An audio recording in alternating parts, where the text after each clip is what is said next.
Baka Aizen, I want to duel with you. A boy with spiky hair and orange-tinted visor dashed up to another boy in a black shihakusho, a ninja blade in hand and black-rimmed glasses on his face. The bespectacled boy spread his arms, blocking the spiky-haired youth's path. Seeing who had arrived, the girl beside the boy in black-rimmed glasses grew visibly irritated and was about to explode when the bespectacled boy reached out and stopped her. Shiyen, don't be angry. Obito didn't mean it. At that moment, a boy and a girl ran up from behind the youth called Obito, coming to stand at his side. Obito, why are you here looking for trouble with Aizen? Asked a short-haired girl with brown hair and 2 purple markings on her cheeks. Sorry to bother you, Aizen Shiyen. I couldn't hold Obito back, said another boy beside Obito's silver-white hair falling over a face half covered by a mask. Aizen pushed his glasses up the bridge of his nose, smiled at the 3 standing before him and said, it's fine, Kakashi. We're all classmates. We forgive Obito, don't we, Shiyen? With that, Aizen turned his gaze toward the purple-haired girl at his side. Like Aizen, she carried a ninja blade with her, though hers was noticeably shorter than his.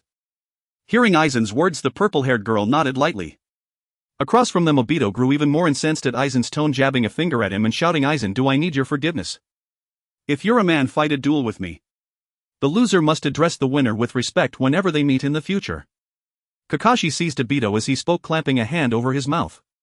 Obito, you can't beat Aizen, he muttered, then looked over at Aizen. Sorry. I'll take Obito away. He then dragged Obito off with him. Rin watched Kakashi disappear into the distance with Obito, then turned back to Aizen and Shiyen. I'm sorry, Aizen Shiyen, for the trouble, she said before spinning around to chase after Kakashi and Obito. Aizen watched the 3 departing backs, pushed his glasses up again as the light struck the lenses, perfectly veiling the warm brown of his eyes. Beside him, Shiyen stared at Aizen, who seemed lost in thought, gradually falling silent and simply gazing at him. Aizen noticed Shiyen's vacant gaze, reached out to rest his hand atop her head and gently ruffled her hair. Come on, Shiyen. It's time to go train. He lowered his hand, lifted his ninja blade and started toward the training grounds. Shiyen, stunned for a moment where she stood, soon snapped back to herself. A blush rose to her cheeks, but she quickly shook her head, fixed her eyes on Aizen's retreating back and hurried after him. Time flew by, night gradually fell. Aizen sheathed his ninja blade and looked over at Shiyen, who was still practicing her cutting motions beside him. Shiyen, that's enough for today. Go back and rest, he said. Shiyen did not stop. She kept swinging her blade as she answered, Aizen, can I want to practice a bit longer? Only then can I catch up to you. Aizen shook his head at her words. Shiyen, are you not listening to me anymore? Shiyen's movements faltered at his tone. She immediately lowered her blade, looking at Aizen in a flustered panic. No, Aizen-sama. Aizen stepped to her side, gently took the sword from her hands and put it away, then stroked her head with a soft smile. You're upset because you lost to Kakashi in practical class today, aren't you? Shiyen lowered her head at his words. Yes. I never thought he could defeat me so easily, she murmured. Aizen said nothing. Carrying both ninja blades, he simply walked out of the training grounds while Shiyen trailed behind him step by step. The two walked one behind the other along Konoha's busy commercial street. Suddenly Aizen, who was in front, spoke. Kakashi is a prodigy. As the son of the White Fang, his taijutsu, ninjutsu and swordsmanship are foremost among his peers. It's perfectly normal that you can't beat him. Shiyen lifted her head at his words, looking at Aizen's back as he spoke without turning around. But under your guidance, Aizen-sama, I still can't surpass Kakashi in swordsmanship or taijutsu. Yet you can defeat him with ease. Aizen stopped walking, cutting her off. He turned to her with a smile. We're here. Since you feel that way, I'll intensify your training from now on. But rest when it's time to rest. For now, let's eat something first. With that, he stepped into the shop before them. Recognizing the familiar place, Shiyen quickly followed inside and sat down at Aizen's side. Looking at the young Ichiraku uncle and his father behind the counter, Aizen said, Uncle, the usual, 2 bowls of your signature ramen. The uncle brightened at the sight of them. Oh, it's Aizen and Shiyen. I thought you two weren't coming today. Just a moment, he said, glancing over at Ichiraku. Ichiraku, hurry up and cook the noodles. Don't keep the customers waiting. Ichiraku had wanted to greet the pair, but at his father's words he could only obediently head back to boil the noodles. Hearing the uncle's gruff scolding, Aizen chuckled. It's fine, uncle. We're not in a hurry. Scratching his head, the uncle laughed. Haha, that boy Ichiraku only listens if I'm tough with him. Oh, and I heard you easily beat that White Fang's son again today, keeping your place at the top. Congratulations. Aizen shook his head with a faint smile. Kakashi is a very strong opponent. Fighting him puts me under a lot of pressure as well. Today I only won by employing a few techniques. The uncle burst out laughing. Ha ha ha, Aizen is as humble as ever. Ichiraku, you hear that? You should learn from Aizen. He called toward the back. Ichiraku answered helplessly from the kitchen, and the uncle turned back to Aizen. By the way, you're really bringing honor to a civilian ninja. You're now praised as a genius from the common folk, following in the footsteps of Orochimaru-sama and Minato-sama. Hearing the uncle's words, Shien said softly, Aizen will definitely become an even more renowned and powerful ninja than Orochimaru. The moment the words left her lips, Shien realized she had misspoken. She immediately lowered her head and fell silent. The uncle froze for an instant, then chuckled. You're right. We all believe Aizen will become a ninja even mightier than Orochimaru-sama. Ha ha. Aizen did not reply.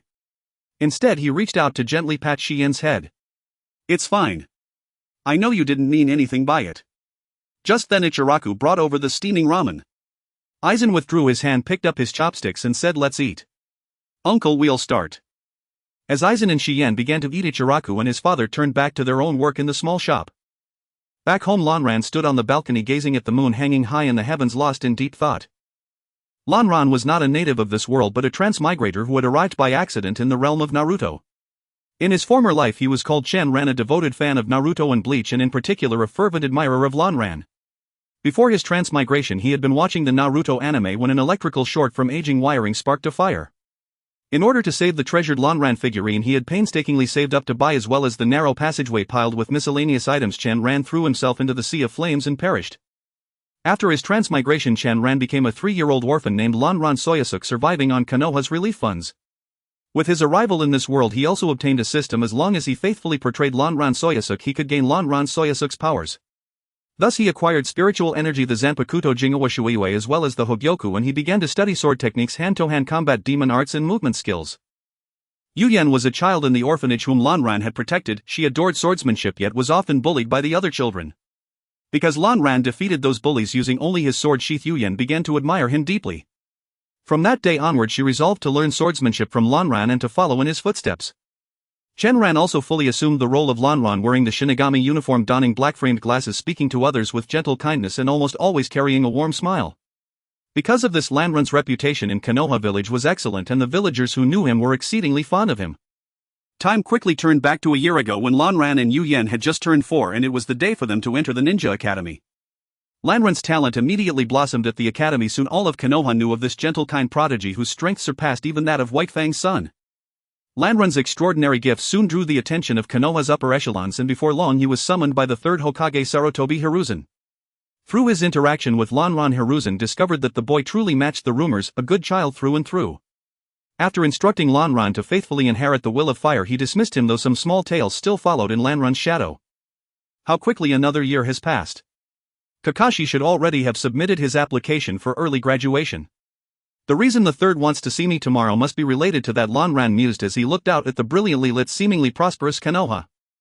Just after Lanran and Yuyen left, Ichiraku Ramen, an ANBU ninja, appeared and approached Lanran, informing him that the third Hokage wished to see him the next day and had matters to discuss. Lanran replied that he would certainly go. These thoughts stirred him to call upon the system. System, what is my current mastery of Jinghua Shuiwe? Jinghua Shuiwe mastery at 50%. Shurikai can now be used. Please establish communication with your Zanpakuto as soon as possible. So I can finally use it. Lanran murmured. How fitting. It seems fate has made its choice, Sarutobi Hiruzen, Lanran said softly as he looked toward the distant rooftops. Then he turned back into his room and gently closed the balcony door behind him. The next day Lanran went alone to the Hokage's office.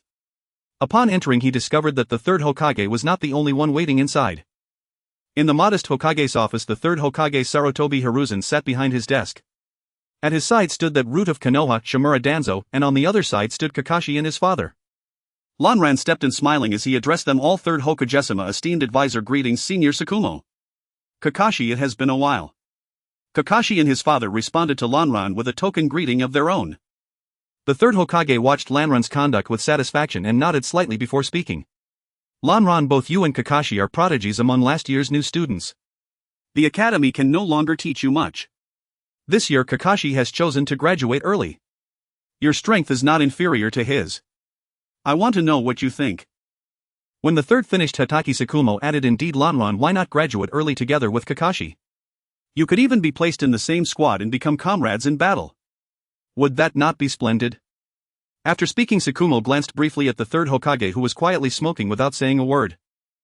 Lanran fell silent for a moment before replying, "Third Hokage-sama, I do yearn to become a ninja earlier, for only by completing missions can I grow stronger. However, early graduation may not be suitable for me. I wish to remain at the academy, for there I still have many companions. I want to grow stronger together with everyone." Hearing Lanran's words, the third exhaled a breath of smoke and murmured, "Companions, is it?" He hesitated. Though Lanran's ability was outstanding and he was qualified to become a ninja, he was still a child and there was room yet for cultivation. As the third wavered, Danzo spoke up from the side. "No. The Ninja Academy can no longer teach you. With your strength you can enter my route and fully unleash your power to protect Konoha." Before Lanran could answer, Danzo Hatake Tsukumo cut in, "Hokage-sama, Lanran is still young, his mind has yet to fully mature. How could he be thrust into the life of a root operative?" Seeing Tsukumo contradict him, Danzo grew irritated. White Fang, why should he not become a member of Root? On what grounds? Danzo, that is enough, the third Hokage interjected, cutting him off. He cast a deep look at Danzo, then turned his gaze back to Lanran. "Lanran, are you certain the academy truly has nothing left to teach you?" After thinking for a while, Lanran looked at the third Hokage and said, "Third Hokage-sama, I can graduate early, but I wish to form a one-man ninja squad. You may assign a jonin instructor to guide me, yet I hope that I may still as a student return to the Ninja Academy for classes." The third Hokage was somewhat taken aback and asked, "Why must it be this way?" Lanran glanced at Kakashi, then smiled at the third. "My companions. I still have companions there." Hearing this, Hatake Tsukumo sighed softly. So young and already he cherishes the bonds of comradeship. At the side, Danzo merely snorted coldly and held his tongue. The third Hokage regarded Lanran with heartfelt emotion and nodded. "Very well, I approve. This afternoon you and Kakashi will go to Training Ground 3. Your examining instructor will be waiting for you there." Lanran nodded, then left the Hokage's office together with the Hatake father and son. Shortly after they departed, complaints from Danzo echoed within the office. "Hiruzen, why did you agree to that child? You know his gift for swordsmanship is exceptional.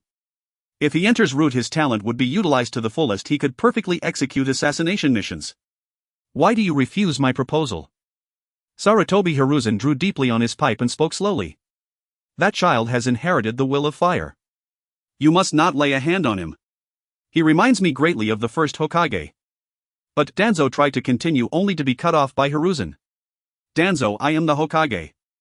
Suppressing his anger, Danzo stared at Hiruzen and said, "Hiruzen, you will regret this." Lanran and the father-son duo of Chimu walked out of the Hokage building, leisurely strolling down the street. Chimu Tsukumo glanced at Lanran and said to Kakashi, "Kakashi, you should learn from Lanran, he is far stronger than you." Chimu Tsukumo chuckled at Lanran's humility and remarked, "The higher-ups have noticed you for a long time. Your information is no longer a secret. They are aware of the various ninjutsu you are researching, but since their power is not significant, they haven't intervened." Ninjutsu without hand signs. Kakashi looked at Lanran in surprise upon hearing Tsukumo's words. Lanran understood the implication of Tsukumo's words and scratched his head, saying, "I've been found out. Those are just some minor ninjutsu I invented while researching ninjutsu. In fact, they were not without hand signs, but rather a type of Kido called Bakudo." Lanran had been practicing Bakudo, but since he used it without incantations, its power was minimal. Chimu Tsukumo said with some admiration, "Very good. You should develop your ninjutsu further. I have to train Kakashi now. Do you want to come, Lanran?" Tsukumo and Kakashi stopped and looked at Lanran. Lanran shook his head and replied, "I want to see how my sister is doing. I'll leave first, goodbye." After saying that, Lanran used the body flicker technique to leave. Chimu Tsukumo squinted as he watched Lanran vanish in an instant, saying that was a fast body flicker technique. Even slow jonin wouldn't be his match. "It reminds me of Minato." Kakashi frowned at his father's words and asked, "Father, is he really much stronger than me?" Chimu Tsukumo looked down at Kakashi and replied, "Yes, but there's one thing you need to learn from him to cherish your comrades. This is very important in the ninja world, and some things need to be broken for the sake of your companions." Kakashi nodded, seemingly understanding Tsukumo's words. Tsukumo, seeing that Kakashi seemed to have taken it, and said, "Let's go, I'll teach you some more things." Kakashi followed Tsukumo to another training ground. Lanran arrived at the training ground where he and Shien had come. From a distance he saw Shien holding a ninja blade and battling a boy wielding a shuriken in each hand, while a girl with black curly hair acted as the referee. As Lanran walked towards the three, he recognized the other two. Opposing Shien was Asuma Sarutobi, the son of the third Hokage, while the referee was Yuhi Kurenai. Lan Ran reached Kurenai's side and said, "Kurenai, you're here. What's going on?" Kurenai was delighted to see Lan Ran but lowered her head in regret, saying, "Lan Ran-kun, you're here. It's just that Asuma overheard I was looking for you to train, so he came too." Then he said some unpleasant things and Shien requested to compete with Asuma, and that's how it turned out. Lan Ran looked at Shien, who was dominating the match, and said, "It's okay, Kurenai, this has nothing to do with you. Asuma came on his own.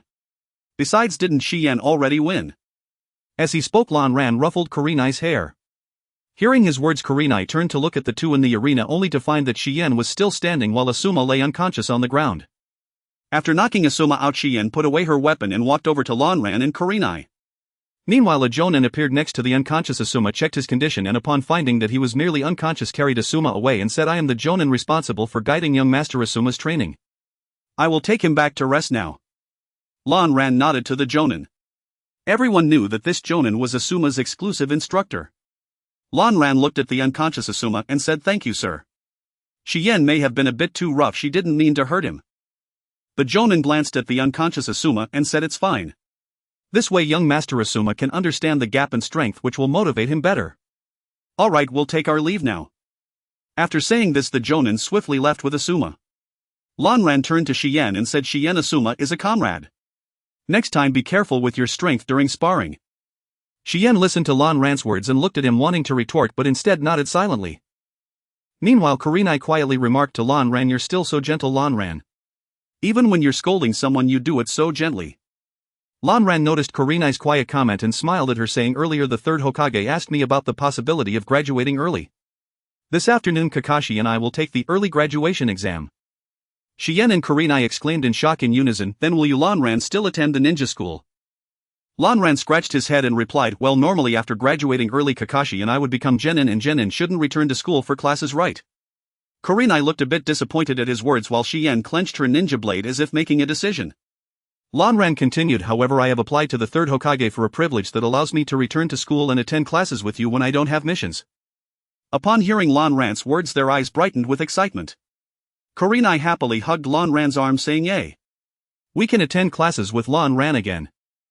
Lan Ran looked at the cheerful Kurenai and said, "Haha, I think you're only this happy because I'm still here and can talk to you during class." Kurenai blushed after realizing her thoughts had been exposed, looking down and saying, "How can you blame me? It's just that Sensei Ueno's classes are too boring, much like talking to the Hokage. The knowledge taught isn't as much as what you provide, Lan Ran." Lan Ran chuckled at Kurenai's comments, saying, "That's because you've never attended Sensei Ueno's lessons, which is why you think I teach more. Don't believe me? Just ask Shien." Shien, who had been quietly organizing her things, looked up at Lan Ran and said, "I also think that what you teach is more useful than Sensei Ueno's lessons, brother." Hearing Shien support her statement, Kurenai gleefully looked at Lan Ran and said, "See? It's not just me, Shien feels the same way." Lan Ran looked at the happy Kurenai and the still organizing Shien and shook his head, saying, "Let's go get something nice to eat and then watch the exam this afternoon with Kakashi." Shien, hearing Lan Ran's words, packed her things and slung them over her shoulder while Kurenai raised her hand excitedly, saying, "Let's go eat wasabi octopus. Let's celebrate Lan Ran becoming a genin in advance." While saying this, she dragged Lan Ran and Shien outside, and Shien, being pulled along, complained, "I think you're the one who wants to eat, Kurenai." The trio of Lan Ran who finished eating the wasabi octopus walked in unison into the third training ground. Hong looked at the sea of spectators astonished and said, "Are there really this many people? Is anyone else graduating early today besides Lan Ran and Kakashi?" Shien explained from the side, "Fool, the early graduation exam is different from the regular graduation exam. Moreover, with brother and Kakashi being the youngest geniuses of their class, their fame means that many people will know about their request for early graduation. Villagers and ninjas will definitely come to watch." Lan Ran looked towards the high platform not far away and saw several familiar faces. He whispered, "They're all here, that's good. It saves me some trouble. Go for it, Lan Ran. Bring us commoners some glory. Lan Ran, if you win, come to my shop and I'll treat you. Keep it up, Lan Ran." As Lan Ran walked towards the exam venue with the two familiar villagers and ninjas greeted him, cheering him on. Lan Ran quickly arrived at the competition area and saw Kakashi standing alone beside the exam ground. After asking Hong and Shien to wait for him in the spectator area, he walked over to Kakashi and greeted him, "Kakashi, you got here early." Kakashi glanced at Lan Ran and then looked at the high platform, saying, "My father mentioned that many people came this time, including the heads of various clans and two of the legendary three. Listening to Kakashi's words, Lan Ran sighed and said, yeah, the Hokage advisors clan heads and 2 of the legendary 3 have come along with Jiraiya's disciple Minato Namikaze and sister Kushina. It's a bit overwhelming. Kakashi glanced at him and said, my father said the higher-ups have high hopes for you. Even the 2 of the legendary 3 think you have a bright future. It seems your opponent is not just an ordinary jonin. Lan Ran looked over at Hong and Shiyen sitting in the spectator seats and said, it doesn't matter. Winning or losing doesn't concern me. Kakashi looked at Lan Ran and then moved to a nearby position saying, prepare yourself, it's about to start. Lan Ran nodded and sat beside Kakashi. A puff of smoke appeared in the center of the exam ground and the third Hokage Hiruzen Sarutobi emerged. Clearing his throat, he announced, welcome everyone to witness the early graduation exam of Hatake Kakashi and Lan Ran Soyuk. They will be battling against a jonin who has suppressed their strength to that of a genin. As the saying goes, where leaves dance a fire burns illuminating the village and new leaves will sprout again. Let's witness their strength. As his words concluded, the third Hokage vanished, replaced by a masked Umbu ninja who announced first match Hatake Kakashi vs. Yamashiro Aoi, please step forward. Upon hearing his name, Kakashi looked at Lan Ran and said, looks like it's my turn first. Lan Ran nodded and said, good luck, Kakashi. Kakashi slowly walked onto the field facing an upper jonin wearing black goggles. He placed his right hand on the short sword at his back and formed a hand seal with his left, saying, sorry about this, senpai. Yamashiro Aoi smiled and replied, don't underestimate me. He also formed a hand seal and the Umbu ninja stepped out of the arena.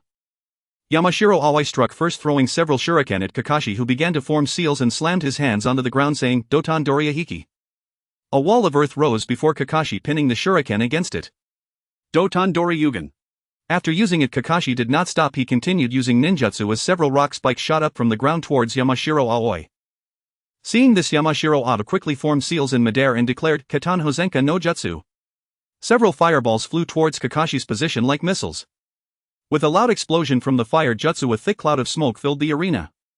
At that moment, Kakashi appeared behind the still airborne Yamashiro Aoi, wielding his short sword and slashing at him. Just as he made contact with Yamashiro Aoi, the latter transformed into a puff of smoke. Kakashi realized he had hit a shadow clone and attempted to adjust his falling body. At that moment, a force struck him in the stomach, sending him flying. The one who attacked Kakashi was Yamashiro Aoi, who appeared beside him just as the shadow clone vanished and kicked him away. Kakashi, who was sent flying, also transformed into a puff of smoke. Yamashiro Aoi smiled and said, is that also a shadow clone? As Yamashiro Aoi spoke, a hand emerged from the ground grabbing his ankle. Doton Dochu Senko. Yamashiro Aoi was pulled underground, leaving only his head exposed.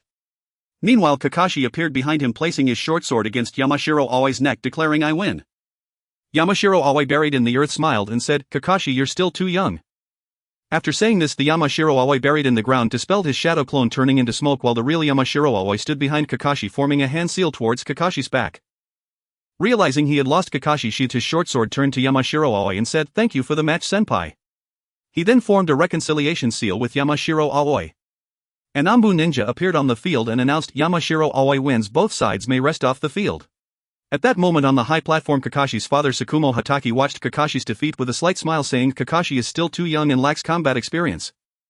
The third Hokage Hiruzen Sarutobi looked at Tsukumo Hatake and then at Kakashi in the arena, saying, Kakashi's performance among his peers is already quite outstanding. Plus he has the White Fang of Konoha as his father to guide him. The future is promising. How could Kakashi, being the son of the White Fang, be so inexperienced in combat? Spoke a man with white spiky hair. Jiraiya, you wouldn't understand. The White Fang must have been busy with missions, having little time to accompany Kakashi, said a man with long black hair and pale skin beside the spiky-haired man. Tsukumo turned to the two speakers and said, oh, it's you two, Jiraiya and Orochimaru. Has Tsunade not returned yet? Orochimaru replied, yes, due to missions there hasn't been much chance for her to accompany Kakashi. Upon hearing Tsukumo mention Tsunade, Hiruzen Sarutobi interjected, Tsunade took Dawn niece to another country for training and won't be back for a while. Orochimaru walked to the edge of the high platform, looking down at the training ground, and said, speaking of which, we should watch the match seriously. This kid has great talent. Hearing Orochimaru's words, everyone turned their gaze back to the arena. At this moment, Lan Ran stood on the examination ground, somewhat surprised as he looked at the ninja opposite him and said, I didn't expect it to be you, Senior Watergate. Standing in front of Lan Ran was none other than Jiraiya's disciple, Namikaze Minato. Minato scratched his head and said, sorry Lan Ran, but this is a command from Lord Third, I will restrain my strength. Just as Lan Ran and Minato were speaking, a girl with bright red hair suddenly ran out from the side, waving at Lan Ran and shouting, Lan Ran, you must defeat Minato and teach him a lesson for me. Lan Ran and Minato looked at the girl shouting from the sidelines. Lan Ran recognized her as Kushina Uzumaki, the Ninetales Jinchuriki and Minato's girlfriend. Lan Ran waved back at Kushina and replied, "I'll do my best, Sister Kushina," then turned to Minato and said, "It seems like Senior Watergate has upset Sister Kushina again." Minato looked at Lan Ran and smiled awkwardly, saying, "It's just that Kushina didn't agree to let me be your opponent at first, and I didn't agree either." Lan Ran chuckled and said, "Sister Kushina is still as impatient as ever." Minato, hearing Lan Ran's words, also laughed, saying, "Sorry Lan Ran, Kushina has caused you trouble." Meanwhile, an Umbu ninja, seeing that the conversation was winding down, interjected, "The second match, Lan Ran Sasuke versus Namake's Minato, please assume your fighting stances." Upon hearing that the match had begun, Lan Ran held up his Jinghua Shueiwa with his left hand, raised his right hand to form the opposing seal, while Minato held a kunai in his right hand and formed the opposing seal with his left. As the opposing seal was formed, the Umbu ninja withdrew from the arena. Lan Ran then slowly drew out Jinghua Shueiwa, turning it upside down on the ground, and said, "Shatter Jinghua Shueiwa." As Jinghua Shueiwa fell, the world gradually turned blue, the ground transformed into a surface of water, and a moon appeared behind Lan Ran while snow began to fall from the sky. The Jinghua Shueiwa had begun to unravel and everyone present was immersed in the illusion created by it. So beautiful, this ninjutsu. Is it an illusion technique? Such a large area. Minato looked at Lan Ran, believing he had used an illusion technique, and began forming hand seals to dispel it. However, before he could dispel it, the surroundings reverted to their original state. Minato frowned and muttered, "Is it because the illusion technique was not proficient enough that it failed?" But Minato didn't dwell on it, charging towards Lan Ran with his kunai drawn while Lan Ran raised his sword to block. Meanwhile, Orochimaru, watching Lan Ran and Minato's exchanges from the stands, licked his lips and said, "Impressive, Lan Ran can launch such a large-scale illusion technique, but his mental energy must be limited or he wouldn't have struggled." Nearby Jiraiya also agreed, stating, "I didn't expect Lan Ran to have such a high talent for illusion techniques. He truly is a genius. It seems he hasn't developed the technique fully, so he can't fully master it."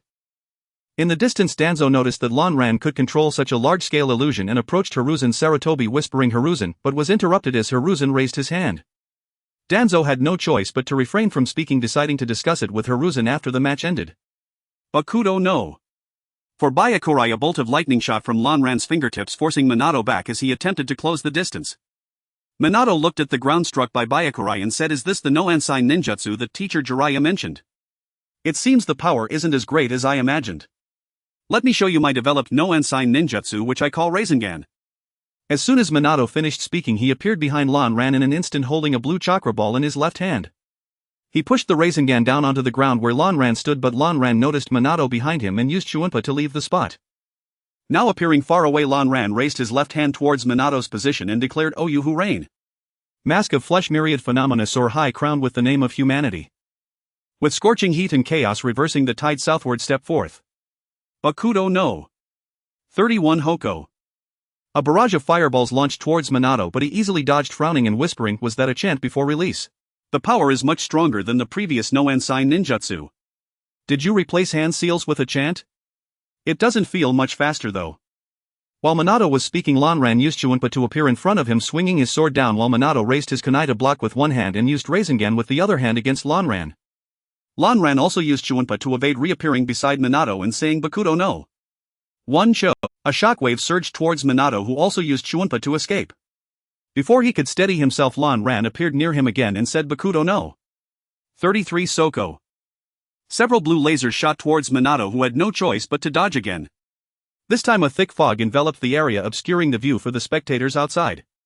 The Umbu ninjas began signaling the Third Hokage to determine whether to end the match, but the third hesitated as he looked at the fog in the arena. Ping ping pong sounds of weapons clashing could be heard from within the fog, the frequency of the clashes increasing.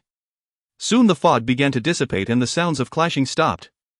Lan Ran's face and his Shinigami outfit were covered in dust and slightly damaged, while Minato's ninja outfit was only slightly torn. Just as Minato prepared to continue his attack, Lan Ran, panting heavily, raised his hand and said, I concede." Minato looked at the somewhat exhausted Lan Ran and asked, "Is it because you don't have enough chakra?" Lan Ran forced a smile and replied, "Yes, and am also somewhat fatigued. If this continues I will lose, so it's better to concede early." The spectators, seeing Lan Ran raise his hand in concession, sighed in sympathy for him. In the audience, Hong and Yu Yen were nervously frowning as they watched Lan Ran standing in the arena forming a reconciliation seal with Minato. An Umbu ninja appeared beside the two who had already formed the reconciliation seal and announced, "The second match, Namake's Minato wins." Now the audience erupted in applause at the announcement of the Umbu, while Kushina, Hong and Yu Yen rushed onto the field to stand beside Lan Ran and Minato. Kushina looked at Lanran's dirty face and clothes and reproached Minato, saying, "It's all your fault, Minato. I told you not to come but you insisted and now Lanran's clothes are ruined." Minato scratched his head, awkwardly smiling and not daring to speak. Lanran looked at Kushina, who was speaking for him, and explained, "It's fine, Sister Kushina, it's just a match, clothes are bound to get damaged. Besides, Senior Watergate's clothes got ruined by me too." Meanwhile, Hong and Yuyen took out a cloth to start wiping Lanran's face.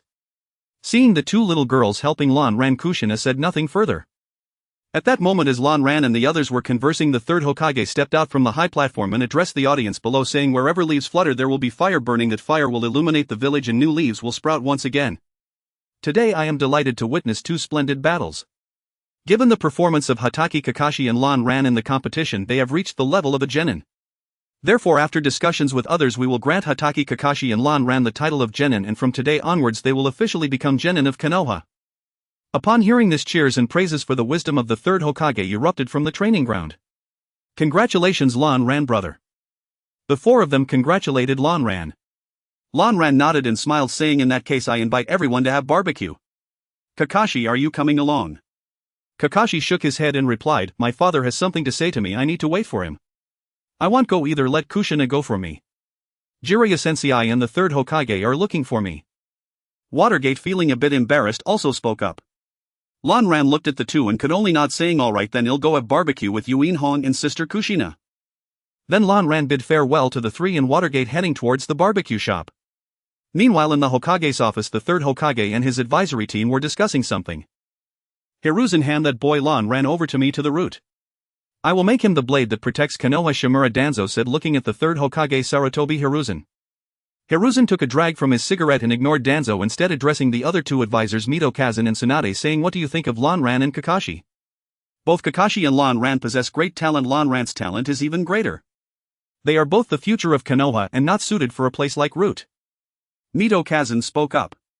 "Indeed, Danzo, you have overstepped your bounds. Lanran is very much like Watergate, a genius born of commoners. Utilizing them would be beneficial for us to win the hearts of the people." Hiruzen. Tsunade echoed, looking at Sarutobi Hiruzen. After hearing the words of the two, Sarutobi Hiruzen nodded but remained silent. Danzo, seeing that things were not going in his anticipated direction, continued, "But Lanran's talent is too high.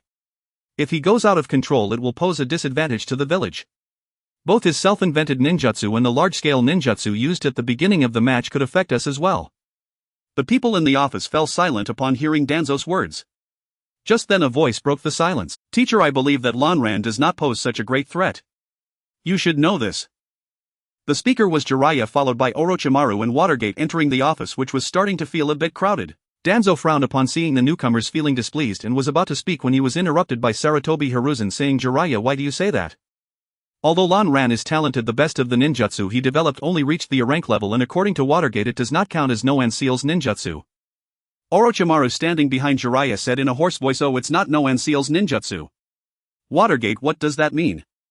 Has his hand seal speed become that fast?" Tsunade, surprised by Orochimaru's words, turned to Watergate and asked. Upon hearing Tsunade's question, both Jiraiya and Orochimaru turned to Watergate, who stood up and said, "That's right, Lord Hokage, esteemed advisors. When Lanran battled me, he did not use no Seal's ninjutsu. Instead, he modified the traditional hand seal method into another way." "Another way? What kind of way?" Sarutobi Hiruzen asked, puzzled by Watergate's words. "From my observation, it should be a form of chanting. He uses chanting to release ninjutsu, and this chanting can also enhance the power of his ninjutsu," Watergate explained. "Yes, according to Watergate's account, we can see that Lanran can use ninjutsu instantly, but the power would decrease. However, by chanting he can restore the ninjutsu to its original power. Also, according to Watergate, he believes this method is a disadvantage compared to traditional hand seals." Orochimaru continued to analyze. "If I am not mistaken, this should belong to Lanran's own bloodline limit." "Bloodline limit?" Sarutobi Hiruzen repeated after hearing Orochimaru's words. He then fell into thought while Danzo pressed Hiruzen, "Then Lanran must be handed over to me. A civilian genius with a bloodline limit can only have his talents fully realized within Root. Teacher, Lanran has a great personality, just like Watergate. He is not suited for a place like Root. He should be guided by someone like Watergate. Otherwise, just give him to me, I will take care of him." Jiraiya, anxious about Lanran going to work under Danzo, said hastily. "Jiraiya, you already have Watergate as your disciple, why do you want Lanran to be your disciple too? Lan Ran is suited for route. His swordsmanship and speed are very suitable for it. Danzo, feeling angry that Jiraiya was trying to steal his candidate, said. How about this, let Lan Ran be entrusted to us? I feel that Lan Ran would suit me very well, Orochimaru coldly interjected. His words silenced everyone and Sarutobi Hiruzen raised his head to look into Orochimaru's eyes, trying to see something. Nito Kazan thought for a moment and said, I agree. Having Lan Ran under Orochimaru's guidance would be good. They are both geniuses who developed ninjutsu from a young age and their personalities complement each other well. I think it can work. Danzo wanted to say something further but was interrupted by Sarutobi Hiruzen saying, Danzo, put away your thoughts. I will not hand Lan Ran over to you, let Orochimaru guide his training instead. Alright then, but even if I agree, his father would not allow it. Sarutobi Hiruzen interrupted Danzo before he could finish. Danzo, seeing that his plan was rejected before it could be proposed, felt very angry but could do nothing about it. He could only tap the floor with his cane before turning to leave. Just before exiting the Hokage office, he turned to Sarutobi Hiruzen and said, Hiruzen, you will regret this. He then walked out of the Hokage office.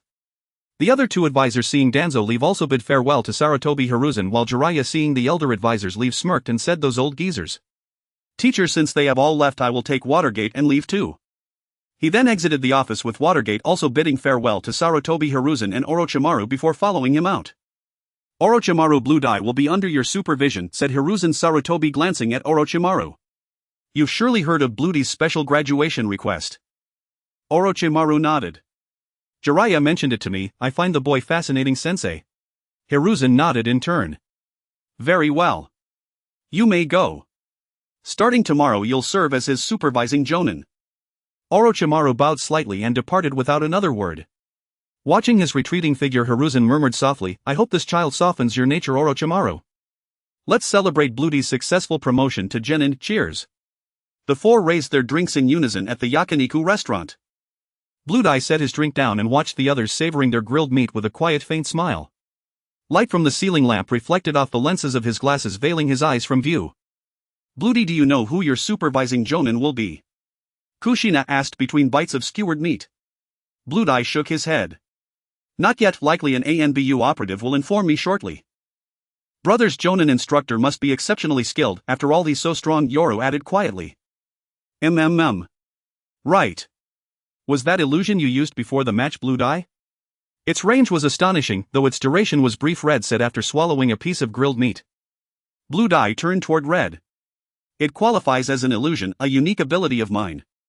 Upon activation, a specific scene manifests, temporarily enhancing my physical prowess. Duration depends on chakra expenditure. Incredible. It resembles a bloodline limit, exactly as I suspected. Someone of your talent could never fail at illusion techniques, Red exclaimed, her eyes sparkling with admiration. Kushina nodded in agreement, then added with a playful lilt, that manifested scene lent you an almost magnetic aura, Blue Dye. Exactly. You were utterly captivating then, don't you agree, Yoru? Red chimed in. Yoru nodded solemnly. Brother is handsome at all times. Blue Dye smiled faintly and gently ruffled Yoru's hair. Enough, eat up. Training awaits us tomorrow. Ah, so you're officially a genin tomorrow and begin field assignments. Then you won't be around to supervise these two girls anymore, Kushina said, feigning surprise before breaking into laughter. Blue Dye did not reply. Instead, he gazed silently toward the restaurant's entrance and murmured, someone's come for me. I'll step out briefly, you continue eating. With that, he rose and walked outside. Red and Yoru resumed devouring their meal in quiet concentration. Kushina stared astonished. You truly plan to train tomorrow? I'd assumed you'd slack off now that Blue Dye's unavailable. No, we mustn't fall too far behind him, Red said, pausing mid-bite, her gaze fixed on the doorway beyond. Oomph, of all people I'd least believe you, Red. I trust Yoru would obey Blue Dye unquestioningly, but you. Hey, Kushina teased, eyeing Red skeptically. Red offered no rebuttal, only silence, her eyes still lingering on the distant threshold. Outside the restaurant, an ANBU shinobi materialized before Blue Dye. Sōsuke Aizen, report to the Hokage Tower at 8 o'clock tomorrow morning. The Hokage wishes to see you. Your supervising jonin is Orochimaru-sama. Prepare accordingly. The ANBU vanished as swiftly as he appeared. Blue Dye gazed at the empty space where he'd stood and whispered, Orochimaru. Then the research on the Hōgyoku may finally commence. He adjusted his glasses and re-entered the restaurant. Returning to his seat, he found the others nearly finished and remarked calmly, let's go. I've already settled the bill. Kushina slipped an arm around his neck and leaned close, whispering near his ear, "When did you bewitch Red so completely, Blue Dye?" Blue Dye gently disengaged himself and met her gaze. "Sister Kushina, why concern yourself with my affairs? Go tend to your beloved Minato-senpai instead." Kushina huffed, turning away. "TCH, fine, I'm off. Just remember to escort Red home." She departed without looking back. Blue Dye first accompanied Red home, reminding her to train with Yoro the next day, then escorted Yoro home as well. Upon arriving home, Yoro paused as Blue Dye began ascending the stairs. "Lord Blue Dye, I wish to apply for early graduation as well." Blue Dye halted and glanced back. "Unnecessary. Your presence at the academy serves a distinct purpose. Tomorrow I'll leave a shadow clone, you'll coordinate with him." Yoru fell silent, then nodded. "Understood, Lord Blue Dye." Blue Dye entered his room and activated his system interface. Name: Chanran Sōsuke. Aizen and template unlock. Progress 45 N abilities: Zanpakuto arts, Taijutsu Shuunpa, shadow clone technique and items. Kyōka Suigetsu 35 Hōgyoku 0 Shurikai blades and Ulquiorra cipher template ability card. Blue Dye closed the interface and murmured, "The Hōgyoku study begins now, time to select our first experimental subject. Orochimaru-sama, I eagerly anticipate our collaboration." The following morning, two Blue Dyes stood in the living room, one flanked by two standard Shurikai blades, the other bathed in sunlight on the balcony, a single blade, its hilt emerald green, resting at his hip. As Yoru descended the stairs, she bowed respectfully toward the balcony figure. "Lord Blue Dye." Blue Dye turned. "From now on he will act in my stead. Address him as Chanran." Yoru followed his gesture and stared at the seated figure in the living room, startled. Though similar in bearing, the man differed distinctly. His hair color, attire and absence of spectacles confirmed he was not Blue Dye. Chanran, the seated figure, offered a courteous nod. "Greetings. I am Chanran. During Blue Dye's absences I shall instruct you both." Yoru blinked, then realized, "You are Lord Blue Dye's shadow clone." Chanran smiled. "From now on call me Teacher Chanran. Let's not keep Red waiting, here, take this."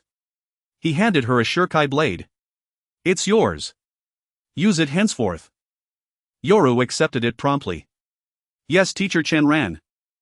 From the balcony, Blue Dye observed Yoru's recognition, said nothing and vanished in a blur of Shuunpa en route to the Hokage Tower. At this moment, Lan Ran quickly arrived at the door of the Hokage office, knocked on the door and entered after hearing the voice of the Third Hokage. Inside were the Third Hokage and Orochimaru waiting. Lan Ran smiled at the two who were looking at him and said, "Hello Hokage-sama, Orochimaru-sama." Sarutobi Hiruzen smiled back, saying, "Lan Ran, here is your ninja certification and genin headband. Take it." As he spoke, he picked up a document and headband from the desk and handed them to Lan Ran. Lan Ran moved forward to accept them and Sarutobi Hiruzen continued, "Orochimaru will be your guiding jounin in the future. You can consult him for any training matters." Orochimaru looked at Lan Ran with interest and said, "I look forward to working with you, Lan Ran-kun." Lan Ran returned the smile, saying, "Thank you, Teacher Orochimaru." Sarutobi Hiruzen nodded at the two and said, "Then the remaining time is for you two to arrange as you wish." Orochimaru and Lan Ran walked out of the Hokage building together. Orochimaru asked Lan Ran, "Have you learned about me before? Do you have any plans for what you want to study with me?" Lan Ran adjusted his glasses without looking at Orochimaru and replied, "Research, human anatomy research." Orochimaru was somewhat surprised by Lan Ran's words and looked at him in shock, asking, "How does Lan Ran-kun know about my research? Where did you hear this?" As he spoke, Orochimaru's tone gradually turned cold and his gaze toward Lan Ran became increasingly sinister. Lan Ran maintained his smile and said, "Teacher, there's no need to be nervous, our goals are the same." Orochimaru, surprised, asked, "Goals? You also want to join me?" He glanced around and then back at Lan Ran. Orochimaru took Lan Ran to a half-abandoned experimental base, site they had previously collaborated on with Danzo. Lan Ran looked at the bodies submerged in green liquid and asked, "Are they still alive?" Orochimaru looked at Lan Ran with some confusion and replied, "Alive. They are all failed experiments." "How do you know they are still alive?" Lan Ran looked at the submerged bodies and said, "Their souls have not yet departed." Orochimaru was taken aback by Lan Ran's words and exclaimed, "Souls? You can see souls? Is this your bloodline limit?" Lan Ran chuckled at Orochimaru's words and said, "In this world I suppose it is related to souls." Orochimaru, hearing that Lan Ran's bloodline limit might help realize his life's dream, became excited and said, "Lan Ran-kun, can you achieve immortality?" Lan Ran looked at Orochimaru and said, "If you can provide me with a lab for my research, I can help you achieve immortality." Orochimaru looked at Lan Ran with excitement and asked, "What should we do now?" "Souls, many souls." Lan Ran took out the broken jade with his left hand and held the mirror flower water moon in his right, piercing them into the immersion tank with the blade stabbing into the heart of the experimental body. Orochimaru looked on with confusion at Lan Ran's actions. After Lan Ran withdrew the blade, the blue-black gem in his hand flickered and Orochimaru saw Lan Ran repeating the same action with each immersion tank, asking Lan Rankuan, what do you have in your hand? A container for souls. Don't think about it, no one can use it except me. As he spoke, Lan Ran did not stop his movements. Orochimaru awkwardly smiled upon hearing Lan Ran's words. He indeed had thoughts of killing Lan Ran to seize the broken jade, but before he could act, Lan Ran interrupted him. After collecting the souls, Lan Ran checked the awakening level of the broken jade 1. Looking at the 1 progress, Lan Ran remarked, is it because of the wood release cells that the quality of the souls is so good? Orochimaru asked, how is it, Lan Rankuan? Lan Ran put away the broken jade and replied, not enough, I need more powerful souls. As he spoke, Lan Ran walked toward the exit of the laboratory. At the door he turned to Orochimaru and said, let's keep our secret from others and give me some tasks that can take me out of the village to the borders or other countries for soul collection. After finishing, Lan Ran left the laboratory, leaving Orochimaru alone. Meanwhile, in the back mountain of Konoha village, Shinran looked at Hong and Shiyen in front of him and asked, are you ready? Hong and Shiyen both held their shallow blades and replied simultaneously, ready. Shenran moved forward and slowly withdrew the 2 shallow blades with both hands, piercing them into their chests. As Shenran's spiritual energy surged, Hong and Shiyan's souls detached from their bodies. Shenran looked somewhat exhausted at the 2 who had transformed into Shinigami and said it seems to have succeeded. Hong and Shiyen stared in shock at themselves, now dressed in Shinigami attire, while another version of themselves lay on the ground, astonished at Shenran. After taking a moment to rest, Shenran moved the 2 bodies to the shade of a tree and turned to them, saying, you are now Shinigami. Feel it, can you sense chakra? Shiyen and Hong closed their eyes to sense the chakra within them. After a while both shook their heads. Shiyen's body emitted a blue light, saying, teacher, I can only feel this. Seeing Shiyan's reaction, Hong imitated her, expressing the power within her body and said, I also have this power, it feels stronger than chakra. Shenran looked at the 2 who had begun to sense spiritual energy and said, this power is called spiritual energy, a force that Shinigami can wield, and you have already transformed into Shinigami. Shinigami. Is my brother Lan Ran also a Shinigami? The 2 looked at Shenran in surprise. Yes, he is a Shinigami. The ninjutsu he uses without seals is also activated by spiritual energy, and we call those techniques Kidou. Kidou is divided into 3 types: destruction, binding, and healing. Both destruction and binding have 99 abilities, while healing acts like medical ninjutsu to heal spiritual bodies. Kidou. So impressive. Is the ninjutsu Lan Ran used that day also Kidou?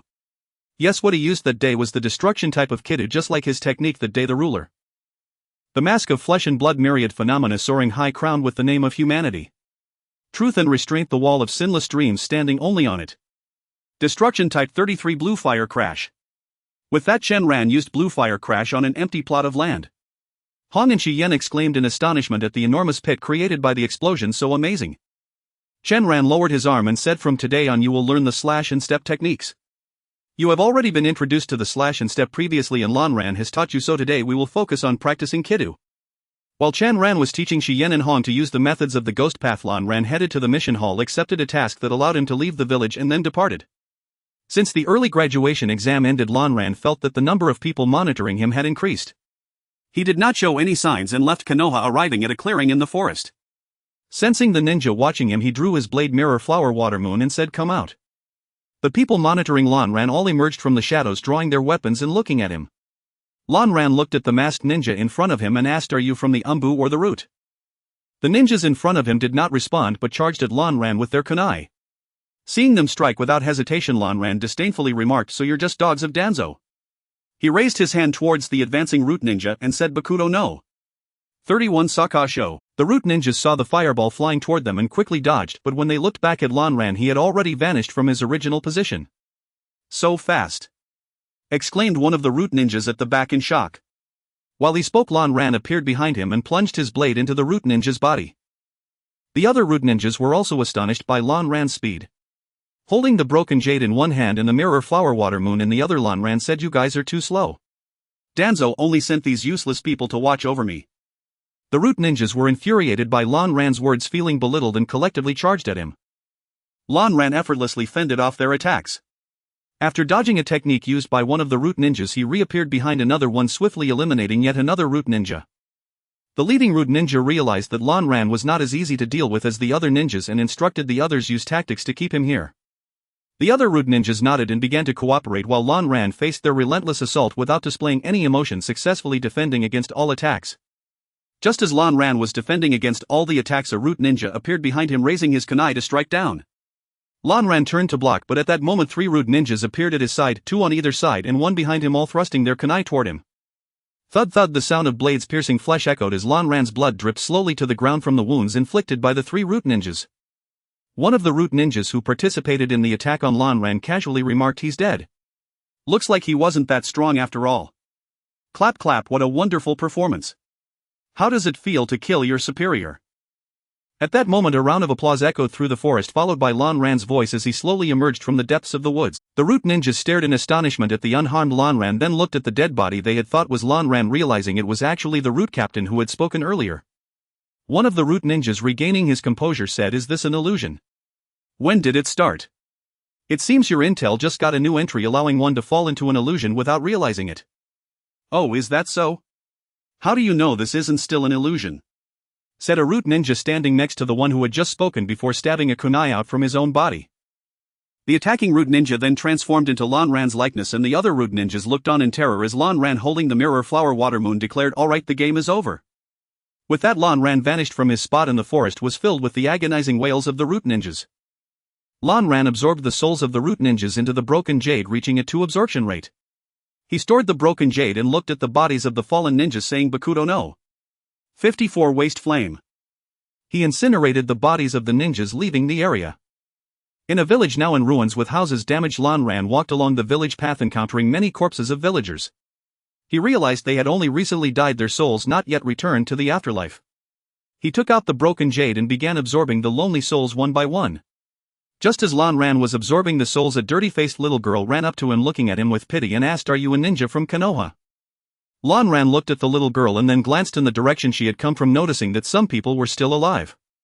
He bent down, patted the little girl's head and said, "Yes, little sister, I am a ninja from Konoha. I am here to help you." Hearing Lan Ran's affirmation, the little girl turned happily to her companions and exclaimed, "A ninja from Konoha! A ninja brother from Konoha!" Upon hearing the little girl's words, some villagers and children slowly emerged from the damaged houses, looking at Lan Ran with fear. Lan Ran glanced at the villagers present and asked, "So you are the surviving villagers? Does anyone know the whereabouts and information about the mountain bandits?"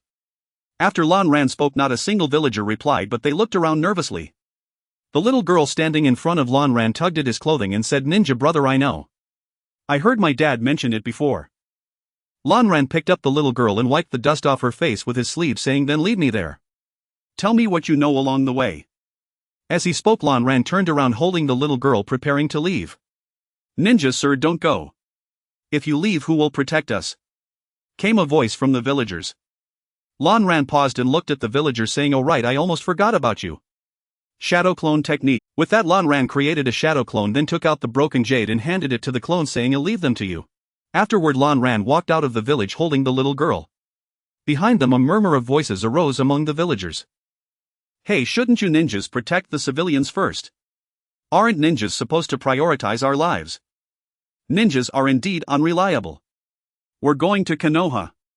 "Ah. Hey, what are you doing?" "Ninja sir, we were wrong." As Lan Ran moved forward holding the little girl, she turned to look back at the voices behind them, but Lan Ran stopped her, saying they were a bit disobedient, so they were taught a lesson. The little girl listened to Lan Ran's words, somewhat understanding, and nodded, asking, "I get it. What's your name?" "Imshi Mukoshi." Along the way, the little girl chatted with Lan Ran, while Lan Ran also inquired about information regarding the mountain bandits through her. Among the bandits, there was an unknown ninja who could use fire release. "Brother, Lan Ran is just ahead. Are you afraid, brother?" The little girl pointed to the mountain bandit camp not far ahead. "Do you want to go in with me?" Lan Ran looked at she in his arms and said, "Is that all right, brother?" "Of course, let's go." As he spoke, the shadow clone left by Lan Ran appeared beside him. Lan Ran looked at the clone and said, "Continue to let the shattering jade absorb souls. Don't let anyone escape." The clone nodded and followed Lan Ran to the front gate of the city. The bandits patrolling the city also spotted Lan Ran and armed shouted at him, "Hey, who are you? What are you doing here? Are you here to deliver money to us?" Without speaking, Lan Ran raised his hand towards the gate and said, "Destruction of the path 32, yellow fire flash." A cherry blossom-colored shockwave blasted towards the city gate. With a bang, as the smoke cleared, the city gate that had stood before him disappeared. Lan Ran then split into 3 clones and said leave no one alive. After saying that, all of Lan Ran's shadow clones vanished. Lan Ran holding, she walked leisurely into the city. She looked at the disheveled corpses of the bandits and the one still desperately resisting in the distance and asked Lan Ran, brother, aren't you going to help? Lan Ran looked at the bandit base in the distance and said no need. We just have to wait for their news. Saying this, Lan Ran set she down and held her hand as they walked towards the distant base. When they reached the location of the base, 4 shadow clones surrounded a bandit lying on the ground entangled by a rope-like light. Lan Ran glanced at the bandit and asked, is he the ninja among the bandits? Kill him. The bandit on the ground, hearing Lan Ran's words, looked around in terror at the shadow clones and pleaded, no, I can work for you. Please let me go. Lan Ran remained silent while she nervously held his hand, looking at the man lying on the ground. The shadow clone did not hesitate, raising a knife and stabbing the lying bandit. With the bandit's painful scream, his life ended, and Lan Ran took the shattering jade from the shadow clone, noting that the awakening level had reached 2. The 99 shattering jade furrowed its brow, and then Lan Ran looked at she who was still holding his hand and asked, it's over. Where does she want to go now? She shook her head and replied, Mom and Dad are gone. I don't know where to go. Lan Ran took out the mirror flower water moon and said, is that so? Shatter mirror flower water moon. She suddenly looked at the 2 shadow clones beside her and exclaimed, Dad, Mom, how did you come back to life? Let me tell you. She ran towards the 2 shadow clones. Lan Ran looked at she and the 2 shadow clones and said, destruction of the Path 31 blue fire cannon. With a booming explosion, the awakening level of the shattering jade reached 3. The surrounding shadow clones were also dispelled, and Lan Ran stored the shattering jade away as he walked towards the direction of Konoha. Lan Ran returned to Konoha and had just submitted his mission report when he encountered the Third Hokage, who was out for a walk. Lan Ran, I heard you just completed a rank mission. Well done. Lord Third, I was lucky to complete it. The ninja among the bandits wasn't strong, so I finished the mission easily. Ha ha ha, good job. I heard from Minato that your method of using ninjutsu is different from that of normal ninjas. Yes, Lord Third. I can release ninjutsu without forming hand seals, but instead I chant to release it. I don't know why. That might be a bloodline limit unique to you, Lan Ran. Bloodline limit. Is it like the first Hokages would release, or the Uchiha clan's Sharingan? Lan Ran looked at the Third Hokage with some confusion after hearing his words. Yes, I hope you can utilize this ability like the first Hokages would release. The Third Hokage said, looking wistful. Lan Ran, like a child brainwashed by the will of fire, excitedly told the Third Hokage what he could do. The Third Hokage, seeing Lan Ran's love for the village and his inheritance of the will of fire, seemed to recall something and asked Lan Ran, who was the man who came out from your house with Shi Yen today? Oh, he is Shi Yen and Han's swordsmanship teacher and also my former swordsmanship teacher. His name is Chen Ran. Chen Ran. Does he only know swordsmanship? Not just that, teacher Chen Ran also knows some physical techniques. He has no chakra, only swordsmanship and physical techniques. The Third Hokage nodded after hearing Lan Ran's words, pondering Chen Ran. Just like the information from the Umbu, there are no chakra fluctuations. Teaching Yuzuki Yujin and Yuhi Kurenai swordsmanship, it seems he poses no threat. Let's keep an eye on him for a while longer. After thinking for a while, the Third Hokage smiled at Lan Ran and said, all right, I understand. You can go about your business now. Lan Ran bid farewell to the Third Hokage and ran towards his home. When Lan Ran returned home, only Chen Ran was in the living room. Lan Ran looked at Chen Ran, who was sitting in the living room drinking tea, and said, the Third Hokage has noticed. Starting tomorrow, I will accompany you for several days to prevent any loose ends from seeing us. He has indeed noticed. What about Danzo? Danzo is relying on Orochimaru. I will find a time to deal with him. Orochimaru. Alright, then you can handle that after. How is the Death God transformation? Not bad, it succeeded, but it consumed quite a bit of spiritual energy. Yujin has a high talent for the path of destruction, perhaps she seeks power more. Power, huh? What about Hong?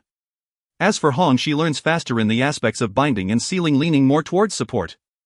The two of them complement each other perfectly. Where are they? Oh, Hong wanted to eat some sukiyaki, so she dragged Yujin out to buy ingredients. They should be back soon. After saying that, Chen Ran dispelled his shadow clone. Just as Lan Ran was enduring the side effects brought by the shadow clone, Yujin and Hong returned with bags of groceries. Lan Ran. Seeing Lan Ran standing in the living room, Hong put down what she was carrying and rushed towards him, hugging Lan Ran and saying, Lan Ran, you're back. You know, today teacher Chen Ran told us a lot. Yujin and I have also become death gods like you, right, teacher Chen Ran? Where is teacher Chen Ran? Before we left, he was still here. Hong looked at where Chen Ran had been sitting only to find that he was already gone. Lan Ran patted Hong's head and said Chen Ran had something to take care of and left early. I'll come back to find you tomorrow. Lan Ran, you don't know teacher Chen Ran is so strict it's completely different from your personality really. Hong complained to Lan Ran while eating sukiyaki. Haha, is Hong really unable to endure hardships? Of course not, it's clearly that teacher Chen Ran's demands are too high. That broken technique is much harder to control than binding path and returning path, and he just keeps pressuring us. Haha, Hong even used the word pressure. Now I didn't expect Hong to be afraid of pressure. It's clearly because I wasn't serious, leading to poor control of breaking path. Teacher Chen Ran didn't pressure you. Xia intervened. Xia, you traitor, why are you helping someone you just met for a day? Hong looked at Xia angrily. I'm just speaking the truth. Xia calmly said without looking at Hong. Alright, how's your studying going, Xia? Lan Ran, seeing the situation between the two, interjected. Xia, you still say that about me, but when it comes to releasing binding path and returning path you were even clumsier than I was, failing several times.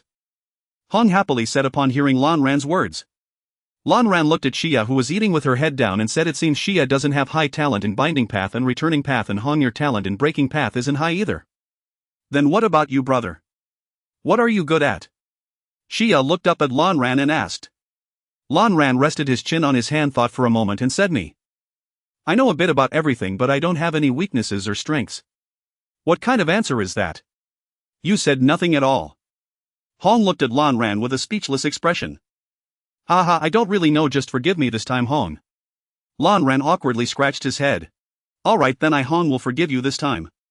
Hong said proudly to Lan Ran.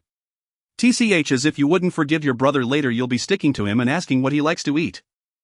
Xia looked at Hong with disdain. What are you talking about, Xia? Don't say random things. Hong's face turned red as her secret was revealed by Xia nervously looking at Lan Ran and saying, Lan Ran, don't listen to what Xia said. Lan Ran smiled at the shy Hong and said, alright, let's eat quickly. Because Hong had dinner at Lan Ran's house the night before and had informed her father in advance, she stayed at Lan Ran's house. In the morning, Lan Ran and Chen Ran sat in the living room waiting for the two who had yet to wake up. It has started. There are already rumors in the village about Kiki Shobai. Oh, you went out to buy breakfast and learned so much. Yeah, but it's only a small part, all praising Kiki Shobai. It seems he has completed his rank mission. Then it's soon. Hey teacher Chen Ran, why are you here so early? Hong, who had already woken up and come downstairs, looked surprised at Chen Ran beside Lan Ran while Xia stood calmly beside her.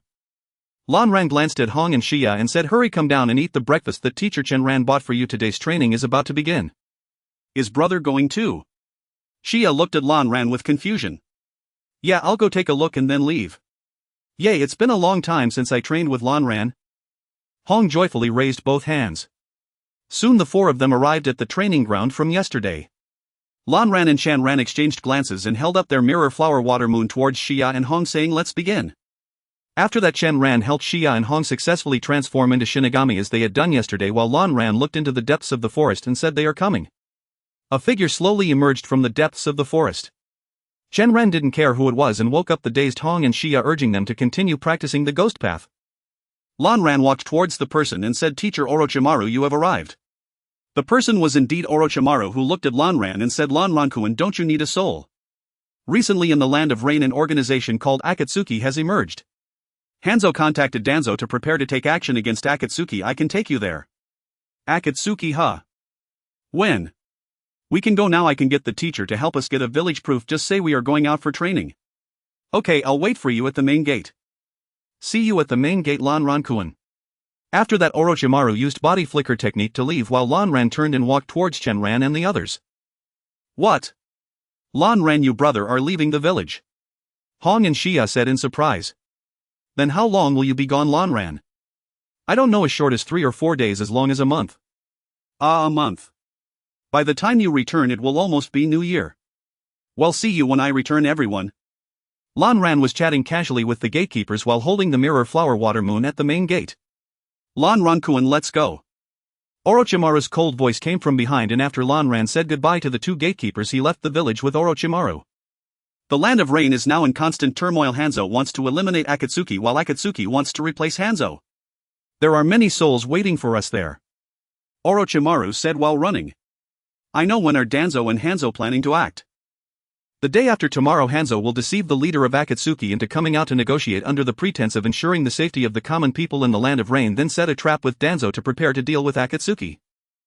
Danzo and Hanzo. Two old dogs. Oh, does Lan Rankuin dislike Elder Danzo? You shouldn't have much contact with him. Not really, it's just that he will hinder our plans. Orochimaru thought Lanran was worried that Danzo would oppose their experiment like Sarutobi Hiruzen, and smiled, saying, "Don't worry Lan Rankuin, Danzo won't hinder us, instead he might be a support on our path of research." Lanran remained silent upon hearing Orochimaru's words and continued on his journey. Orochimaru glanced at the silent Lanran but did not speak further and continued on. After a day's journey, as night approached, Lanran and Orochimaru arrived at the central area of the Land of Rain. Lanran looked at the messy village not far away and said, "The Land of Rain truly needs a new leader." "Oh, Lan Rankuin, do you also think the Land of Rain under Hanzo's management is not good?" "Whether Hanzo's management is good or not, the answer before our eyes has already told us." "Hehe, then what do you think of Akatsuki, Lan Rankuin?" "An interesting organization but too idealistic." "Lan Rankuin, it seems you have quite a bit of intelligence." "I have my own sources of information. For example, from the moment we stepped into the Land of Rain we have already been monitored." Orochimaru, with his eyes closed, sensed his surroundings through chakra upon hearing Aizen's words. He then opened his eyes and looked at Aizen, saying, "What do you mean by that, Aizen-kun?" Aizen did not respond but walked towards a distant cave, saying, "You will understand in due time." "Let's go rest in that cave over there." Seeing that Aizen would not explain, Orochimaru did not press further and followed his pace. Not far from where Aizen and Orochimaru stood, a creature wrapped in aloe, half black and half white, emerged from the ground. "Has he discovered us? It seems there are people who can detect us, especially those targeting Akatsuki and Hanzo. To avoid affecting the plan, let the other white Zetsus monitor them and report back to Madara." Saying that, it burrowed back underground. Meanwhile in the cave, Orochimaru looked at Aizen, who was gazing at the rain outside, and asked, "What is your plan, Aizen-kun?" "The plan? To create carnage." "Aizen-kun, you are indeed someone who will stop at nothing for your plan. Do you know the location of Danzo and Hanzo's plan?" "Yes, it's a plain beneath a cliff not far from Amagakure." "What an excellent geographical position." Time quickly passed to the third day, the day Hanzo was to meet Yuugao and Nagato for the contract. Aizen and Orochimaru stood at a distance watching Hanzo threaten Nagato with Konan as a hostage, while countless root ninjas and Hanzo's subordinates stood behind him. "Aizen-kun, do you think that red-haired kid will take action?" "No, but the death of his companion will awaken him." "If I'm not mistaken, Orochimaru, you should know them, right?" "Do I know them?" "I seem to recall they are disciples that Jiraiya taught in the Land of Rain after the Second Shinobi War. I didn't expect them to grow to this extent." I remember now. As a fellow disciple, shouldn't you as their uncle step in to save them?" "Me? Perhaps it's better to let it be. Aizen-kun just mentioned that the death of a companion will awaken him. It's something he must experience." At that moment Yuugao charged towards Nagato. "Yuugao. PFF. With Konan we must survive no matter what." "You are the savior of this world, it is you indeed." As Yuugao fell, Hanzo ordered an attack on Nagato, and countless shuriken and kunai were shot towards him, which Nagato slowly blocked with his left hand. Nagato also jumped to Konan's side but fell into Hanzo's trap, his legs severely injured by explosive tags. Nagato summoned the Outer Path's Deva, using its chakra to wreak havoc. Orochimaru, observing the scene before him, sighed, "Human life is so fragile, this is how death occurs and life is born." Meanwhile Aizen shook his head as he watched Danzo and Hanzo flee, saying, "Next comes our cleanup of the battlefield." Soon only Nagato and Konan were left standing on the battlefield, and the Outer Path's Deva vanished. Aizen and Orochimaru appeared on the battlefield. Konan was about to help the weakened Nagato when she nervously asked, "Who are you?" Aizen then revealed the mirror flower water moon, saying, "We are here to finish up." Afterward he took out the shattered jade, absorbing the souls of the corpses present, including Yuugao, while Orochimaru examined the causes of death of the ninjas. "They died from having their chakra drained. That has nothing to do with me. As long as my soul is intact, it's fine." "How did it go?" "Collected." Aizen looked at the shattered jade, which had reached 4, saying, "Not bad, but quite a few people managed to escape." With that Aizen put away the shattered jade and looked at Konan and the injured Nagato, shaking his head. "I can revive Yuugao, but not now. When the time is right I will come to find you. Don't think about telling anyone. Uchiha Madara will not help you." Konan and Nagato were shocked by Aizen's words, their eyes wide as they stared at him. Aizen and Orochimaru paid no mind to their thoughts and left the battlefield. Just after Aizen left, Zetsu and a masked man appeared at the scene. Konan, seeing the newcomer, exclaimed in shock, "Uchiha Madara, what are you doing here?" The newcomer was an aged Uchiha Madara. Hearing the two Konoha ninjas had entered the land of rain, one being Orochimaru, one of the legendary three, and the other being the new generation genius ninja Aizen Sōsuke, he came personally to check on the situation, fearing they might affect the plan. Madara ignored Konan and instead looked at Nagato, asking, "What did that boy say to you?" Nagato glanced at Madara and weakly replied, "He said to protect these eyes well."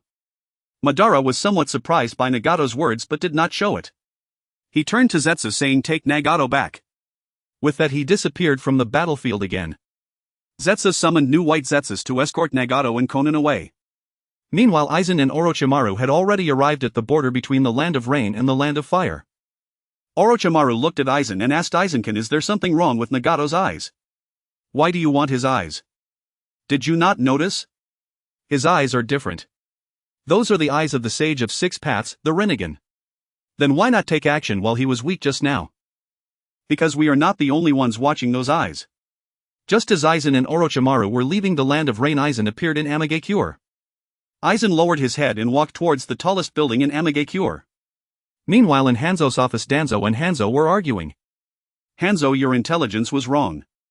It's because of your Amigakure that my subordinates met with such a tragic end. We need compensation." "Compensation? What do you mean, Danzo? Did our Amigakure suffer no losses? What effort did your Konoha put in? I don't care. The action was directed by you, Hanzo. Our Konoha merely cooperated with you. Now that things have gone awry, shouldn't you bear responsibility, Hanzo? Danzo, I advise you not to overreach. Since we cannot agree, let's resolve it with war. I want to see how much fighting strength your Amigakure has left after this incident. You, Danzo, your heart is truly dark. I will send someone with the resources to you shortly." "That's good. Hanzo, I will not withdraw unless the price is reasonable." "You. Both of you stop arguing. You should worry about whether you can leave here alive." Aizen appeared in Hanzo's office wearing a mask. Hanzo and Danzo looked at the mysterious masked man with caution. Hanzo picked up a weapon nearby and asked, "Who are you?" "The one here to take your lives." "Where did this little brat come from speaking such bold words?" "Do you not believe it? Shatter Mirage." With a loud explosion, Hanzo's office was engulfed in smoke. Hanzo and Danzo landed steadily on an open ground, vigilantly watching each other. Nearby, root ninjas and rain ninjas also appeared beside the two. Hanzo, holding his sickle, looked at Danzo and the root ninjas behind him, saying, "It seems there is more than one of you. Prepare to die." With that, he led a group of rain ninjas to attack Danzo, who also drew his ninja blade and charged towards Hanzo's group.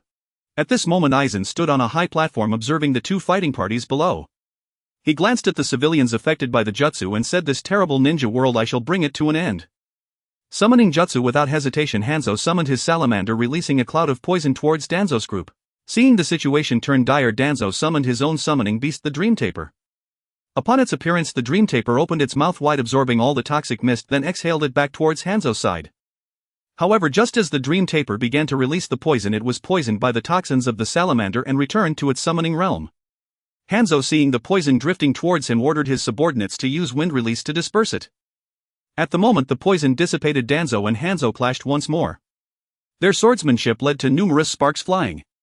Just as they separated after a violent exchange, Aizen appeared on the battlefield. The three formed a triangle with their positions. Both Danzo and Hanzo looked at the newcomer and simultaneously said, "Hanzo, Danzo, where have you been?" Aizen did not intend to answer their questions, instead drawing Mirage and saying, "Almost forgot, Shatter Mirage." Hanzo and Danzo glared at Aizen angrily, saying, "Danzo, Hanzo, what do you mean? Do you intend to ruin the friendship between Rain and Konoha, Konoha and Rain?"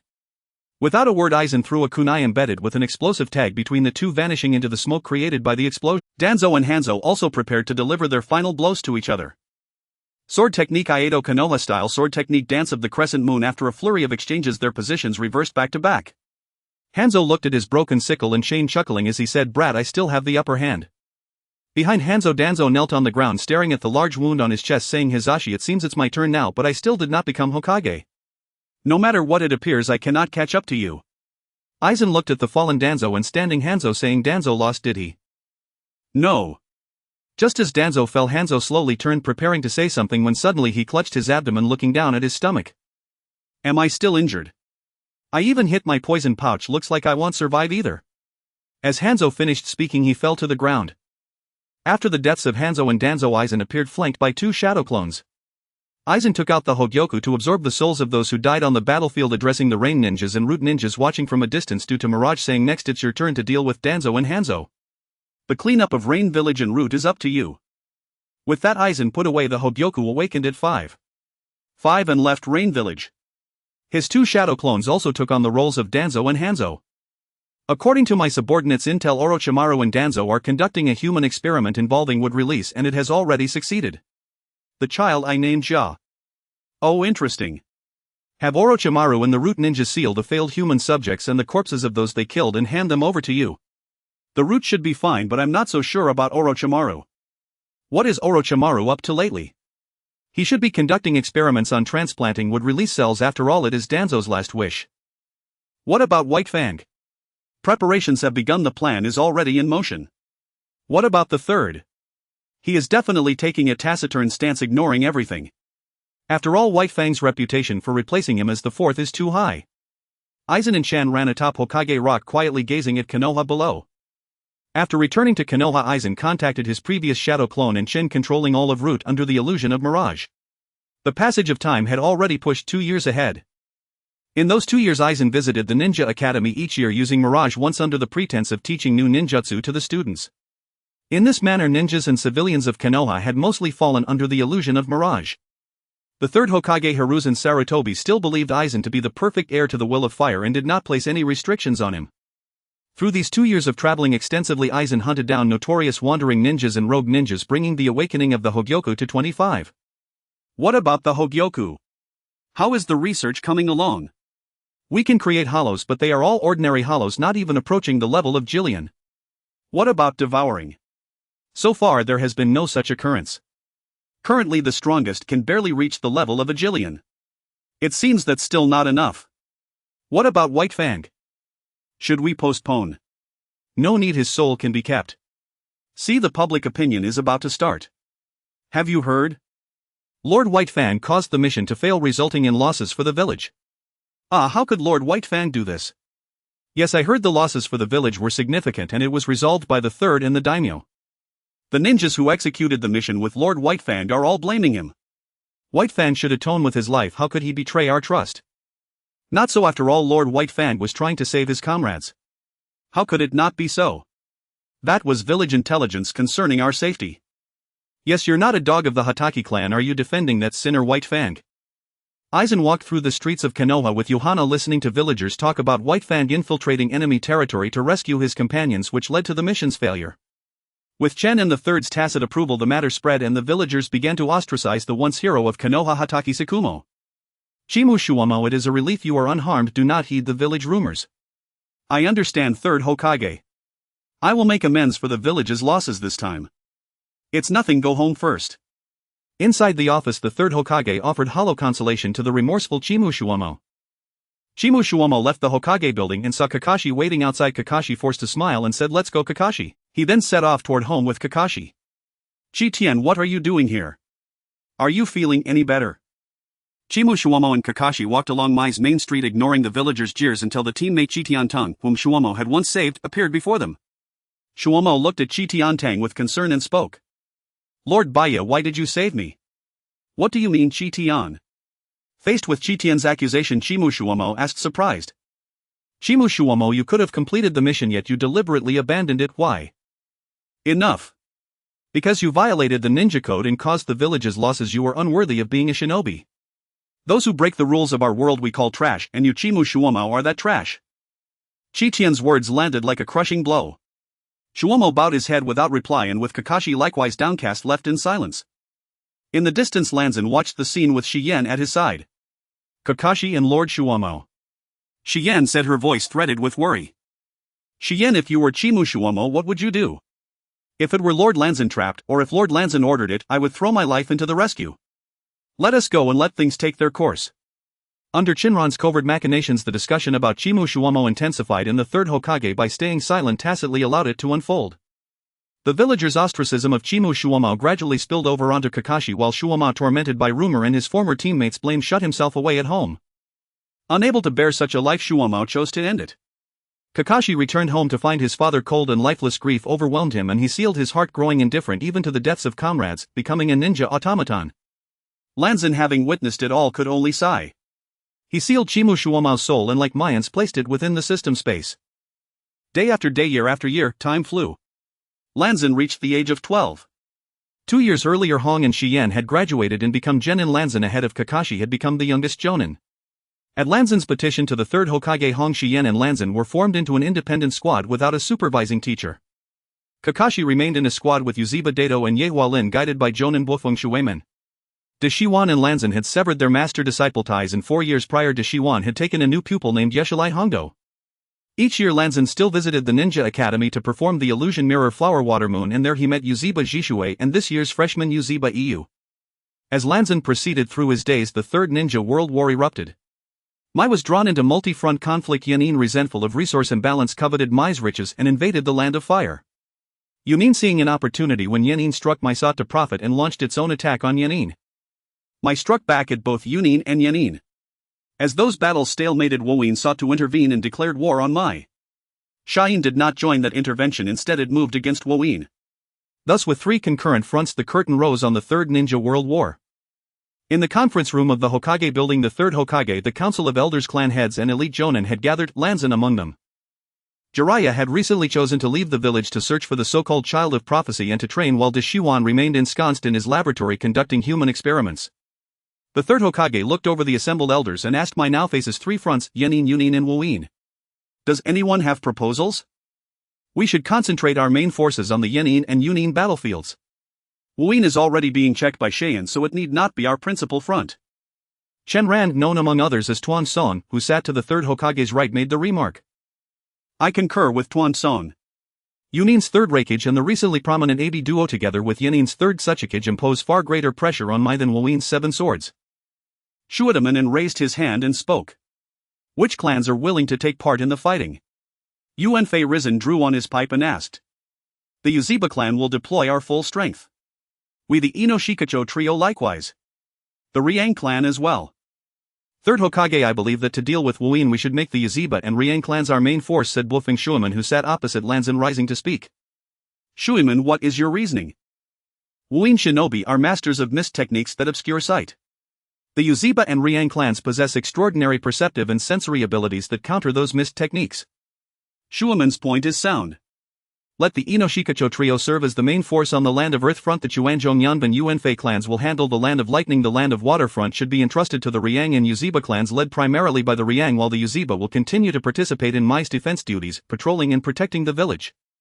The Third Hokage pondered for a moment and then said, to all, I propose that Ninja Academy students of suitable age graduate early to join the battlefield. Let the children understand the reality of war.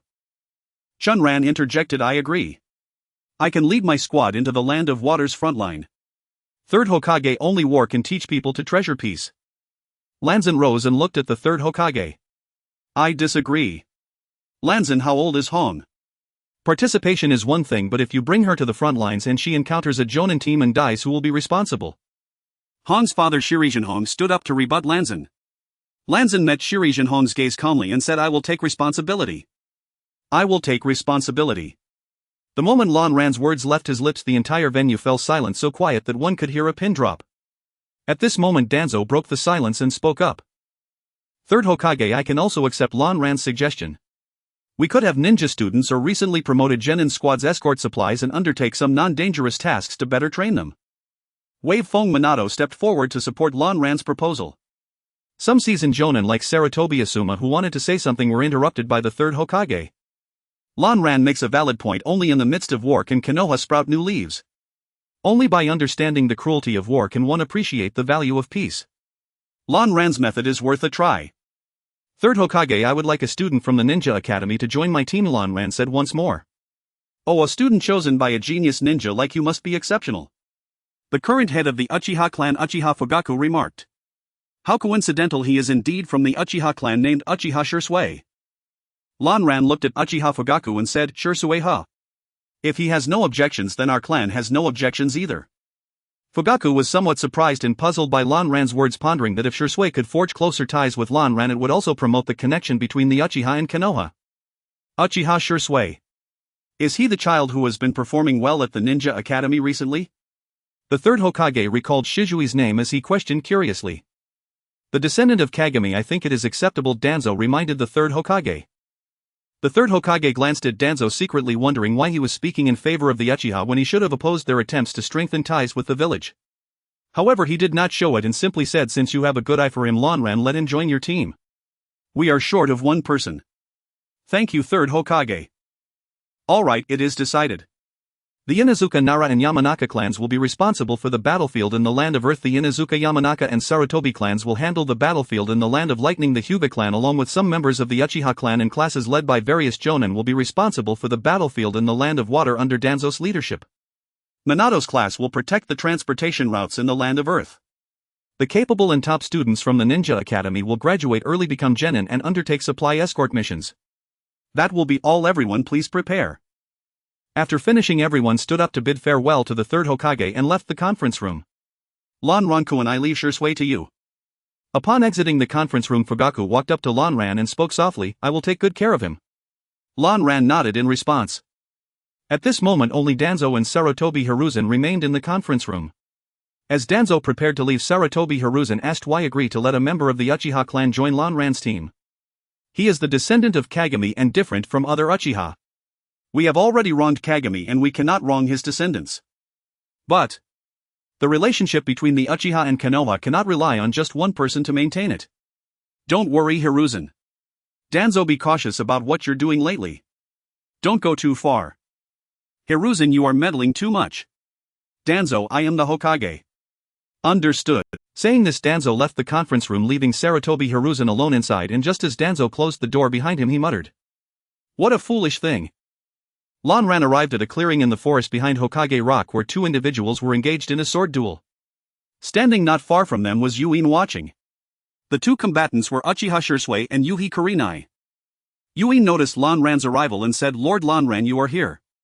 Kurenai and Shursui also stopped their duel and addressed Lanran, Lord Lanran. Stop your training, for now war has begun. Return and prepare, we are going to battle. Yes, Lord Lanran. Three Kurenai and Shursui then used Chuanpa to leave while Yuin stayed behind and walked up to Lanran. Yuin, how was their performance? Kurenai and Shizui's performance was decent. They both displayed average skills in combat and martial arts, but their capabilities in the Demon Path and Binding Path are still outstanding. Shursui has great talent. His progress in sword techniques, unarmed combat, and Chuanpa is rapid, especially Chuanpa, as his speed is almost catching up to mine. If he is given a bit more time, he might surpass me, while his performance in the Demon Path isn't as remarkable as the others. I see, Chuanpa. No wonder he's called Shursui of the Body Flicker. He possesses talent for Shursui of the Body Flicker. Is that his title? Yes, in the future his enemies will bestow this name upon him, but not now. Has Kurenai achieved her Shurkai yet? She has been communicating well with her Zanpakuto Nanao and can already release her Shurkai freely, but her spiritual energy is insufficient to maintain it for long. Nanao is the Zanpakuto of the former captain of the 4th Division Urahara Kisuke, rewarded when the level of the Hogyakus unlocking reached 25, and Lanran gave this reward to Kurenai. In that case, let's head back. Lanran-kun, it's been a long time since we last communicated. Weren't you busy with Danzo conducting experiments on Mokotan? What made you find the time to seek me out? I came to inquire about achieving immortality. Don't rush, the war has erupted. After it ends, I can help you realize your immortality. Then I look forward to good news from you, Lanran-kun. By the way, the experimental subjects you've been working on lately seem a bit restless. Danzo has already noticed them. Do you need help handling them? Hollows. They are just failed experiments. Hand them over to Danzo, it will save me some trouble. After all, Danzo is quite reliable when it comes to handling matters. Lanran-kun, you are quite bold. Aren't you afraid that Danzo will trace it back to you? Danzo is not someone easy to deal with or dismiss. No need to worry, Orochimaru-sensei.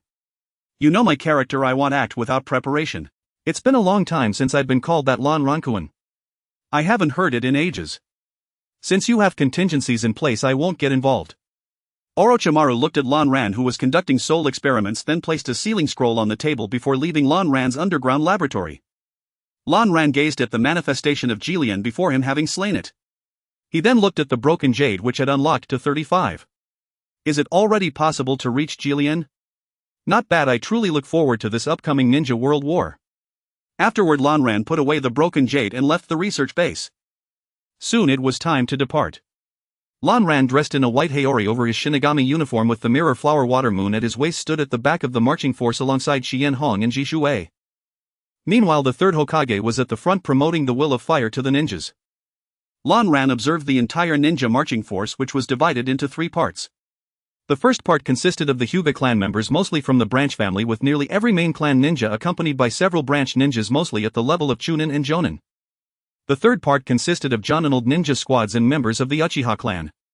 The strength of the ninja squads was mostly at the Chunin level, while the Uchiha clan led by Uchiha Fugaku had many Jonin and a smaller overall number. Ji Shuei, are these all your clansmen? Why are there so few? Isn't the Uchiha clan a large family? Hong looked at the surrounding Hyuga clan members who outnumbered the Uchiha clan members by 2 to 1 and curiously asked Ji Shuei. I heard from the clan leader that due to the war the guard forces are also responsible for the safety of Konoha, so many Jonin from the clan couldn't come. Ji Shuei explained to Hong as he glanced at his clansmen. Hey Itachi, did Fugaku bring Itachi along? After all, Itachi's talent is very high, so Fugaku must have wanted him to gain some experience. But is Itachi too young? He will be fine. Fugaku will take good care of him, Lan Ran said, looking at Itachi who stood beside Fugaku. Meanwhile, Itachi noticed Lan Ran's group watching and turned to greet them. Oh hey Lan Ran, Xian Hong. Long time no see. A ninja dressed in a green bodysuit with a red scarf around his neck and a watermelon hairstyle appeared before Lan Ran's group. Lan Ran smiled at the person in front of him and said, Kai, long time no see. How has your father been lately? The one before Lan Ran was none other than the future blue beast of Konoha, Might Guy. Kai's father, Might Due, appeared behind him and said, thank you for your concern, Lan Ran. Long time no see. Lan Ran looked at Might Due, shook his hand and said, Mr. Due, long time no see. Kai, where are your teammates? Hong asked Kai. Oh, my teammates are over there. When I saw you, I came over. Kai pointed towards his teammates and his guiding Jonin. Lan Ran looked in the direction Kai pointed. He didn't recognize Kai's guiding Jonin, but his teammates were Ebisu and Shiranui Gunma. Kai, Mr. Due, be careful, Lan Ran said. Got it, Lan Ran. Don't underestimate me. We're off now, Kai confidently replied to Lan Ran before heading towards his team. Due looked a bit embarrassed and said to Lan Ran, your team and Kai's team are mostly composed of ninja squads on similar missions. If you encounter Kai, please take good care of him. I understand. I will, Mr. Due. Lan Ran nodded in agreement with the man requesting for his child. Seeing Lan Ran's agreement, Due returned to his own team with a relieved expression. Lan Ran and Due's connection began when Lan Ran encountered Might Due, who was being mocked and bullied while accepting a mission. Lan Ran chose to help Due and together they took on a branch escort mission, thus forging their friendship. At the battlefield between Konoha and the Mist within Konoha's temporary headquarters, the leaders headed by Danzo sat at a long table discussing matters regarding the battlefield. Does anyone have any thoughts or ideas? We of the Hyuga clan can allocate a group of ninjas as a reconnaissance force to investigate the enemy's strength, said Hyuga Hizashi, the clan leader. The current front line is too long. Due to the Sunagekyure's influence, the Kirigakure forces have been waging guerrilla warfare. We should take the initiative to attack, Fugaku added. I agree with clan leader Fugaku's opinion. We can take the initiative and catch the Kirigakure off guard. Lan Ran raised his hand in agreement. That won't do. That's not wise, Lord Danzo. We still do not understand the strength of the Kirigakure. A direct attack would be too risky, and elite Jonin stood up to refute. How about this? Let clan leader Hizashi select ninjas to form a reconnaissance team to investigate the strength of the Kirigakure. Once the reconnaissance results come in, we can decide whether to attack. In the meantime, the patrol duties can be assigned to various ninja squads and the Uchiha clan, he suggested. Understood. After the meeting concluded, Lan Ran returned to his tent and said to the 3 chatting inside, Shien, please go find Danzo's people to take over our patrol schedule and routes.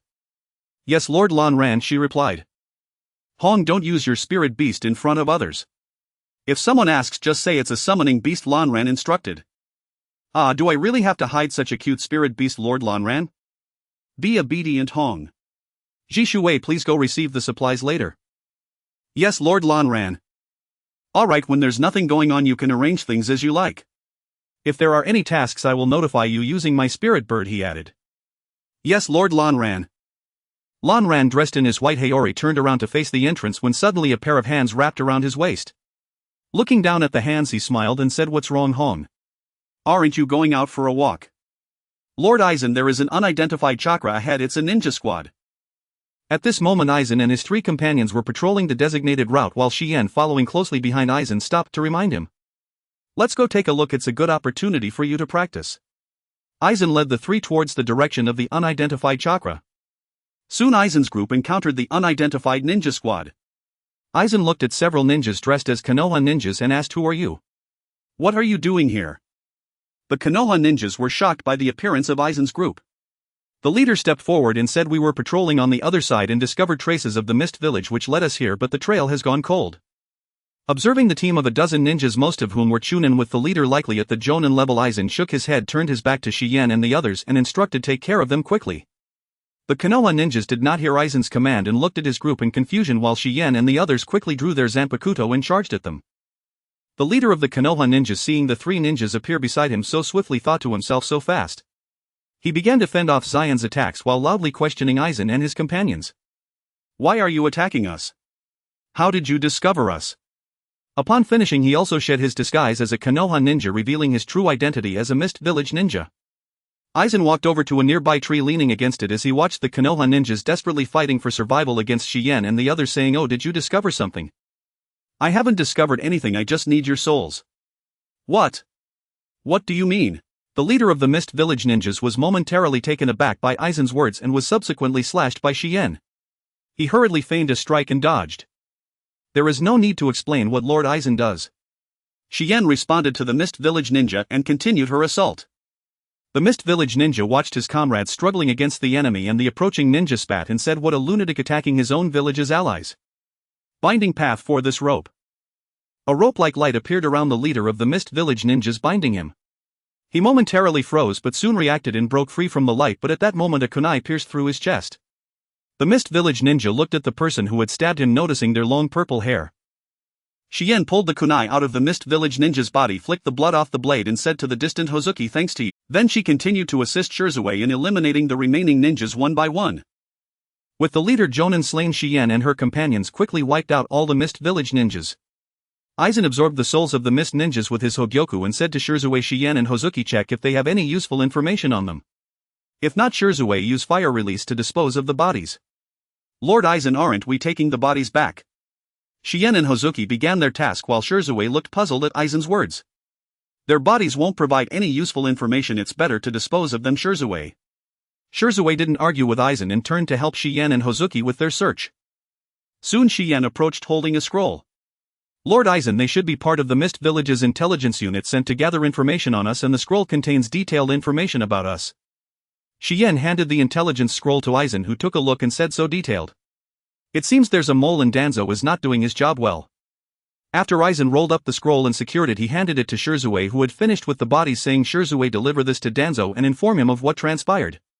We'll head back after completing our patrol." "Understood, Lord Aizen." Shirzue took the intelligence scroll, tucked it into his clothing and used Chuunpa to head towards the main camp.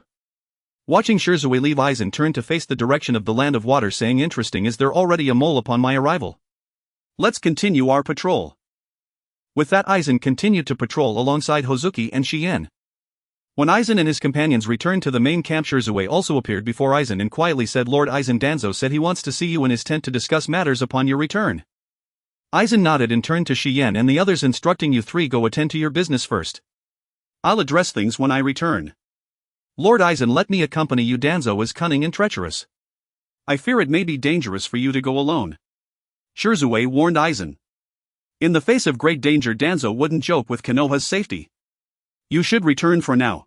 With that, Aizen walked towards Danzo's tent while Shien looked at the two who were still worried about Aizen and said, "Do you really need to worry about Lord Aizen's strength?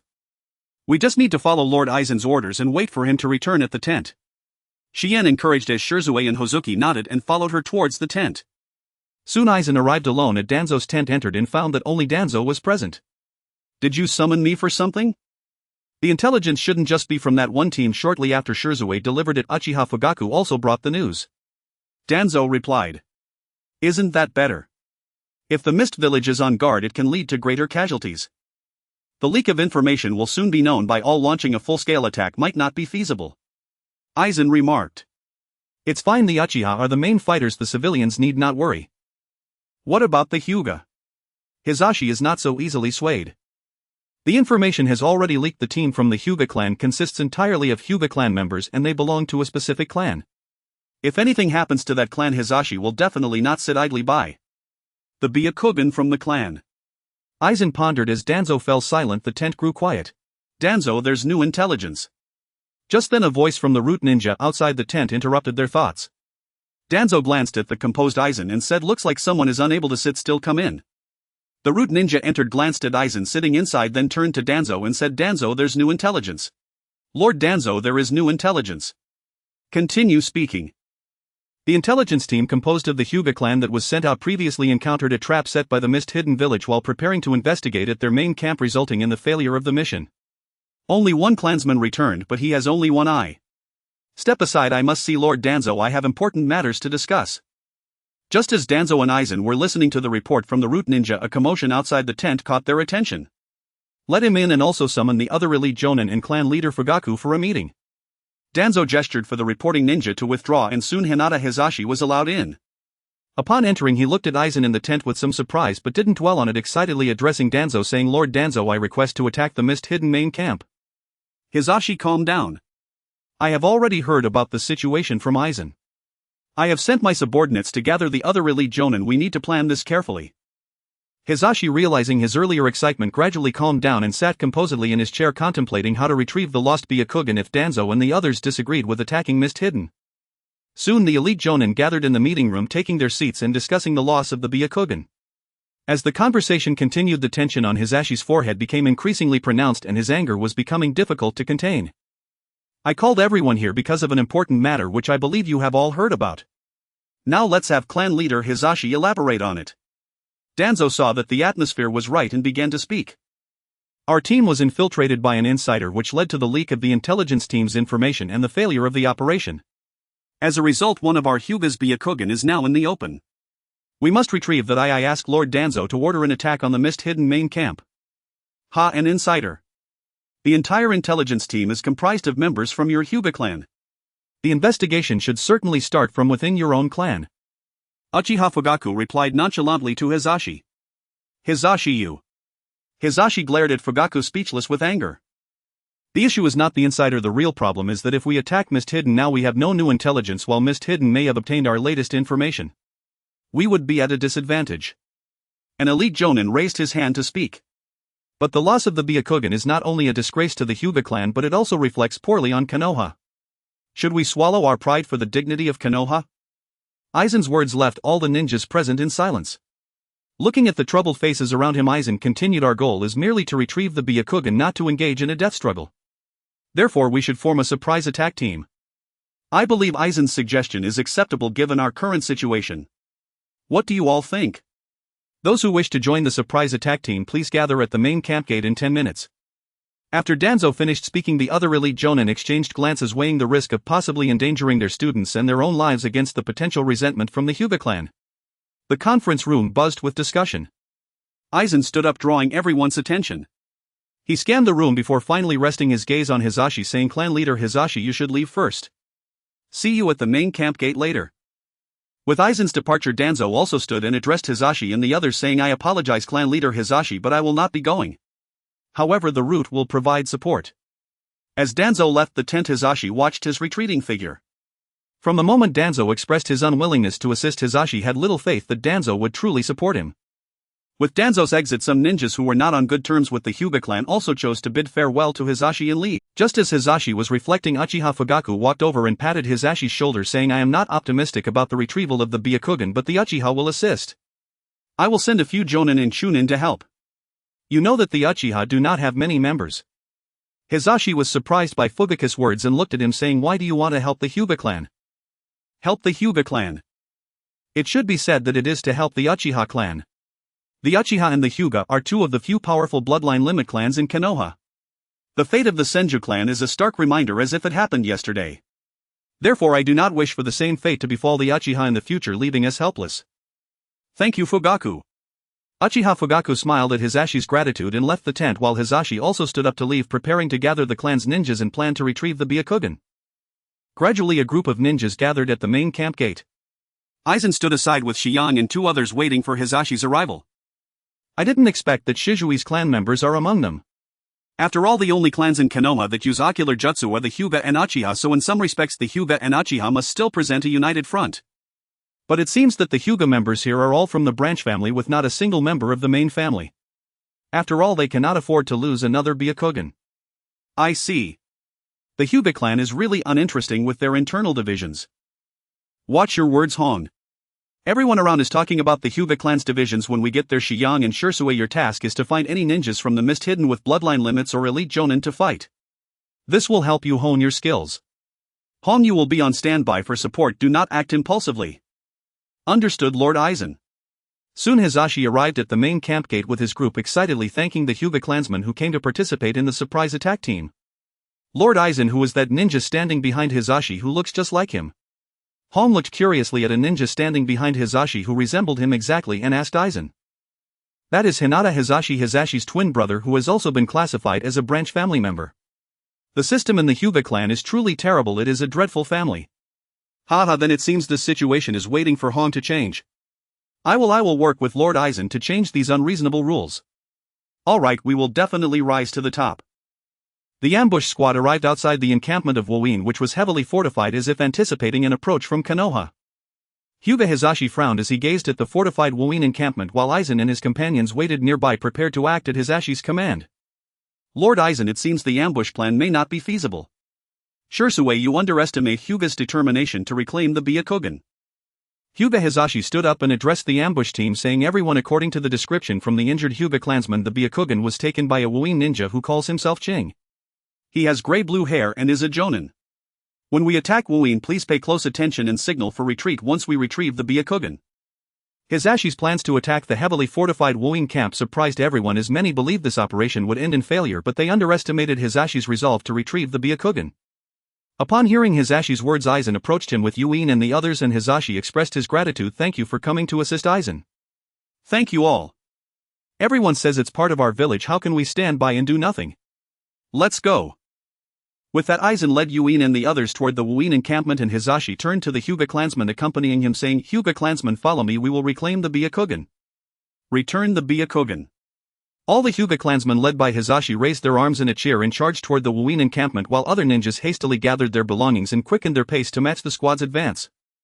Soon Aizen and his three companions arrived first at the Wuin encampment, where the vigilant Wuin ninjas noticed them and an alarm sounded. Aizen addressed the alert Wuin ninjas, saying, let's end this quickly. Wuin nodded and stood in front of Aizen, raising her hands toward the Wuin encampment. O Lord of the Realm! Mask of flesh and blood, myriad forms take flight and wear the name of humanity. Truth and restraint, wall of the dream of sin, stand firm. Destruction of the path, 33 azure flame fall. 3 flames shot toward the Wuin encampment, while 3 Wuin ninjas at the front began to form hand seals. Water release, water formation wall. 3 walls of water rose in front of the camp. The flames did not collide with the water walls but split when nearing them, bypassing the walls and crashing into the encampment's perimeter, creating a massive cloud of dust. At that moment, Hyuga Hizashi appeared behind Aizen and his group, witnessing Aizen break through Wuin's defenses. He quickly urged the others, saying, now is the time to avenge our fallen comrades and reclaim the Byakugan. The ambush squad felt their morale surge upon hearing these words and accelerated toward the Wuin encampment. Aizen then said to Wuin and the others, initiate the plan. After that, he led the charge into the Wuin encampment, commencing the slaughter of Wuin ninjas, with Wuin and her companions closely following, eliminating the lives of Wuin ninjas. Shortly after Yuyan's group entered the camp, the main forces also surged in, launching a surprise attack on the Wuin ninjas. Wuin's higher-ups quickly responded. Shortly after Hizashi and his group entered the camp, reinforcements arrived, clashing with the ambush squad. Wuin and her companions coordinated to encircle and eliminate the Wuin ninjas with bloodline limits. Aizen wielded the mirror flower water moon, slaying the ninjas who attacked him while using the broken jade to absorb the souls of the fallen. However, Wuin's reinforcements increased rapidly, and the Konoha ambush squad soon found it difficult to hold their ground, while the Hyuga clansmen searching for Ching had yet to find him. Hizashi hesitated, contemplating whether to retreat. Aizen observed the broken jade reaching 40 awakening, then looked at the already injured Wuin and her companions. He approached them and said, let's go, it's about time. After saying that, he brought Wuin to Hizashi's side and said, Leader Hizashi, it's time to retreat. If this continues, you will also fall here. Hizashi listened to Aizen's words, glancing at the increasing number of Wuin ninjas, gritting his teeth, and finally ordered the heavily wounded Konoha ninjas to retreat. With some Hyuga branch ninjas remaining to cover their retreat, the Konoha ninjas escaped safely. Along the way everyone was dejected as this battle not only failed to reclaim the Byakugan but also cost them the lives of many ninjas. Leading the way, Hisashi remained silent with a sullen expression heading towards the Konoha camp. Aizen and his 3 companions followed quietly behind the main force. The Hyuga clan will surely lose face. Returning this time, leader Hisashi will likely face punishment as well. Is it that serious? Sure, Sway. Red, you're still as naive as ever. It seems spending too much time with Lord Aizen has made you rely on him for everything and stop thinking for yourself. What are you talking about, Yuin? How can you say I cling to Lord Aizen every day? That's just absurd. Hahaha, among us 3 you've spent the most time alone with Lord Aizen. Shursue, don't speak, it's clearly Lord Aizen who likes me, which is why we spend time together. Red, don't you feel embarrassed saying that? You are the one who clings to Lord Aizen, he just doesn't say anything. Yuin is right, if Lord Aizen hears you in front, let's see if you still dare to say such things, ha. After Shizui's words, the 3 of them turned to look at Aizen, who was leading the way ahead. At that moment Aizen wore black-framed glasses with the lenses reflecting light that obscured his eyes, leaving them wondering what he was thinking. Be quiet, Shursue, laughing so loudly. What if Lord Aizen hears us? Didn't you say Lord Aizen likes you? If Lord Aizen hears it, he will surely forgive you. Yuin, you are also helping Shursue bully me. You didn't explain why the Hyuga clan would lose face earlier, just said it was because of people. Haha, I'll explain. What Shursue meant earlier is that the Hyuga clan set the caged bird rule to prevent the Byakugan from falling into enemy hands on the battlefield. Caged bird. What is that? It's a type of cursed seal, but for Hyuga clansmen marked with the caged bird upon their death, the seal activates to seal the Byakugan, preventing the possessor from using it. The caged bird ensures that the Byakugan does not spread after all Hyuga clansmen are slain on the battlefield. I see, Shursue, your clan wouldn't have such a thing, would it? Let me see it. The Uchiha clan does not have such rules, only the Hyuga do. If the Sharingan is not used by those of the Uchiha clan, its wielder's strength will significantly decline. A non-Uchiha who implants the Sharingan will find it cannot be turned off, constantly draining the chakra of its possessor. Thus the Uchiha clan is not worried about the Sharingan being leaked.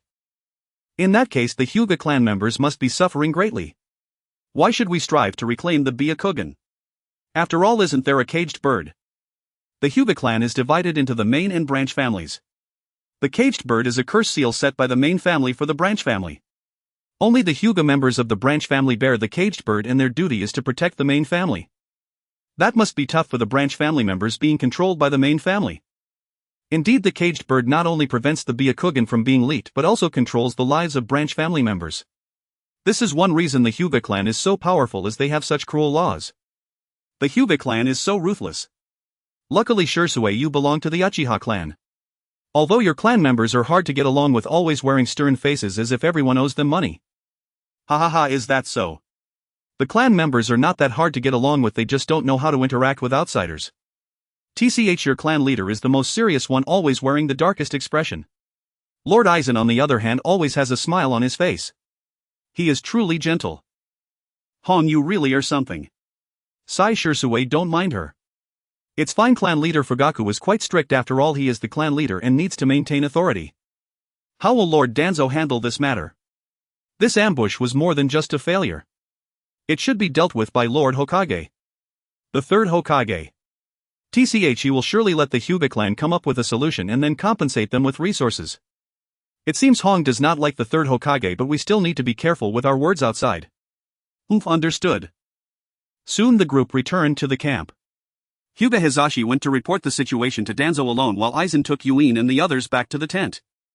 Aizen looked at the 3 in front of him whose clothes were somewhat tattered and said, change your clothes, rest for a bit. Danzo will call for a meeting again soon, so focus on your training. As he finished speaking, Aizen stood up, preparing to leave. Lord Aizen, let me accompany you.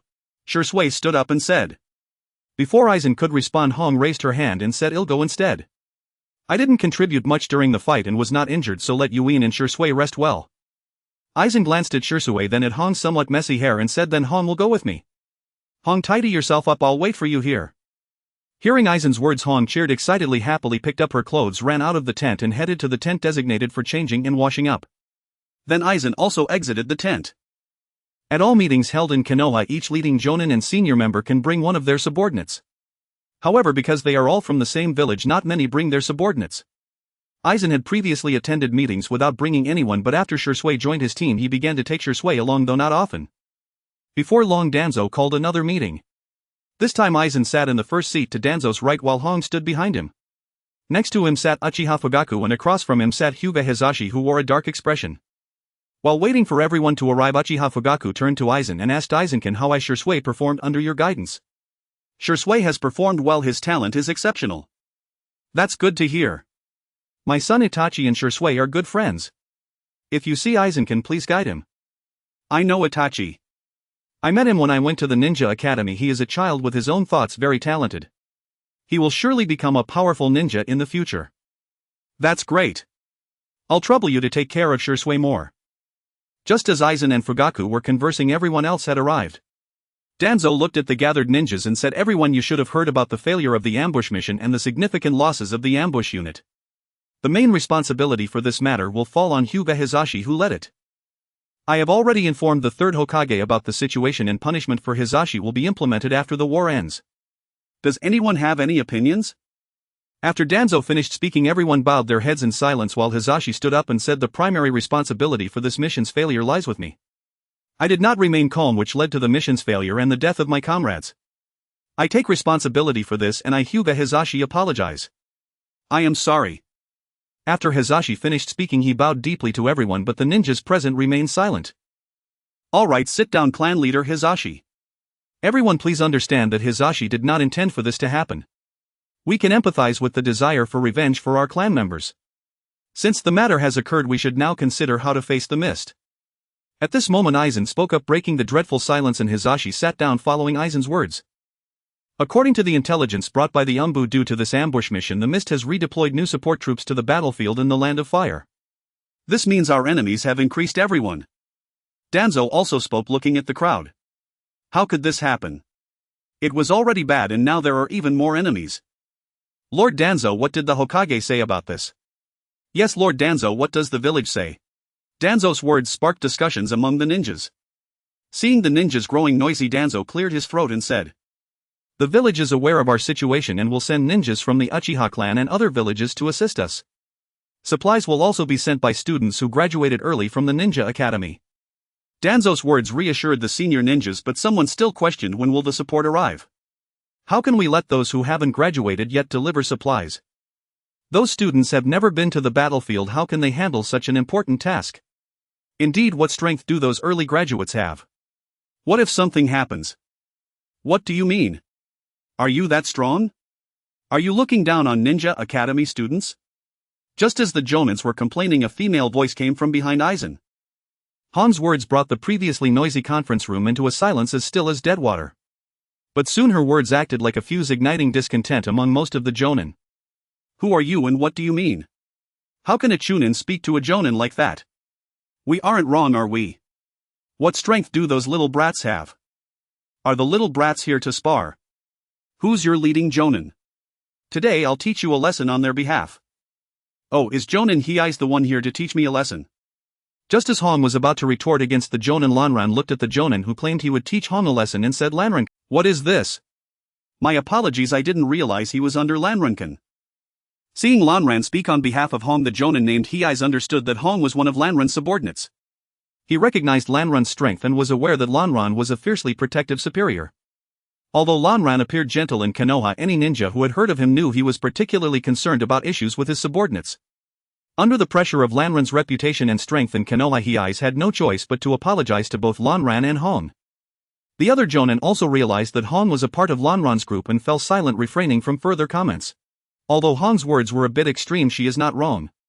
The students from the Ninja Academy are not trash. After all, it's well known that I graduated early as well, so please do not hold too much against the ninjas coming out from the academy this time. Lanran placed his hands on the table, looking at the Jonin Hiei, and said, "Alright, in the meantime, before the reinforcements arrive, we just need to strengthen our vigilance." Does anyone have any thoughts about the upcoming plans? After Lanran finished speaking, the conference room fell into silence once again.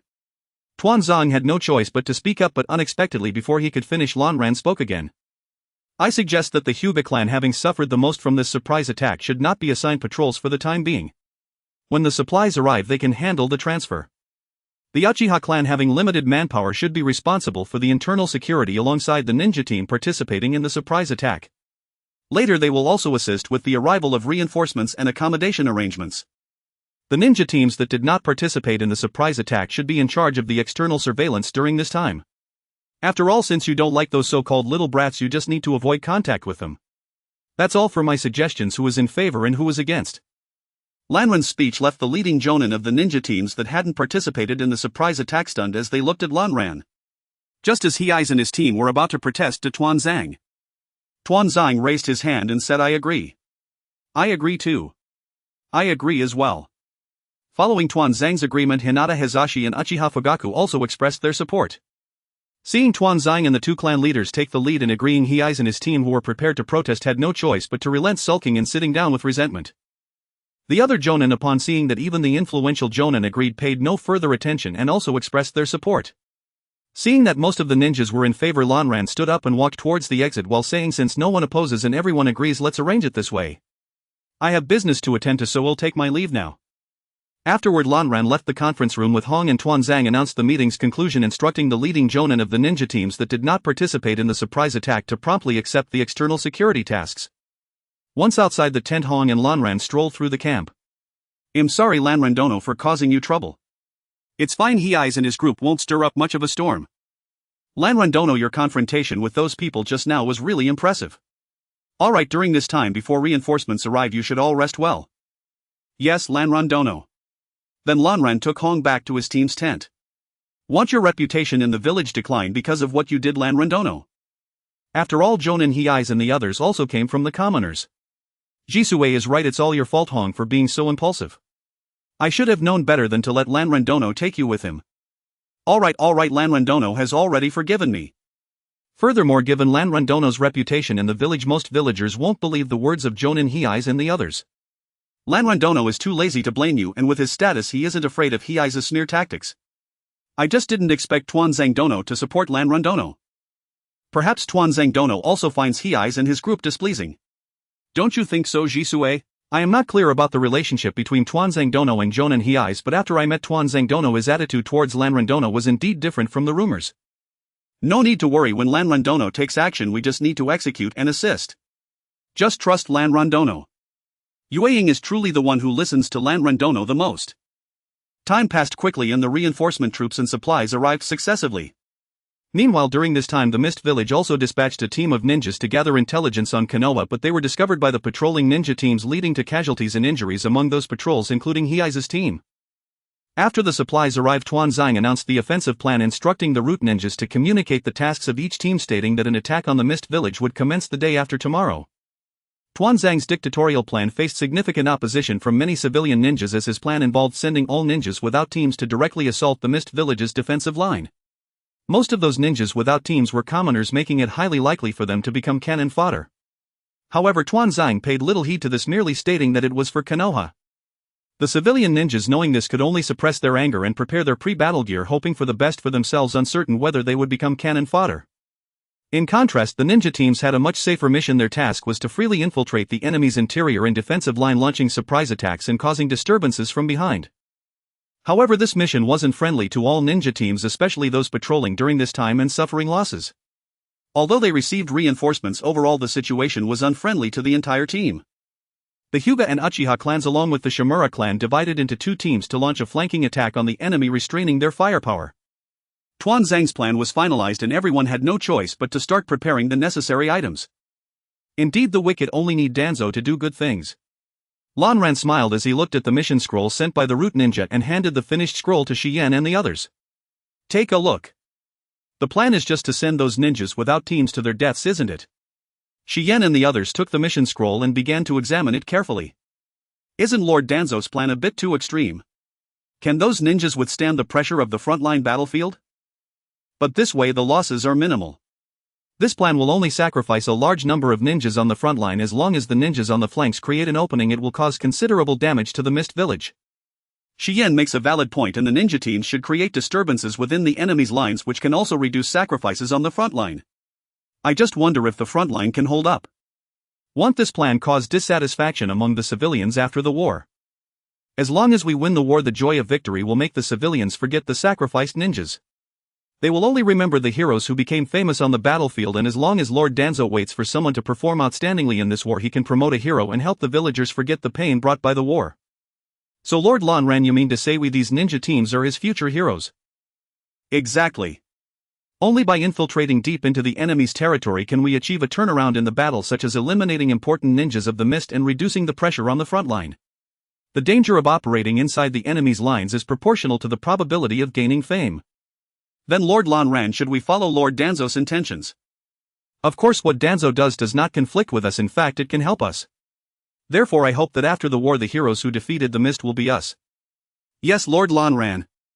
3. The next day, since the ninja team's mission was to infiltrate deep behind enemy lines, they set out a day early with Lanran and the others among them waiting for the operation to begin.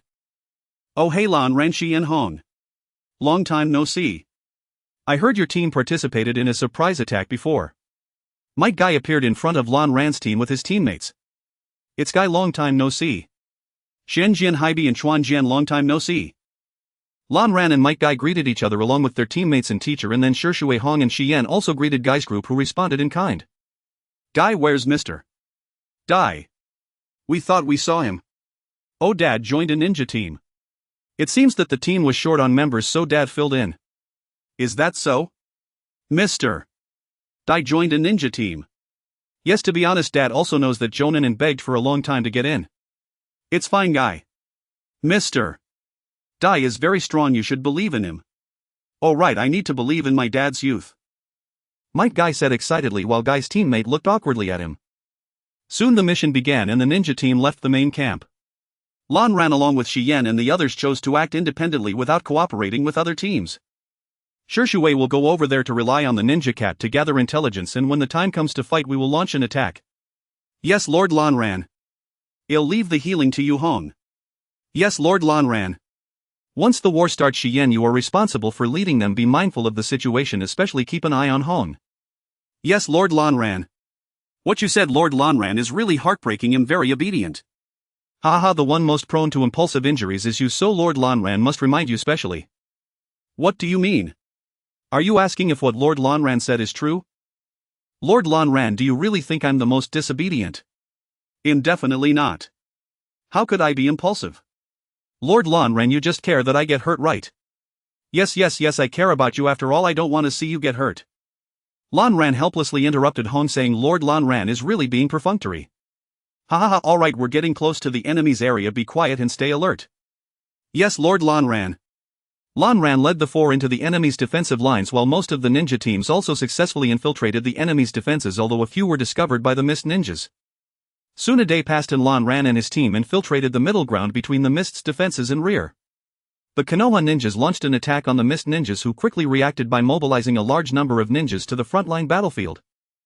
To reach the frontline battlefield, these ninjas had to face attacks from the ninja teams, resulting in heavy losses during this initial phase.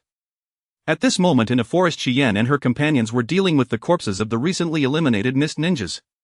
Shishui Yurshuanpa is getting faster and faster, even faster than Xian.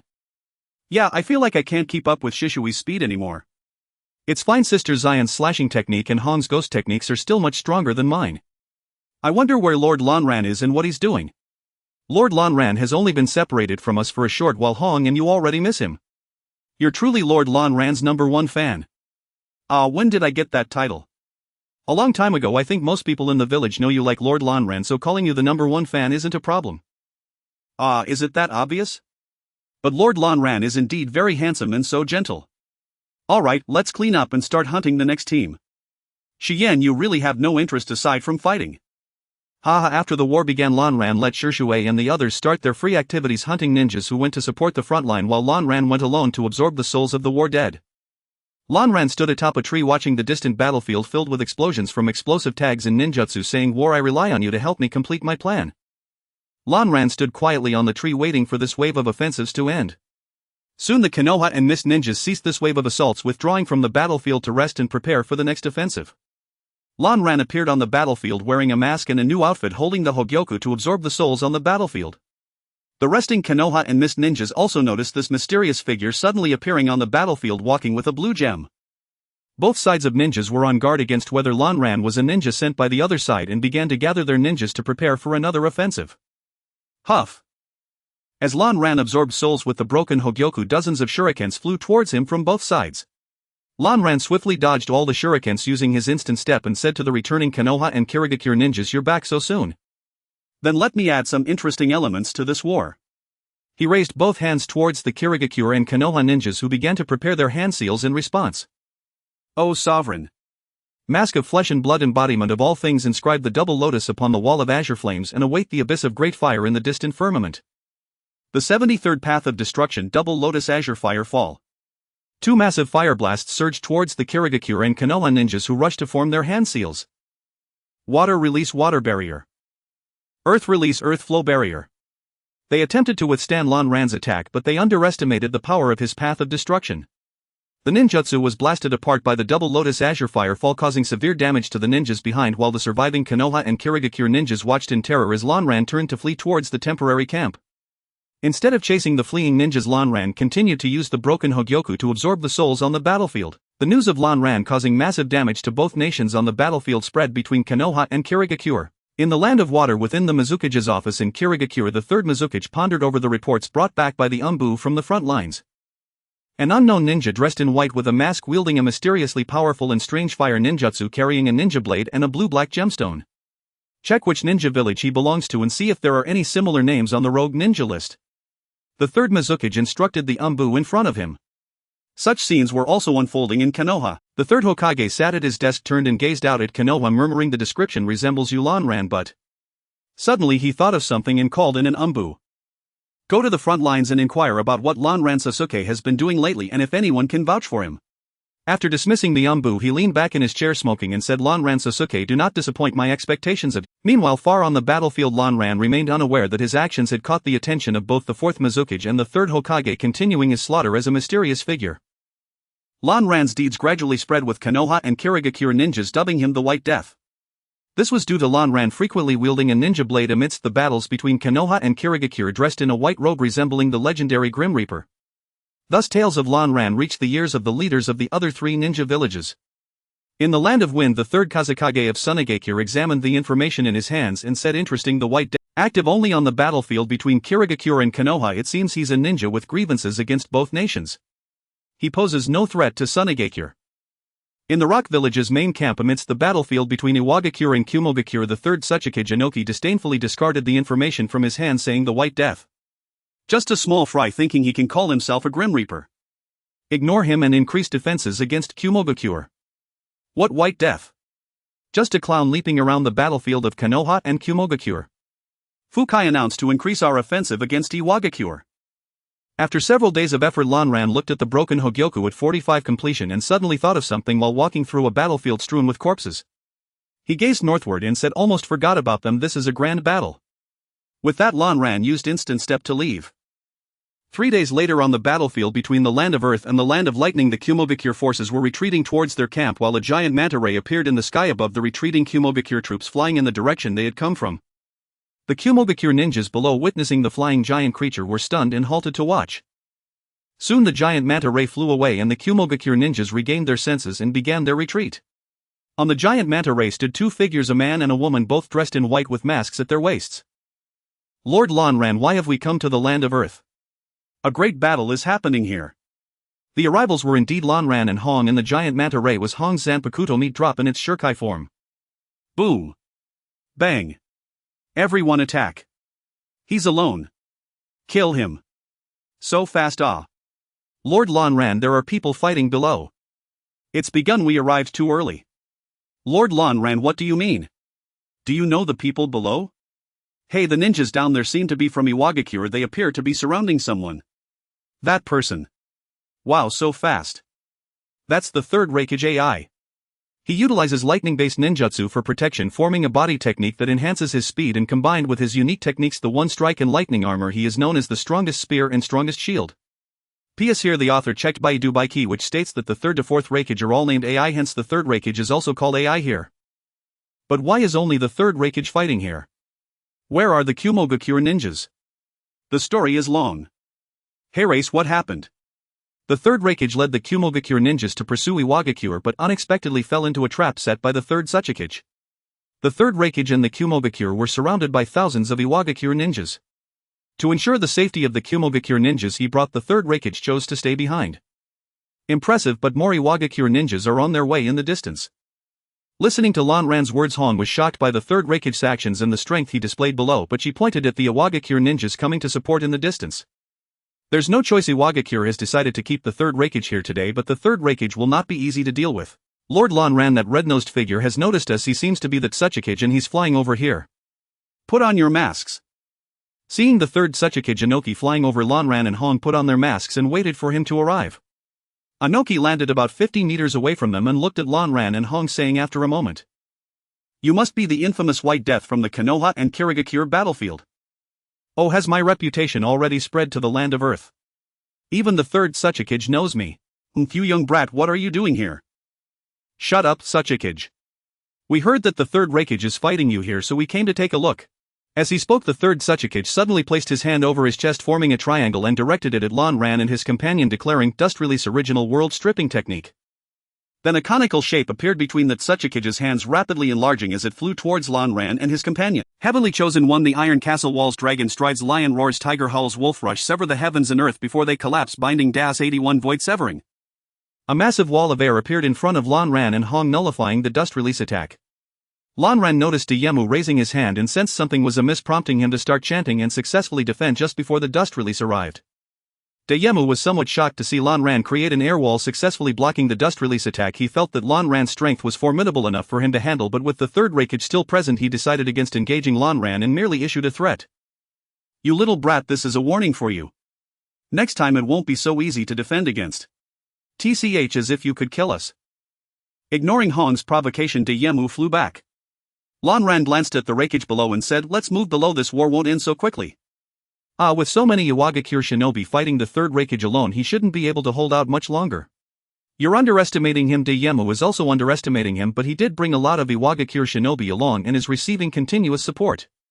Dayemu felt he could kill the Third Hokage because of this, which is why he didn't take action, but the Third Hokage is not as weak as imagined.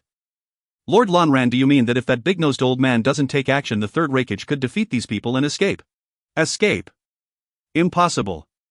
There are too many Iwagakure shinobi, but the Hokage won't die so quickly.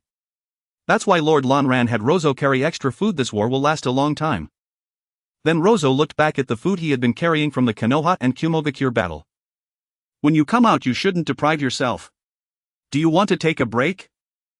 "No need. I have already established a deep connection with Rozo, allowing us to maintain constant release, and Rozo can rest in the air. Then study hard the combat skills of the Third Hokage." Lan Ran and Hong stood on Rozo, watching the Third Hokage violently slaughtering the Iwagakure shinobi below, while the nearby Iwagakure shinobi were effortlessly pierced through by the Third Hokage, unable to inflict even the slightest harm, and even when they did attack, they couldn't break through the lightning release armor to harm the Hokage. Looking at the Hokage fighting below, Hong suddenly said, "By the way, Lord Lan Ran, the Iwagakure shinobi we saw earlier must have come here with the Hokage." "Yes, the Third Hokage had them retreat for the safety of the village and everyone." "If it were me, I wouldn't abandon Lord Lan Ran and leave. I'd rather die together with Lord Lan Ran." "Alright, I understand. Yuka and Shizuma definitely wouldn't leave either." "Although I haven't known Shizuma for long, I can tell from how Yuka looks at him that he respects Lord Lan Ran and sees him as a goal to follow." P.S. Although Shizuma joined Lan Ran's squad before the war, he had been training with Lan Ran for a long time, so Hong and Yuka knew Shizuma early on. "Actually, if it comes to that, it wouldn't matter if you stayed. They can't kill me. Please trust your Lord Lan Ran." Hong looked at Lan Ran, who had removed his mask and was no longer wearing glasses, and said affectionately, "Lord Lan Ran is so handsome. Well, learn from the combat techniques of others. After this war ends, you might not even be able to practice with Shizuma." "Then I want practice with Shizuma. Let Yuka practice with him. I can focus on my keto research and continue to follow Lord Lan Ran around like this, giving him massages." As she spoke, Hong walked behind the seated Lan Ran and began to massage his temples. "You really know how to flatter me every time you speak. He isn't that nice." "My task is to stay by Lord Lan Ran's side, help him execute his plans, and take care of him for a lifetime." "Then I'll have to trouble you, Hong."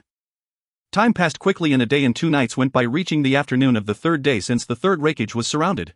Lan Ran and Hong were still waiting atop Rozo for the war to end, and Hong, watching the Third Hokage still fighting below, exclaimed in shock, "How terrifying. The Third Hokage has held out for so long. I wonder how much longer he can hold on. His stamina is starting to run low. The Third Hokage is so strong, but why hasn't support from Kumogakure arrived yet? I don't know, perhaps Iwagakure has set up ambushes on the support route. The Third Hokage is a tragic hero. Indeed, he exudes an aura of despite the thousands I shall advance, embodying extreme personal heroism. Yes, Lord Tsuchikage did mention it, but I don't recall promising him that I wouldn't intervene. Do you wish to be buried here alongside Raikage? At this moment Raikage looked at the mysterious figure who had saved him and spoke, recalling the previous intel. Young man, thank you for saving me. You must be the famous White Death from Kirigakure and Konohagakure, right? Indeed, that would be me. I never expected to be recognized by such a hero as the third Raikage. It feels rather good. Thank you for your assistance, but I do not wish to drag you into this war. You have your own future to pursue and you should follow your dreams rather than accompany an old man like me to death. As expected of the third Raikage, always thinking of the younger generation. Aren't you afraid that I as a ninja from an enemy country might pose a threat to Hōgyoku? Ha ha ha, it matters not.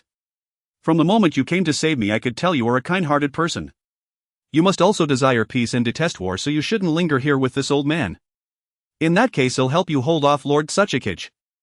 Raikage, can you still fight? Young man, I Raikage am unparalleled in the world.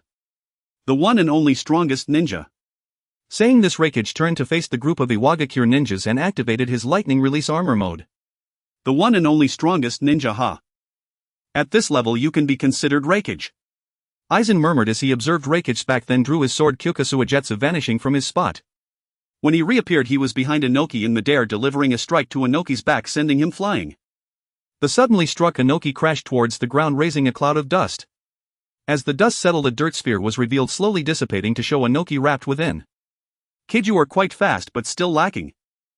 Just as Inoki spoke, Aizen reappeared in front of him, wielding Kyōka Suigetsu with one hand and swinging it towards Inoki. Inoki hurriedly formed an arm made of rock to block Aizen's slash. Kid, I didn't expect you to be this strong. Which ninja village do you hail from? Saying this, Inoki put strength into his arm, pushing Aizen back. Old man, take a guess. You first appeared on the battlefield between Konoha and Kirigakure, slaughtering ninjas from both sides, and now you've come here to stop me. Even Raikage does not know you, and there is no information about you on the rogue ninja list or the bounty board. The only villages left that could produce a genius like you are Amagakure, Sunagakure, and the Land of Iron. So which faction do you think I belong to? I know the genius from the Land of Iron is Mitsuba, and the Land of Iron consists of warriors, so your fighting style doesn't match. Amagakure is currently in a period of internal strife and cannot intervene in this war, while Sunagakure is only fighting against Kirigakure, so your greatest connection lies with Sunagakure. Oh, why do you say that? Because the battlefield where you first appeared was between Kirigakure and Konoha, and you slaughtered ninjas from both sides. The deaths of Konoha and Kirigakure ninjas benefit Sunagakure the most, as they are the closest and capable of instigating war. Interesting, I quite like your explanation. But it feels off. If you were a ninja from Sunagakure, it would be too obvious. Everyone would associate your actions with Sunagakure as if someone wanted to frame them. Alright, old man, enough guessing. Let's play for a bit. Saying this, Aizen flashed again to appear in front of Inoki, swinging at him. Inoki promptly defended himself, blocking Aizen's attack. Time flew by quickly and night fell. Hozuki, the red figure, noticed that Raikage below was running low on stamina. Controlling Hozuki, he flew towards Aizen, who was battling Tsuchikage, and said, Sir, it's almost over.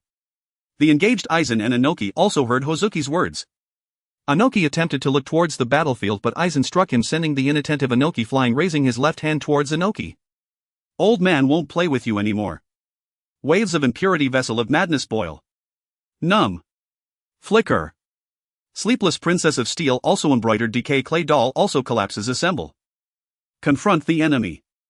Fill the ground, let them know their helplessness. Breaking path, no. 90 black coffin. A massive black cube enveloped the flying Inoki, and the cube emitted violent slashing sounds. As Aizen vanished, he appeared atop Hozuki, and the black coffin also disappeared. Covered in blood, Inoki fell from the black coffin, crashing to the ground, barely alive.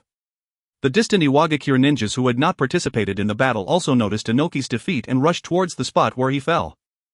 Aizen looked at the barely alive Inoki and said, "Not dead yet. Did you protect yourself with earth release at the last moment? It seems, old man, your life is not meant to end just yet." Aizen, it's over. Hearing Hozuki's words, Aizen turned to look at the third Raikage's battle, where the third Raikage stood painfully atop a mountain of corpses made from Hōgyoku bodies, with only a handful of Hōgyoku ninjas remaining below. Let's go down we go. Saying this, Aizen brought Hozuki to the base of the corpse mountain, and Hozuki transformed back into his blade. The Hōgyoku ninjas, originally intending to make a final attack on the already exhausted third Raikage, saw Aizen and Hozuki appear on the battlefield and also realized Inoki's defeat, looking at Aizen in fear and on guard. As the second-in-command of Iwagakure responsible for this operation, the situation with Inoki was perilous. He also noticed that the third Raikage chakra was exhausted and he could not survive much longer.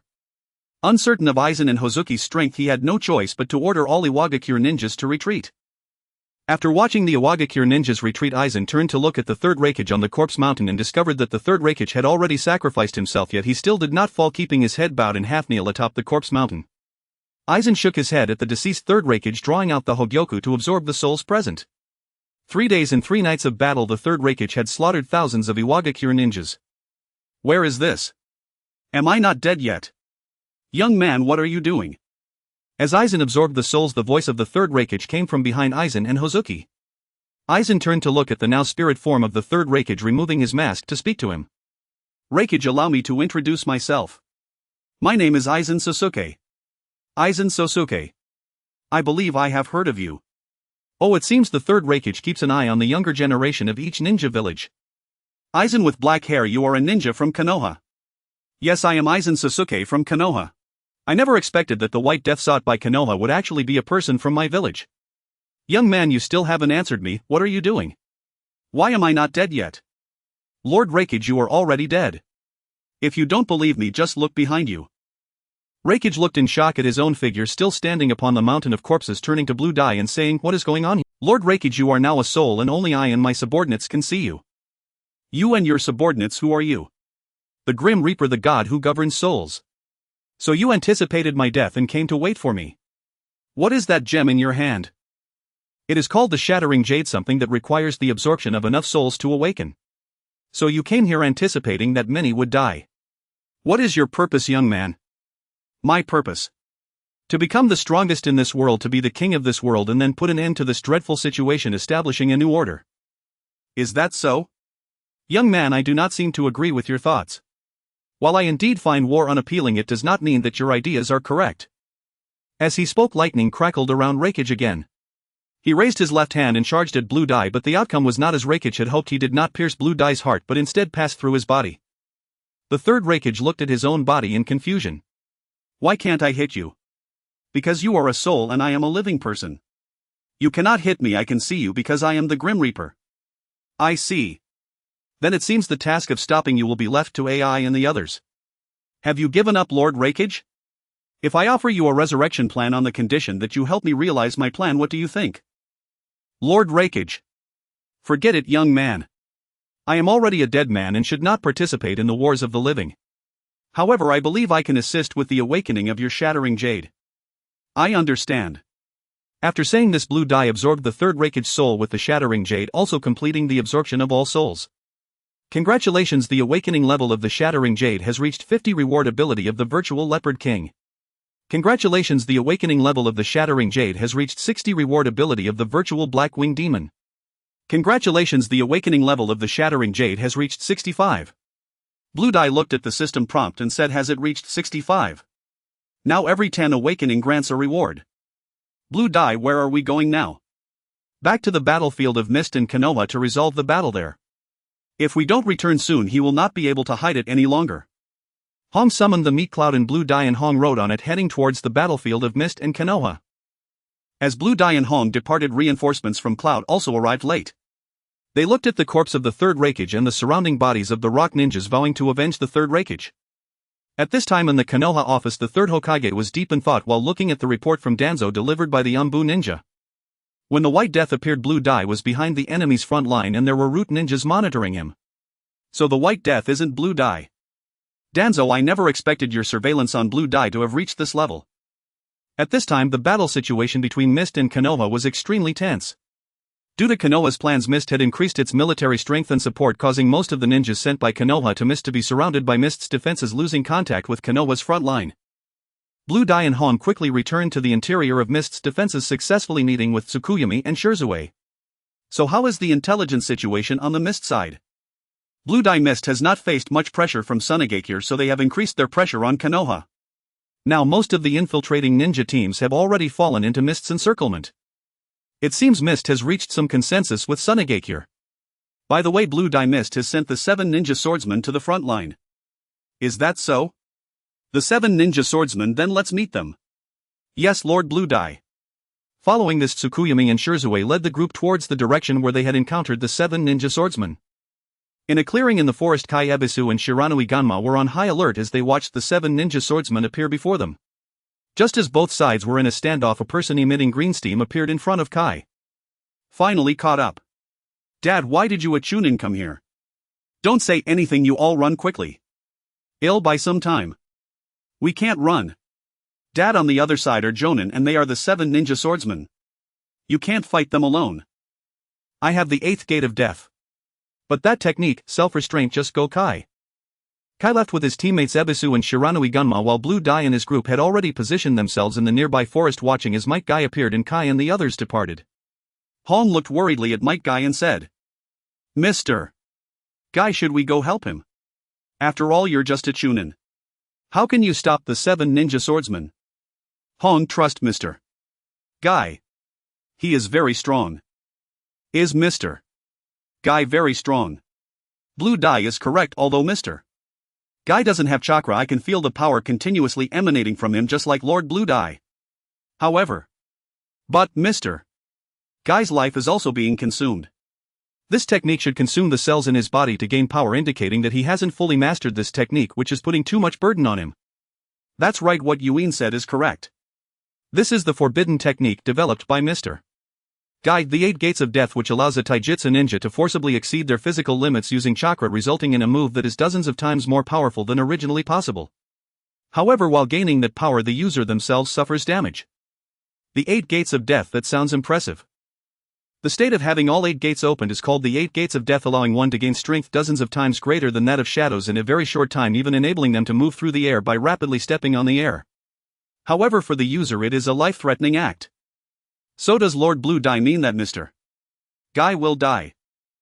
Yes, Mr. Dai has already resolved to stay here and face certain death. Perhaps Mr.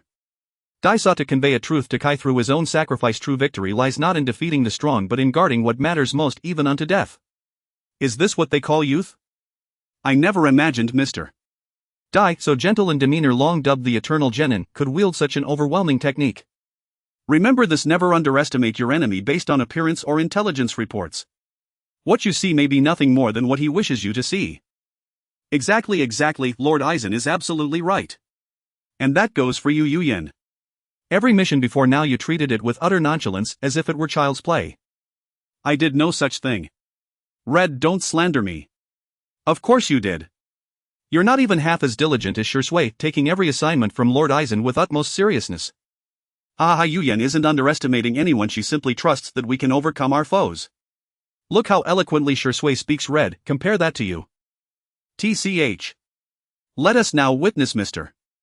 Dai's final glorious dance. Hey, why did you let those brats escape? Shinbei, hush. Let them run a little first, it makes the chase all the more thrilling. Who'll handle this peculiar genin? Juzo, will you take him down? I refuse. My Kobe Kirabocho needs no blood from him. Hirazaguma might suit better, he devours everything. His Samahata must be just as ravenous as he is. Juzo, are you courting death? Samahata warns me the green vapor emanating from him is not chakra, and there is no trace of chakra upon him. Tread carefully. TCH. What threat could a chakraless shinobi possibly pose? Leave him to me. Bateman, heed my warning. I am not jesting. Very well, Hirazaguma, watch closely as I sever his head with my Kiba no Tanto. With that, Tokoyama Yurue, the wielder of the Kiba no Tanto, rose, gripping his blade and advancing toward Might Dai. Might Dai frowned as Tokoyama Yurue strode toward him alone. Just one. Do you truly underestimate me? Then, perfect. 6 gates, Kai Gate, open. The emerald vapor swirling around Might Dai thickened dramatically. Tokoyama sensed something extraordinary but dismissed it as a forbidden jutsu, believing its effects would be fleeting. Still, he pressed forward. As Tokoyama charged, Might Dai vanished from sight, reappearing instantly before him at blinding speed, and drove a single fist into Tokoyama's chest. The impact sent Tokoyama hurtling backward, slamming violently into a massive tree, his fate left unknown.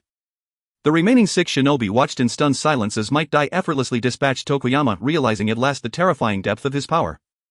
They rose as one eyes locked warily upon him. So you've finally grown serious. Then. 7 gates, Kyo Gate, open.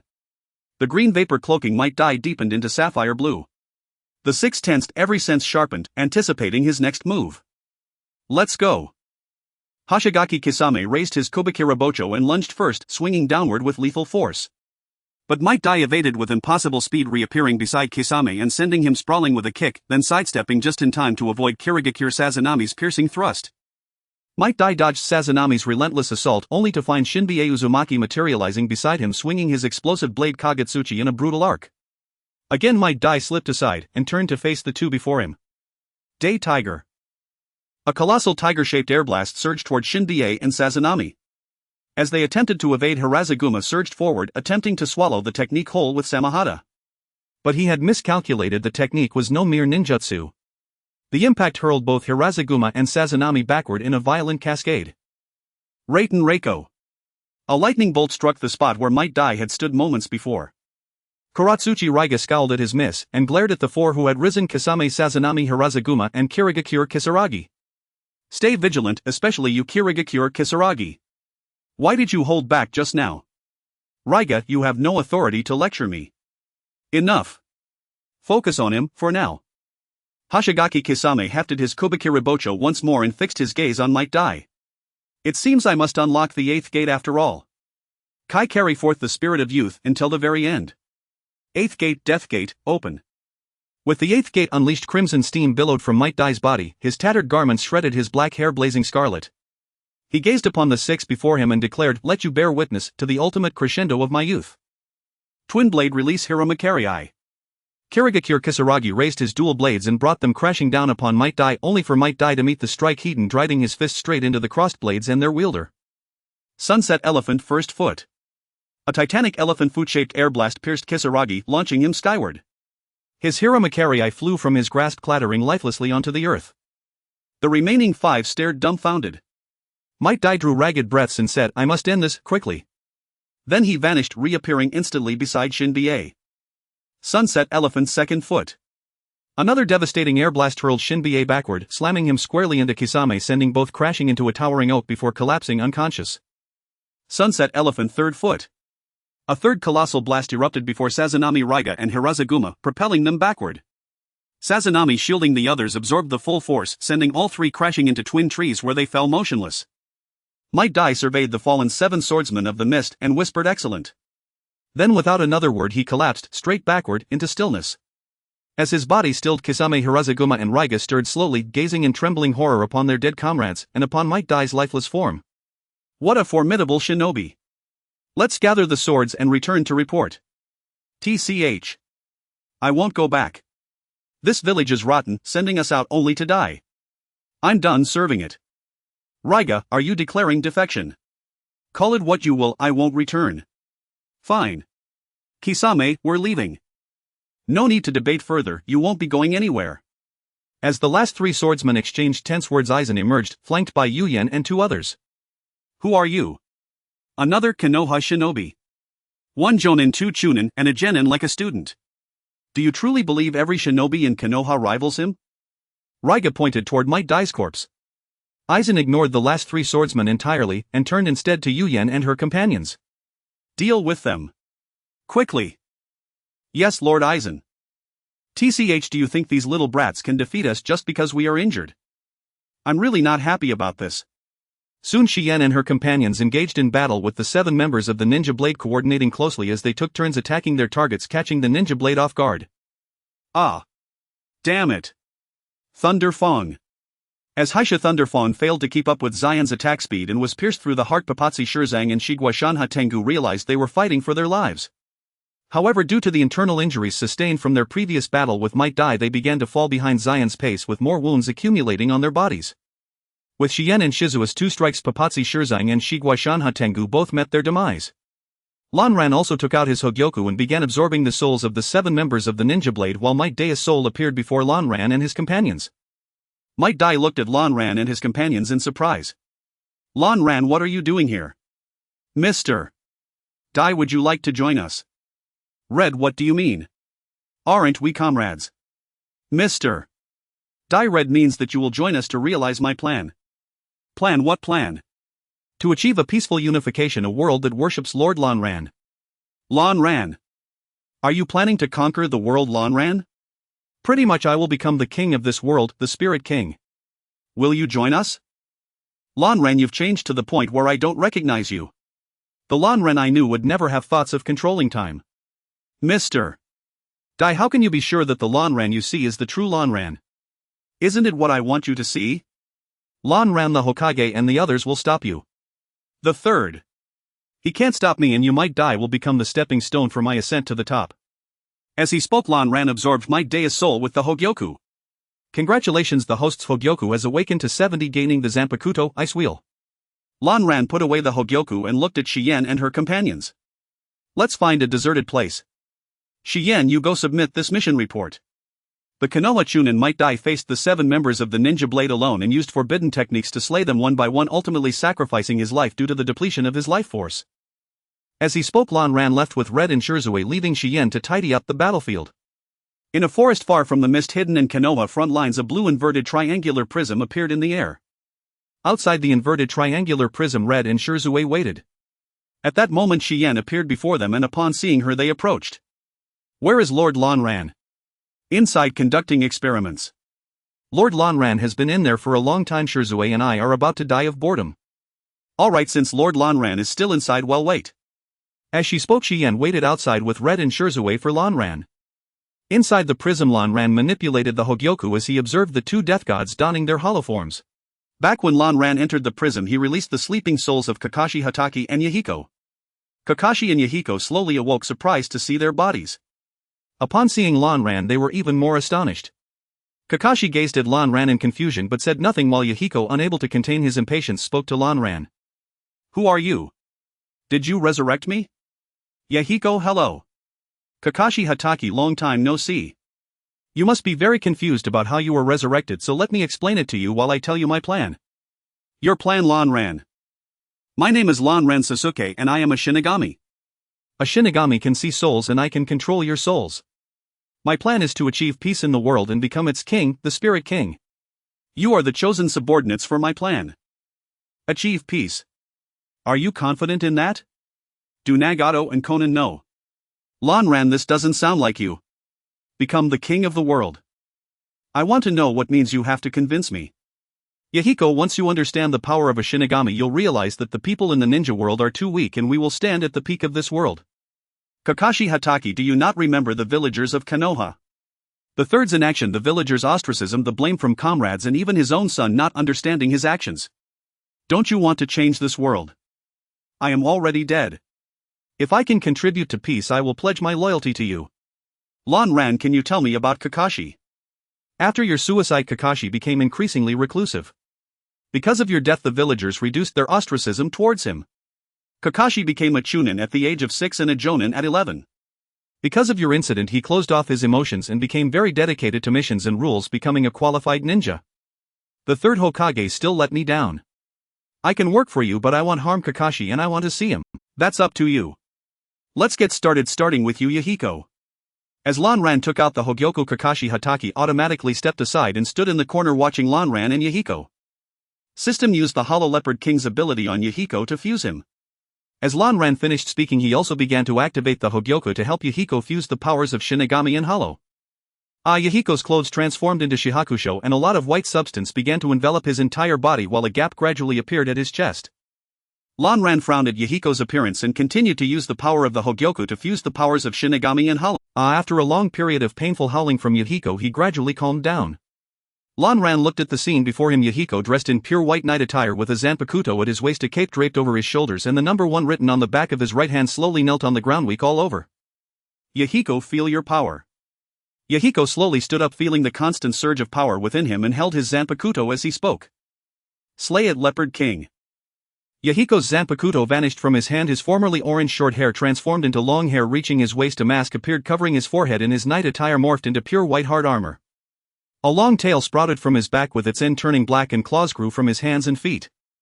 Yahiko looked at his transformed self and said, I feel like I've become stronger and my body feels lighter. Yahiko moved and instantly vanished, appearing behind Kakashi. Before Kakashi could react, he returned to his original position. Kikuchi Shouma looked at the transformed Mihiko in shock and said, so fast, I wonder how powerful it is. Aizen nodded as he observed Mihiko's appearance. Mihiko, go aside and adapt to your abilities first. It's Shuma's turn now. Yes, Lord Aizen. Mihiko released the Bankai form and moved to the side to familiarize himself with his new body. Aizen began to merge the powers of the Shinigami and Hollow with Kikuchi Shouma.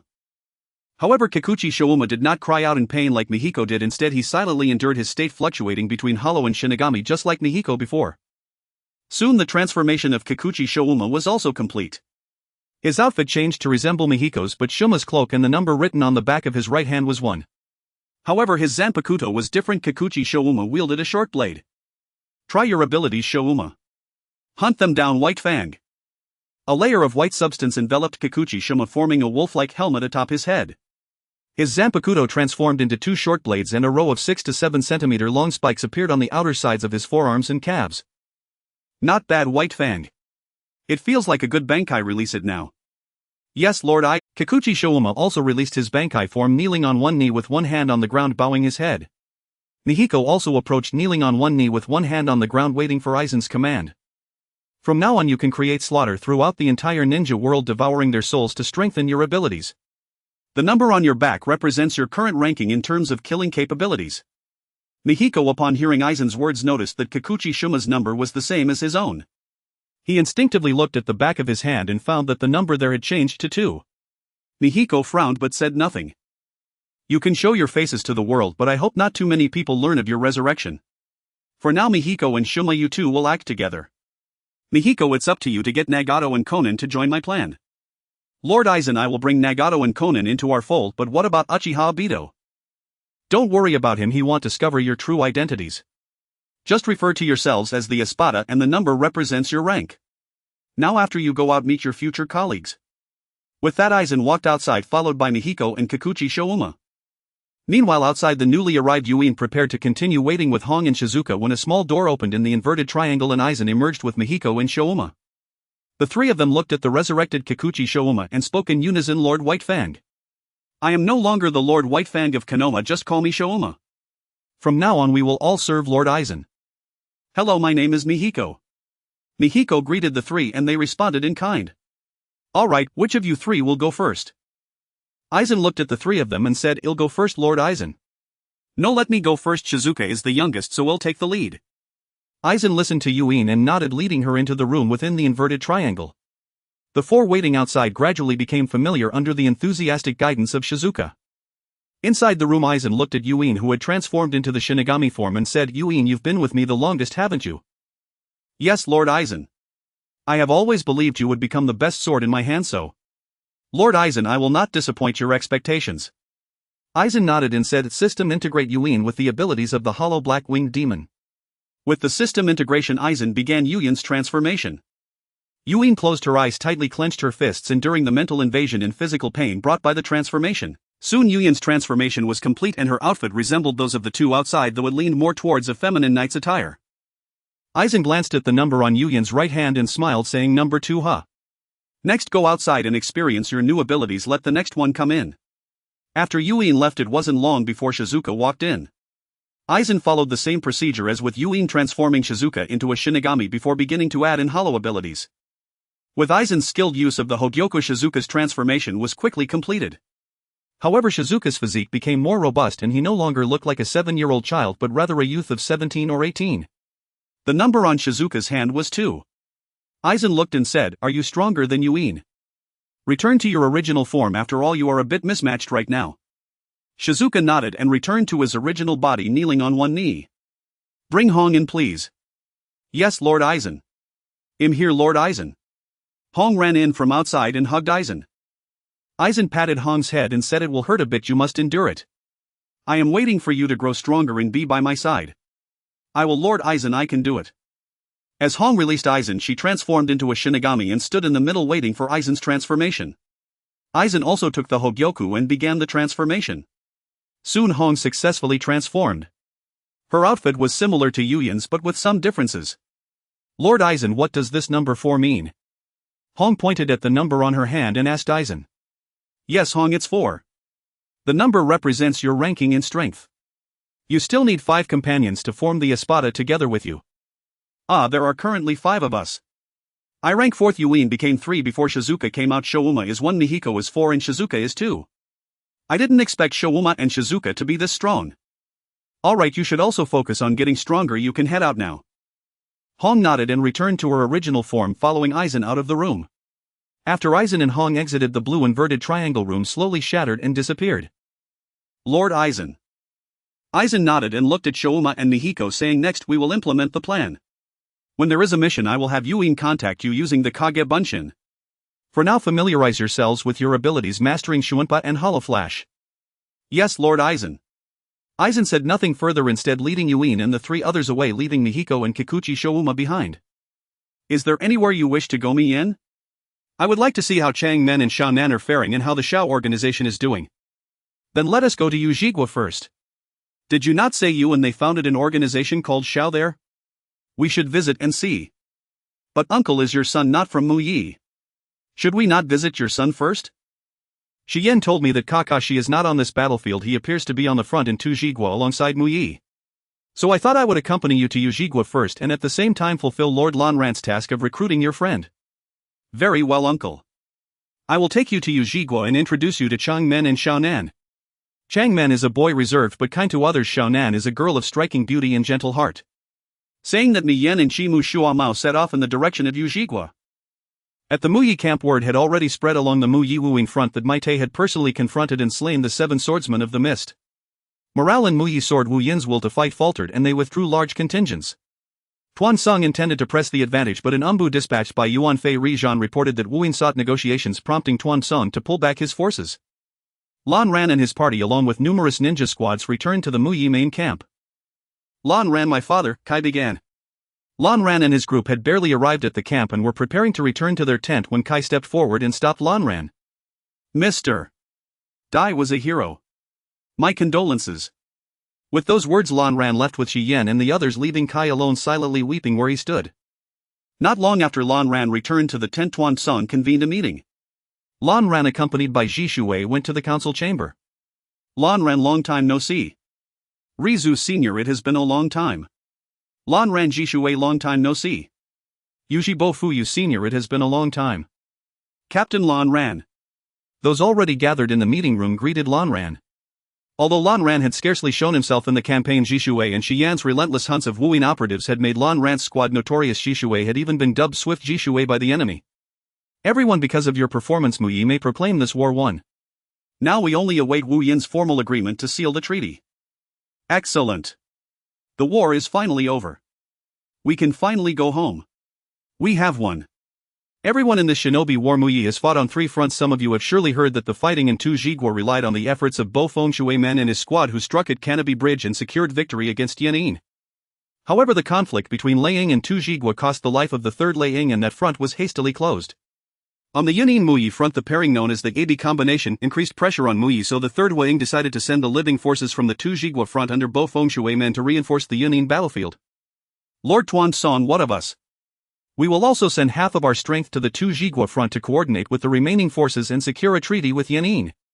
The village will reassign personnel and send reinforcements to our sector. Shui Man is truly extraordinary. Indeed. I hear he turned the tide single-handedly with his flying thunder god. He is hailed as the Yellow Flash. Shui Man's prowess is unmatched. Regarding your deployments, I will have my subordinates notify you. Any objections? No. No, Lord Tuan Song. Very well. Dismissed. Captain Lan Ran, stay behind a moment. Yujibo Fuyu and Rizu had hoped to speak with Lan Ran when Tuan Song intervened. The 2 men could only leave silently. Only Tuan Song, Lan Ran and Ji Shuwei remained in the tent. Ji Shuwei, wait for me outside. Yes, Lord Lan Ran. After Ji Shuwei left, Tuan Song spoke. Yuan Fei Rijan has begun to harbor suspicions about you. Because of what happened on the battlefield earlier? Lan Ran asked. Yes. He harbored grave doubts about you, but shortly before the war's end the Sandai Tuing posted a bounty concerning the White Death God and furnished certain intelligence. That caused Rijan to set aside some of his suspicions. Is that so?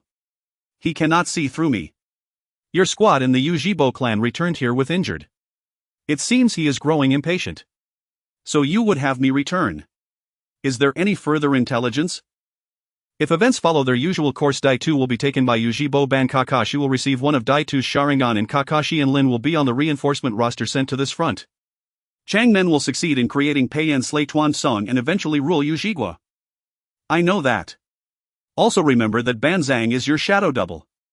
I have already set the plan in motion. Who will be involved? Shi Yan, Ji Shui, Hong Shuamao and Mi Yan. In time have Chang Man and Sha Nan join as well, then the preliminary schemes may begin. Very well. De Shi Wan, your thoughts?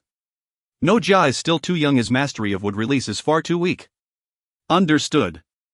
After the war, Shui men should rise to prominence. We can seek a small country in which to advance our affairs. I will see to it. When Lan Ran and Tuan Song finished their talk and left, they returned to the tent with Ji Shui and found Shi Yan and Hong, who had already begun packing after receiving the news. So soon? Lord Lan Ran, the orders say that some wounded are in critical condition and that the team must depart immediately. This is a nightmare, Lord Lan Ran. We are responsible for escorting the party's safety. There are so many wounded aside from our squad and the Yuugao clan, most of the group are injured. How are we to escort them? Calm down, Hong. It is wartime, a shortage of hands is to be expected. Sai. Once we return to the village, the higher-ups will summon you. You understand, do you not? So Lord Lan Ran means that our haste to return to the village is at the request of the higher-ups. Those damned elders. But our squad was famous during the war in Xi'an, and I noticed no Umbu agents watching us. How did the Huaing and the others learn that Lord Lan Ran was not on the front? You all greatly underestimate the Huaing. The troops returning to the village took 4 days to get back, and upon their arrival Lan Ran and his team encountered Umbu ninjas who took them to the Hokage building. The Umbu requested that only Lan Ran meet with the Hokage while Shi Yan and the others waited outside. As Lan Ran entered to meet the Hokage, another Umbu appeared in front of Shi Yan and the others, saying, "The advisor elder wishes to see you." We need to wait for Lan Ran. Hong, let's go. Hong initially wanted to refute the Umbu's words but was interrupted by Shi Yan. The three of them followed the Umbu away. Meanwhile, in the Hokage's office, what do you need from me, Hokage-sama? Lan Ran and your squad performed quite well on the battlefield of the mist. Thank you for the compliment, Hokage-sama. Protecting Konoha is our responsibility. Your squad has also gained a reputation within the enemy's defenses, especially the news about Shisui, which has overshadowed you, his teacher. You're too kind, Hokage-sama. Shisui and the others are still young, so I entrusted most of the battles to them, as it's my duty as a guiding jonin to allow my disciples to fight with peace of mind. After all, the future of Konoha relies on these children. Lan Ran, you are still young, you are the youngest ninja to become a jonin in Konoha, and you are also the future of Konoha. I will, Hokage-sama. What are your thoughts on this war, Lan Ran? I believe that the mist will quickly end the war due to the losses from the 7 ninja swordsmen coupled with their ongoing battle against the sand. The letter for peace talks from the Mist Village has already arrived. What about the other battlefields? The battlefield at Iwagakure has been secured by the performance of Senior Minato and his team, leading to victory. Additionally, the war between Iwagakure and Kyōmogakure has consumed a considerable number of ninjas, so Iwagakure has no desire to fight further. As for Kyōmogakure, they are relying on the AB combination, and among them Ei, the son of the 3rd Hokage, will soon return to inherit the 4th Hokage's position due to the death of his father. This will significantly reduce the pressure on Konoha, possibly even leading to the end of the war with Konoha. As expected of Konoha's genius, your analysis of the situation is quite accurate. Since the war is coming to an end, what are your thoughts, Lan Ran? Shisui and the others have become ninjas capable of standing alone. I wish to enter the ninja academy to teach and become a ninja teacher. Oh, Lan Ran, you want to become a teacher? Indeed, I would like to dissolve my squad and let Shi Yan and the others join whichever division they prefer. Since you are so determined, I can only agree. Here is the appointment notice for the Ninja Academy teacher. You can take up your position tomorrow. As he spoke, the 3rd Hokage handed Lan Ran a piece of paper. Lan Ran nodded and accepted it, then took his leave from the Hokage's office. Just as Lan Ran emerged from the Hokage's office, the Umbu informed him that Shi Yan and the others had been taken away. Lan Ran nodded and walked to the entrance of the Hokage building to wait for them to come out. At that moment, the 3rd Hokage stood by the window quietly watching Lan Ran wait below, muttering, "I hope you truly wish to teach the students at the Ninja Academy, Lan Ran." Just then Orochimaru appeared before Lan Ran with a purple-haired girl. Lan Ran-kun, long time no see. Orochimaru-sensei, it has indeed been a long time. Who is this? Yutaka Anko, my disciple. She is also in the same class as you. Perhaps I've been too occupied lately and forgot it's been a long time, Anko. Long time no see, Lan Ran-senpai. It seems you have many things, Lan Ran-kun forgets you truly are very busy. It seems so. Let's meet at the old place tomorrow, Orochimaru-sensei, we haven't had a chance to catch up in a while. Orochimaru's eyes lit up at Lan Ran's words and he nodded before leaving with Anko. Meanwhile, Sarutobi Hiruzen, standing at the window, had already vanished, returning to his desk to handle affairs. Who sought you out? 2 advisor elders. Was it Tanshin Koharu and Mito Kamen? Yes, they conducted a separate inquiry with us. That's right, they first interviewed me and Shursui separately and only then did they ask Shien together. What did you each discuss? They asked where I was during the infiltration of the Mist's defenses, what I was doing, my views on the village, and whether I was interested in joining a department. I answered all as instructed by Lan Randono. My questions were largely the same as Hong's, but they also asked me if I wished to join the Umbu and inquired about the Uchiha clan's connection to the village. I declined their offer to join the Umbu, citing my young age. What about you, Shien? They didn't ask me as many questions, rather they inquired if I would serve the Hokage and join the Hokage's direct Umbu. I agreed to their request as per Lan Randono's instructions, and someone will come to take me to report to the Umbu tomorrow. They were already planning to recruit me. Did they intend to separate us? What should we do now, Lan Rando? Shien, you should join the Hokage's direct Umbu. After the war, the Hokage will change personnel. Shursui, you return to your clan and join the security team. I have discussed this matter with your patriarch Fugaku. Hong, after the 4th Hokage takes office, you should join the medical department. And what about you, Lan Randono? I will be going to the Ninja Academy to teach. Let's proceed with this arrangement before the plan begins. Understood, Lan Randono. Lan Ran stood on the balcony gazing at the distant Hokage building while Shien and the others knelt behind him. Sarutobi Hiruzen will soon be stepping down. He is still scheming, showing quite a thirst for power. The next day at Lan Ran's experimental base. Lan Rankuin, what is this? Shallow Strike, an unreleased Zanpakuto, and you have now become a Shinigami. Orochimaru, dressed in Shinigami attire, held Shallow Strike, carefully examining his own body lying on the sickbed. Interesting. Now this body is merely a shell for you. You can change it at any time, and you also possess the ability for immortality. Thank you so much, Lan Rankuin. No need for thanks. This contains records of the abilities used by Shinigami and some things you will find useful. Take a look. As he spoke, Lan Ran handed Orochimaru a scroll and Orochimaru returned to his original body to accept it. Lan Rankuin, what are you plotting? Orochimaru, you're meddling too much. You remain as aloof as ever, Captain Aizen. Ha! What are your thoughts on Minato Namikaze's imminent ascension to the 4th Hokage? The title of 4th Hokage holds no appeal for me, so long as it does not impede my research. Yet you were originally destined for that very position. How does it feel to be abandoned by your own mentor? Ha! My mentor has grown old. As Jiraiya's disciple, Minato will not interfere in my affairs, and indeed his reign promises greater freedom than my mentors ever did. So you bear no resentment toward Minato's prospective appointment as 4th Hokage? Who shall assume the mantle remains uncertain. The war rages on. The daimyo has yet to speak. The final chapter is unwritten. Yet who among us has outshone Minato in this war, or matched his battlefield glory? There will always be those who oppose Minato's elevation. Should Minato return and first wed the Nine-Tails Jinchuriki, then secure the 3rd Hokage's formal endorsement, he would stand unchallenged as the ideal candidate for 4th Hokage. I see. So this was my mentor's true design. Minato is indeed the inevitable 4th. It appears you underestimated him. Indeed, Captain Aizen, I take my leave.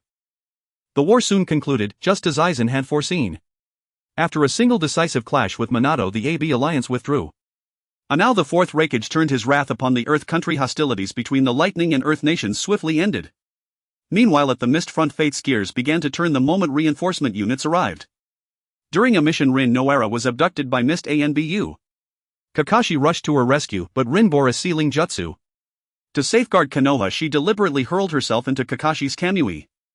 Obito witnessed her death and descended into berserk fury while Kakashi collapsed unconscious beneath the overwhelming strain of his Mangekyo Sharingan.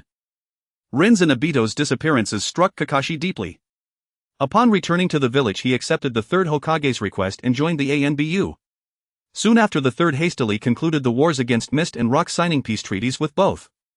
Suna ended its conflict with Mist by sacrificing the elite Jonin Yuriko, while Rock compensated Cloud with resources to quell its fury. Thus the 3rd Shinobi World War drew to its close. Upon the shinobi forces' return, the 3rd Hokage, through deliberate promotion and steadfast support, ensured Minato Namikaze's renown spread across every street and alley of Konoha. Not long thereafter, Minato married Kushina Uzumaki, and public clamor for his succession as 4th Hokage swelled steadily.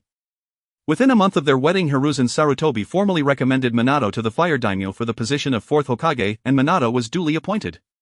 1 year into his tenure, Kushina became pregnant, making Minato an expectant father. Meanwhile, 2 months prior, Fugaku Uchiha, the clan head, had received word of his wife Makoto Uchiha's pregnancy. During Kushina's pregnancy, Kakashi and Yuugao served as her ANBU guardians. After Minato assumed the Hokage mantle, Kurenai joined the medical corps and through exceptional skill in medical ninjutsu rose swiftly to become its director.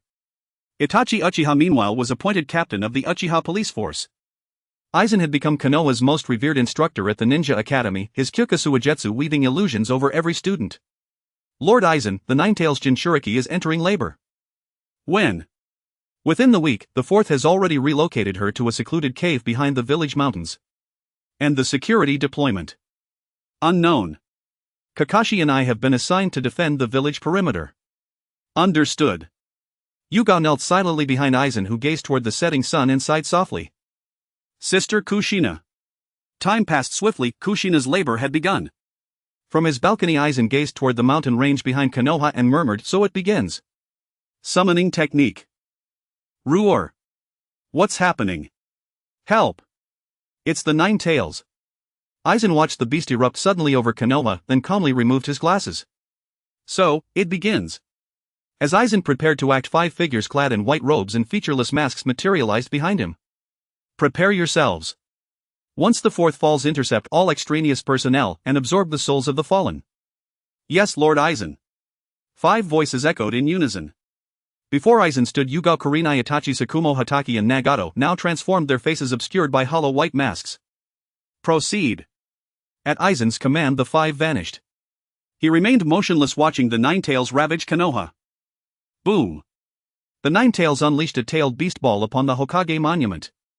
Minato instantly diverted it using Flying Thunder God. Moments later, the third Hokage appeared, summoning Enma, who transmuted into the adamantine staff. With it, Hiruzen forced the beast beyond the village walls while legions of Jonin barraged it with ninjutsu. Yet no number of shinobi could withstand the Ninetales' onslaught. As it reared to fire another tailed beast ball, summoning technique.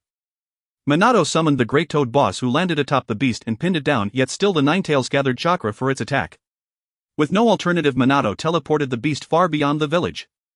Minato carried Kushina and the newborn Naruto, the Ninetales surging close behind, while Aizen and his 5 disciples stood silently at a distance observing.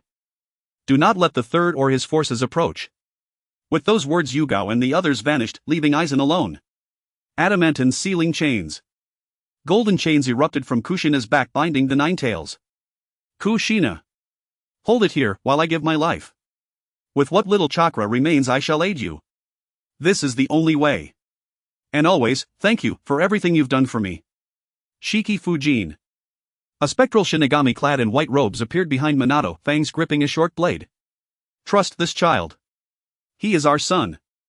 Why resort to Shiki Fujin just to grant me a fleeting glimpse of Naruto grown? Why must you die for such a brief moment? How I wish you could stand beside Naruto, watch him grow into a man.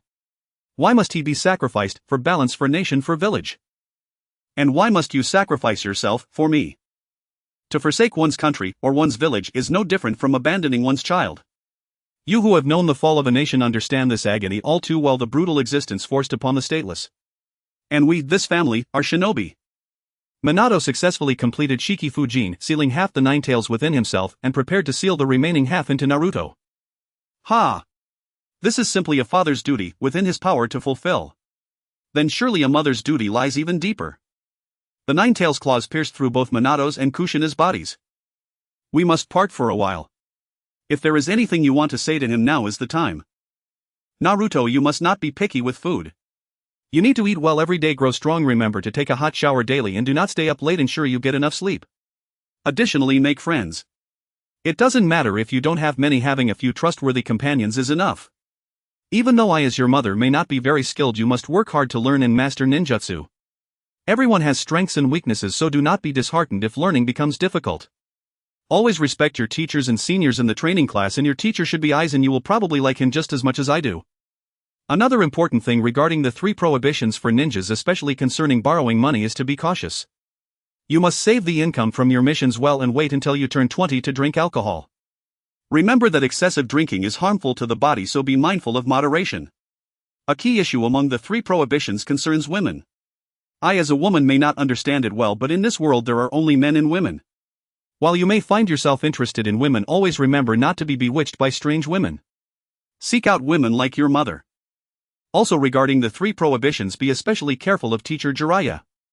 Naruto, you will encounter many painful and bitter experiences ahead, but you must steadfastly maintain your true self. Additionally, you must have dreams and the confidence to realize them. There is still more I wish to teach you, and so much more I want to share with you, to always be by your side, to live with you. I love you. Naruto, what your father wants to say is just like your nagging mother. As the 8 trigram seal of Minato was activated, the 9 tails was sealed within Naruto. Kushina and Minato fell to the ground while Naruto cried beside the altar. Aizen walked to the side of Kushina and Minato's bodies, looking at the crying Naruto, and said, "Ninja ha." At Aizen. Naruto, don't cry. Why? I can no longer reach you, Naruto. Aizen tried to embrace the crying Naruto, but his hand passed through Naruto's body. Sister Kushina, you are already dead, you cannot touch Naruto. What about Minato, Aizen? Minato gave his soul to that so-called Shinigami and was taken away by him. Aizen, then please take care of Naruto for me. You look much better without glasses than with them. Hey, what is that gem? It's so beautiful. Kushina looked at Naruto with affection, suddenly turned to Aizen, noticing that Aizen was not wearing his usual black-framed glasses, and then observed the Hōgyoku in Aizen's hand, asking him about it. Sister Kushina, I can. Aizen, you must not be an ordinary person. Naruto cannot see me, yet you can communicate with me as a soul. You surely have your secrets. Sister Kushina doesn't want to know. I only hope you can take good care of Naruto for my sake. So please, Aizen. Alright, Sister Kushina, I'm sorry. After saying this, Kushina smiled affectionately at Naruto, then transformed into a point of light which Aizen absorbed into the Hōgyoku. Aizen looked at Naruto, who was still crying, and gently patted Naruto's head. With Aizen's touch, Naruto calmed down and slowly fell asleep. Once Naruto was asleep, Aizen left him alone. Not long after Aizen left, the third Hokage arrived with several jonin by Naruto's side. They noticed a note left by Aizen and learned Naruto's name and that he was the son of the fourth Hokage. Due to the effects of the genjutsu, the third Hokage did not recognize the handwriting as Aizen's. Whose subordinates are those ninjas? Espada. The third Hokage pondered over the individuals who had blocked their way earlier. He then ordered that the news of Naruto being the hero's son be kept confidential and that the identities of those who attacked the village be announced. This included the 5 members of the Espada organization along with a mysterious person claiming to be Uchiha Madara. Because some of the Espada possessed Sharingan, the relationship between the Uchiha and the villagers deteriorated again after the third Hokage resumed power, but those were stories for later. Meanwhile, in the forest, Aizen looked at the 5 people in front of him and said, "What's the situation?" "The souls in the village have been collected and are being stored in the laboratory. Lord Aizen, Nagato and Konan have been persuaded by me they can join us at any time. The Mist Village is already under the control of the person claiming to be Uchiha Madara. We can proceed as planned. Yahiko and Shoji, you go control a country and build our palace." "Yes, Lord Aizen." "Others return to your positions and disperse." "Yes, Lord Aizen." "I dislike that child. That child is the troublesome Nine Tails." "Hey, you can't say that. Hey, this guy is that one. Always doing foolish things, the one that people dislike." "Ah, is that the one? Ha ha ha ha ha." "That's the child. The fourth sacrificed himself because of him." Due to the third's information blockade and without Danzo's dissemination, Naruto became the demon fox and was shunned by the villagers. At this moment, Naruto walked alone on the street, hearing the words of the townspeople filled with disdain and contempt. "Teacher Aizen. Lord Aizen." As the villagers spoke, Naruto looked up and saw the person standing in front of him happily running into Aizen's embrace. "Brother Aizen, you're here." "Lord Aizen, that's." "Yes, Lord Aizen." The villagers watched Naruto hug Aizen, nervously looking at Aizen. Hearing the villagers' words, Naruto tightened his grip on Aizen. Aizen ignored the villagers' comments and picked up little Naruto, gently patting Naruto's hair and saying, "Let's go, brother, we'll take you to eat something delicious." "Okay, brother, Aizen is the best." Hearing Aizen's words, Naruto happily waved his hands while Aizen carried him away. After the fourth's death, Aizen became the most suitable candidate to be Hokage in the villagers' eyes, next to the third Hokage. The news of Aizen succeeding as the fifth Hokage spread throughout the village, but the third Hokage rejected it due to Aizen's young age. It was publicly declared that when Aizen could become Hokage, the position would be passed to him. As a result, the villagers' calls for Aizen to become the fifth Hokage diminished, but there were still voices in the village suggesting that the third was greedy for power and reluctant to pass the Hokage position to Aizen, though it did not cause much of a stir. After Naruto finishes eating, he'll take you to find Hong or Shirzue to play, okay? What about you, brother Lanran? I need to go to the ninja school to prepare for the opening tomorrow. Once I'm done I'll come to find you. I also want to attend the ninja school. Alright, since school starts tomorrow we'll take you and Naruto to enroll. Great brother Lanran is so nice. Lanran and Naruto are sitting in Ichiraku Ramen enjoying their noodles. Lanran, you are as gentle as ever. Indeed. Brother Lanran is the kindest person in the village. Ichiraku said, looking at Naruto and Lanran while Naruto echoed the sentiment. Alright, after we finish eating I'll take you to find Hong. Shirzue should be busy handling family matters. By the way, brother Lanran, today I met a really arrogant little brat. Ha ha ha, who is it? His name is Sasuke Uchiha Sasuke. He's a relative of Shirzue, but he's completely different from him, he's so arrogant. Sasuke, he might be your classmate. Ah, do I really have to study with such an arrogant person at the ninja school? Ha ha ha. After finishing their ramen, Lanran held Naruto's hand as they walked down the streets of Konoha. Because Lanran was by Naruto's side, the villagers didn't show their disdain for him. Then Lanran took Naruto to Konoha Hospital, arriving at Hong's office. Sister Hong. Lord Lanran, is that Naruto? Are you here to play with your sister? Yes, brother Lanran brought me here to find you to play. He has something to do. Hong, am counting on you to take care of Naruto. Don't worry, Lord Lanran. Goodbye, brother Lanran. See you later. At this moment in the Hokage's office, the third Hokage Sarutobi Hiruzen listened to a report from the Anbu. Is Naruto with Lanran? It seems that Naruto and Lanran have a good relationship. What are you planning, Lanran? Lord Third, I think it's normal for Naruto to like Lanran given his personality. Kakashi, is that how you see it? In response to Lord Third, from what I know about Lanran, that's how it is. Lanran, don't disappoint my expectations. He is the child of Kushina and Minato. Lord Third, regarding the Uchiha clan. Kakashi, what do you think of the Uchiha clan? Most members of the Uchiha clan except Itachi and Shirzue lean towards radicalism and have already created a rift with the village. Call Itachi and Shirzue over, I have some questions for them. Yes, Lord Third. Lanran-kun, it's been a while. How did you join Akatsuki? The people in that organization are very strong, including their leader, who surprisingly is Jiraiya's disciple. How dare you come back to Konoha? Aren't you afraid your teacher will strike at me again? If my teacher shows mercy once, he will do so again. I believe he will let me go. What are you back for this time? Danzo contacted me. I'm here to collect some experimental materials. Aren't you afraid of being discovered by the Third again? The last time it wasn't discovered was because Danzo was incompetent, which led to my teacher finding out. Take care of yourself. At this moment in Lanran's underground laboratory, Orochimaru stood together with Lanran, watching the entities below devour each other while conversing. After Minato's death, Danzo aimed for the Hokage position and sent Orochimaru to experiment with a wood-style ninja to attack the third Hokage when he left the village, but the plan failed. The third Hokage also learned that Danzo and Orochimaru had been conducting human experiments and warned Danzo. He also led the Anbu to capture Orochimaru, but unfortunately during the capture the third Hokage showed mercy and let Orochimaru go. Orochimaru defected. Jiraiya was out searching for the prophesied child and Tsunade drifted away. From then on, the legendary three ninjas of Konoha all left the village. In the same year, the Cloud Village sent envoys to Konoha to negotiate peace and sought to establish a contract. On the eve of the contract signing, the Cloud Village dispatched ninjas to kidnap Hinata, the heiress of the Hyuga clan, but she was discovered by Hyuga Hayashi, who killed the Cloud ninja on the spot when he arrived. When the Cloud envoys and the third Hokage arrived at the scene, the Cloud envoy bit back, saying that Konoha wanted to provoke a war with the Cloud Village and demanded the culprit be handed over or else they would go to war. However, after the Ninetales incident and Orochimaru's defection, Konoha's strength had already diminished.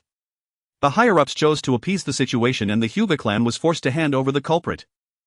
Originally, Hyuga Hayashi wanted to use his life to quell the anger of the Cloud Village, but he was stopped by his clan members and his brother Hyuga Hizashi, who sacrificed his own life for Hayashi in the village.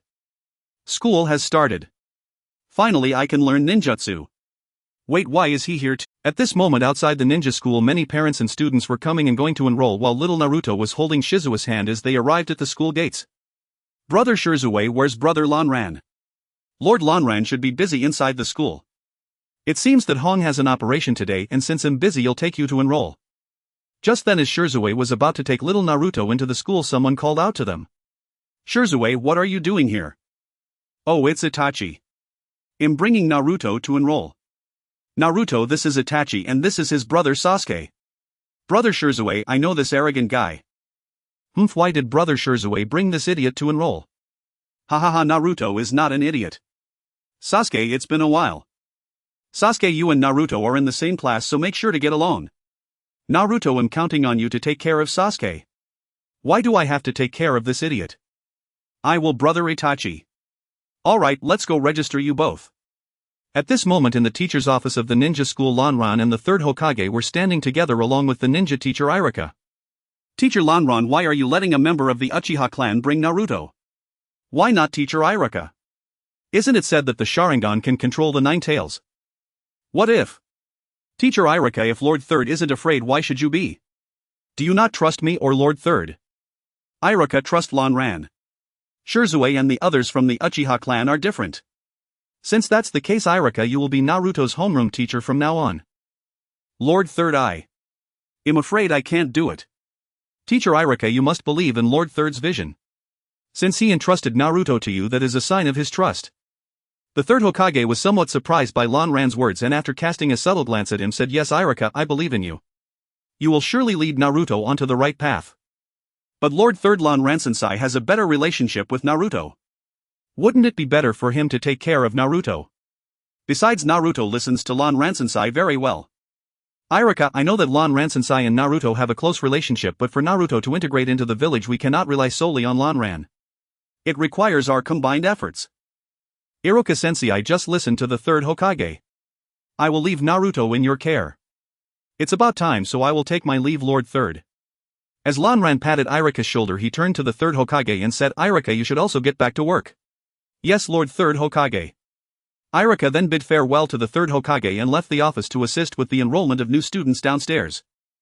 As long as there are leaves dancing in the wind, the fire will burn. The shadow of the fire will illuminate the village and cause new leaves to sprout when one wishes to protect the ones they cherish most. At this moment, the third Hokage stood on the podium promoting the will of fire to the new students below. Lanran, are you going to speak up there like Grandpa Third? I'm not going, it's too much trouble. But I heard from others that you used to perform ninjutsu for everyone during the new student ceremony. This year, if Lord Third is interested, let him speak. After he finishes, everyone will be bored and I can perform later. True, Grandpa Third has been talking for a long time, it's like hypnosis. At this moment, Naruto was leaning against Lanran, appearing as if he might fall asleep. Has Kurenai and Yuhi not come? Lord Lanran, Kurenai was suddenly assigned a surgery today, and Yuhi has also been assigned to patrol outside the village. Even the tasks of the security team have been increased. I came here after asking for leave from the clan leader. Are they trying to send you all away? By the way, Lord Lanran, yesterday the third Hokage and the elders summoned Itachi and me to ask about the recent clan meeting of the Uchiha clan. How is the Uchiha clan doing lately? The clan members' desire to rebel is growing stronger. Clan leader Fugaku is on the verge of losing control. The villagers' exclusion and the marginalization of the clan have made it unbearable for the clan members to live like this. Then let's prepare for the implementation of the plan. What about clan leader Fugaku? I will communicate with him. After all, he also wants to find a way to protect both the village and the Uchiha. Yes, Lord Lanran. What about Shimo? Call everyone back, bring back all the Espada. During this time, Lanran created many Arrancar Shinigami and Hollows as well as his own Espada, which include: First Espada Yukitake Shimo. Second Espada Nagato. Third Espada Shirzue. Fourth Espada Yuhi. Fifth Espada Konan. Sixth Espada Kurenai. Seventh Espada Yahiko. Eighth Espada Zabuza Momochi. Ninth Espada White. 10th Espada Kisame Hashigaki. Except for Yuhi and 3 others who stayed in the village, the others executed their original plot arrangements.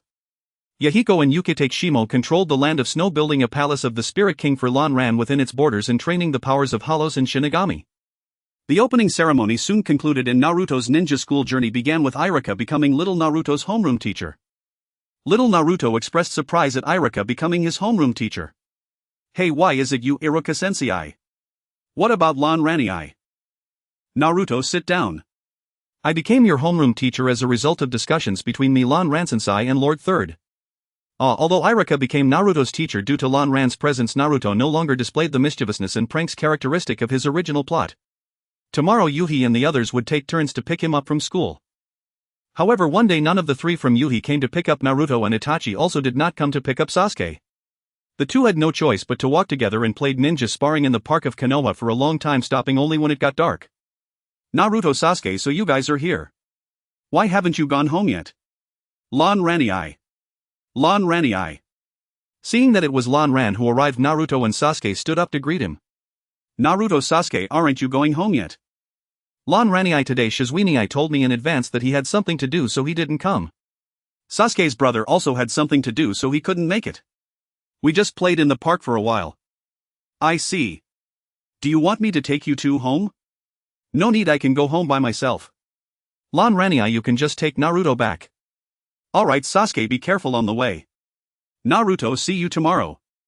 After Sasuke finished speaking, he grabbed his bag and ran towards the Uchiha clan land, while Naruto followed Lan Ran back home. At this moment, outside the Uchiha clan land, the Espada looked at the quiet Uchiha clan territory before them. Shirzue, is this your clan land? Why does it feel so lifeless and quiet? Nagato, the higher-ups of Konoha, conducted a purge on the Uchiha clan today to prevent them from launching a coup d'etat targeting Uchiha Itachi among them. Itachi. Is he Fubuka's son? Yes, that's right, Yuki, take Shimo. What vile higher-ups, just like in the Hidden Mist. Lord Zabuza, you shouldn't say that. Bai is right. The higher-ups of both the Hidden Mist and Konoha through their inaction have led to deepening conflicts between families with bloodline limits and ordinary ninjas, resulting in their eventual disappearance. I never expected that Jiraiya Sensei's village would also face such a situation. Lord Lan Ran has arrived. Lan Ran appeared before the Espada, who knelt halfway upon seeing him. Lord Lan Ran. Ten Itachi should have made his move. You all go collect the souls of the Uchiha clan. Those who wish to join us, bring them to the land of snow. Those who do not wish to consume them. Begin now. Yes, Lord Lan Ran. 10 with Lan Ran's order, the Espada before him vanished. Shortly after their disappearance, Sasuke slowly approached the Uchiha clan land. The young Sasuke felt a sense of confusion and unease about the calm clan land at this time, thus quickening his pace. As Sasuke reached the clan land, he caught the lingering smell of blood in the air, intensifying his unease, prompting him to hurriedly run toward his home. At this moment, at the entrance of the Konoha security building, Obito looked at the already deceased Uchiha Izuna preparing to enter the building to collect the Sharingan. Wearing a white mask and dressed in white knight armor, Shirsue appeared behind Obito holding a Zanpakuto. Are you the mysterious person that the master spoke of? Obito turned around, looking at the masked figure before him with some confusion, but was astonished to see the Sharingan in his eyes. Who are you? Why do you also possess the Sharingan? The Sharingan is not exclusive to you, is it, Uchiha Obito? Who do you think you are? Uchiha Obito has long been dead. I am Uchiha Madara now. The master was right, you are indeed Uchiha Obito. I am one of the Espada number 3. Obito listened to Shizui's words and noticed the number on Shizui's right hand, recalling the intelligence provided by Zetsu. It seems your organization is not simple at all. Is this the Obito? The feeling is vastly different from when he was at the bottom before. As Obito was speaking with Shirsue, Karen and Yue Ying arrived behind Shirsue. Karen looked at Obito, who wore a black cloak. Obito, seeing 2 more Espada appear who were also quite familiar with his situation in Konoha, looked sternly at the 3 people before him. How do you know so much? It seems I need to extract some information from you. Leave him to me, Shirsue said, gripping his Zanpakuto as he looked at Obito. Leave the Uchiha internal conflict to you. Yue Ying with Karen stepped aside to wait while Obito looked at Yue Ying and the others, feeling belittled. You will pay for your underestimation. Then come and try. As he spoke, Shirsue instantly appeared behind Obito, swinging his blade towards him. So fast but useless. The blade passed through Obito's body, and as he reached for Shizui's shoulder, Shirsue realized he had missed Obito and used Shuunpa to escape. I didn't expect your talent in Shuunpa to be so high. It seems you're also adept at Shunshin. Karen remarked as she watched Shirsue dodge Obito's attack effortlessly. You can't hit me. I want to see if you're faster, or the 4th Hokage's flying thunder god is faster. The voiding of Kamui is just for 5 minutes. Let's see if you can sink into it.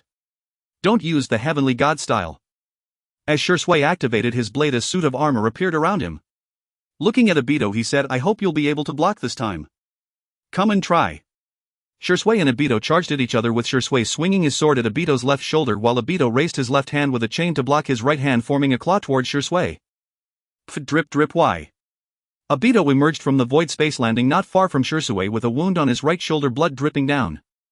At that moment, when Obito saw Shirsue preparing to attack his left shoulder, he attempted to block with the chain in his left hand and planned to drag Shirsue into the Kamui space with his right hand, but Shizui's Zanpakuto did not meet Obito's left hand. Instead, it passed through Obito's left hand. But when Obito sensed something was wrong and activated Kamui trying to evade Shizui's attack, it was already too late. Before entering the Kamui space, he began to feel a sharp pain from his right shoulder. What do you mean why? Why did you attack my left side but ended up hitting my right side? You should realize that yourself. As he spoke, Shisui reappeared behind Obito, but Obito used the void to evade, utilizing Kamui to disappear from the spot. When he reappeared, he was on the rooftop of the security building. Although I don't know who you are, you know me, so we must have met before, but you cannot stop me. This ends here, see you next time. After saying this, Obito once again activated Kamui, pulling himself into the Kamui space to leave. Has he left? Yes, he has departed. Shisui, now in his blade's return form, walked toward the security hall. Shisui's return blade ability is quite strong, but in practical terms it feels tougher to deal with than expected. After all, Shisui is ranked 3rd. Just a trick, Karen. Once you get used to it, you'll grasp the effects of the heavenly god. At this moment at the Uchiha clan's grounds, Nagato, Yahiko and Konan stood on a rooftop looking at the distant house of Uchiha Fugaku. The three observed the Uchiha couple calmly kneeling in the room, while behind them stood Itachi holding a ninja blade, tears streaming down his face. The Uchiha clan has ended just like this. Uchiha Itachi, a man with the mindset of a Hokage.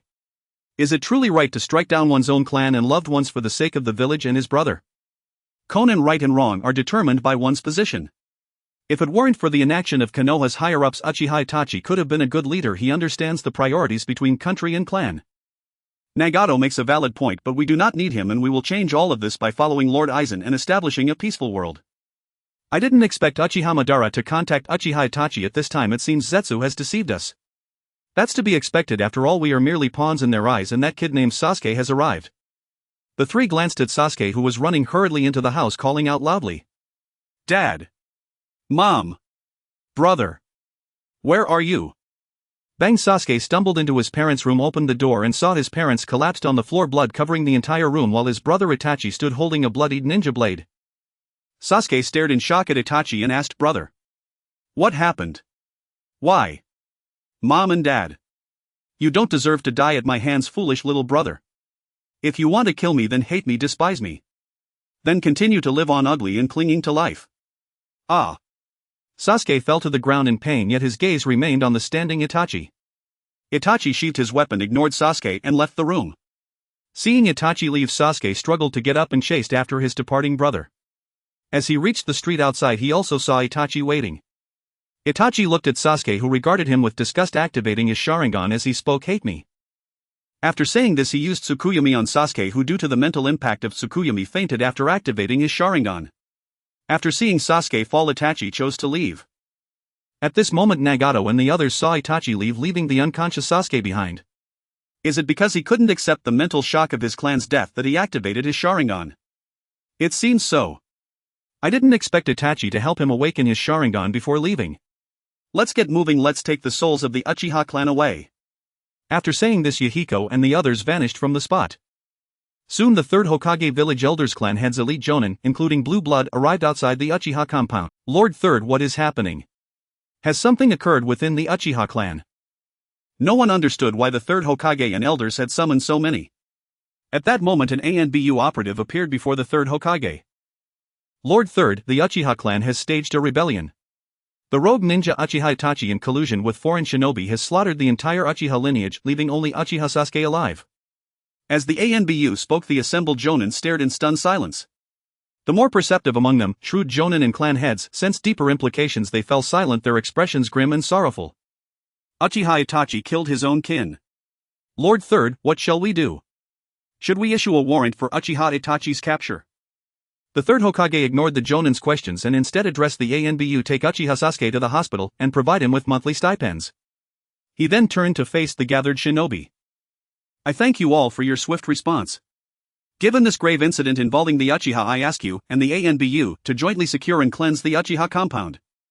Strengthen Konoha's defenses immediately to prevent any recurrence. Understood, Lord Third. Affirmative, Hokage-sama.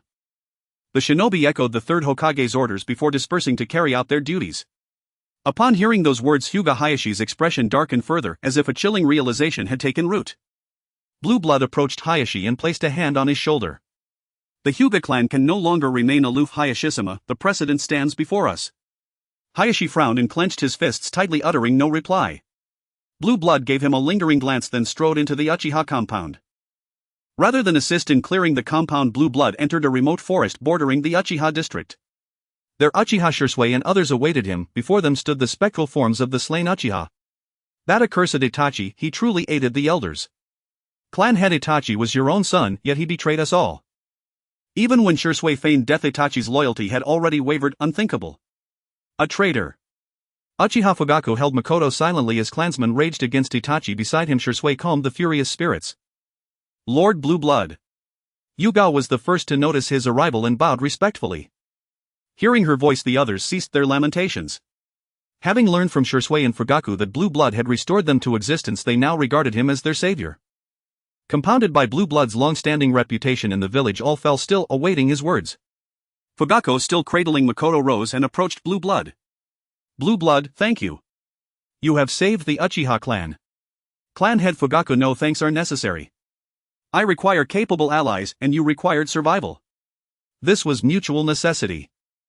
Regardless, I thank you, Blue Blood. Thank you, Lord Blue Blood. We owe you everything, Lord Blue Blood. Lord Blue Blood, the Uchiha will never betray you. Yes.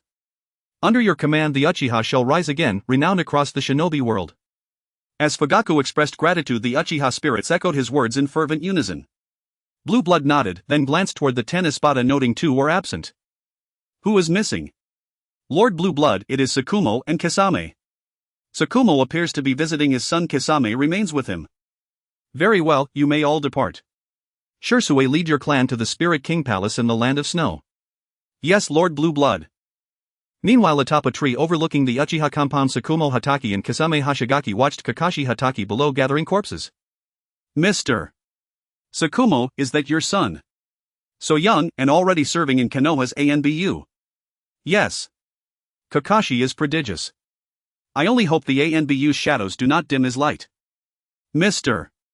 Tsukumo, joining the ANBU inevitably shapes one's character. Yet trust in your child remains essential. I do trust Kakashi. Let us go, we must not keep Lord Blue Blood waiting. It seems we cannot leave just yet, Mr. Tsukumo, we've been spotted. Kisame gestured aside. Tsukumo followed his gaze and saw ANBU operatives already fixated upon them. He sighed softly. No choice remains. We must withdraw before the third Hokage arrives. Why not simply eliminate them, Mr. Tsukumo? With that, Kisame donned a mask and leapt from the branch, dragging Samahata toward the ANBU operative who had detected them, though this Samahata differed markedly from its former self. Once wrapped in white bandages revealing violet barbs, it now bore a black body and barbs encased in gleaming white armor. Its hilt, formerly a crude blade handle, had transformed into a stark bony white tail. Kisame struck instantly, Samahata descending like a meteor, crushing the ANBU into the earth before he could react. Death was instantaneous. Nearby shinobi clearing bodies noticed the commotion and fired a distress signal. Tsukumo recognized it at once, hostile incursion, and moved to Kisame's side. Reinforcements are converging, led by the third Hokage. We must withdraw. How fragile they are. Let us go, Mr. Tsukumo. They vanished in an instant. Moments later, the third Hokage arrived with a host of shinobi and gazed grimly upon the ANBU's mangled remains embedded in the soil. Lord Third, the assailants appear to belong to the 10 Espada. Oh. The 10 Espada. Any further intelligence? We confirmed only 2, one with cerulean hair wielding a black and white greatsword, marked 0, the other silver-haired and unengaged, marked 1. Numbers 1 and 0. Issue a formal bulletin. The 10 Espada have infiltrated the Uchiha compound and assaulted Konoha shinobi. Release full dossiers on both figures to the black market. He then lifted his eyes to the moon above and murmured almost imperceptibly, Itachi, have you too aligned yourself with the 10 Espada? At this moment, in another part of the forest in Konoha, Obito, who had received simple bandaging treatment, appeared in the woods facing Uchiha Itachi. How did you get injured? Is there anyone in Konoha who can hurt you? Itachi asked, looking curiously at Obito's damaged cloak that revealed white bandages. The 10 Blades, the third of the 10 Blades, a ninja with a very strange ability. I never expected that Uchiha Madara, known as the God of Shinobi, could be careless enough to be injured by a junior. His abilities are not simple. Without information no one can gain an advantage. It's already resolved, let's head to Akatsuki next. Wait a moment, I need to warn the third Hokage to prevent anyone from taking action against Sasuke. By the way, how much do you know about Sōsuke Aizen? I don't know, I have never seen his true strength. He is kind-hearted and has a good reputation in Konoha. After the Third Great Ninja War he even became a ninja teacher, but Shisui respects him greatly. Uchiha Shisui. We have very little information on Sōsuke Aizen. I have my doubts about this person.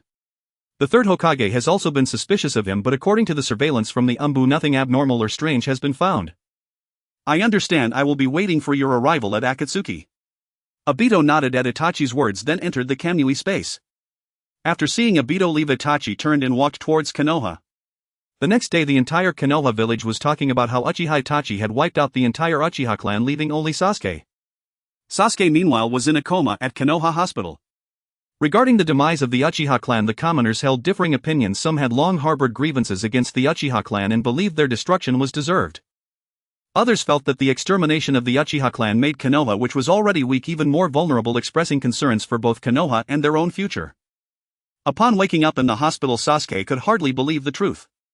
After a few days of silence, he sought out Aizen, requesting him to teach him how to become stronger until he could defeat Uchiha Itachi. Aizen also inquired about Sasuke's reason for seeking him. The reason was that Aizen was the strongest person he had heard of besides Itachi, and Itachi had even acknowledged that he was inferior to Aizen, making Aizen the only one in Sasuke's mind who could help him take revenge. Aizen agreed to Sasuke's request, arranging for Yuki and Akane to spar with Sasuke each week, teaching him the Uchiha clan's proud fire techniques and shuriken manipulation. Sasuke was to practice on his own, but despite having these skills he remained consistently overwhelmed whenever he faced Akane or Yuki. However, Sasuke did not get discouraged. From Yuki and Akane he could tell that although they regarded Itachi as a genius, they did not take his strength too seriously. Akane even candidly told Sasuke that if he could defeat her at full strength, defeating Itachi would be a simple matter. Sasuke was motivated by Akane's words, training diligently every day, and whenever he made progress he would rush to the hospital to spar with Akane, as Yuki, being part of Umbu, was hard for Sasuke to find unless she sought him out. Time passed quickly, and after 6 years Sasuke and Naruto faced their graduation exams from the Ninja Academy. During this time they were brought to a barbecue restaurant by Aizen along with Akane, Yuki, and the Inoshikacho trio. Let's raise a toast to celebrate your successful graduation tomorrow. Aizen raised his cup to the 5 youngsters. Tomorrow Naruto will become a genin. If tomorrow's exam is the clone jutsu, how can you, the bottom of the class, succeed? Sasuke is right, Naruto, your transformation technique is too poor. Hey Choji, why are you defending this arrogant guy? No, Choji is supporting Sasuke, he's right. Indeed, both Naruto and Sasuke trained under teacher Aizen, but Sasuke's strength seems to surpass most genin, approaching Chunin level, while you can't even perform the clone jutsu. I really don't understand what's going on. Due to Aizen's influence, Sasuke no longer received the admiration from girls that he used to. Ino is right, Naruto, your ninjutsu is too poor. Besides your taijutsu being somewhat comparable to Sasuke, everything else is lacking. Exactly, Sasuke comes to bother me at the hospital every day, it's so annoying. Fortunately tomorrow you will graduate and become genin, so you won't have time to annoy me. I'll still come to find you after my missions. Better not. Sasuke's excessive training isn't good for you and your strength is too weak. Come find me again when you truly make progress. Sasuke, Akane is right. Genin missions are inherently boring and tedious. Although they help with your training, the improvement for you should be minimal, and haste makes waste. Sasuke, you need to balance work and rest. Brother Aizen, I understand. Sasuke nodded in agreement, somewhat regretfully, but still accepted Aizen's words. Brother Aizen, am I really that bad? At this moment little Naruto looked at Aizen with a hint of disappointment. Naruto is certainly not weak. Your talent may not lie in ninjutsu, just like your mother. Think about it, even though you lag behind Sasuke in training, each time you get knocked down by him you can still quickly stand up. Your training intensity is so severe that even the next day you can bounce back as if nothing happened. That's your talent. Right, I will work hard to keep training and catch up to Sasuke becoming the 5th Hokage. The 5th Hokage belongs to Brother Aizen. How could it be for you, the bottom of the class? Indeed, the one most likely to become the 5th Hokage is teacher Aizen. I just wonder when the 3rd Hokage will retire. I heard from my father that after the 4th Hokage sacrificed himself to protect the village, the daimyo wanted teacher Aizen to succeed as the 5th Hokage, but the 3rd Hokage refused on the grounds that Aizen was too young. Alright, we shouldn't think about the Hokage succession issue but rather about the graduation and class assignment issue. Shikamaru is right, we shouldn't think about problems that aren't for you to worry about but rather consider future partners you can trust and rely on. At this moment Yuki set down her chopsticks and nodded towards the 5 youngsters. Teacher Aizen should be aware of our class assignment news and will likely become the guiding jonin for one of our classes. Why do you say that, Shikamaru? Shikamaru suddenly looked at Aizen, who was drinking sake. Aizen put down his cup and looked at Shikamaru. My father once told me that teacher Lanran would return to his position as an elite jonin after teaching us and would no longer serve as a ninja teacher. Therefore I speculate that teacher Lanran will become the guiding jonin for this year's graduating genin. Is that so? I indeed won't be teaching students at the Ninja Academy after this batch, but your guiding teacher should not be me. Ah, is it not Teacher Lanran? If it were Teacher Lanran, it would be so much easier. Dinksy, you want Teacher Lanran to be your guiding jonin because he treats you to barbecue, don't you? Don't tell me you don't want Teacher Lanran to be our leading jonin. Alright, you two, stop arguing and listen to what Teacher Lanran has to say. Brother Lanran, which class will you be the guiding jonin for? Do you know the class assignments? Will I be in the same class as Sakura? Naruto, you fool. Does Naruto like Sakura? I haven't seen her. Is she a student in our class? You like big foreheads, and big foreheads like Sasuke. It would be fun if you are all in the same class. Ino laughed at Naruto's words, and Naruto, hearing Ino's mockery, responded somewhat unhappily. Alright, it should be confirmed that Shikamaru and the three of you are in the same class. Your fathers must have told you about it. As for the guiding jonin, it should be Asuma Sarutobi, the son of the third Hokage. A jonin Asuma. It seems he visited our homes a few days ago. I heard my father say that he was one of the 12 guardians in his youth, right, Shikamaru? That's right, it's him. How come our guiding teacher is this big bearded man? I feel like I've heard of Asuma Sarutobi somewhere. Sasuke, what about you? I've met him. I saw him when I went to find Sister Hong. Now that you mention it, he also came to our flower shop to buy flowers. He wouldn't be sending them to Sister Hong, would he? Don't talk nonsense. My relationship with him is just that of a doctor and a patient. Plus, with the lack of guiding jonins this year, I might only know him as a colleague. Lord Lanran knows that. Does Sister Hong want to become a guiding jonin too? Brother Lanran, do you know who my guiding jonin is?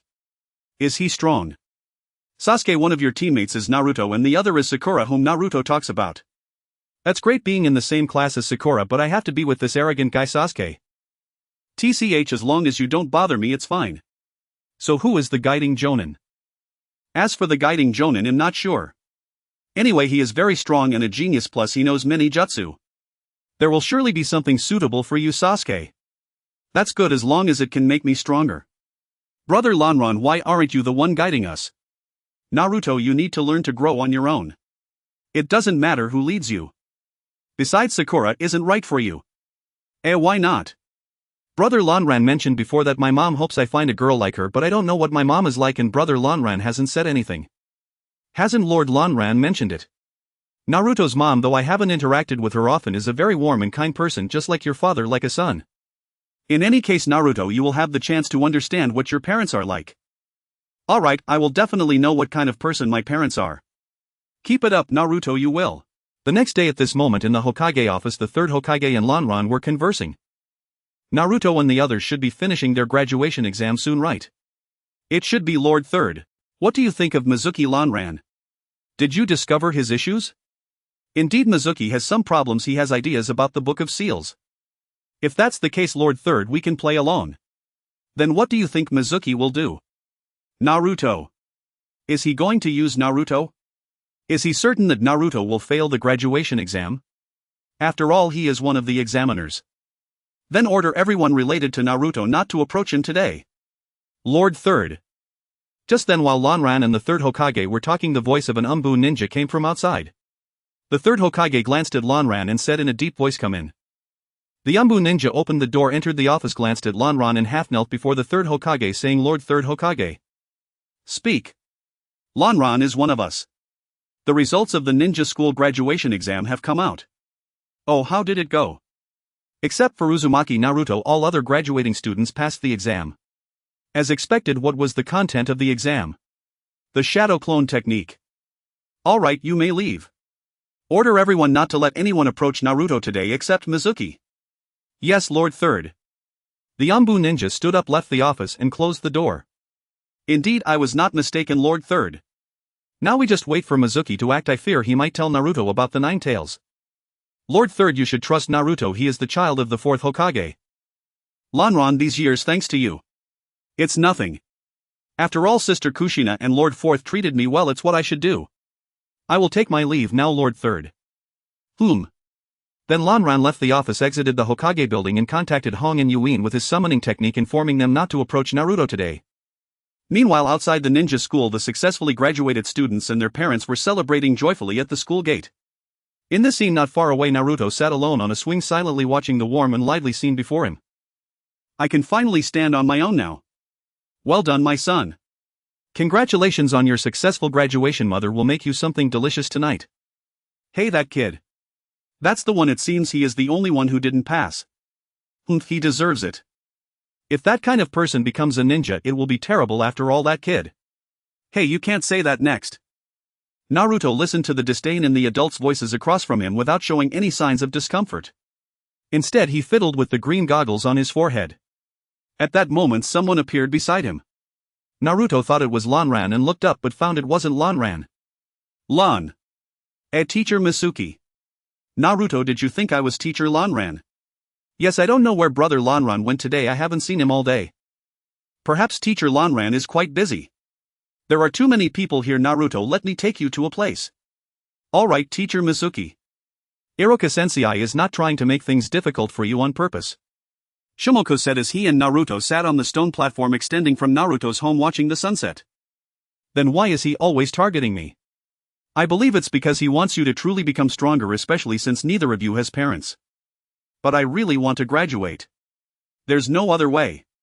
What? I'll tell you a very big secret. A secret. The secret is. Shimoku revealed to Naruto that by stealing the Book of Seals and learning the ninjutsu within he could graduate.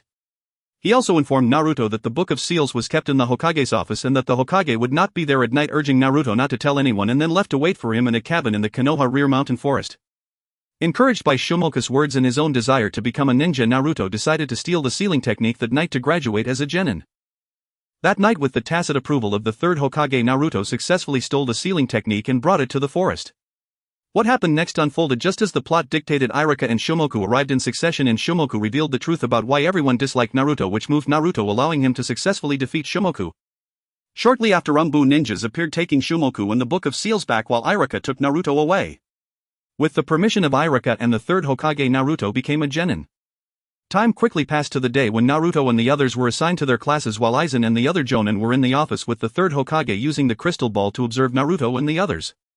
As Aizen and the others watched Naruto, they noticed that his jealousy over Sakura and other female classmates' admiration for Sasuke led him to step on Sasuke's desk, and through fate's arrangement they ended up kissing. Idiot Naruto, still caught up in chaos as always. Is this kid really Naruto? He just keeps doing stupid things. Naruto, you still didn't hear Aizen-sama's words yesterday. Naruto still loves to compete with Sasuke. Naruto Uzumaki. Naruto's series of actions triggered a discussion among the watching jonin and the third Hokage. While in the classroom, Naruto was being chased by Sakura and other fangirls. Due to Aizen's training, Naruto managed to evade capture until Iruka arrived, successfully escaping a predicament. Congratulations, from today onwards you will all be independent ninjas. Iruka congratulated everyone on their graduation at the podium while also informing them about class assignments and their supervising jonin. Sasuke and Naruto were not surprised by Aizen's early announcement, while the ordinary ninjas looked at Iruka Sensei in astonishment, eagerly anticipating their teammates. I hope what Aizen said isn't all true. Naruto, what do you mean by that? The chips-eating Choji seated behind Naruto curiously asked about his words. Choji, that means I could be in the same class as Sakura and not with Sasuke. Naruto turned around, patting his head, and looked at Choji. Sasuke, with Sakura seated between them, overheard Naruto's words and retorted, boring. Who wants to be in the same class as you, Naruto? I want to be in the same class as Sasuke. Sakura then turned to Naruto, angrily confronting him, and when she faced Sasuke she spoke sweetly. Looks like your wish won't come true this time. You will be in the same class as Naruto and also with Sasuke. In response to Sakura's words, Ino rolled her eyes and quipped, while Sakura, hearing Ino call her white forehead, furiously turned her head. Ino, pig, who are you talking about? TCH, I can't be bothered to argue with you. Let's see if Aizen Sensei's words are true. Ino disregarded Sakura and looked towards Iruka Sensei, who was reading the class assignment list. Need I say more? Aizen Sensei's information is definitely accurate. By the way, Shikamaru, did your father tell you which class Aizen Sensei teaches? No, my father doesn't know either. Shikamaru shook his head helplessly, while Sakura, listening to Shikamaru and the others, looked confused and asked Ino. Aizen Sensei. Is he our school's Aizen Sensei? He is actually our supervising jonin. Hearing Sakura mention Aizen, Naruto became excited, proudly looking at Sakura. Yes, it's Aizen. He's a famous genius in Konoha and he's a candidate for the 5th Hokage. Is Aizen Sensei a successor to the 5th Hokage? But why hasn't there been any announcement in the village? Why should you commoners know about this? Aizen's candidacy is a fact already acknowledged by the family and the ninjas. Sasuke said coldly, looking at Iruka Sensei, who was still reading below. Sasuke-kun. Sasuke's words made Sakura feel angered and silenced, unsure of what to say. Sasuke is being too serious. After all, Aizen Sensei hasn't officially succeeded the 5th Hokage, so this matter needs to be kept secret to prevent spies from other ninja villages from hearing it. It's not as serious as Sasuke says. But Naruto is an orphan, how does he know? Sakura. Do you want to die? Idiot. Sakura's words fell silent. Choji and the others, while Naruto, hearing Sakura, lowered his head with a dejected expression, and Sasuke, feeling pained by Sakura's words, glared at her in anger. What are you guys doing? Sasuke's words drew the attention of the entire class, causing Iruka to stop reading and frown towards Sasuke and the others. Sorry, Iruka Sensei, Sasuke is feeling a bit down. Shikamaru stood up, trying to smooth things over for Sasuke. Iruka glanced at Sasuke, shook his head, and continued reading. Now for Class 7, Uzumaki, Naruto, Haruno, Sakura, and Uchiha. Sasuke, since you will be in the same class, do not have any conflicts. Iruka, seeing that Sasuke and Sakura were in the same class, addressed the two. At that moment, Sakura, feeling down because of Sasuke's words, kept her head lowered, while Sasuke sat silently with his hands in front of him, and Naruto remained quiet, also with his head lowered. Next is Class 8, Hinata, Hōgyoku, Inuzuka, and Shino Aburame. Iruka continued reading the list, ignoring the state of Naruto and the others. At this moment in the Hokage's office, everyone had noticed the events that had transpired in the classroom, and the third Hokage spoke solemnly. Kakashi, you need to put in more effort. Yes, Lord Third. Aizen, I didn't expect your reputation to be not as great as imagined, and there are students who don't even recognize you. Asuma, are you quite popular among the students of the Ninja Academy? Well, this. Ha ha. Sarutobi Asuma initially intended to mock Aizen, but was caught off guard by Hong's retort and didn't know what to say. Aizen, regarding your becoming the 5th Hokage, I have already applied to the daimyo. Once the daimyo's letter arrives, you will be the 5th Hokage. It's fine, Lord Third. Besides, you are still in good health. I am in no hurry for the Hokage position. I didn't expect time to pass so quickly. We once graduated early together, and now you are about to become the 5th Hokage, Aizen. Kakashi glanced at Aizen beside him and spoke with a hint of emotion. Kakashi, I leave Sasuke and Naruto in your care. They can be quite troublesome, especially Naruto. I know, I will take good care of them. Alright, it's about time. You all should go lead your respective classes. Kakashi will be in charge of Class 7, Hong will take Class 8. Asuma will handle Class 10, and Aizen will be the overall supervisor. Aizen will be responsible for task assignments. Yes, Lord Third. Subsequently, Hong, Aizen, Kakashi, and Sarutobi Asuma walked together towards the Ninja Academy. Lord Aizen, I will head out first. Goodbye, Kakashi and Asuma. Hong, wait for me, I'll go with you. Goodbye, Kakashi and Aizen.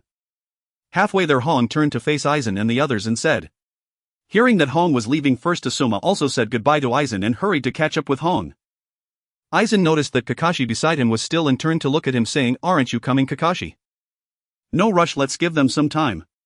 Come on, Aizen, let me treat you to some ramen. It's been a long time since we've had ramen together alone. Sure, Kakashi. Aizen and Kakashi walked side by side towards Ichiraku Ramen. At this time, Aizen and Kakashi were sitting in Ichiraku eating ramen. It's really been a long time. It seems like we haven't gathered together since our graduating class. Yeah, there will always be opportunities, but you should go now. Naruto probably can't wait any longer. Naruto. Kakashi finished his ramen and stared at the remaining broth, lost in thought. Aizen noticed Kakashi's unusual expression and patted his shoulder, saying, You should know Naruto's background. As his teacher, you should take good care of him. As for Sasuke, who is solely focused on revenge, he possesses both lightning and fire chakra natures, which you can still teach him. About Naruto. The third has already spoken to me about it. I will take good care of Naruto, and I will handle Sasuke as well. I believe in you. After saying this, Aizen stood up ready to leave, while Kakashi also got up and said, Aizen, please accompany me. I don't know how to face Naruto and the others. Aizen turned to look at Kakashi, who appeared awkward, and nodded with a smile. Then Kakashi and Aizen headed towards the direction of the Ninja Academy. Why is it that only our Class 7's teacher is so slow? Naruto boredly poked his head out of the classroom, looking at the situation in the corridors on both sides. Aizen has already mentioned that our guiding Jonin is very strong. Coming late might be a way to test us. Who cares if he's strong? Everyone else has gone. It would have been better if Hong-ne was our guiding teacher, at least she was the first to arrive. Naruto helplessly sat beside Sasuke and said this. Sakura, noticing Naruto's words, looked at Naruto and Sasuke and asked Honne. Who is that? She's the teacher of Hinata and Kiba's class. Aizen is subordinate and elite jonin skilled in swordsmanship, taijutsu and medical ninjutsu, and was the former director of Konoha Hospital. Is she really that strong? What about Ino and Shino's teacher? And what about my teacher who came with Honne? I know about that, Aizen. I mentioned that it is Sarutobi Asuma, the son of the third Hokage and also an elite jonin. Naruto proudly raised his hand and said bang. At this moment the classroom door was opened by a ninja with white hair and a black mask. Naruto and the others looked at the newcomer, who glanced at them and said, Class 7 rooftop gathering, bang. After saying this the person vanished in a puff of smoke. Sasuke frowned at the disappearing figure while Naruto exclaimed loudly, hey, how come he can also use the shadow clone technique? Idiot, all jonin can use the shadow clone technique. He should be our jonin teacher, let's go. Sasuke guessed correctly, the newcomer was indeed Kakashi, just a clone. Then Sasuke was the first to walk out of the classroom towards the rooftop, followed closely by Sakura. Naruto, after reacting, hurried to catch up with the two. At this time on the rooftop Aizen and Kakashi leaned against the railing with Aizen admiring the scenery of Konoha. I thought you would personally go down to bring them up. The shadow clone is more convenient. It seems that Sasuke and Naruto's relationship is not as bad as I imagined. Haha, Sasuke is starting to accept Naruto's existence and Naruto has already started to see Sasuke as his companion. It's just that sometimes when the two of them like to compete it can be a bit troublesome. Troublesome, huh? Tap tap. The sound of footsteps appeared behind Aizen and Kakashi. Kakashi turned around to see Sasuke and the others walking a few meters in front of him, sitting down on the steps. Hey Aizen, you're here too. Are you also our guiding jonin? As Naruto and the others sat down, Aizen turned around to face them. Naruto and Sasuke looked at Aizen in surprise and Naruto then excitedly pointed at Aizen and smiled. No Naruto, he is not. Kakashi helplessly looked at the excited Naruto and patted his forehead. Aizen is not your guiding jonin, he has just come along with me. First let me introduce myself. What should I say in my introduction? What I like, what I dislike, my future dreams and what I am interested in. I think the teacher should go first.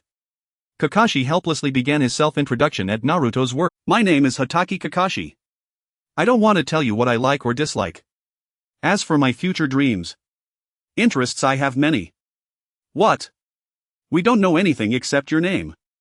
Naruto exclaimed in shock, standing up and pointing at Kakashi. It's your turn next. Naruto and the other two remained silent, shifting their gaze toward Aizen, who stood idly nearby. Noticing their attention, Aizen turned to Kakashi and said, "Me. I appreciate your assistance, Aizen. Not at all, I am Aizen Sōsuke. My favorite food is tofu, I dislike eggs. My specialty is calligraphy. I enjoy reading. As for my future aspirations and interests, you will learn of them in due time. Now it's your turn." After this brief introduction, Aizen regarded the three before him. Beside him, Kakashi glanced at Sakura and said, "Let's begin with you." Sakura hesitated for a moment before speaking.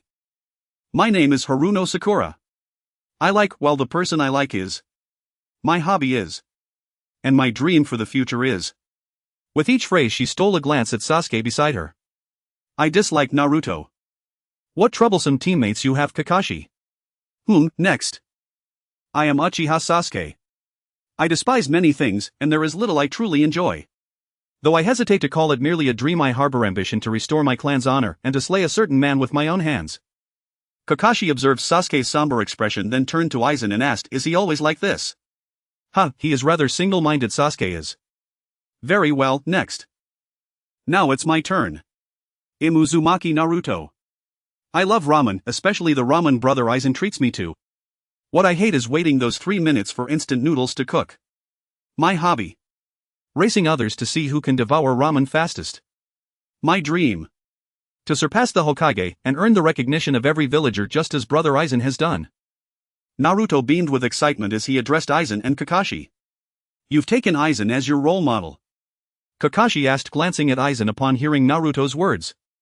Because the villagers ostracize him, Naruto craves their acknowledgement so fiercely. Well then, now that introductions are complete, let me clarify something important. Kakashi sighed deeply, straightened his posture and declared, starting tomorrow you will undertake a mission, one involving all 4 of us. What kind of mission, and why 4 people? Without me, Naruto, Kakashi alone is your jonin instructor. Brother Aizen, what exactly is your role? You'll find out soon enough. From today onward Aizen oversees all mission assignments for the village. All tasks, whether receiving or executing them, will be coordinated by him. In essence, Aizen is now our superior. Amazing. Brother Aizen, I want the most challenging mission. Aizen smiled faintly at Naruto's exuberance but said nothing. Kakashi, however, promptly interrupted the boy's enthusiasm. Enough, Naruto. Whether you become shinobi depends entirely on tomorrow's test. What test? A survival exercise. Of the 27 graduates, only 9 will be certified as genin. The remaining 18 will return to the academy. This is an exceptionally grueling evaluation, with a failure rate exceeding 66%. What? Then what was the point of the graduation exam? It served only to identify those with the potential to become genin. Be at the training ground tomorrow at 5 a.m. And do not eat breakfast. You'll vomit.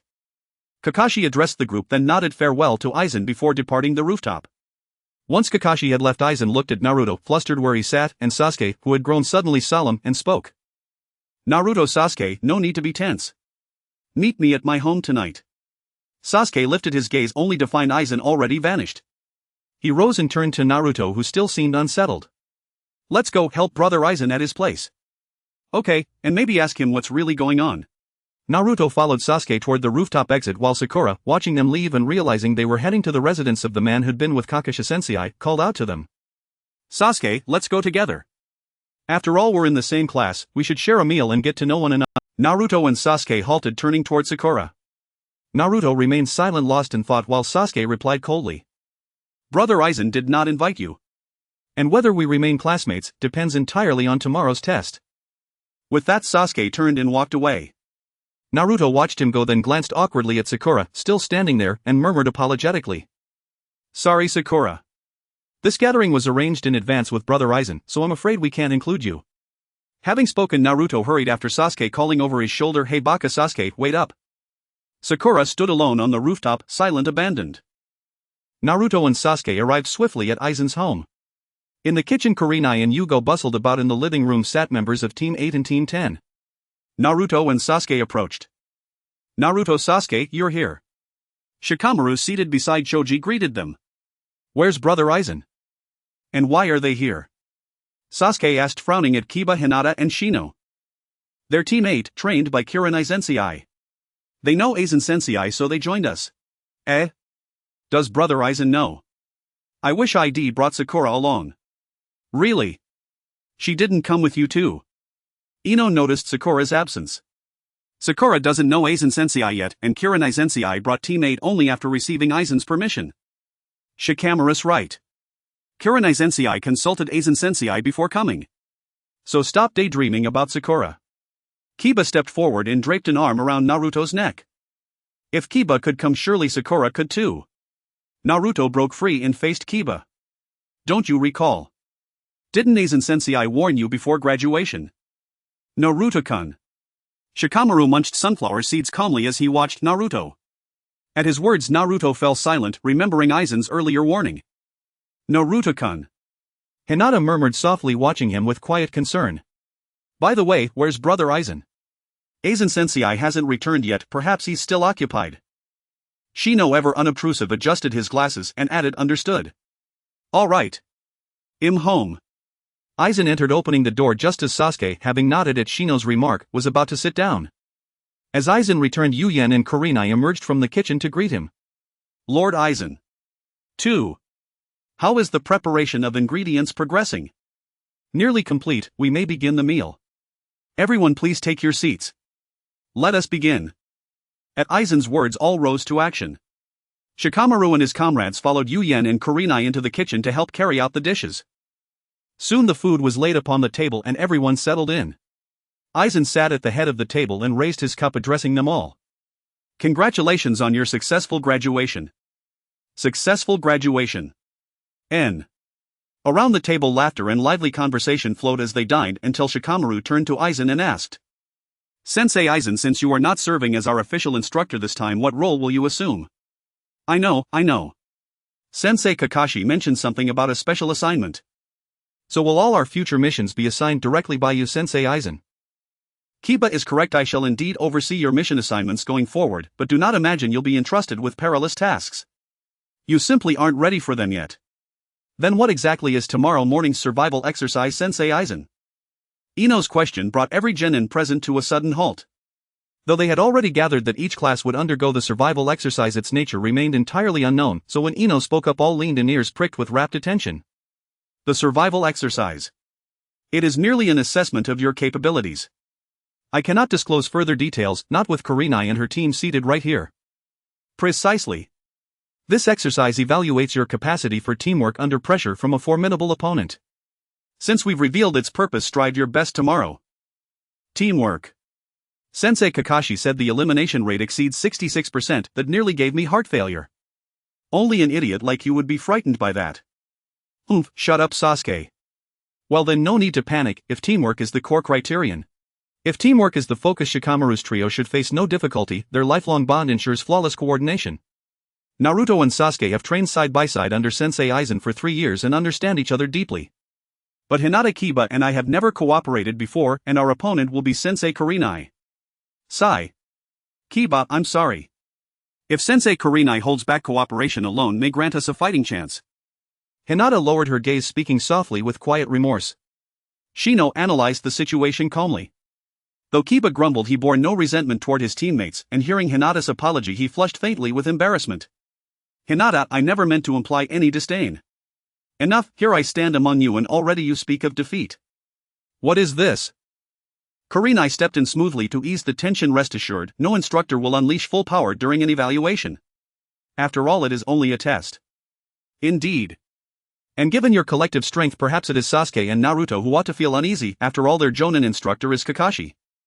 Why do you say that, Sister Yu Yen? Is Sensei Kakashi truly so strict? Ino asked, puzzled by Yu Yen's remark. Kakashi was once hailed as a prodigy rivaling Lord Aizen himself, and after the Third Shinobi World War he earned the epithet Copy Ninja Kakashi. The Sharingan. Does Kakashi possess the Sharingan? Sasuke exclaimed, stunned, while the others exchanged bewildered glances. But isn't the Sharingan exclusive to the Uchiha clan?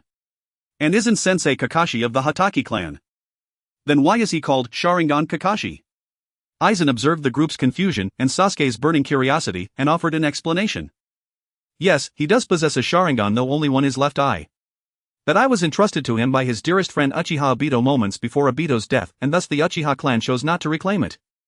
Ah, I see. I hadn't realized Sensei Kakashi shared such a profound connection with Sasuke's kin. Then earlier, Brother Aizen, when you said Kakashi could train me, was it because he possesses the Sharingan and thus can guide me in mastering its abilities? Having trained under Aizen's tutelage, Sasuke had awakened his Sharingan and now wielded it with practiced precision, activating and deactivating it at will. More or less. In matters of the Sharingan we offer little guidance. Kakashi is far better suited to instruct you. As Aizen spoke, a brief hush fell over the table. Then Shikamaru, noting everyone had finished eating, interjected. All right, let's clear the table and head home to rest. Tomorrow's evaluation awaits. Right, we must report to the training ground by 5 o'clock tomorrow morning. What are we going to do? Naruto glanced at the hour and groaned, realizing how late it had grown, while Choji, puzzled, asked. 5 o'clock. Naruto, why so early? Isn't yours also at 5? Sasuke, catching the oddity in Choji's tone, turned to Shikamaru and the others, and received only synchronized headshakes in reply. No, ours begins at 10. Teammate also convenes at 10, correct, Sensei Kurenai? Correct. It appears Kakashi has misled you, Sasuke. Sasuke grasped Kurenai's meaning instantly. Kakashi would not arrive so early tomorrow. Naruto, however, still missed the implication and blinked blankly at the group. What are you all talking about? 10 o'clock. Why would Sensei Kakashi deceive us? Idiot, the others muttered in unison, exasperated by Naruto's slow comprehension. Fortunately, Shikamaru patiently repeated the explanation, whereupon Naruto understood, erupting in furious indignation against Kakashi. That despicable Sensei Kakashi. Since he deliberately set us to arrive so early, skipping breakfast is clearly another trap. Naruto, don't forget to eat tomorrow. Otherwise we'll never overcome Kakashi. Understood, just come wake me tomorrow. TCH, how annoying, you idiot. Arrogant Sasuke. Dumb Naruto. Naruto and Sasuke erupted into another squabble, prompting Aizen to rise with a weary sigh and address the remaining guests. You now hold all necessary intelligence. Return home, rest well, and remember the path ahead now that your shinobi grows steep and unforgiving. Good luck all of you. Yes, good luck. N. Having spoken, Aizen ascended the stairs alone to retire, while the others began clearing the table and preparing to depart for home. Hey idiot Naruto, can't you wash dishes more quietly? You're just too slow, Kiba. I, the great Kiba, shall never yield to you. Thump. Thump. Keep your voices down, you'll disturb Lord Aizen. Yes, Sensei Kurenai. The next morning at 9 o'clock, Naruto was still fast asleep in bed. Knock knock knock, Naruto, get up. At this moment Naruto was awakened by the knocking sound from outside the door and immediately scrambled out of bed, responding while getting dressed. Sasuke, I'm coming, just a moment. After hearing Naruto's response, Sasuke stopped knocking and leaned against the railing in the corridor outside Naruto's house, waiting for him to come out. Soon Naruto finished dressing and opened the door to step outside. Sasuke looked at Naruto and began to walk downstairs, saying, "Let's go have breakfast and plan our strategy against Kakashi." Naruto nodded at Sasuke's words, but as he followed Sasuke down the stairs he suddenly thought of something and asked Sasuke, "Is it just the two of us? What about Sakura? Aren't we bringing her along?" Sasuke turned around and looked at Naruto with a gaze that seemed to say, "Are you an idiot?" and replied, "Do you think I can't think of things you can?" "What do you mean, idiot, Sasuke? I asked Sister Hong for information about that girl yesterday. She has no role in my strategy and can't help us, so we don't need her." Naruto hesitated for a moment after hearing Sasuke's words and looked at him, saying, "But isn't that bad? Brother Lanran said that what we're being evaluated on is our ability to cooperate. By abandoning Sakura, aren't we essentially giving up a companion? I haven't abandoned her, she's still part of my plan. Whether she understands the strategy or not is unimportant as long as she can distract Kakashi, that's all that matters." But Naruto still felt that what Sasuke was doing was not right. He wanted to persuade Sasuke, but Sasuke interrupted him, saying, "When we get to the breakfast place I'll tell you my plan. We should be worried about ourselves right now, not about someone who has nothing to do with us." Think about what she said to you and what Brother Lanran said, Uzumaki Naruto. I understand, Sasuke. So what's your plan? As they approached the training ground around 10 o'clock, Sasuke and Naruto slowly arrived, only to find Sakura waiting alone at the training ground. Seeing Sasuke arrive, Sakura's earlier gloom vanished instantly and she happily greeted Sasuke, saying, "Sasuke-kun, why are you so late? I thought you forgot and was going to call you." As she spoke, Sakura noticed Naruto beside Sasuke. Since it was Naruto who caused Sasuke to be late, she pointed an angry finger at him, saying, "Naruto, is it because of you that Sasuke-kun is so late? It's all your fault, Sasuke-kun is already late. Is Kakashi still not here?" Sasuke ignored Sakura's words and instead said, "No, Kakashi-sensei hasn't arrived yet, thankfully." Sakura answered Sasuke but was interrupted as he continued, "It seems he just wants to leave us waiting. Naruto, take a break, Kakashi probably won't be here anytime soon." Sasuke walked over to a shady spot and Naruto silently followed him without saying a word, while Sakura looked at Sasuke and then at the silent Naruto, feeling a bit upset. "Naruto, what's wrong? Why are you trying to act cool? Shut up, can you be quiet for a moment?" Before Naruto could respond, Sasuke shot Sakura an annoyed glance. Sakura, unsure of what to say due to Sasuke's glare, could only stand there awkwardly. "Sasuke-kun." In this awkward atmosphere the three of them waited for another hour before Kakashi hurriedly arrived. Sakura, upon seeing Kakashi, felt a surge of anger and wanted to say something, but then glanced at Sasuke and Naruto and chose to remain silent. Naruto and Sasuke stood up calmly watching Kakashi. Kakashi noticed Sakura's hesitant expression and observed that Naruto seemed different from his usual self. He looked at the three of them and said, "It seems something happened while I was away. I assume you all know what the upcoming assessment entails. To avoid anyone being unaware, I'll repeat it. Assessment content. Sasuke-kun." Sakura was a bit surprised by Kakashi's words, glancing thoughtfully at Sasuke and Naruto. Kakashi understood Sakura's reaction and realized that Lanran had only informed Sasuke and Naruto about the assessment details without sharing that information with Sakura. This situation left Kakashi feeling a bit troubled. It seems some people really don't know. So let me say it again, the upcoming assessment involves the three of you trying to grab the bells from my hand. As he spoke, two bells appeared in Kakashi's right hand. The moment Sasuke and the others saw the bells, their expressions sharpened, while Sakura raised her hand to ask a question. "Kakashi-sensei, why are there only two bells?" "Oh, there are only two bells. Only the one who grabs a bell qualifies to become a genin. So that means that no matter what, one of us has to go back to the ninja school, right, Kakashi-sensei?" Kakashi's words shocked Sakura, and just as he was waiting for Naruto and Sasuke's reactions, Naruto spoke up directly. Kakashi nodded at what Naruto said, not refuting it. Sasuke however clicked his tongue before placing his hand in his ninja tool pouch. Let's get started. Kakashi nodded in acknowledgement, seeing that Sasuke was prepared for battle. Alright, the assessment begins. As Kakashi's words fell, Sakura disappeared from her spot, leaving only Kakashi, Naruto and Sasuke. Kakashi observed that Sasuke and Naruto remained in place, analyzing the situation with some confusion. It seems Lanran only taught them ninjutsu and taijutsu but didn't inform them about basic stealth techniques. Kakashi shook his head helplessly as he looked at the two in front of him. He took out Make Out Paradise from his ninja tool pouch, preparing to read it just then. Swish swish swish. Naruto threw several shuriken at Kakashi. Kakashi glanced at the shuriken while holding Make Out Paradise and effortlessly dodged the incoming shuriken. Just as he was about to praise Naruto's throwing technique, he heard Fire Style Fireball Jutsu. Turning around, he saw a massive fireball flying towards him. Boom. A substitution technique. Naruto observed the burning wood in the Hokage monument and saw Sasuke standing back to back with him, both vigilantly watching their surroundings. At this moment, Sakura in the woods was shocked as she watched Sasuke and Naruto. Kakashi, while keeping an eye on Sakura hiding in the trees, addressed the two, saying, "So you gave up on Sakura? Let me see what your plan is then." With that, he vanished from sight and appeared behind Sakura. Sakura, behind you. Upon hearing the voice from behind her, Sakura immediately turned around to look. Ah. The vigilant Naruto and Sakura heightened their guard upon hearing Sakura's scream echo through the forest, while Sasuke activated his Sharingan to survey the surroundings. Kakashi was somewhat astonished to see that Sasuke's Sharingan had reached the 3-Demo stage. You activated the 3-Demo Sharingan at just 12 years old. It seems that Aizen's assistance has been quite significant, he remarked, tossing several shuriken toward Naruto and Sakura. The two of them brandished kunai, bracing themselves against the shuriken appearing from all directions. Just as Naruto and Sakura finished deflecting the shuriken, Kakashi appeared beside them.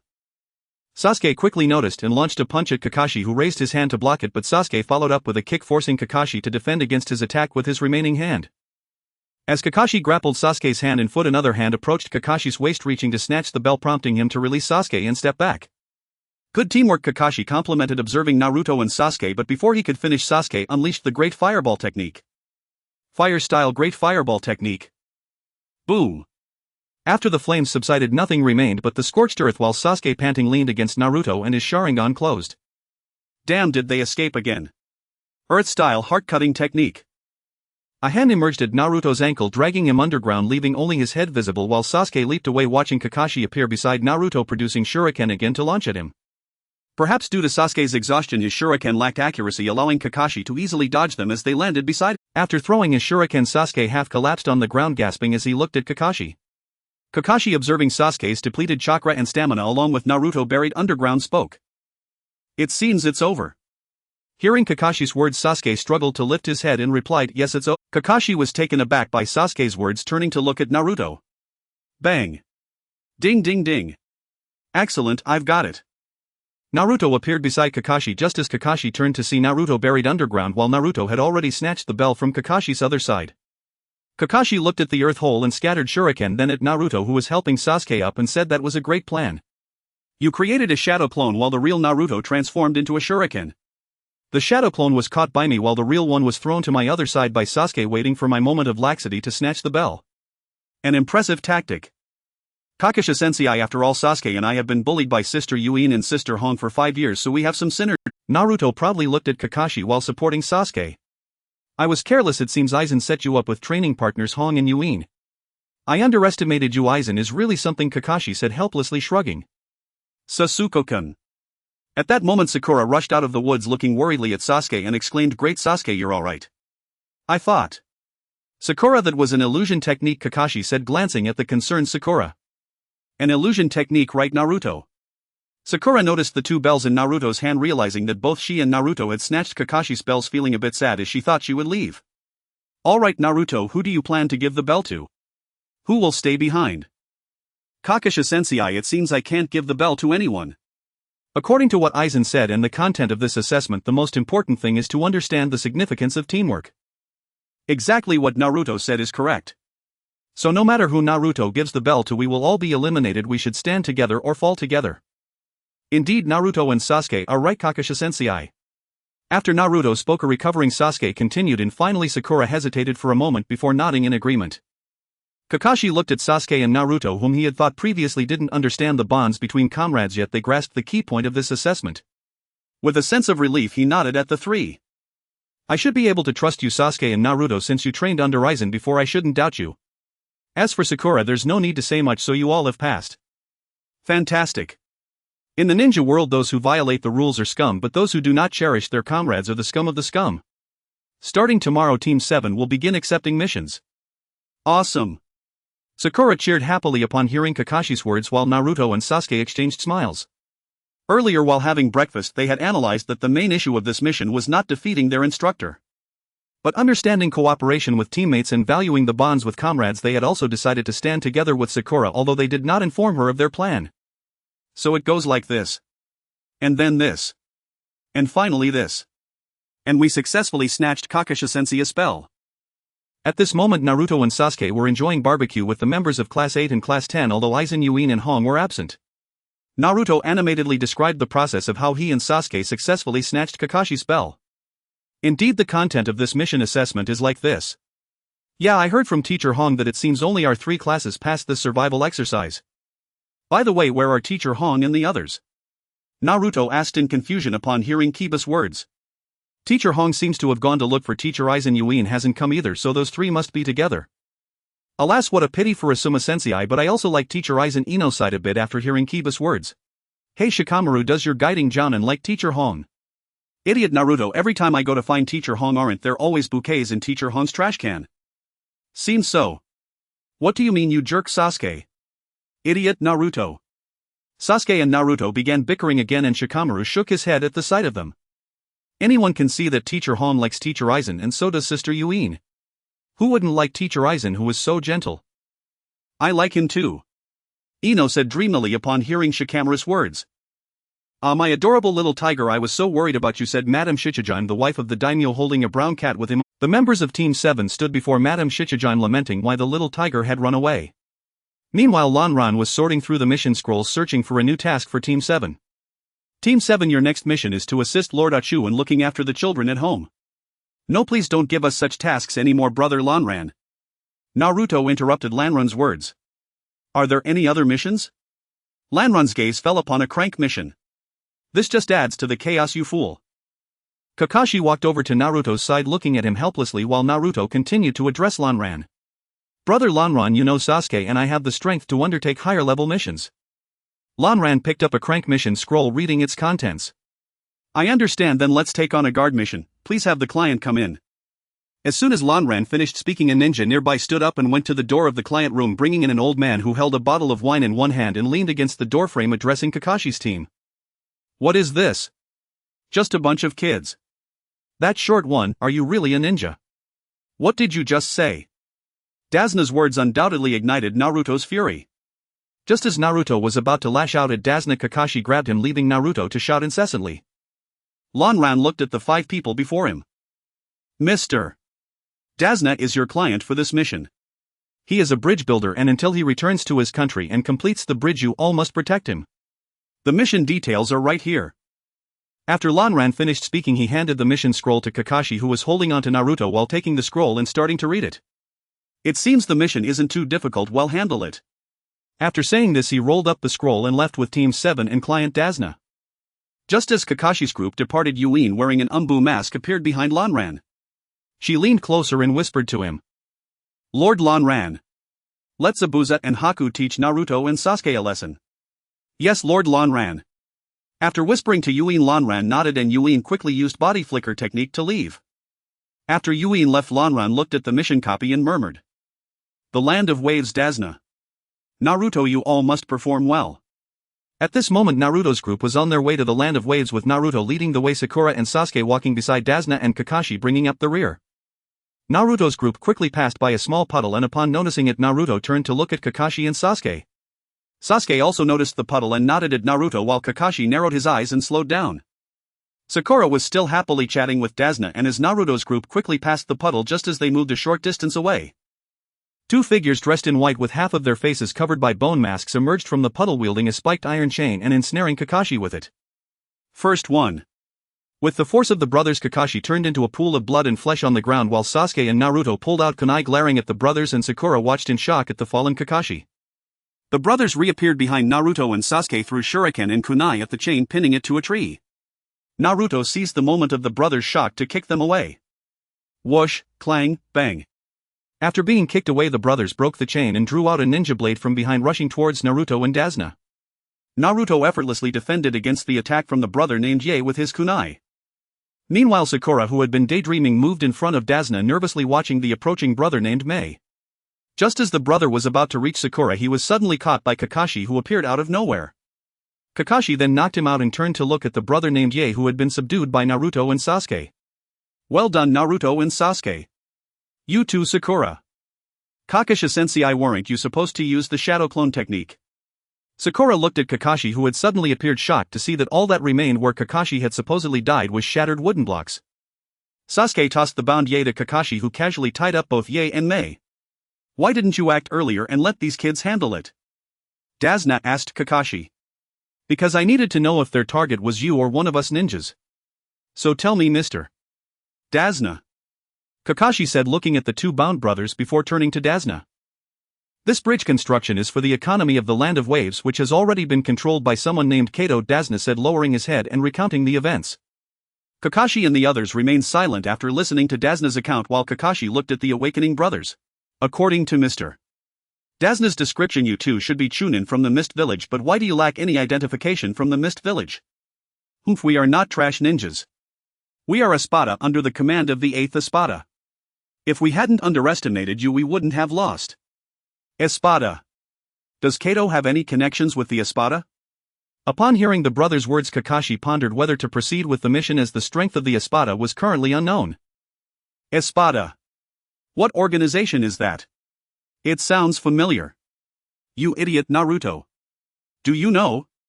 Explain, you arrogant Sasuke. Seeing Naruto and Sasuke bickering again, Sakura weakly raised her hand. The Espada appears to be an organization that emerged at the end of the Third Shinobi World War. There are descriptions of it in history books, and Iruka Sensei has also mentioned it.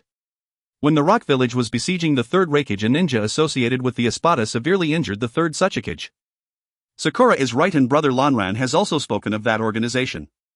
Sasuke nodded in agreement with Sakura's words, and when mentioning that person, his expression twisted. When did that happen? I don't remember at all. As long as you remember, that's enough, Sasuke said, looking at Naruto with a face full of disbelief while Kakashi finished dealing with the brothers and walked over to Sasuke. The Ten Blades is a mysterious organization, and they are linked to the Hollows, who once ravaged the ninja world and Hollows. Those terrifying creatures. Sakura, startled by Kakashi's words, felt a chill as memories of Hollow intelligence flooded her mind. Given how matters have escalated, this mission no longer qualifies as rank C. If the 10 Blades are involved, it may well be elevated to rank F, far beyond our capacity to undertake alone. As he spoke, Kakashi unrolled a scroll and inscribed the intelligence upon it.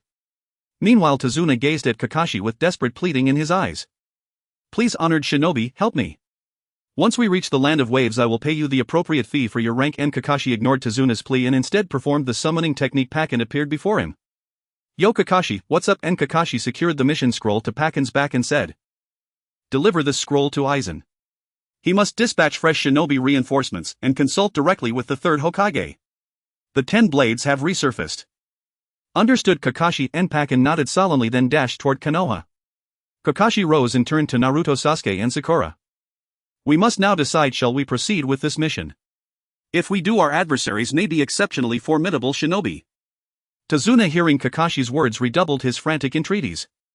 Sasuke idly twirled a kunai, indifferent. Sakura longed to help, but aware of her own limitations, she remained silent. Naruto, however, met Kakashi's gaze with unwavering resolve. Let's go, Sensei Kakashi. Reinforcements have already been summoned, the village will send aid soon. And as shinobi, it is our duty to protect the weak. Kakashi, moved by Naruto's conviction, glanced at Sakura and Sasuke. Both gave quiet, unspoken assent. He nodded slowly and said, then we continue the mission. And overjoyed, Tazuna profusely thanked Kakashi and his 3 students. Team Kakashi resumed their escort, advancing steadily toward the Land of Waves. Meanwhile, in Konoha village, Aizen received the mission scroll delivered by Pakken and immediately sought out the Third Hokage. The Third Hokage studied the intelligence on the scroll, his voice grave. Have you dispatched reinforcements? Due to urgent village assignments, only Jonin instructors and newly graduated genin teams remain in Konoha. I deployed Team 1810 and Team 3 under Mike Guy. 3 teams. With Guy's squad I feel far more assured. I'll coordinate with the ANBU to divert additional operatives to support Kakashi's team. Understood. Lord Third and Aizen bowed respectfully, left the Hokage tower and departed, leaving the scroll behind. The Third Hokage exhaled a slow stream of smoke, his gaze fixed pensively upon the document. The 10 blades, resurfacing so soon. Last time they intervened during the Uchiha incident. Now in the Land of Waves, are they targeting Sasuke or Naruto? At that moment on the borderlands of the Land of Waves, Kakashi led Naruto and the others along the road, when suddenly he halted, stance tensing, eyes locking onto the path ahead. Naruto and the others instantly sensed Kakashi's shift, turning warily toward the same direction. Ahead a thick mist coalesced, within which a lone man emerged. He bore a massive blade slung across his broad shoulders, his gaze cold and assessing. Kakashi drew a kunai and warned Naruto, "You 3 protect Mr. Tazuna," and the 3 genin swiftly formed a triangular formation around him. The mist swirling around the man thinned, revealing his face. Kakashi lifted the forehead protector shielding his left eye, exposing the spinning tomo of his Sharingan, and spoke low and steady. "White robes. A bone-white mask fused to the skull. A cloak billowing behind you. You must be the 8th of the 10 blades, the one the Ghost Brothers named. Am I correct? No wonder they call you Copy Ninja Kakashi. I knew of you even during my days in the Kirigakure Assassination Corps, the shinobi who replicated over 1,000 techniques. Might I ask for your name?" "And I am Zabuza Momochi, the 8th of the 10 blades, sent by the Spirit King to assess your strength." He flipped his right hand to display the numeral 8 branded upon his knuckles. "And the Spirit King. Not Gato. Mr. Tazuna, what does this mean?" Sakura recalled Tazuna's earlier account that his enemy was Gato, not some Spirit King, and turned to him puzzled. "I don't know, I've heard of Gato but never of any Spirit King, and Gato is merely a useless merchant. My presence here bears no relation to him." Zabuza Momochi. Of the 7 swordsmen of the mist. I hadn't expected you joined the 10 blades. Kakashi fell silent, scrutinizing the man before him, cross-referencing memory with reality, and found unsettling parallels. You cannot comprehend the power I wield now, as a Arrancar and an Arrancar. Kakashi's confusion deepened. Information on the 10 blades was scarce in the ninja world, and Arrancar was a term he'd heard only once before from the Ghost Brothers. Back then he'd dismissed it as obscure jargon, especially after witnessing the Ghost Brothers' terrifying prowess. An evolved form of Hollow, only those grand Hollows who attain Shinigami-like abilities earn the title Arrancar. The Ghost Brothers were mere Jillian-class Arrancar. I, however, am an Ajuchas, vastly superior to such vermin. So there are tears among them. Very well, let me test your strength, and first let me see if you're worthy of facing my Kubikira Bocho. With that, Zabuza planted the executioner's blade upright beside him and charged Kakashi barehanded. Kakashi, though taken aback by the man's audacity, held his kunai steady, poised and watchful. Whoosh, crack, and Kakashi blocked Zabuza's fist with his kunai. When the strike failed, Zabuza leapt back to a safe distance and remarked, "Not bad, you kept pace with my speed," and Kakashi's pupils contracted slightly as he stared at his trembling kunai, jaw-tightening eyes locked on Zabuza. Incredible speed, if not for the Sharingan I'd have missed it entirely. His fist struck steel and left not a single mark. This man is a monster of raw power. Zabuza watched Kakashi roll his neck and flex his wrists, then with a light hop settled into a ready stance. Continue. After speaking, Zaibujan disappeared again, appearing in front of Kakashi and launching a punch at him. Kakashi could only raise his arm to block. Just as Kakashi was about to counterattack, Zaibujan struck again. His attack speed was too fast and Kakashi could only barely keep up to defend against him. So fast is this the strength of a Jonin? Sakura exclaimed as she watched the two combatants whose battle was nearly incomprehensible. Sasuke, what's happening? Naruto turned to Sasuke, who had activated his Sharingan, and after observing for a moment, Sasuke spoke up. That guy is too fast. Kakashi can only barely keep up with his speed to defend, and it seems Kakashi's kunai can't inflict any damage on him. Sasuke watched Kakashi's battle, gritting his teeth as he continued. If this goes on, Kakashi will definitely lose. As soon as Sasuke finished speaking, Kakashi distanced himself from Zaibujan. In the recent battle, Kakashi realized he could not gain the upper hand, so he retaliated in kind to push Zaibujan back and then withdrew. Kakashi, slightly out of breath, looked at the very excited Zaibujan with a serious expression. He understood that if he continued like this, he would surely lose to Zaibujan and could only think of ways to escape. Kakashi then turned to Naruto and the others, shouting, "Naruto, Sasuke, quickly take Mr. Tazuna and leave this place." Sasuke and the others were shocked by Kakashi's words, but Sasuke quickly reacted, gritting his teeth and preparing to leave with them, only to be stopped by Naruto. No, he hasn't used his full strength yet. We can't escape, we should fight alongside Kakashi. After pondering for a moment, Sasuke chose to stay. Sakura and Izuna, who were obedient, had no way to voice any opinions and could only follow Sasuke and Naruto's decision to stay. Zaibujan looked at Naruto and the others, smiling as he said, "Good thing you didn't run, you can't escape." At that moment a very handsome man appeared behind Zaibujan. The man had silver long hair, was carrying a ninja sword on his back, wore white clothes and had a cloak draped over his shoulders which had the number 9 written on it. Seeing another Espada appear, Kakashi became even more vigilant, realizing that a deadly battle might be imminent as he cautiously observed the 2 Espadas before him. Why are you here?" The newcomer was Espada no 9, who looked at Zaibujan and said, "Lord Zaibujan, Lord Espada no 4 told me that Konoha has sent reinforcements. Stop playing around." "Alright, see you next time, brats," and Sharingan Kakashi. With that, Zaibujan returned to his beheading sword, hoisting it onto his shoulder and leaving with Bai. Kakashi also noticed the number on Bai's cloak and muttered, "Espada no 9. 2 Espadas." Kakashi then closed his eyes and collapsed onto the ground while Naruto and the others rushed to Kakashi's side to check on his condition. He should have fainted due to chakra exhaustion and maintaining a high level of concentration for too long. He'll be fine after resting for a while. Sasuke observed Kakashi's condition and said, while Izuna beside him added, "We'll soon arrive in the land of waves, let's go to my house to rest." Naruto and the others nodded. Sasuke picked Kakashi up on his back, following Izuna towards his home. Not long after Naruto and the others left, Parker arrived with reinforcements. Smelling the lingering scent on the ground, Parker said Kakashi and them encountered enemies, but it seems they won. Kakashi and the others left in this direction. Kai, upon hearing Parker's words, nodded excitedly and said, "Kakashi, we're coming." "Oh. Kakashi-sensei, we're here." A ninja with the same hairstyle and outfit as Kai appeared beside him, shouting, "Lee Kai-sensei." They embraced each other joyfully. Tenten, being part of Kai's team, looked apologetically at the others and said, "Sorry. Let's go." Parker ignored Kai and Lee, continuing to chase after the direction Naruto and the others had left with the reinforcements following. At that moment, Kakashi, who had just woken up at Izuna's house, looked dazedly at Kai, who was holding him, and the familiar faces around him, asking, "Are you the reinforcements? So many people." "That's right, Lord Aizen sent nearly all the teams without missions. Our Team 8, Team 10 and Kai's Team 3 have all come." Hong explained to Kakashi. "Have they all arrived?" "Yes, Kakashi, please share the enemy intel." Asuma walked in from the balcony looking at Kakashi.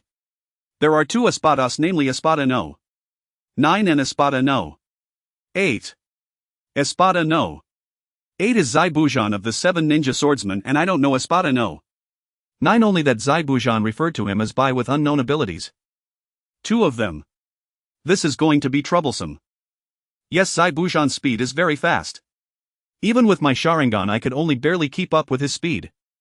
Moreover, he stated that he hasn't used his full strength and his skin seems to be tough. Ordinary kunai appear ineffective against him, and he possesses great strength. It's all right, Kakashi. Just leave the next steps to us." "No way, Kai. Zaibujan alone without weapons has strength comparable to an elite Jonin. If he uses his full power, he might reach the level of a Kage, not to mention he has another ally. According to our intel on the Espadas, there are many hollows under the Espadas, which is another point of concern." Hong is right, it seems that the hollow strength can probably be handled by Shikamaru and the others. "Not necessarily. According to Zaibujan, the evolution of hollows is a form called Arankar, which generally have half a mask on their heads. Most of these Arankars are at the level of Jillian, while Zaibujan appears to be at the level of Ajuchas. We should take this time to prepare well and also obtain more intel on the Espadas through the next battle." By the way, the Espadas serve a being they call the Soul King. Kakashi recalled and said, which made Hong raise an eyebrow and smile as if she had thought of something. Asuma also noticed the change in Hong and looked at her with confusion. "Hong, did you discover something?" After thinking for a moment, Hong replied, "The white death god that appeared at the battlefield of the Third Shinobi World War called himself the Soul King." What? What?" Kakashi and the other 2 stared at Kurenai in astonishment. If that's the case, it appears the Ten Swords organization had already begun plotting during the Third Shinobi World War. The Third Shinobi World War itself may even have been orchestrated by them. Kakashi, this intelligence must be reported to the Hokage immediately. Hearing Might Guy's words, Kakashi nodded, summoned a scroll, and Pakken transcribed the intelligence onto the scroll, secured it to Pakken's back, and sent him off toward Konoha. There remains another puzzle: how did Gato, a mere merchant, become entangled with the 10 swords? Asuma the 10 swords likely bear no connection to Gato. From my conversation with Zabuza it was clear he held Gato in utter contempt, suggesting their relationship is tenuous at best. Nonetheless, we must remain vigilant against Gato's forces. Under ordinary circumstances he would certainly maintain a retinue of rogue shinobi or ronin loyal to his cause. We face many adversaries, but we shall overcome them all. For now everyone should rest well. I shall also intensify training for Naruto and the others. Naruto and Sasuke need no further refinement, they've already reached Chunin level strength. Naruto may not have earlier, but now that he has mastered the shadow clone technique his prowess is rapidly approaching that threshold. Very well, but all three must train together. After all, they are a team. Upon hearing Kurenai's remark, Kakashi nodded and replied to her before exiting the room to find Naruto and his teammates. As Kakashi departed, Kurenai turned to Guy and Asuma. "I'll oversee Kiba's training, carry on your discussion. Kurenai'll supervise Shikamaru's team as well. Shall we go together?" "Yash. The youth of Team Guy shall never be outshone." Seeing Kurenai leave, Asuma hurried after her. Meanwhile, Guy, ever the embodiment of youthful zeal, could not afford to lag behind. His voice rang out with fervent conviction. Meanwhile, within a lavish mansion in the Land of Waves, Gato knelt before Zabuza and Haku, pleading desperately. "Lord, funds are truly running low. Once I eliminate Tazuna, I shall seize full control of the Land of Waves, and then wealth will flow endlessly to construct the Spirit King's palace." "Enough chatter. Tazuna has hired shinobi from Konoha for protection, can you even kill him?" "My lord, precisely why I require your assistance." "TCH. Incompetent. What use are you? Become hollows, all of you." The moment Zabuza spoke, a sunbon pierced Gato's throat and his soul burst forth from his lifeless body. Gato gazed down in fury upon his own corpse lying motionless on the floor. "Now that I'm dead, you'll get no money. My men surround this place, you cannot escape." Zabuza remained silent, merely nodding to Haku. Without sparing Gato another glance, Haku strode calmly from the room. As the door clicked shut, shouts erupted outside. Terrified, Gato turned to Zabuza. "Lord Zabuza," but Zabuza ignored him entirely, stepping forward to transform Gato into a hollow. Ah! Elsewhere, deep within a forest near Tazuna's home, Kakashi stood before Naruto, Sasuke and Sakura. "I shall teach you a method to control chakra." That phrase feels strangely familiar. "Naruto, have you heard it before?" "Idiot Naruto, Brother Aizen said just that when teaching us tree climbing and water walking." "Then it follows that both Sasuke and Naruto have mastered tree climbing and can traverse water's surface. You two shall now demonstrate the technique for Sakura." At Kakashi's instruction, Naruto and Sasuke nodded and approached a nearby tree, ascending its trunk with effortless grace. Sakura watched in awe as the two scaled the bark without external support. "How is that possible?" "Concentrate a precise amount of chakra beneath your feet, the adhesive force allows ascent. Try it yourself." Naruto and Sasuke stood silently atop a branch, observing Sakura below. When she noticed Sasuke's gaze, Sakura drew a kunai and summoned her courage, gathering chakra with determination. Watching Sakura succeed on her first attempt, Kakashi nodded approvingly. "Since you've all grasped the fundamentals, we shall now intensify physical training. From here onward we train alongside Team Guy." Sakura beamed with delight, glancing towards Sasuke, who stood lost in quiet contemplation. Naruto, indifferent, leapt down from the branch and grinned at Sakura. "Impressive, Sakura. It took Sasuke and me countless attempts to master this. TCH. Some fool spent days practicing before succeeding. I trust my memory serves me correctly." Sasuke leapt down, walking toward the forest's edge as he spoke. "Arrogant Sasuke, who exactly are you calling a fool?" "Idiot Naruto." Their familiar banter resumed, while Sakura and Kakashi exchanged warm, silent smiles. Together the four strolled out of the forest. Near Tazuna's residence on an open field, Guy, Kurenai and Asuma each guided their students through rigorous training. Kakashi arrived with Naruto, Sasuke and Sakura approaching Guy and his team. He observed Guy and Lee performing handstand push-ups. "Guy, I entrust my students' taijutsu training to you." Hearing Kakashi's words, Guy halted mid-exercise, rose and met his gaze. "Yash. Team Kakashi joining our training, that is the very essence of youth." Lee, add 1,000 more handstand push-ups. "Yash sensei." Lee enthusiastically affirmed, then dashed to Sakura's side and declared, "Sakura, would you train with me?" Flustered by Lee's sudden appearance, Sakura could only stare speechlessly, her eyes instinctively seeking Sasuke's. Yet Sasuke, noticing her glance, turned away without acknowledgement. Lee, sensing Sakura's hesitation, pivoted toward Sasuke. "Sasuke, our last match was interrupted by Sensei Guy. Let us resume, let me witness the true strength of this year's top student." Sasuke glanced coolly at Lee's blazing eyes, then taking Naruto's arm walked away tossing over his shoulder how utterly dull. Sasuke and Naruto soon began their customary endurance drill, weighted sprints, while Naruto warming up surveyed the bustling scene around him. This atmosphere isn't half bad, it feels like Konoha again. At Naruto's words Sasuke lifted his head and his gaze following Naruto's swept across the vibrant tableau. Kakashi and Guy the two Jonin chatted nostalgically about the past while Shikamaru and the others actively collaborated. Guy's team was continuously practicing weapon throwing while Neji guided Hinata in their sparring which seemed less like sparring in Sasuke's eyes. Kiba held onto Lee preventing him from bothering Sakura while Shino played with his bugs nearby. Sasuke observed the scene before him turned to see Naruto smiling and was reminded of his family, a deep pain stabbing at his nerves. Without saying a word he tied a rope with a heavy stone around his waist and ran off alone. Naruto noticed Sasuke training alone. Initially puzzled by Sasuke's abnormal behavior he looked at the others engaged in different activities beginning to understand Sasuke's feelings. He then tied his own waist and started chasing after Sasuke. At that moment the four Jonin also noticed their students training. Kakashi watched Naruto and Sasuke who were running with weights in the distance and spoke. "Red, are Sasuke and Naruto like this too?" Red nodded in response looking towards the two. Sasuke's desire for revenge makes it hard for him to integrate into the group while Naruto is accustomed to being alone. Sasuke's presence serves as both a companion and a rival for Naruto. Sasuke understands Naruto's previous loneliness seeing him as both friend and opponent. This is youth, two individuals constantly comparing and striving to grow stronger while cherishing each other in the process. This is what youth looks like. "Guy, you should manage your student first, he seems to be bothering Kakashi's student." Asuma interrupted Guy's youthful speech and the others turned to look at him. Guy saw Lee chasing after Sakura while being held back by Kiba and Sakura was glaring at Lee with disdain. Guy, feeling furious, appeared beside Lee. Seeing Guy, Lee ceased his actions. Guy looked at Lee for a moment before turning to Sakura and saying, "I'm sorry Sakura. I haven't taught Lee well." With that he performed a 90-degree bow to Sakura.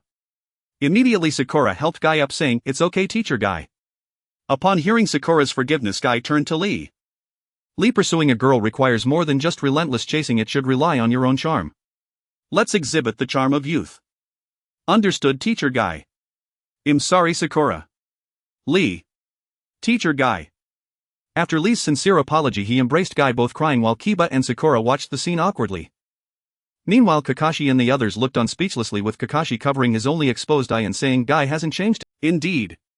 We shouldn't expect anything different."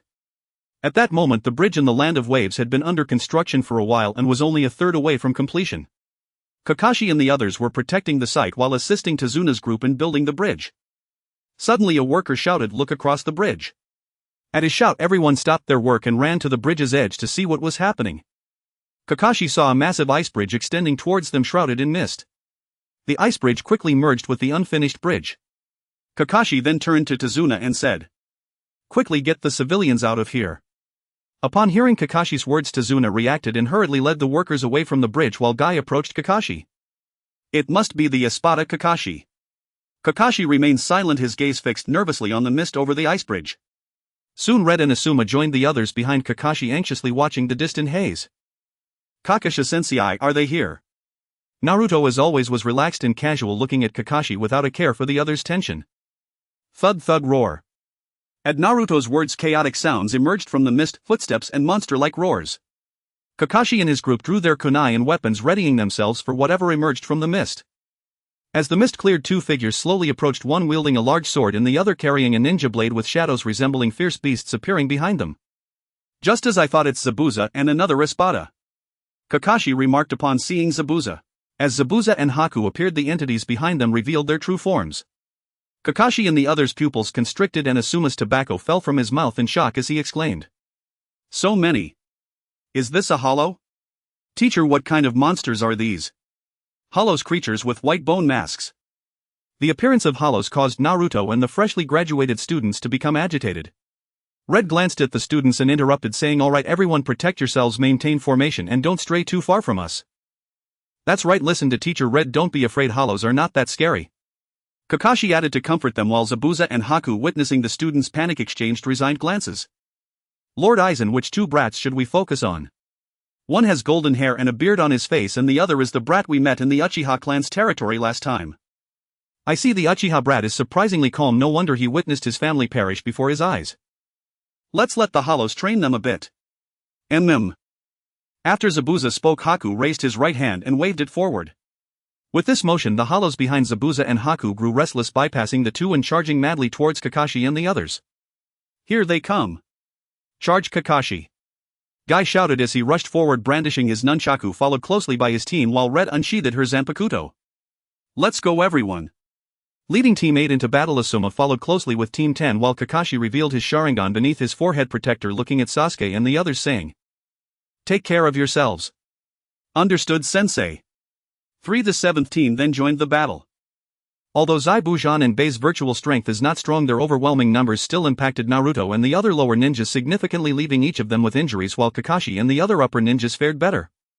However, Kakashi dared not unleash his full power, keeping a careful watch on Zaibujan and Bai. It was only when there were few remaining virtual entities on the bridge that he assumed Zaibujan and Bai were not going to engage and focused on the battle. Zaibujan and Bai remained calm as they observed Kakashi and the others slaying the virtual entities. Does that blonde kid only know how to use shadow clone technique? Moreover, his self-healing ability is almost on par with the Espada. According to the intelligence brought by Shiyuan, that blonde kid is a descendant of the Uzumaki clan and a Jinchuriki of the Ninetales. As expected, he is not simple. Well, we've had our fun, it's our turn now. Hong, leave that side to you, Bai. Understood. Soon as Kakashi and his team reduced the virtual entities on the bridge to just one or two, Kakashi felt a chill behind him and quickly crouched down. The decapitating blade swept swiftly over Kakashi's head and he could feel the gust of wind generated by the blade strike. At that moment, Guy appeared beside Kakashi and pulled him away. Fine, Guy. After taking a breath, Kakashi and Guy looked at Zaibujan, who was wielding the decapitating blade. Are you the 8th Espada? I've heard from Kakashi that you are a formidable opponent, so. The 6th gate, the gate of view. Open. As the 6th gate opened, green steam began to emanate from Guy. Just as Zaibujan intended to speak to Guy, Guy appeared beside Zaibujan and struck him with a punch. Zaibujan could only block with the decapitating blade while countering Guy's attack, but Guy's taijutsu was impressive, allowing him to evade Zaibuzan's strike. Meanwhile, Kakashi seized the opportunity during Zaibuzan's attack to throw a kunai imbued with lightning chakra. Just as it was about to hit Zaibujan, he vanished again, looking at Guy and Kakashi with a smile. The combination of the 8 gates and Kakashi's Sharingan is indeed not to be underestimated. You've even utilized the sound shift technique. Guy and Kakashi did not waste words with Zaibujan. Kakashi unleashed 2 kunai with lightning chakra from both hands, charging at Zaibujan, while Guy was a step faster, appearing beside Zaibujan with nunchaku in hand. Zaibujan braced himself against Guy's assault, sliding back a short distance while slashing at Guy with the decapitating blade. Kakashi swiftly intervened, using 2 kunai to block Zaibuzan's strike. At that moment, not far from the battle between Kakashi, Guy and Zaibujan, stood a circular ice house. Bang! A person flew out from the ice house and the hole in the ice house was quickly sealed again. Shikamaru, who had finished slaying the virtual entities, noticed the ninja who flew out of the ice house and rushed over, realizing it was Asuma. Asuma sensei. The others also noticed the situation between Shikamaru and Asuma and hurried over. Shikamaru held Asuma, who was covered in ice shards and cuts, continuously calling his name in an attempt to wake him up. Tenten Ino and the others quickly arrived at Asuma's side to tend to his wounds. It's okay, although Asuma-sensei's wounds are severe because of the ice blocks around them, he won't lose a lot of blood, Ino said while bandaging Asuma's wounds. Knowing that Asuma was alright, Shikamaru looked up at the injured group and then turned to the ice house. Is Hong Sensei alone in there? Everyone looked at Shikamaru's words and found that only Kiba was near the ice house, holding the injured Akamaru, attacking the ice house with kunai but leaving no marks. Seeing this, Sasuke stood in front of the ice house, beginning to form seals in an attempt to melt the ice with fire release, but as the flames dissipated, the ice house remained intact. Shikamaru noticed the unusual situation with the ice house and turned to the others, who were still trying hard. Don't waste your efforts. All we can do now is wait for Kakashi-sensei and Guy-sensei to finish their battle and come to help. We no longer have any combat capability. Hearing Shikamaru's words, everyone observed the injured around them and could only sit down and rest. Naruto looked at his powerless hands, then at the distant battle between Kakashi and Guy, and finally at the ice house, lowering his head in despair. Sasuke noticed Naruto's despondency, walked over and patted Naruto's shoulder, saying, "You know Hon Sensei's strength, trust." Sasuke then looked towards the distant Kakashi and Guy, letting out a helpless sigh, feeling completely drained of chakra. This situation was mirrored in others, with some unable to function due to severe injuries and others completely drained of chakra. At this moment, the person everyone was worried about, Hong, sat relaxed on an ice chair made by Bai, while Bai stood silently beside her, and in front of them was the distant battle scene of Kakashi and his 2 companions. This is Bai's ability to create an ice house that traps others, allowing them to see the outside while the outside cannot see inside. Are we being too harsh on that person? It's fine, it doesn't matter if he dies, he's an unimportant person. He shouldn't die, although he has many wounds. I've sealed them with ice so he won't die. Once Zaibujan is ready we can leave. Lord Aizen needs you to return to the land of snow to continue the plan. What about Akatsuki? Akatsuki has Nagato Konin and Kisame keeping watch. They won't be going to the land of snow. Alright, I understand. At this moment the battle between Zaibujan, Kakashi and Guy had come to a halt. Zaibujan looked at Kakashi and Guy, who had opened the sixth gate, and said, I hope you can keep up. Devour evil spirit. As Zaibuzan's words fell, the mask on his head rapidly expanded, enveloping his entire head and creating the image of an evil spirit, while his body grew stronger, clad in white and red armor. An evil spirit's face appeared on Zaibuzan's chest, and he sprouted 2 arms from his shoulders with 2 slender swords appearing at his waist. The decapitating blade transformed into 2. Zaibujan now had a total of 4 arms, with the upper pair holding the decapitating blades and the lower pair wielding the slender swords. He raised one of the decapitating blades towards Kakashi and Guy, declaring, Come on, let me see what other trump cards you have. Come then, let us see what other cards you hold. Both Might, Guy and Kakashi felt the oppressive pressure emanating from Zabuza. Guy stepped forward, crossing his arms over his chest as he spoke. 7th gate, surprise gate. Open. Instantly the emerald vapor swirling around Guy shifted into azure mist. His gaze locked onto Zabuza with unwavering intensity. Now is the time for Konoha's blue beast to make his entrance. Let's go, Kakashi. With that, Guy lunged forward, swinging 2 nunchaku, while Zabuza charged to meet him head-on. Kakashi knew he could not keep pace with the coming clash, so he resorted to feints, hurling a lightning-infused kunai at Zabuza whenever the latter's attention wavered, creating openings for Guy. Day Tiger. Zero. With a thunderous crack, the blinding white tiger collided with the black and crimson Zero. A colossal crater split the earth, the ice chamber shattered. Red collapsed to one knee, blood streaming from a deep gash stretching from shoulder to abdomen, her tattered clothing slashed in multiple places. Meanwhile, Haku appeared beside Zabuza. Upon seeing him, Zabuza glanced toward Red, and understanding dawned. He immediately released his Resurrection. Farewell, everyone. With those words, Zabuza and Haku departed. As they vanished, the vast ice bridge they had constructed began to crumble. Guy prepared to give chase, but Kakashi called him back.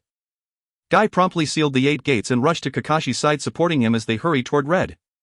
By then Red had already stabilized her wounds through medical ninjutsu, and Shikamaru and the others gathered around her, their concern palpable. Red, are you all right? Leaning heavily on Guy, Kakashi asked with quiet urgency. I'm fine. Let's return first, Asuma's condition is serious. Kakashi nodded, surveying the wounded comrades around him, then led them all back to Tazuna's home. In the days that followed, Kakashi and his team alternated between recuperation and guarding Tazuna during the bridge's reconstruction. Neither Kato nor any of the Espada were sighted again, and inexplicably Naruto succeeded in healing the emotional wounds of Tazuna's grandson Inari. Naruto's warmth and unyielding optimism also won over the people of Wave Country. Upon the bridge's completion, they named it the Naruto Bridge in his honor. Thus Kakashi's team finally embarked upon their journey back to Konoha. Inside the Hokage's office, 4 Jonin who had overseen the Wave Country mission stood before the Third Hokage alongside Aizen. This concludes the intelligence we have gathered. The Espada and Hollows. Has Kato simply vanished? Correct. We encountered no samurai or shinobi loyal to Kato's forces. What is your assessment, Aizen? Respectfully, Hokage Kato may have had no direct connection to the Espada, or he may have been merely a pawn in their design. That is plausible. Perhaps the Espada sought to control Wave Country's economy through Kato, but for what ultimate purpose? Hokage, regardless of the Espada's intent, their strength appears near Kage level. And we only faced the 8th and 9th Espada, likely not even their strongest members. Kakashi speaks truth. This matter must be disclosed to the other great shinobi villages.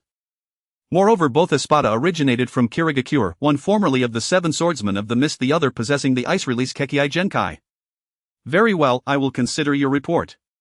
For now, rest well. The Chunin exams with Tsunegakure approached swiftly. As the Third Hokage fell silent, Kakashi and the 3 other Jonin withdrew, leaving only Aizen and the Hokage within the office. Aizen dispatched envoys bearing this intelligence to the other villages and send a letter summoning Jiraiya back to Konoha. Understood, Hokage. Yet Jiraiya-sama is perpetually wandering, locating him may prove difficult. I shall do my utmost. I am aware. You may withdraw now, oversee preparations for the Chunin exams and reinforce Konoha's security. Our village can no longer bear the weight of war. Understood, Hokage. With that, Aizen bowed and exited the office, heading toward his own quarters. Time passed swiftly, the joint Konoha Sunigakure Chunin exams drew near and shinobi from Sunet and smaller villages began arriving in Konoha. Within Aizen's office he reviewed the personnel deployment roster for the exams, while Naruto and Sasuke sat on the sofa nearby studying dossiers of prospective examinees. Kankuro. That arrogant jerk, he's a puppet master. What's that, brother Aizen? Naruto asked, puzzled as he flipped through Suna's shinobi files. A puppet master, a shinobi who fights using intricately crafted puppets most commonly trained in Sunigakure. TCH. Then his taijutsu must be pathetic. Yet he strutted around like royalty, absurd. What happened? Have you already crossed paths with Suna's shinobi? Kankuro picked on Konohamaru first. Then Sasuke and I came straight here. Naruto recounted the entire encounter with Kankuro to Aizen, who listened attentively, then gave a slow, thoughtful nod. So you came to me for their dossiers, and Sasuke in particular seems unusually invested. Clearly one among them poses a formidable threat. Gaara. He calls himself Gaara. He was standing right beside me, and I didn't even notice. He's strong. Sasuke studied the dossier before him, his expression grave and focused. Gaara. Yes, I know him. He is widely regarded as Suna's strongest of this generation. Beware his sand. What do you mean? If he relies on sand, he cannot be approached closely, and once I master Kakashi's technique, victory will be mine. In the lead-up to the exam, Sasuke trained rigorously under Kakashi, learning the Chidori, though he had yet to fully master it. Meanwhile, Naruto, during the same period, encountered Jiraiya the perverted sage spying on women's baths, and began learning the summoning technique. Train diligently. I expect both of you to shine brightly during the Chunin exams. Got it, I'm off to practice the Chidori with Kakashi. See you later. Sasuke gathered the dossiers, bid Aizen farewell and strode out, while Naruto, seeing Sasuke depart for training, quickly set his own papers aside and followed. Then I'll go find the pervy sage too, see you later, brother Aizen. With that, Naruto dashed from the office, sprinting after Sasuke. Blue Dye gazed at the documents on the sofa and the closed door, removed his glasses and leaned back in his chair, resting quietly, until the arrival of the masked Shien, who knelt half before Blue Dye and spoke. The third Hokage is placing great importance on this Chunin exam. Besides the direct Umbu, the rest of the Umbu are under your command. Also, Orochimaru mentioned he wants to come to Konoha. He said he wishes to meet you. Orochimaru, huh? The third Hokage, it seems it's time to say goodbye. Tell Orochimaru to wait for me in my lab. As for the Umbu, leave that to your arrangements. After speaking, Blue Dye stood up, donned his glasses and left the office with a flicker of illusion. At this moment, Blue Dye leisurely arrived at his underground laboratory, where Orochimaru was already waiting for him. Blue Dye addressed Orochimaru, who was touring his lab. What's wrong? Are you back? Blue Dye-kun, you know me. I have two matters to discuss in Konoha and I need your assistance. Uchiha Sasuke and the third Hokage, right? As expected, Blue Dye-kun's intelligence never fails, nothing can be concealed from you. I definitely can't hand over Uchiha Sasuke openly. You know Uchiha Itachi is watching. I don't want to create any disturbances right now, but I can assist you with the third Hokage. Blue Dye walked over to Orochimaru and the two observed the glass chamber where two entities were entwined in battle, one resembling a monkey and the other a python, neither yielding an inch. For Uchiha Sasuke, I will take action myself, and with Blue Dye-kun's power, would I still fear Itachi? I just don't want to expose my hand too early. Tell me about your plans against the third Hokage. Oh, I thought with your intelligence, Blue Dye-kun, you would already know about my plan. I do know the Konoha collapse plan. What kind of cooperation do you need from me? Ha ha ha, as expected. I only need you to prevent Umbu ninjas from intervening when I act against my teacher. I know you have a way to manage that, Blue Dye-kun. Alright, I leave the third Hokage to you. I still maintain my stance, I need the soul. I will send someone to retrieve it, you just need to keep it safe. By the way, I need the personnel arrangement for the Chunin exam. Understood, I will have Shien provided for you. Then I will take my leave, Blue Dye-kun. As Orochimaru departed, Blue Dye quietly watched the serpent-like entity in the laboratory slowly devour the monkey-like entity. The Chunin exam soon commenced with the first match hosted by Marino Ibiki, and the events unfolded as per the original plot. The second match proceeded smoothly as well. Orochimaru successfully placed a curse mark on Sasuke, and soon it was time for the third match. Shien was assigned by Blue Dye as the chief examiner for the third match, overseeing it while the other Espada arrived outside Konoha. Blue Dye observed the assembled Espada and the Uchiha clansmen, who had become hollows, in silence while Shirzue approached Blue Dye and spoke. Lord Blue Dye, the clansmen heard about your plans to take action against Konoha, so they wished to assist you, and they came without waiting for your approval. Has Fugaku arrived? Lord Blue Dai, this is my oversight, so please forgive me. Fugaku stepped forward and bowed to Blue Dai, who glanced at Fugaku and then turned to Shirzue. You are responsible for your clansmen. I don't want to have a repeat of this. This time let me see the significance of retaining the Uchiha. Shirzue nodded and pulled Fugaku aside to await Blue Dai's next instructions. Blue Dai addressed the assembled Espada. Ho and Shien will not participate in this battle. You are to focus on sowing destruction. Await the signal when Tsunegakure initiates war, and then Shoma and Kisame will monitor Jiraiya. Shirzue and Yahiko will stop the Umbu reinforcements near the examination site, ensuring they do not see anything related to Orochimaru. The rest of you just need to maintain secrecy. Understood, Lord Blue Dai. N. At this moment Blue Dai returned to the examination arena for the third match, where the battles were reaching their final stage. Sasuke faced Gaara, and since Sasuke had begun learning Chidori early, he did not miss this match. However, Blue Dai still arranged for Sasuke and Gaara's battle to take place last. The match quickly commenced. Blue Dai observed as Gaara encased himself in a sphere of sand, while Sasuke, unable to find a way to counter, looked up at the viewing platform designated for the Hokage and Kazekage. He happened to catch the gaze of the fourth Kazekage, from whom Blue Dai also saw Orochimaru's eyes peering through. At the same time, Orochimaru slightly nodded at Blue Dai. Blue Dai turned away and ceased paying attention to the ensuing match. Meanwhile, below, the battle escalated. Since Sasuke could not break through Gaara's defenses, he was forced to use Chidori. Chidori did not disappoint Sasuke's expectations, shattering Gaara's defenses and injuring him. At that moment, feathers began to fall from the sky, causing everyone to look upwards, only to fall victim to Kabuto's genjutsu. However, the ninjas quickly regained their senses, and the third Hokage left his position, appearing on the rooftop of the examination arena. Meanwhile, two massive pythons emerged near the walls of Konoha. The pythons crashed through the walls of Konoha, creating a massive breach through which several ninjas surged into Konoha, launching an attack. As the third Hokage prepared to confront the invading ninjas at the breach, the fourth Kazekage appeared before him. The third Hokage, seeing the fourth Kazekage before him, inquired in confusion, "Kazekage, are you intending to break the alliance between Tsunegakure and Konoha?" "Teacher, long time no see. Can't you recognize me from this distance?" With that, Orochimaru removed his disguise, revealing his true form, and the third Hokage looked at him in surprise, saying, "Orochimaru, indeed you have returned. I should never have let you go back then." "Unfortunately, teacher, you have begun to soften." As Orochimaru's words fell, four figures appeared at the corners of the rooftop. As the four began their hand seals, a crimson-purple barrier encircled Orochimaru and the third Hokage. Four purple flames formation. The third Hokage looked at the barrier that had formed and smiled, saying, "It seems, Orochimaru, you are determined to keep me here." "It seems that, Orochimaru, you have made up your mind to keep me here. Konoha has decayed and needs a new leader, and your death can make Konoha better, master." "Is it Danzo?" "So Danzo really has collaborated with you, but you will both fail. Aizen will replace me as the fifth Hokage. I have already discussed this with the other elders and the daimyo." "Master, your eyesight is getting blurrier and you are becoming worse at judging people." "What do you mean?" "Aizen Sōsuke, there might not be another person in the entire ninja world who is kinder and gentler than him, yet it is such a person who was involved with me in this plan to collapse Konoha." "Aizen. Indeed he. How despicable." "You all have misjudged Aizen, including me. No one has truly seen through him. Moreover, even if I fail to keep you here, Aizen will take action and you will not survive. Aizen is alone, and the fourth Kazekage should have been killed by you, right?" "Once Tsunegakure realizes this, they will retreat quickly, and Jiraiya has already returned." "How can you hold me back?" "Espada." Orochimaru slowly uttered two words, and the third Hokage, Sarutobi Hiruzen, looked at Orochimaru with surprise and regret after hearing this. "Espada. Do you still have ties with the Espada?" No, Aizen is the leader of the Espada. Both the Hollows and the Arrancar are creations of Aizen's experiments. So the infamous White Death God from the Mist battlefield was also in Danzo. It seems you knew all along. The third Hokage felt a wave of sorrow as he thought of the subordinates and friends he trusted who had betrayed him, and the disciple he once cherished who had to leave his life behind.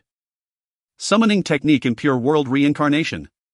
With Orochimaru's Impure World Reincarnation, two coffins emerged from the ground, but when the third coffin emerged halfway, it stopped and burrowed back into the ground. Orochimaru looked at the retracted third coffin and said, "It seems it won't work." "So what will you do in the face of these two, Lord Third Hokage?" As the lids of the two coffins fell, the third Hokage looked with astonishment at the first Hokage and the second Hokage inside the coffins. "Orochimaru, you have actually learned this forbidden technique. Those who manipulate the dead will not have a good end." "Who knows, master, let's begin." Saying this, Orochimaru walked behind the first and second Hokage, inserting kunai imbued with the technique into their bodies. As the kunai were inserted, the first and second Hokage also began to move, charging towards the third Hokage. Gritting his teeth, the third Hokage could only face the two. Meanwhile, the entire Konoha was plunged into chaos, with civilians suffering from the slaughter of hostile ninjas screaming in terror. Jiraiya, who initially wanted to come to their aid, was blocked by Kisame and Sho, unable to join the battle. The Sand Shinobi rampaged freely until Aizen and the Anbu arrived, after which the civilians were finally safe. However, facing the Sand Shinobi and the Sound Shinobi along with the Uchiha clan members who had become Arrancar, relying solely on Aizen and the Anbu, could not cleanse these ninjas. Because of Aizen, Danzo also sent root ninjas to participate in the defense of Konoha, stabilizing the battle situation. At this moment, Jiraiya was closely watching the two Espada in front of him. Number 1 and 0. It seems the Espada really values me. Is it Jiraiya, one of the legendary three? Leave it to me, senior. Kisame, without wearing a mask, looked at Jiraiya, who stood up and then glanced at the masked Shu. Shu nodded after watching the distant battle. Be careful, Jiraiya, is not that simple. I will, senior. Kisame stepped forward with Samahata towards Jiraiya, while Jiraiya saw that only one Espada was preparing to engage while the other was prepared to observe, realizing he was being underestimated. Can't you see me? I am Jiraiya, the Toad Sage, and one of the legendary three. Summoning technique. With the use of Jiraiya's summoning technique, a gigantic purple toad appeared in front of Kisame and Shu. The enormous purple toad held a massive trident in one hand and a gigantic shield resembling a straw hat in the other, while Jiraiya stood atop the toad's head. Lord Jiraiya. Toad Gama, I need you to assist me. The enemy's information is somewhat unclear, so we must be cautious. I will summon two sages to help, thank you. After that, Jiraiya drew two red markings on his eyelids and combined his hands, vigilantly watching Kisame and Shu. Kisame looked at the stationary Jiraiya and Toad Gama with some confusion. Just as he was about to turn and ask, Shu spoke up. Jiraiya is preparing to use sage art. This is his preparatory work before using it. If you want to defeat him, hurry and interrupt him. After hearing Shu's words, Kisame frowned, stopped pursuing Jiraiya, dodged the attack from Toad Gama, and looked at Toad Gama. However, Toad Gama would not easily allow Kisame to approach Jiraiya, raising the trident to smash towards the airborne Kisame. Kisame clashed his Samahata with the trident, using the force to get closer to Jiraiya. Realizing this, Toad Gama could only jump high, leaping outside Konoha. Kisame bit his teeth and chased after the leaping Toad Gama, while Shu shook his head and followed Kisame. Upon reaching outside Konoha, the terrain became more open, but there were still many trees around, providing better concealment. When Kisame arrived, he saw that Jiraiya was no longer on Toad Gama's head and realized that Jiraiya had hidden himself. Thus he closed his eyes to sense Jiraiya's presence. Just as Shu arrived, Kisame also found the concealed Jiraiya and charged towards him, while Toad Gama could not let Kisame approach Jiraiya, raising the shield to smash towards Kisame. However, Toad Gama's attack was far too slow for Kisame, who easily dodged it, but it created a greater distance between him and Jiraiya. Kisame did not think too much and charged towards Jiraiya, dodging Toad Gama's attacks while pursuing the retreating Jiraiya. Seeing the current situation, Shu realized that if this continued, Kisame would not be able to interrupt Jiraiya before he entered sage mode, so he spoke up. Return to your blades, Kisame. Hearing Shu's words, Kisame halted his pursuit of Jiraiya, avoiding Toad Gama's attack, and looked at Toad Gama. Then I'll kill you first, you damn toad. Crush him, Samahata. Then I'll kill you first, you damn toad. Crush him, shark. With the words of Hoshigaki falling, a towering wave surged towards the toad key, while the shark skin in Hoshigaki's hand vanished. Hoshigaki's entire form grew taller and more robust. Claws sprouted from his hands, fin-like structures emerged from his forearms, a thick tail grew behind him, and gills resembling those of a fish appeared on his neck. Transformed into a fish-like creature, Hoshigaki looked at the toad key swept away by the waves and the figure of Jiraiya, who was already standing atop the toad key, and smiled. Prepare to be food for the shark. As Hoshigaki's voice fell, a gigantic shadow appeared on the water's surface beside the toad key. Jiraiya noticed and wanted to warn him, but it was too late. A massive black shark adorned with white bones leaped from the water, opening its enormous maw to reveal sharp teeth biting down on the toad key that tried to evade. The toad key cried out in pain, sending the shark flying away, and with blood gushing from its arm, it weakly spoke.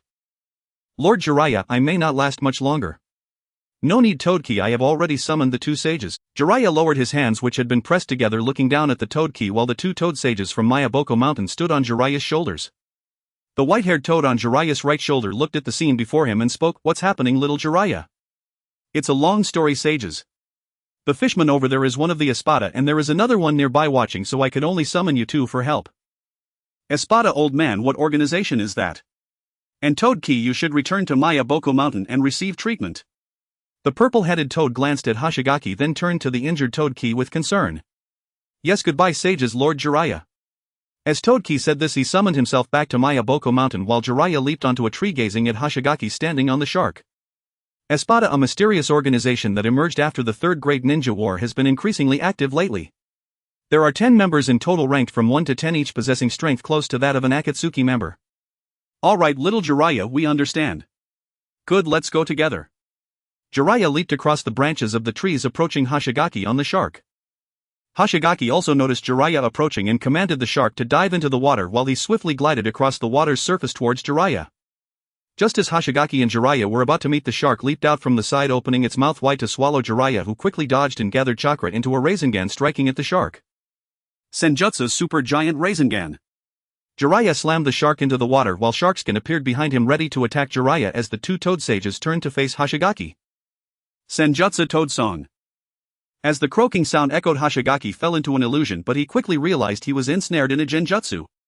After dispelling it, he found Jiraiya's Rasengan right before him, and as the unavoidable attack approached, he prepared to endure the damage. Bang! Hatake Sakumo appeared between Hoshigaki and Jiraiya, grabbing Jiraiya's hand, holding the Rasengan with one hand and throwing him away. Hoshigaki looked at Hatake Sakumo standing before him. Thank you, Lord Sakumo. It's nothing, you underestimated your opponent. Let's go, time is running out. Yes. Hoshigaki released his blade and followed Hatake Sakumo to leave as the water on the ground slowly disappeared with the release of Hoshigaki's transformation, revealing the original land.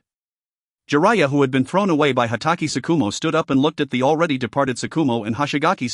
So fast, such powerful strength. Who is this little Jiraiya? He appeared before us without a sound and I didn't sense him at all. Indeed, and my Sage Mode's malicious perception didn't catch him either. I don't know, but it seems I need to inform the old man to pay more attention to the Espada. They truly are terrifying. Little Jiraiya, be careful. Let's go consult the Great Toad Sage. After saying this, the two Toad Sages vanished from Jiraiya's shoulders, and Jiraiya also released his Sage Mode, heading towards the direction of Konoha. When Jiraiya returned to Konoha, the war was already over. At this moment, Yuugao was directing the ninjas to clean the battlefield, and upon seeing Yuugao, Jiraiya walked over. Yuugao. Where's Aizen and the others? Jiraiya-senpai, Lord Aizen heard that the Third Hokage was in trouble and went to the exam site. Yuugao turned her head to explain upon seeing Jiraiya, who quickly realized that the Third Hokage might be in trouble and hurried towards the exam site. When Jiraiya reached the rooftop of the exam site, he found Aizen and Kakashi standing together with several Umbu behind them. The atmosphere was quite heavy and Jiraiya felt something was wrong and rushed over. Upon seeing Jiraiya's arrival, Aizen and Kakashi greeted him. Jiraiya-senpai, go see the Third Hokage. Aizen pointed to a small patch of woods ahead, noticing Jiraiya's anxious expression. Jiraiya looked towards the direction Aizen pointed, then bid farewell to the two and walked into the woods. As Jiraiya entered the woods, he saw Asuma Sarutobi kneeling on the ground. Weeping beside him lay a person covered with a white cloth, while Hong and Guy stood beside. Upon entering, Jiraiya sensed something was wrong when he did not see the Third Hokage and looked at Mike. Guy, slowly speaking. Guy, where? Where is the old man? Guy cast a glance at the person covered with the white cloth and remained silent while Hong approached Jiraiya's side and spoke. Lord Jiraiya, I did my best. Please accept my condolences, she said before walking out. Hearing Hong's words, Jiraiya felt as if struck by lightning, his legs weak and almost unable to stand. Stunned for a moment, Jiraiya staggered to kneel heavily beside the person covered with the white cloth, slowly placing his hand on it. Jiraiya gradually uncovered the white cloth, looking at the serene face of Hiruzen Sarutobi, tears flowing uncontrollably from his eyes. Teacher, I'm sorry for not being there. I couldn't stop the Espada, I couldn't persuade Orochimaru to return, nor did I bring Tsunade back. I'm really a failed disciple. As Jiraiya failed to hold onto the white cloth, it slowly covered Hiruzen's face again while he sobbed tightly with clenched hands. The funeral for Sarutobi Hiruzen was soon completed, and under the recommendation of the daimyo and the higher-ups of Konoha, Aizen became the 5th Hokage. Meanwhile, in the conference room, Aizen, Jiraiya, Danzo and the Jonin gathered to discuss the recent events. If anyone has something to say, please speak up. Aizen looked at everyone present and said we should address the issues between Konoha and Sunigakure. Sunigakure violated the treaty, attacked Konoha, and Konoha has declared war. We cannot tolerate this. No. Danzo's words are unacceptable. With the departure of the teachers and elders coupled with the recent war, Konoha is currently short-handed and we cannot engage in battle. The destruction plan of Konoha not only caused immense losses to Konoha but also resulted in the deaths of the Third Hokage and the assassination of Elder Tsubaki Kashino and Elder Midogate in their homes by unknown assailants. Jiraiya makes a valid point. Konoha can no longer withstand war. As for Sunigakure, let Kai and Kakashi handle the negotiations for compensation. Yes, Lord 5th Hokage. Tu humph. Upon hearing Aizen refute his plan, Danzo darkened his face and fell silent. Hyuga Hayashi stood up and said, "Fifth Hokage, I heard that the one who killed the third Hokage was Orochimaru, one of the legendary Sannin." "That's right indeed. Then we could actually bring Tsunade back, as Konoha is currently lacking in combat power." "Tsunade, huh? Aizen, let me go, I will bring Tsunade back." Jiraiya stood up and affirmed to Aizen with a serious expression. "What about Naruto?" "I will take him along to search for Tsunade." "Then I leave Naruto to you." "Fifth Hokage, we should also consider the organization of Espada." If that's the case, let's discuss Espada." "According to our current intelligence, Espada is led by someone named the Spirit King, who appeared on the battlefield of the Third Great Ninja War as a white death god." Nara Shikaku took out a stack of documents, distributing them to everyone while saying, "Espada is composed of beings known as Arrancar, and they have numbers ranging from 0 to 1 written on the backs of their right hands and on their cloaks. They also control other Arrancar and Hollows." "That's right, and we have discovered Espada's involvement in the Land of Waves, the Uchiha Massacre Night, and this Konoha collapse." Shikamaru's companion Yamanaka Inoichi added, "Inoichi is right, and based on the combat situations, the Arrancar who became Espada are significantly stronger than regular Arrancar. From my encounters with Zabuza, their Arrancar are ranked. Zabuza belongs to the level known as Ajuchas, while the Arrancar we usually encounter are of the Jillian level. So according to Kakashi's intelligence, there may be even stronger levels above Ajuchas." "What number did Kakashi encounter among the Espada?" "Lord Jiraiya, it was the 8th Espada and the 9th Espada, both of whom were rogue ninjas from the mist. This time I fought against the number 0, who should be the 10th Espada. His power is formidable, and he possesses an ability that allows him to become even stronger, similar to evolution. There is also the number 1, but I did not engage in direct combat with him, so I am unclear about his specific abilities, but his speed is astonishing, and even Sage Mode's perception couldn't react in time." Jiraiya looked at the documents in his hand and said, "We have already shared Espada's intelligence with other ninja villages, but aside from Sunagakure and Kirigakure, none of the other villages have responded. Currently it seems Espada has not attracted the attention of other ninja villages, and both Kirigakure and Sunagakure like us have experienced coups, so Konoha needs to rest and recuperate." After the collapse plan of Konoha, Kirigakure underwent a coup led by elite Jonin Terumi Mei, while the 4th Mizukage and the Three Tails perished in the war, and Kirigakure also began to seal off the ninja village to recuperate. As for Sunagakure, the 4th Kazekage was killed by Orochimaru, leaving Sunagakure without a leader, with Elder Chiyo presiding over affairs as they began to recuperate. Kyōmogakure showed great interest in Espada's intelligence, but the 4th Raikage believed it was simply due to Konoha's weakness, fearing Espada, and instead looked forward to Espada coming to Kyōmogakure to wage war. The 3rd Tsuchikage of Iwagakure held a deep hatred for Espada, as he was severely injured by the leader of Espada during the Third Great Ninja War, yet he looked down upon the now weakened Konoha and refused to cooperate. "Everyone, is there anything else that needs to be reported?" Aizen set down the documents in his hand and looked at everyone. "Lord Fifth, there is one more matter. There have been reports from ninjas and civilians that members of the Uchiha clan were involved in this war between Konoha and Sunagakure, and they participated as Arrancar." Nara Shikaku's words caused the Jonin participating in the meeting to murmur, as everyone knew the Uchiha clan had perished, with only Uchiha Itachi and Uchiha Sasuke remaining, and they were surprised by the emergence of new Uchiha members. "Shikaku, do you suspect that the Uchiha have a connection with Espada?" "Yes, Lord Fifth, I suspect that the Uchiha massacre and Espada are part of the same scheme, so I hope to investigate the past events of the Uchiha clan."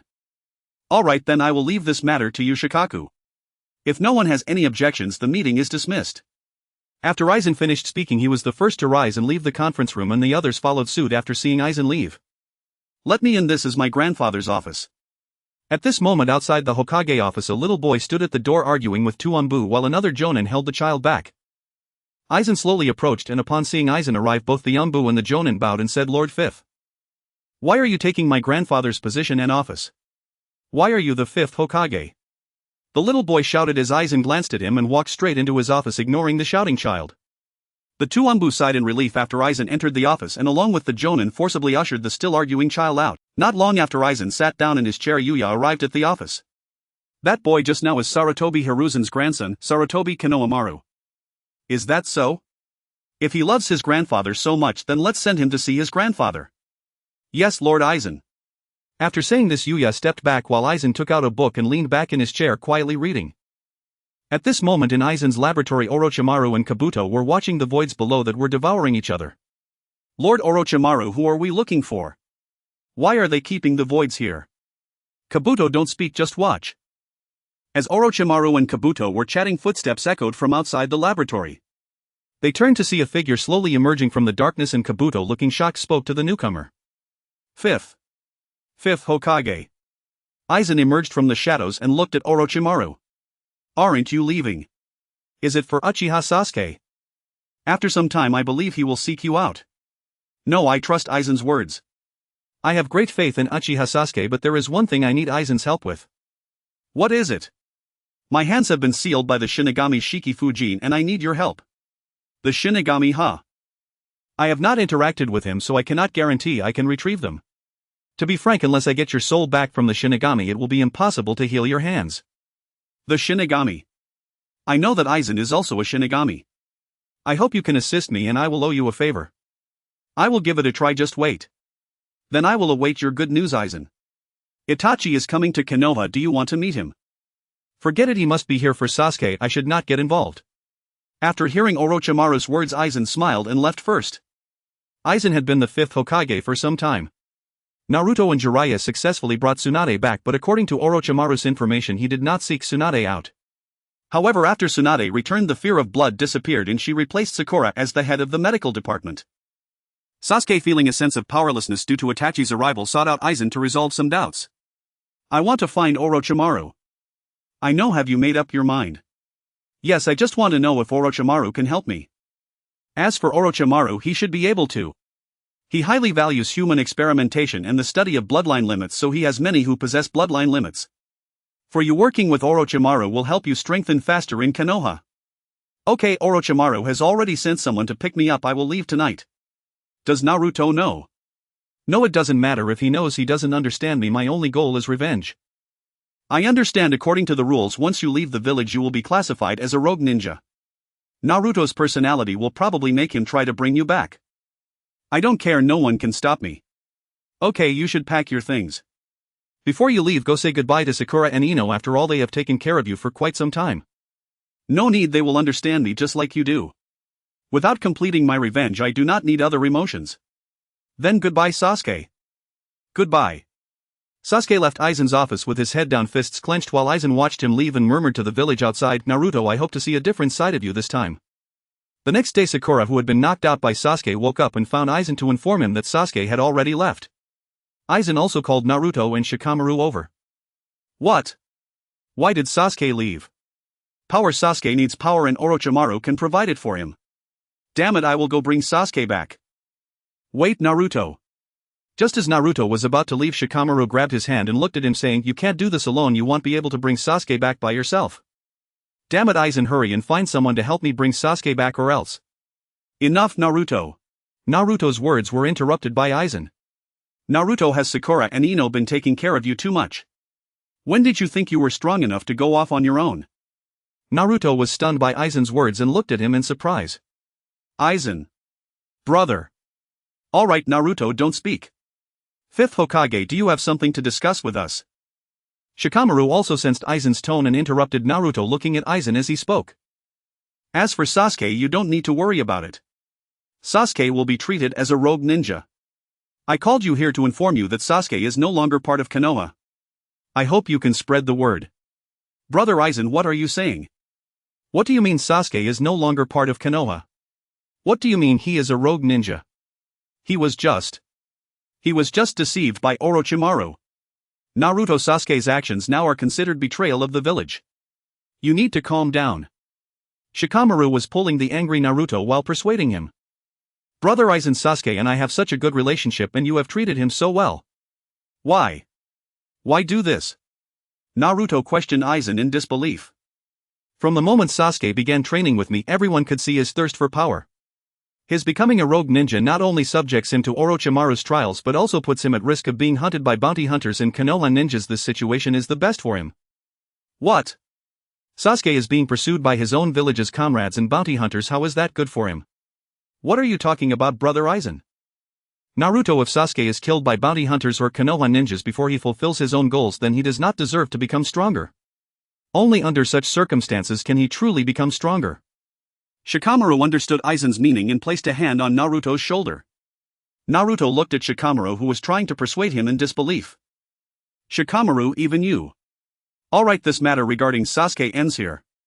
If you want to prove me wrong, Naruto, then become strong enough to change this decision by yourself.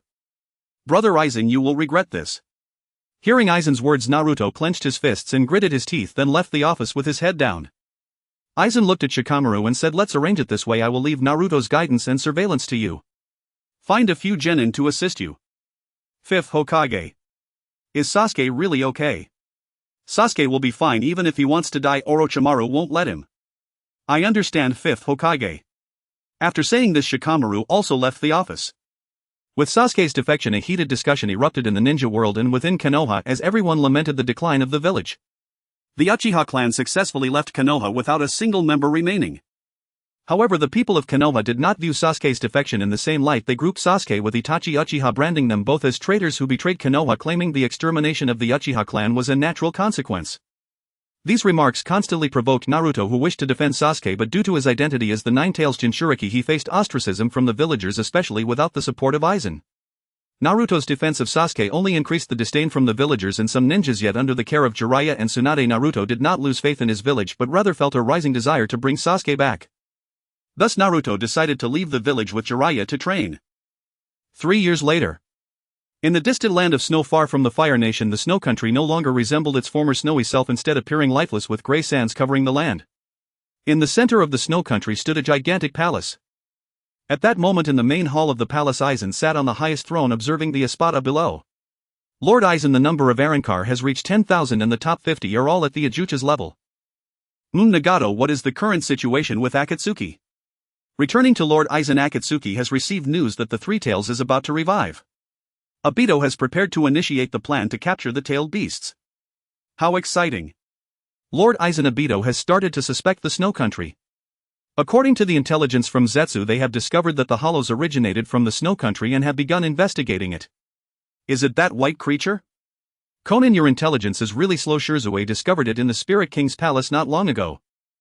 Upon hearing Conan's words, Uchiha Shinsui looked at Shirzue beside him, who nodded in response. That's right, we found an aura not belonging to the Spirit King's palace while patrolling with the clan not long ago, but unfortunately we did not receive the information.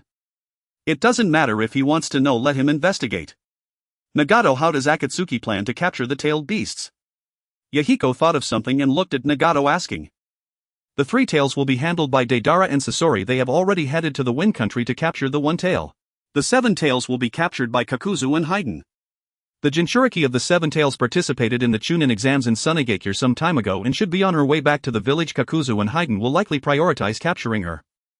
The Four Tails will be handled by Itachi and Kisame. Then Itachi mentioned he would take responsibility for the Nine Tails as well. The Five Tails and Six Tails will be captured by Conan and me, while the Eight Tails will be captured by Obito and Zetsu. The Nine Tails might be difficult to deal with. The Nine Tails Jinchuriki has been training with Jiraiya for the past few years and hasn't been easy to move against. It seems he is preparing to return to Konoha with Jiraiya, and Itachi is even less inclined to act. After hearing Nagato's words, Kisame remarked about Itachi's behavior. Then let's wait for the right moment, everyone. Until next time. After saying this, Aizen vanished from the throne. At that moment, Aizen had just returned to his office chair when Narashikaku knocked on the office door and walked in. Seeing Narashikaku's arrival, Aizen said, "What is it?" "Lord Fifth, the Kazekage of Sunigakure, has been captured by members of Akatsuki." "Akatsuki? Bring Kakashi's team here." "Lord Fifth, should we send Naruto?" "What if Akatsuki is after the tailed beasts?" "Trust Naruto and Kakashi and send a ninja team that is close to Sunigakure for support." "Understood, Lord Fifth." Soon after, Naruto, Kakashi, Yamato, Sai and Sakura arrived at Aizen's office. Aizen looked at the 5 people before him and said, "You should be aware of the situation in Sunigakure. We do not know Akatsuki's objectives, but Sunigakure is our ally, so we need to help. Shortly you will follow this person to Sunigakure." After Aizen finished speaking, the 5 turned around to find Temari waiting behind them. "Trust us, we will definitely bring Gaara back." Naruto looked at Temari with determination. Shortly after, Naruto and his companions followed Temari to Sunigakure, where Kankuro lay in pain on a hospital bed while Elder Chiyo stood beside him furrowing her brows. Seeing Elder Chiyo's troubled expression, Temari approached and asked, "Elder Chiyo, how is Kankuro's condition?" "He was poisoned by the enemy's homemade poison, which is quite difficult to resolve." Elder Chiyo looked at Kankuro on the bed with a troubled expression and said, "Let me handle it." Sakura stepped forward from the crowd. Elder Chiyo glanced at Sakura and then looked at Temari, asking, "Who are you?" "I am a ninja from Konoha and I am also a disciple of Tsunade." "A disciple of Tsunade? Then please help everyone else, please step outside." Sakura nodded and walked over to Kankuro's side while the others retreated, leaving the room to Sakura and Elder Chiyo. Soon a tired-looking Sakura walked out and Naruto and his companions approached her with concern. How is Sakura? Kankuro's poison has been resolved. He said that Gaara was indeed taken away by Akatsuki. They were after the one tail inside Gaara and left towards the east. The enemies are the Sasori from Tsunagakure and Deidara from Iwagakure. Damn Akatsuki. Hearing Sakura mention that Gaara was captured for the one tail, Naruto said angrily. Kakashi glanced at the furious Naruto and spoke. Let's go, we need to rescue Gaara. Wait for me, I'm going too, I want to personally bring back Sasori. Elder Chiyo walked out of the hospital room looking at everyone. Kakashi nodded at Chiyo and said. Then everyone prepare, let's set off. Okay. Meanwhile, while Kakashi and the others were on their way, Deidara and Sasori had already arrived at the place to seal the tailed beast. Sasori, you are late. Using the technique of hiding the shadow, Pain looked at Sasori and Deidara who had just arrived. Sasori encountered a little fanboy using his puppets, so he took a bit longer to handle him. Deidara placed Gaara, who was wrapped in clay, on the ground and then appeared on the index finger of the outer path golem's right hand. Sasori also appeared on the index finger of the outer path golem's left hand and glanced at Deidara across from him, saying, if you keep making noise, I'll turn you into art. Hearing Sasori's words, Deidara fell silent while Haiden laughingly commented from the side. Deidara is still so afraid of Sasori, huh? Haiden. Kakuzu advised from the side. Alright, let's begin the sealing. As Nagato's voice fell, the members of Akatsuki grew serious and began sealing the one tail. Sealing technique Phantom Dragon 9 Restriction 9. At this moment, Kaiban at the border of the Fire Nation also received the intelligence about Fui Ying's capture, contacting Kakashi and his group to head towards the place where Akatsuki was implementing the seal. Meanwhile, Nagato, who was performing the seal, received news from Ju and looked at Itachi and Kisame, saying, Itachi, Kisame, there are 2 teams of Konoha ninjas nearby coming to support. You need to handle them. How should we handle them? I will assist you using the elephant transformation technique. Among the supporting troops there is the Nine Tails, so be cautious. Should we bring him back as well? That might not be possible. The elephant transformation technique consumes chakra during combat and will not allow you to unleash your full strength. Just stop them. Understood. With these words, Nagato activated the elephant transformation technique, and at this moment Itachi and Kisame also connected their consciousness to the 2 sacrifices. Kisame moved his body and said, I feel pretty good. Finally I can have a showdown with the Nine Tails. Kisame, you go stop the other team, will handle the Nine Tails. Mr. Itachi. The other team is led by a taijutsu ninja and I might not stand a chance, so we'll leave it to you. Alright then, Mr. Itachi, be careful. After saying this, Kisame shouldered his Samahata and left, while Itachi, after sensing the information Nagato just provided, headed towards Kakashi's group. Soon Kakashi's group also arrived, looking at Itachi, who was alone, puzzled, and thus they stopped. Naruto, seeing Itachi's appearance, became even angrier and pointed at him. Uchiha Itachi, where did you take Gaara? Naruto Uzumaki, you should be protecting the Nine Tails within you rather than questioning me. Damn. Naruto, don't rush. Be careful of his eyes, his genjutsu is very powerful. Kakashi blocked Naruto, who was about to charge at Itachi. Elder Chiyo, who was beside them, heard Kakashi's words and said, the Uchiha clan, it's been a long time since I've encountered one, but I have several strategies to deal with the Sharingan. What strategies? Onianon, you must escape Tunon hit from behind. What do you mean? Naruto, hearing Elder Chiyo's words, was still confused. For Onianon, you must escape, that's self-explanatory. For Tunon, one person distracts the enemy while the other takes the chance to attack. Even if the attack fails, it can still help the teammate break the genjutsu. Alright, as expected, old ginger is hotter than young ones. Naruto said excitedly upon hearing the strategy against Itachi. Rangi is not just a simple Sharingan user but a Mangekyo Sharingan user capable of casting genjutsu in an instant. In reality only a second has passed, but in the technique it feels like several hours or even days. Kakashi, after listening to Chiyo and Naruto's conversation, retorted, then that would be troublesome. Chiyo frowned upon hearing Kakashi's words. Itachi then looked at Kakashi and said, as expected of Kakashi, you've grasped my abilities after just one encounter. Hearing Itachi's words, Kakashi closed his eyes, moved his forehead protector aside to reveal his left eye, and looked at Itachi, saying, Itachi, how much has your vision deteriorated? Itachi, upon hearing Kakashi's words, narrowed his pupils, looking at Kakashi in shock, realizing that Kakashi had also activated his Mangekyo Sharingan. Kakashi, could it be? Leave Itachi to me. Naruto remembered that Kakashi had said something similar during his battle against Zabuza and questioned him. Kakashi-sensei, aren't we a team? Why is it just you? Naruto, Itachi is not an ordinary ninja, trust Kakashi-sensei. Dai, who was behind Naruto, held him back, and Naruto, seeing Dai trying to stop him, gritted his teeth and remained silent. Kakashi took out a kunai from his ninja tool pouch and then charged towards Itachi. At that moment, while Kakashi and Itachi faced off, another Itachi clone appeared behind Itachi, charging towards Naruto's group, while Naruto couldn't hold back and formed a Rasengan rushing towards Itachi. Itachi's clone was easily defeated by Naruto, dissipating into crows around Naruto, who then looked up and noticed that his comrades were all on the ground. Naruto ran to Kakashi's side, helping him up, and said, "Kakashi-sensei, are you alright?" Kakashi looked at Naruto with a weak and tired gaze. "Naruto, why did you act on your own again?" "Yeah, it's all Naruto's fault." "Naruto, you're still so annoying." As Kakashi's words fell, the surrounding comrades, including Daisai Sakura and even the newly acquainted elder Chiyo, began to blame Naruto, staring at him with the look he hated the most. Naruto looked at his hands in pain, choked up and unable to speak. I. Hey Naruto, wake up, wake up. Just as Naruto was engulfed in self-blame, a pair of hands waved in front of him. Naruto raised his head in confusion to see the owner of the hands, finding Sai looking at him with a worried expression.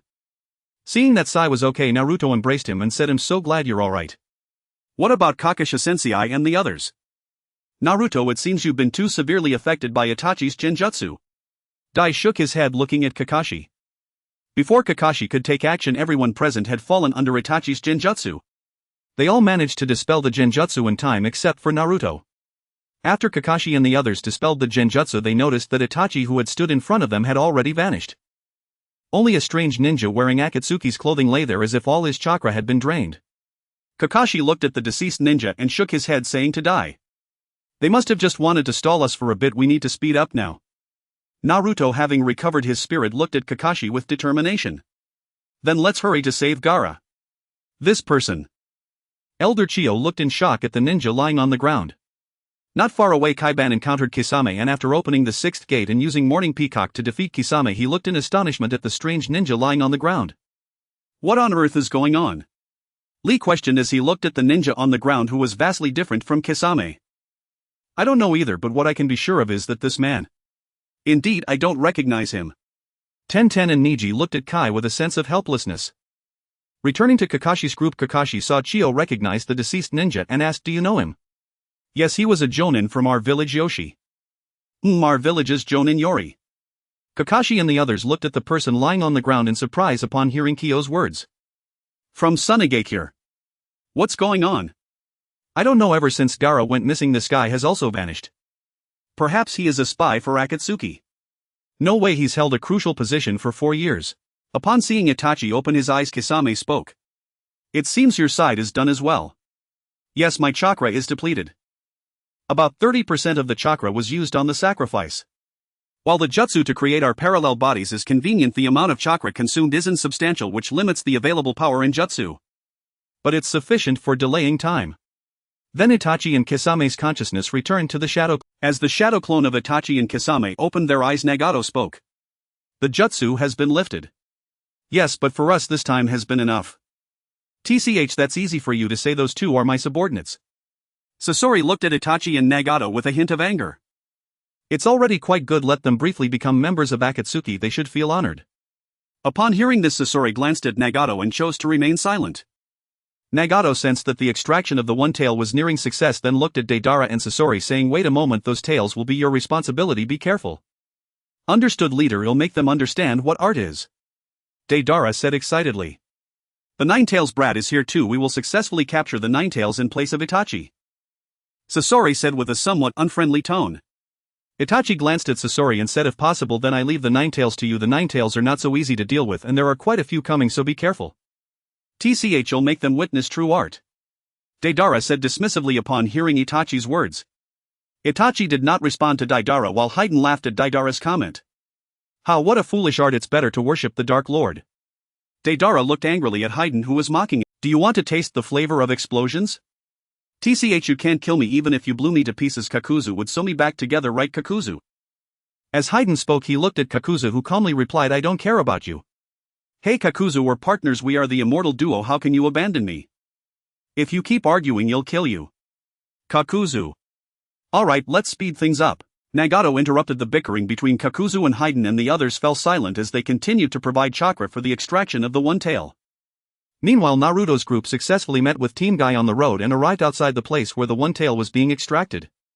Naruto looked at the large stone blocking the entrance, preparing to force it open when Kakashi stopped him. This is a barrier, it can't be opened with brute force. Then what should we do, Kakashi-sensei? Gaara is inside, Naruto said anxiously upon hearing Kakashi's words. This should be a 5-seal barrier, all 5 seals need to be lifted simultaneously to break it. Then where are the other 4? Niji. Hearing Kakashi's words, Niji nodded and activated his Byakugan to look for the other 4 seals. The first one is about 500 meters northeast on a rock. The second is on a tree trunk by the river 350 meters southeast. The third is on a cliff about 650 meters to the northwest. The last one is in the woods to the southwest, less than 800 meters away. This distance. In that case, the radio should work. Let's follow Niji's instructions from here. Saying this, guy took out a radio from his bag. Kakashi nodded and said, then let's use the radio to communicate. Alright, Kakashi, you stay here. Team Guy, let's set off. After finishing, Guy handed a radio to Kakashi and the 3 members of Team Guy scattered in different directions. Soon the 4 of them reached their locations and all 4 along with Kakashi placed their hands on the seal. 3, 2, 1, lift. As Kakashi and the 5 of them simultaneously removed the seal, the giant stone that had been blocking the entrance began to move. Who are you? A voice from the radio came, and upon hearing it, Kakashi immediately responded. What's wrong, Guy? I have encountered an enemy here. Guy-sensei, me too. I have as well, Kakashi-sensei. Me too. Everyone be careful. Kakashi understood that Team Guy was also facing enemies, but as the giant stone moved aside, the scene inside came into view for Kakashi and his group. Inside the cave, Deidara sat on a white clay bird while Sasori stood nearby. Gaara lay not far away, seemingly lifeless. Gaara, what have you done to him? Naruto, seeing Gaara lying on the ground and not knowing the situation, shouted angrily. A Jinchuriki of the 9 tails. Well, send you to meet him soon. Want to save him? Then come and try. Saying this, Deidara manipulated the clay bird's tail to wrap around Gaara lying on the ground and flew away. Seeing this, Naruto hurriedly chased after them. Sai also summoned a bird to catch up with Naruto, while Kakashi and Yamato did not hesitate to follow Sai pursuing Naruto. Only Chiyo, Sakura and Sasori remained in the cave. Long time no see, Granny Chiyo. I didn't expect to see you in such a situation, my grandson. At this moment, Deidara was flying in the sky with Gaara while Naruto was chasing fiercely behind. Sai was following Naruto alongside Kakashi and Yamato. Suddenly Deidara stopped, dropped Gaara and flew away into the distance. Naruto did not mind and rushed forward to catch Gaara. Sai and the others also landed next to Naruto and Gaara while Kakashi and Yamato looked at the departing Deidara with some confusion. Kakashi-senpai. Be careful, let's check on Gaara first. Then Kakashi and Yamato began to check on Gaara's condition as Sai stepped aside, saying he's already beyond saving. Has the tailed beast been extracted? Naruto. Kakashi looked helplessly at Naruto, who was sorrowfully holding Gaara's lifeless body. Just as Naruto and the others were engulfed in grief over Gaara's death, a figure emerged from the forest. Kakashi looked at the newcomer, his pupils gradually widening in surprise. Father. Father. The others, hearing Kakashi's words, also gazed in shock at the newcomer. Kakashi-sensei's father, Senior Kakashi. The visitor was none other than Kakashi's father, Tsukumo Hatake. Tsukumo Hatake looked at the astonished Kakashi and spoke. Kakashi, you've become quite the ninja.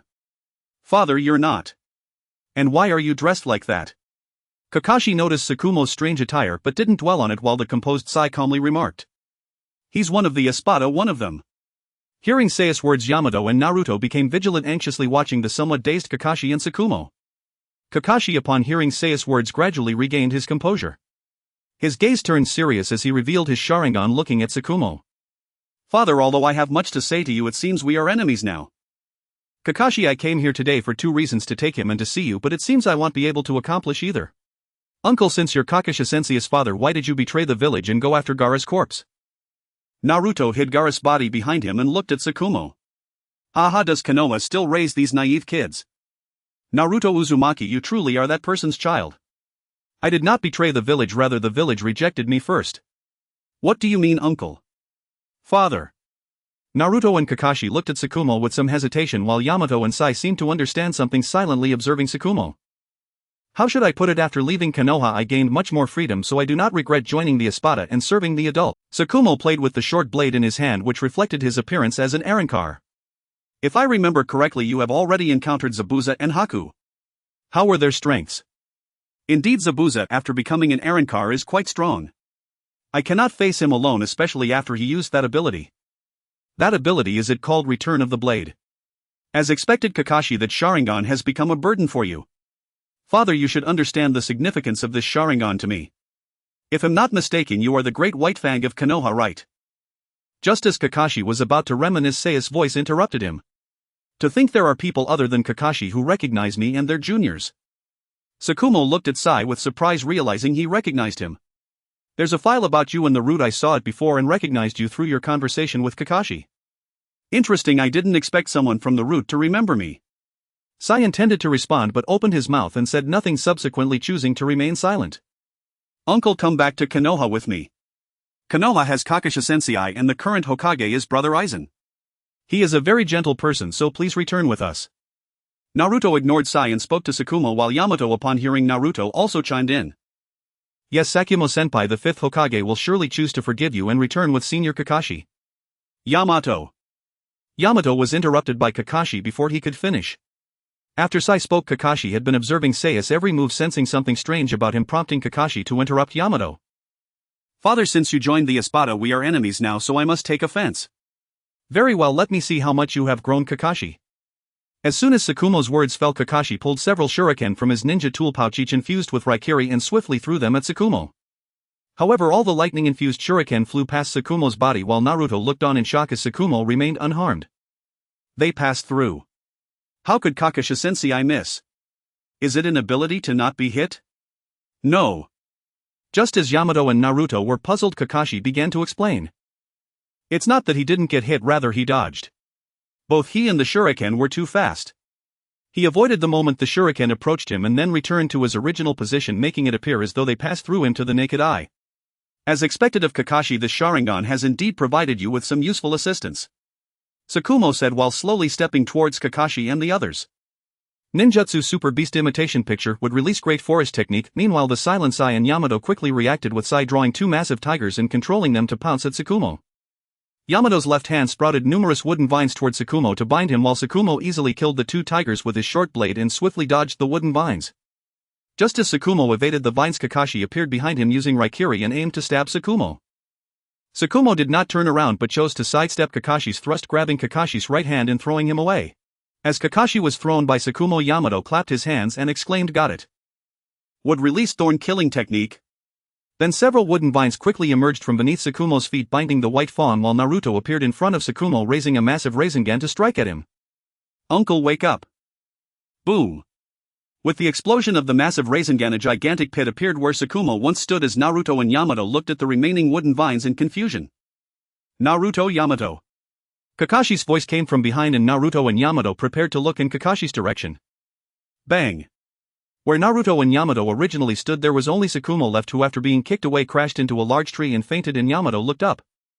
A large black and white bird soared in the sky with Sai seated on it, while its claws grabbed Naruto, and Kakashi, seeing Naruto being taken by Sai, let out a breath of relief. Kakashi Hatake looked at Naruto, who had been rescued, then turned to Shikaku Nara, who appeared somewhat disheveled, and said, "Kakashi, if you were like this, it seems you cannot stop the adults." Father, what do you mean by this? What is the purpose of the 10 tails? Shikaku did not respond but walked to the corpse of Gaara, already deceased, and gazed down at him. The Jinchuriki is also a pitiful fellow. Hearing Shikaku's words while being held by a giant bird in midair, Naruto looked at Shikaku with rage. You bastard, what right do you have to speak of Gaara? What do you understand? Kakashi, you should discipline your disciple better. Shikaku ignored Naruto's words and turned to Kakashi. After speaking, Shikaku disappeared from the spot and Kakashi hurriedly searched for any sign of him, while Naruto's cries echoed in the air. Ah, bang! Naruto landed heavily on the ground and Sai also fell from the sky, though not as awkwardly as Naruto. Just as Kakashi was in shock, Shikaku appeared beside Kakashi, placing his right hand on Kakashi's shoulder. When Kakashi tried to move, he found his body unresponsive, as if suppressed by some energy. Kakashi looked at Shikaku in shock and murmured, "Father. Kakashi, you must become stronger quickly or you won't survive when the great battle arrives." After saying this, Shikaku vanished from the spot and Kakashi, feeling powerless, collapsed. Just as he was about to hit the ground, Sai appeared in front of him. Sai caught the falling Kakashi with his back and Kakashi looked at Sai somewhat exhausted and spoke. "Thank you, Sai." Captain Kakashi, you should really rest. Hearing Seiya's words, Kakashi lay powerless against Sai while Naruto, due to his physique and the Ninetales, had already healed significantly and crawled out of the pit. Then Naruto went to carry the severely injured Yamato over to Gaara's side, placing the two together. Sai, how is Captain Kakashi? Captain Kakashi should just be exhausted from chakra depletion and a bit weakened. He should be alright. Now we should take Deputy Captain Yamato and Gaara back. By the way, Chiyo and Sakura are in the cave. Sai, let's go find them. Sai nodded at Naruto's words, conjured a giant bird, and after they loaded Kakashi and the others onto it, Sai directed the bird toward Chiyo and Sakura. Just before Sai and Naruto reached Chiyo and Sakura, they encountered Chiyo and Sakura, who had concluded their battle and joined forces with Guy's team. Sai also controlled the giant bird to land beside them. Guy immediately approached the unconscious Kakashi with concern while Naruto anxiously called out to Chiyo and Sakura. Sakura, Chiyo, quickly come and see how Captain Yamato and Gaara are doing. Sakura and Chiyo separated to check on Captain Yamato and Gaara. Just as they began their treatment, Temari arrived with reinforcements from Sunigakure. Sakura quickly treated Yamato and both he and Kakashi regained consciousness simultaneously. Guy helped the two of them walk to Naruto, who knelt beside Gaara anxiously looking at Chiyo, whose expression had darkened. Chiyo, how is Gaara? Chiyo remained silent and Sakura came over to check on Gaara's condition, shaking her head helplessly without saying a word. Seeing Sakura's actions, Naruto clenched his fists tightly, gritting his teeth trying not to cry, but tears still streamed from his eyes. Why is it Gaara? Why is it always Gaara who dies like this? He was just the Kazekage, only just became Kazekage. Calm down, Naruto Uzumaki. Chiyo calmly looked at the downcast Naruto and said, no road to victory. Naruto angrily raised his head to look at Chiyo, who was surprised by the tears and agitated expression on his face. If you shinobi of Sunigakure hadn't put that monster inside Gaara, this wouldn't have happened. Has anyone ever asked Gaara how he feels about this? What's a Jinchuriki? Don't pretend to be righteous while using such words. I couldn't save Sasuke and am powerless to help Gaara. I've trained hard for 3 years, yet I'm still no different from 3 years ago. Listening to Naruto's words, Chiyo understood something and placed her hands on Gaara's body to perform a jutsu. All eyes turned to Chiyo and Sakura noticed the jutsu Chiyo was performing. Chiyo, what jutsu is that? Chiyo remained silent and continued performing the jutsu. Naruto looked at Chiyo as she performed the technique. What is Granny going to do? Neji, observing with his Byakugan, also sensed something was off, realizing that the technique Chiyo was performing was not a medical ninjutsu. Just as Naruto was about to ask Chiyo, he was pulled back by Sai, who was behind him. Naruto looked at Sai with confusion. Sai, Elder Chiyo is going to revive Gaara. With Seiya's words, everyone understood everything and silently watched Chiyo performing the technique without speaking. Naruto stared at Chiyo with surprise and confusion. Reviving? Is that really possible? This jutsu should be the forbidden technique, life reincarnation and ninjutsu created by Elder Chiyo. Forbidden technique. Naruto was somewhat surprised to hear Seiya's words and turned to look at Chiyo, who was beginning to struggle. At that moment, Chiyo was running low on chakra and was about to give out. Naruto noticed her lack of chakra and extended his hand toward her. Use my chakra, you can, right, Granny? Hearing Naruto's words, Chiyo was shocked, raising her head to look at him and surprised, then glanced at Gaara. Place your hand on mine. Naruto nodded at Chiyo's words, then placed his hand on hers. As Naruto's hand rested on hers, he felt a powerful suction drawing his chakra in frantically. Looking at Naruto, who was already sweating, Chiyo's lips curled slightly as she said, I am truly glad to see a kid like you emerge from the ninja world built by boring old folks. Everything I did in the past was wrong, but in the end I can finally do something right. I am truly glad that a boy like you could emerge from a ninja world created by a boring old man. In the past my actions were all wrong, but at long last I can finally do something right. The future of Sunigakure and Konoha will be completely different from my era. As Kakashi mentioned, your incredible power will lead to a dramatic shift in the future. You are destined to become the one and only Hokage in history. As I gradually regained consciousness, Gaara sat up, surprised to see Naruto with his hand on his shoulder. Then Gaara glanced around at the concerned faces of those surrounding him, astonished. This is... Everyone came to save you, Gaara. Naruto explained to the astonished Gaara. Are you alright? A girl with short brown hair rushed to Gaara's side. Gaara stared blankly at the girl before giving a slight nod. Great. While everyone celebrated Gaara's revival, Naruto was discussing Kyo's prowess with Kankuro when Kankuro interrupted. That's not right. What do you mean? Naruto said, surprised by Kankuro's words. That wasn't medical ninjutsu, it was a technique of reincarnation. Granny Chiyo has already passed away. Naruto was shocked by Kankuro's statement, stuttering as he asked what happened. A technique that can revive the dead at the cost of one's own life. Everyone lowered their heads in silence, gazing at the deceased Chiyo in Sakura's arms. The puppet army of Sunigakure once attempted to develop a technique that could grant life to puppets with Granny Chiyo as the main developer. The technique had been theoretically developed, but due to the significant risks involved it was classified as forbidden and sealed before any human experiments were conducted. Naruto stood up in shock, staring at the deceased Chiyo. Gaara had also stood up with Naruto by his side as he looked at Chiyo in Sakura's arms. "Let's pray for Granny Chiyo." Everyone heard Gaara's words and closed their eyes in mourning for Chiyo. Clap. Clap. Just as everyone was praying for Chiyo, applause erupted from a distance. Everyone turned to see where the applause was coming from, and the ninjas of Sunigakure glared back with eyes full of hatred. "Yuugao, how could it be you?" Kakashi exclaimed, surprised to see Yuugao clapping. Sasuke, upon seeing Yuugao's arrival, instinctively moved to stand behind her. Yuugao faced the surrounding ninjas of Sunigakure with a fierce gaze. "Remember this look, ninjas of Sunigakure. Don't forget that your Kazekage's body was brought back by the people of Konoha." Kakashi, Guy and Yamato exchanged glances and approached Yuugao along with Lee. Meanwhile, Yuugao looked at the still motionless Naruto. "Vortex Naruto, you left the village for 3 years and forgot everything you were taught, didn't you?" Naruto was taken aback by Yuugao's words, staring at her in confusion. "Sister Yuugao, why would you say that? Granny Chiyo just left, why?" "The order of the 5th Hokage, all Konoha members must return to the village immediately, especially the Nine-Tails Jinchuriki Vortex Naruto." "So you want me to come back?" Naruto stumbled backward in shock, staring at Yuugao. "Why, Sister Yuugao? Why have you and Aizen changed so much in these 3 years?" "What?" Ignoring Naruto, Yuugao turned to Gaara and said, "Kazekage, since you are fine, we will take the ninjas of Konoha." As soon as she finished speaking, Yuugao appeared behind Naruto and knocked him out with a swift chop, then hoisted him up and tossed him to the side to Sasuke. After glancing at Sakura, who was in shock holding Kyo's body, she turned and left with Sasuke and Naruto towards Konoha. Seeing that Yuugao and Sasuke had left, Kakashi turned to call out to Sakura and followed after them with Guy and the others. Sakura, having snapped back to reality, set down Chiyo and bid farewell to Gaara and the others before chasing after Kakashi. At this time in the Konoha conference room, Aizen sat at the main table quietly reviewing the documents in his hand. Other ninjas sat in their positions silently observing Aizen, afraid to speak, while Yuugao stepped forward.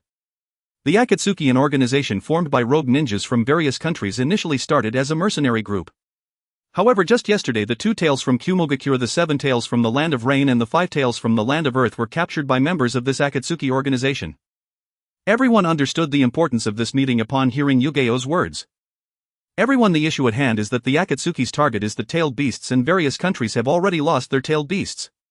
The 3 tails from Kirigakure has revived during this time, the 6 tails has long since defected and is unaccounted for, the Rock Village has only the 4 tails left, and the Cloud Village has only the 8 tails remaining. Our current problem is how to handle the 9 tails. Yuugao's words sparked discussions among the ninjas below. During the debate, Kakashi stood up and said, "5th Hokage, I believe Naruto's personality cannot withstand staying in the village. We could assign Naruto a covert mission to allow him to leave the village, thereby indirectly hiding him." "I agree with Kakashi's suggestion and I will protect Naruto." "I agree as well." After Kakashi spoke, Jiraiya and Tsunade also expressed their agreement. Aizen nodded after hearing their statements and looked towards Yuugao. "Then let's hear the next piece of intelligence." According to the intel from the Umbu, the Akatsuki base is located in the village of Rain, and their leader is regarded as a god by the people of the village. His name is Pain, and beside him is a woman who can manipulate white paper, known to the villagers as an angel. Upon hearing Aizen's words, Yuugao continued. Jiraiya, however, furrowed his brow in contemplation upon hearing her words. Aizen smiled at the deep and thought Jiraiya and said, "This intelligence should be quite familiar to you, Jiraiya-sensei." Jiraiya's frown deepened as he looked at Aizen. "What do you mean, 5th Hokage? What do you mean, 5th Hokage?" The woman referred to as Angel and Pain were both former disciples of Jiraiya-sensei. Bang. "Aizen, what do you mean? Are you suspecting Jiraiya?" Tsunade, furious upon hearing Aizen's words, slammed her fist on the table and stood up, pointing at Aizen.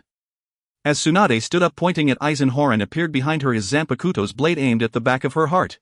Aizen glanced at the hole that Tsunade had punched into the table and pointed at it, saying, "Look, Jiraiya-sensei is not alone." Jiraiya understood Aizen's implication, pulled Tsunade back down into her seat, and after calming her down looked at Aizen and said, "My former disciples. 5th Hokage, my disciples are the 4th Hokage and Naruto." "What do you mean by that?" Aizen chuckled at Jiraiya's words and did not respond while Yuya continued the conversation.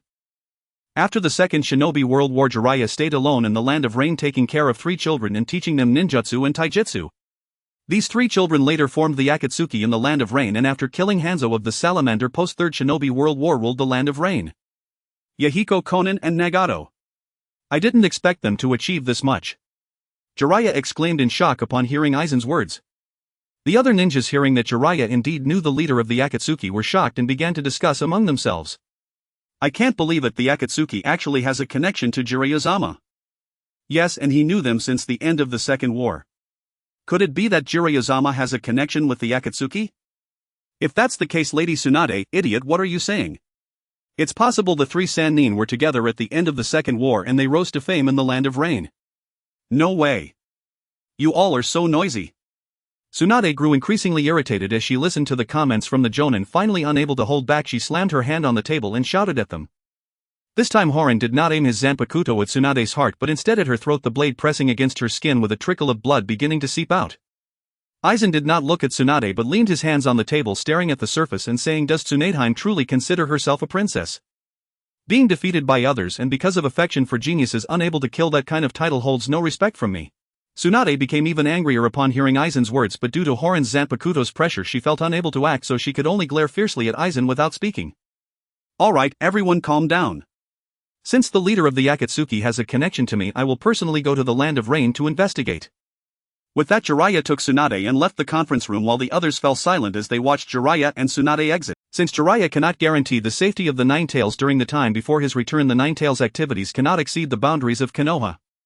Kakashi, this matter is your responsibility. Dismissed. With that, Aizen stood up and left the conference room with Yuya and Horin. Kakashi watched Aizen leave, wanting to say something, but after a moment's thought he chose to give up while Guy approached Kakashi's side and said, Kakashi, there's really no way around this, and Jiraiya-sama does indeed have some unexplainable suspicions. Guy. You. Kakashi looked at Guy in disbelief upon hearing his words while Guy shook his head in response. No, I believe in Jiraiya-sama, but from the perspective of the connection with the Akatsuki, Jiraiya-sama is indeed the most suspicious. Kakashi, hearing Guy's words, also lowered his head into thought. 3 days had passed since the meeting and the village was abuzz with discussions about Jiraiya and the Akatsuki. Did you know Jiraiya-sama? No wonder Jiraiya-sama has been leaving the village for so long. No wonder he returns and maintains such a good relationship with that guy. Exactly, who else but someone with Aizen-sama's personality would like that guy? Looks like Jiraiya-sama got close to that guy for that thing. I heard before that Jiraiya even likes to peep. Really? Then Jiraiya really doesn't deserve to be called Sama. Yeah, what a load of rubbish, the Sannin. The strongest of the Sannin, Orochimaru Sensei, defected and killed the third Hokage, and that Tsunade is always borrowing money everywhere, acting so arrogantly. This Jiraiya even has impure thoughts. They don't deserve to be called Sannin, they pose a danger to Konoha and shouldn't be allowed to stay in the village. Jiraiya Tsunade, leave Konoha. Jiraiya Tsunade, leave Konoha. Naruto, who was out on the street with Sakura, could no longer bear the villagers' words and shouted angrily at them. The villagers, upon realizing it was Naruto yelling, did not immediately retort but looked at him with disdain. Isn't he that guy? Yeah, it seems like after leaving the village for 3 years he has forgotten what the village is. He's actually speaking up for the traitor. It seems he's being guided by that traitor quite well. What good can come from living with a traitor? You guys. Naruto, even angrier at the villagers' words, was about to retort, but Sakura grabbed him and shook her head, then turned to the villagers and said, Jiraiya-sama fought against 2 Espada alone when the Sand attacked Konoha, and he brought back Lady Tsunade.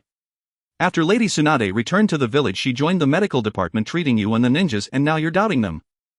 Sakura's words made the villagers fall silent until one villager raised his hand and said, You're the only disciple the traitor took in after returning to the village, right? Yes, that's me. Sure enough, speaking up for your traitor master neither of you is a good thing. What do you mean by that? How dare you say that about Sakura and Granny Tsunade? Naruto, hearing the villagers insult Sakura and Tsunade, became even angrier and stepped forward, pointing at the villager. But the villager being pointed at looked calmly at the furious Naruto and smiled, saying, Oh, are you finally going to take action against the people in the village? Truly worthy of being a traitor's disciple. The villagers' words stirred up ripples like stones dropped into a calm lake, and the other villagers turned to Naruto and Sakura angrily, saying, Are you going to take action against us now?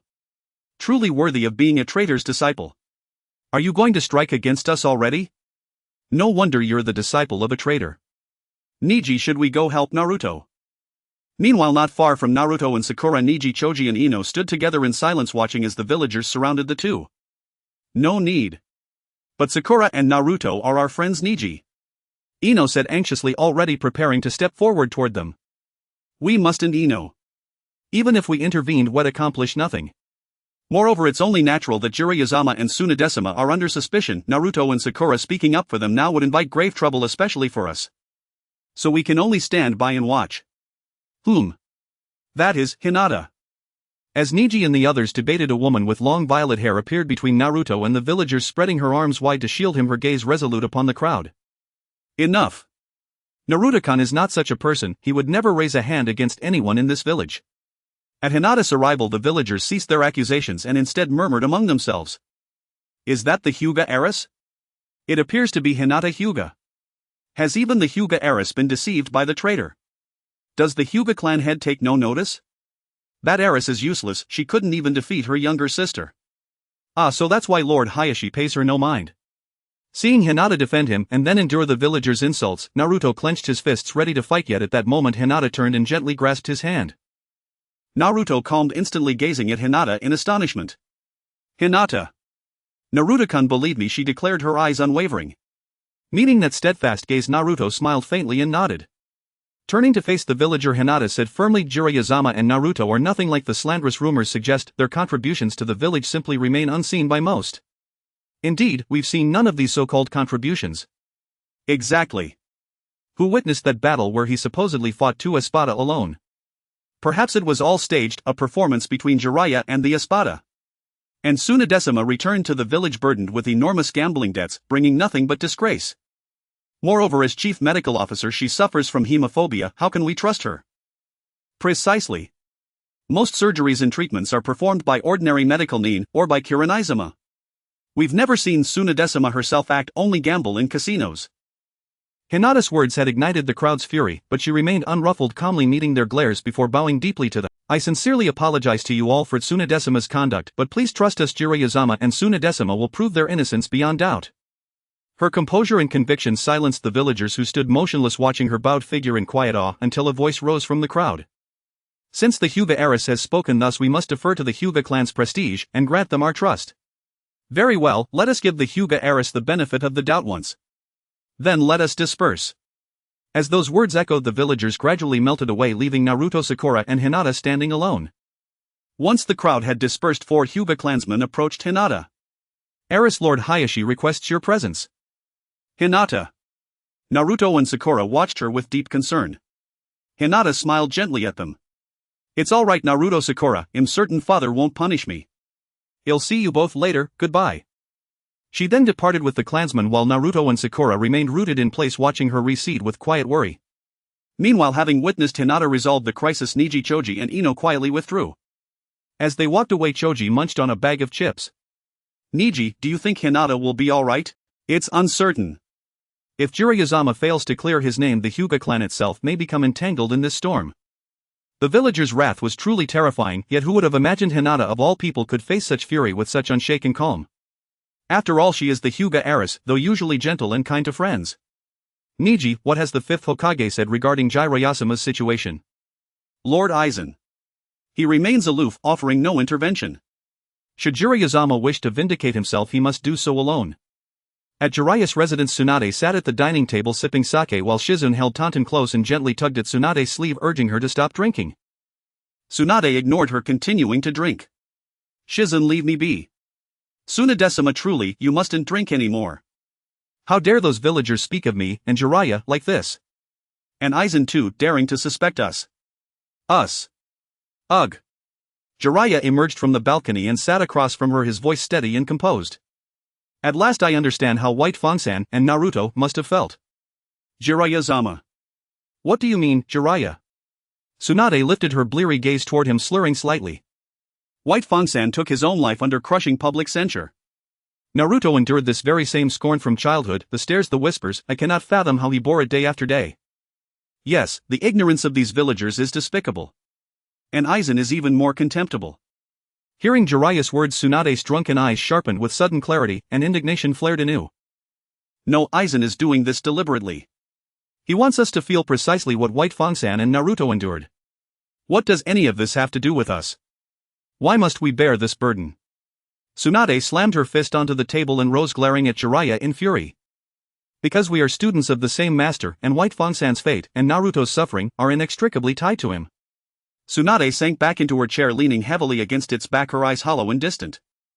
Old man. But the old man is already. Grandfather, but grandfather is already. I've decided to go to the land of rain. Hearing Jiraiya's words, Tsunade's eyes regained their luster. She sat up earnestly and fixed her gaze upon him, his expression resolute and unwavering. Are you certain? There is no what if.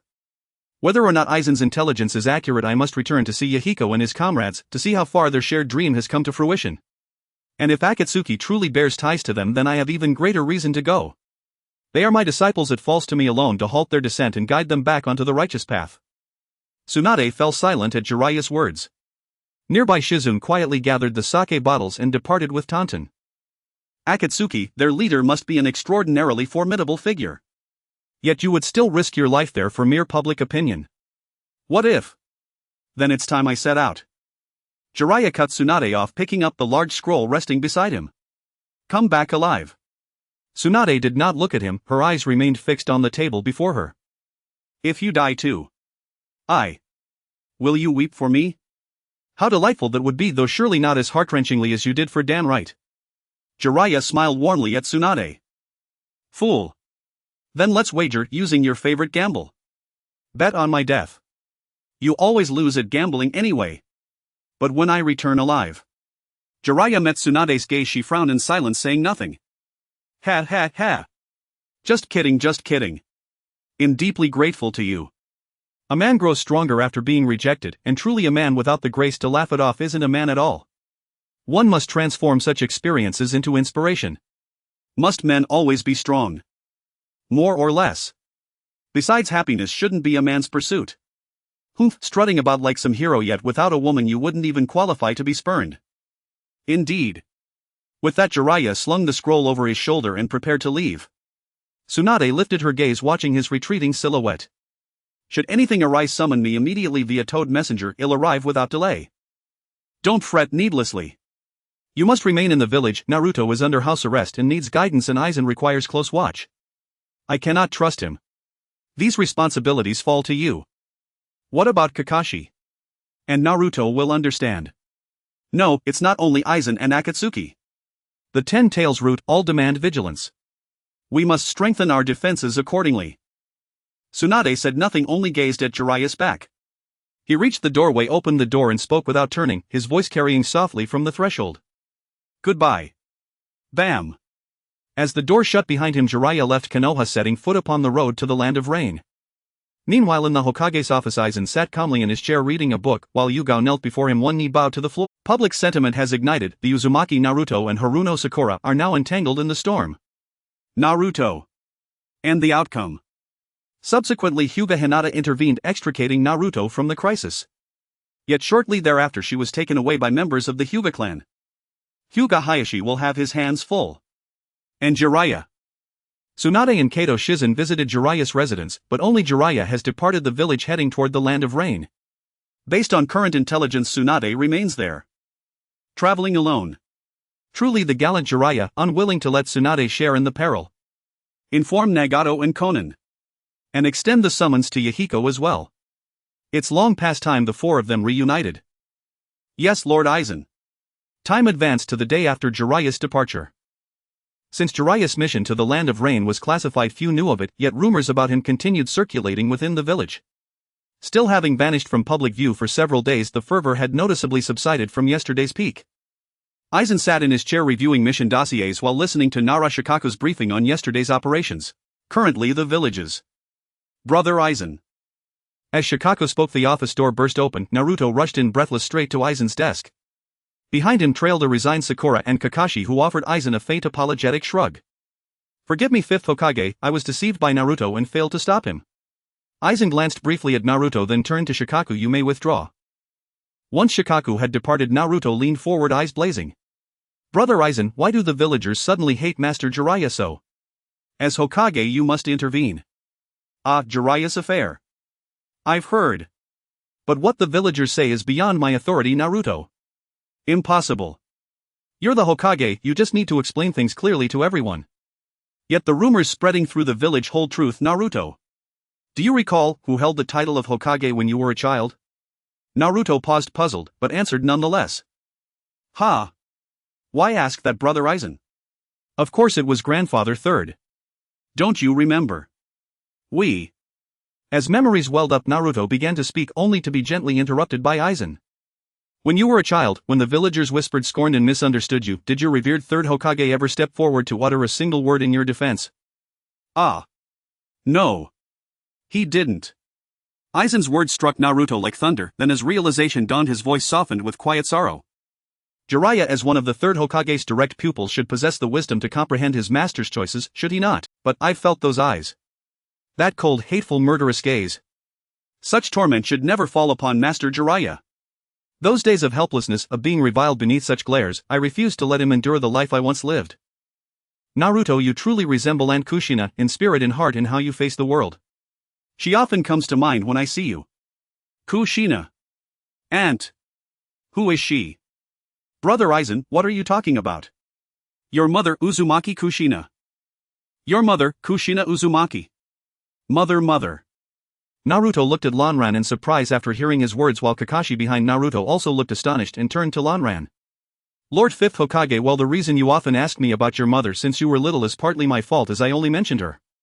Your mother Kushina Uzumaki was one of the last remnants of the Uzumaki clan from the land of whirlpools who came to Konoha and became the second Jinchuriki of the Nine Tails. You are very much like sister Kushina in temperament, even in ninjutsu you are identical.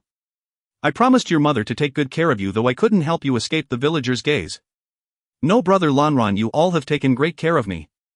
Even though it's been 3 years since we last met, everyone's personalities including yours and sister Yuyin's have changed a bit, but I've never blamed or disliked you. Brother Lanran, you all took care of me since I was little. I still remember that you remembered my birthday, knew what I loved to eat, and didn't give up on me in ninjutsu and taijutsu despite my clumsiness, often telling me stories about my mother. My growth. Lanran smiled at the crying Naruto and said, alright, your mother has not left the village since she became the Nine-Tails Jinchuriki, and now that the Akatsuki has emerged I cannot keep you confined to the village. There is a mission that your Team 7 needs to accomplish. Saying this, Lanran handed Naruto a mission scroll from the table. Naruto took the mission scroll, opened it, and read the mission aloud. Proceed to the Tsuchigumo village and protect the granddaughter of the Tsuchigumo clan leader, Yuki. Tsuchigumo village. Why have I heard of this ninja village? Alright, I, Naruto Uzumaki, accept this on behalf of Team 7. Hey Naruto. Kakashi, who was behind Naruto, looked at him speechlessly and then turned to Lanran but was interrupted by Lanran. Lord Fifth Hokage, this mission will not only include your Team 7, Yuin and Kurenai will also join this mission, so Kakashi, rest assured I will not let Naruto joke around. Naruto, remember this is a secret rank mission, so no one outside of those participating in the mission should know about it. Alright, leave this rank mission to us. By the way, brother Lanran, do you know where Jiraiya Sensei has gone? I haven't seen him lately, and his home too. I asked Tsunadebaba and she said Jiraiya Sensei has a mission. Is that so? I'm not sure. I haven't assigned a mission to Jiraiya. He might just want to leave the village to clear his mind. Okay, I understand. I'll go find Yamato and Sai now. Srank mission. After hearing Lanran's words, Naruto didn't dwell on the matter of Jiraiya leaving the village and excitedly shouted Srank mission while running out. Naruto. Sakura saw Naruto run out and chased after him while Kakashi scratched his head and said, Naruto, Sai. It's okay, I will send Umbu to protect Naruto in secret. I understand, I'll go prepare too. After saying this, Kakashi also left the office, leaving Lanran alone. Shortly after Kakashi left, 3 people appeared in Lanran's office. Lanran looked at the 3 who arrived and said, Yuin and Kurenai, you two are responsible for Naruto's safety during this time and will accompany him on the mission, while Shisui, you go gather the remaining available espada and prepare to start the plan. The 3 people who appeared before Lanran were the normal-looking Yuin and Kurenai along with Shisui dressed as an espada. Yes, Lord Lanran. 3. At this moment, in an open area outside Tsuchigumo village, Kakashi, Yuin and Yamato watched countless Naruto's training in the distance. Kakashi-senpai, is this really useful? I'm not sure, but it seems Naruto trains like this, right, Yuin? Exactly, using shadow clones for training is indeed Naruto's own method, which can make up for his clumsiness in training. But this is a bit too much. Yamato looked at the endless Narutos inside. There's no choice, Naruto's chakra seems to be endless, and with his healing ability he can ignore the side effects brought by shadow clones. By the way, Yuin, there's no problem with the client, right? With Kurenai keeping an eye on it, there shouldn't be any issues with Sai and Sakura. Senpai, even though we're here for a mission, why does it feel so relaxed? Lord Lanran is trying to prevent the Akatsuki from knowing that Naruto is in Konoha and attacking, so we have to relocate Naruto. That's right, Naruto's departure from the village this time is also a secret mission. It's just a mission in name, essentially just relocating Naruto to a place with fewer people for protection. So senpais, when will we return? In a while, let's wait until Naruto figures out the new ninjutsu. Waiting for Naruto. Yamato hesitated as he looked at Naruto, who was already arguing with his shadow clones, while Kakashi and Yuin also sighed helplessly at Naruto quarreling with his shadow clones. Sigh. Naruto still surprises me. Yeah, I've gotten used to it. Sigh 3, I did it. What? Show me. What's it like? Tell me about it. Don't crowd me. You idiot, can you step aside? Just as Yuin and the others were marveling at Naruto's unexpected success, the many shadow clones of Naruto suddenly raised their arms and shouted, and the other Narutos rushed towards the successful one, resulting in a chaotic scene due to the sheer number of shadow clones. This led to the shadow clones starting to argue, and now it seemed they were about to come to blows. Kakashi shook his head as he looked at the chaotic Narutos and stepped forward. Naruto, you idiot, can't you dispel the shadow clones? The many Narutos turned to look at Kakashi upon hearing his words, and one of them suddenly seemed to have an epiphany. Right, Kakashi sensei is still smart. Dispel. Bang bang bang.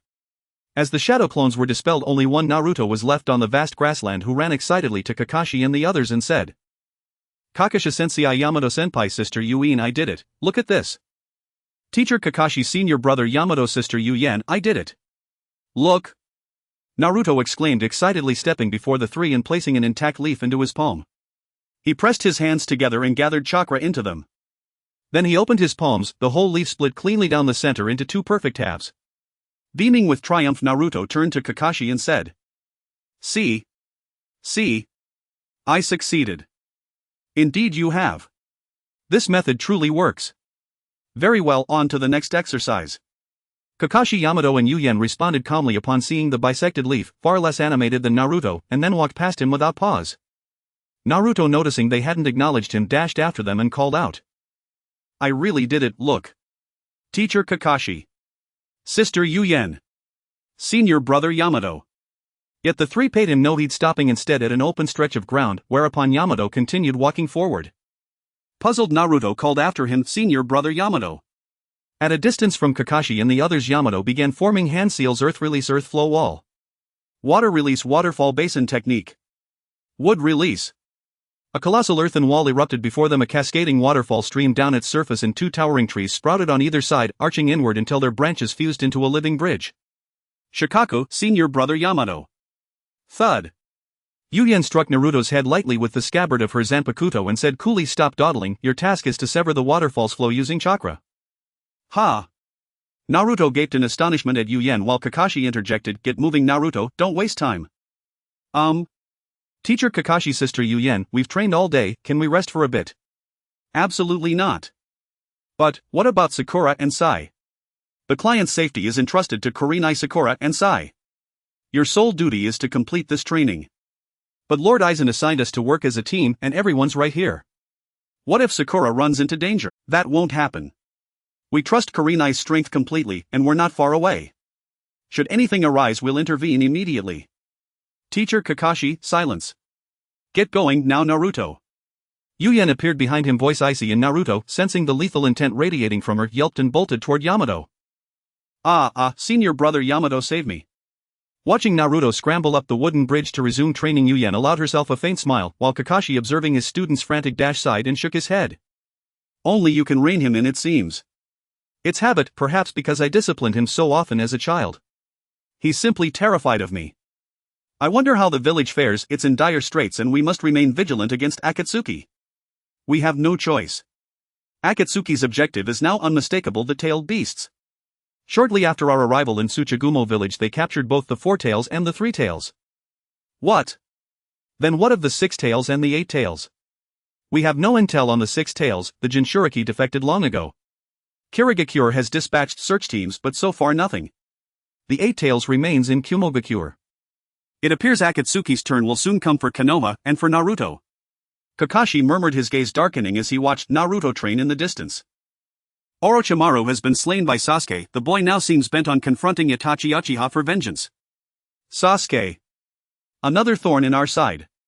I never imagined he'd already overcome Orochimaru. The situation grows ever grimmer, and Lord Aizen has already contacted the other 4 great shinobi villages to convene the 5 Kage summit. Yet the Raikage remains reluctant to attend. The Raikage. Truly a turbulent era. May Konoha weather this storm and Naruto. Yu Yen. Kakashi.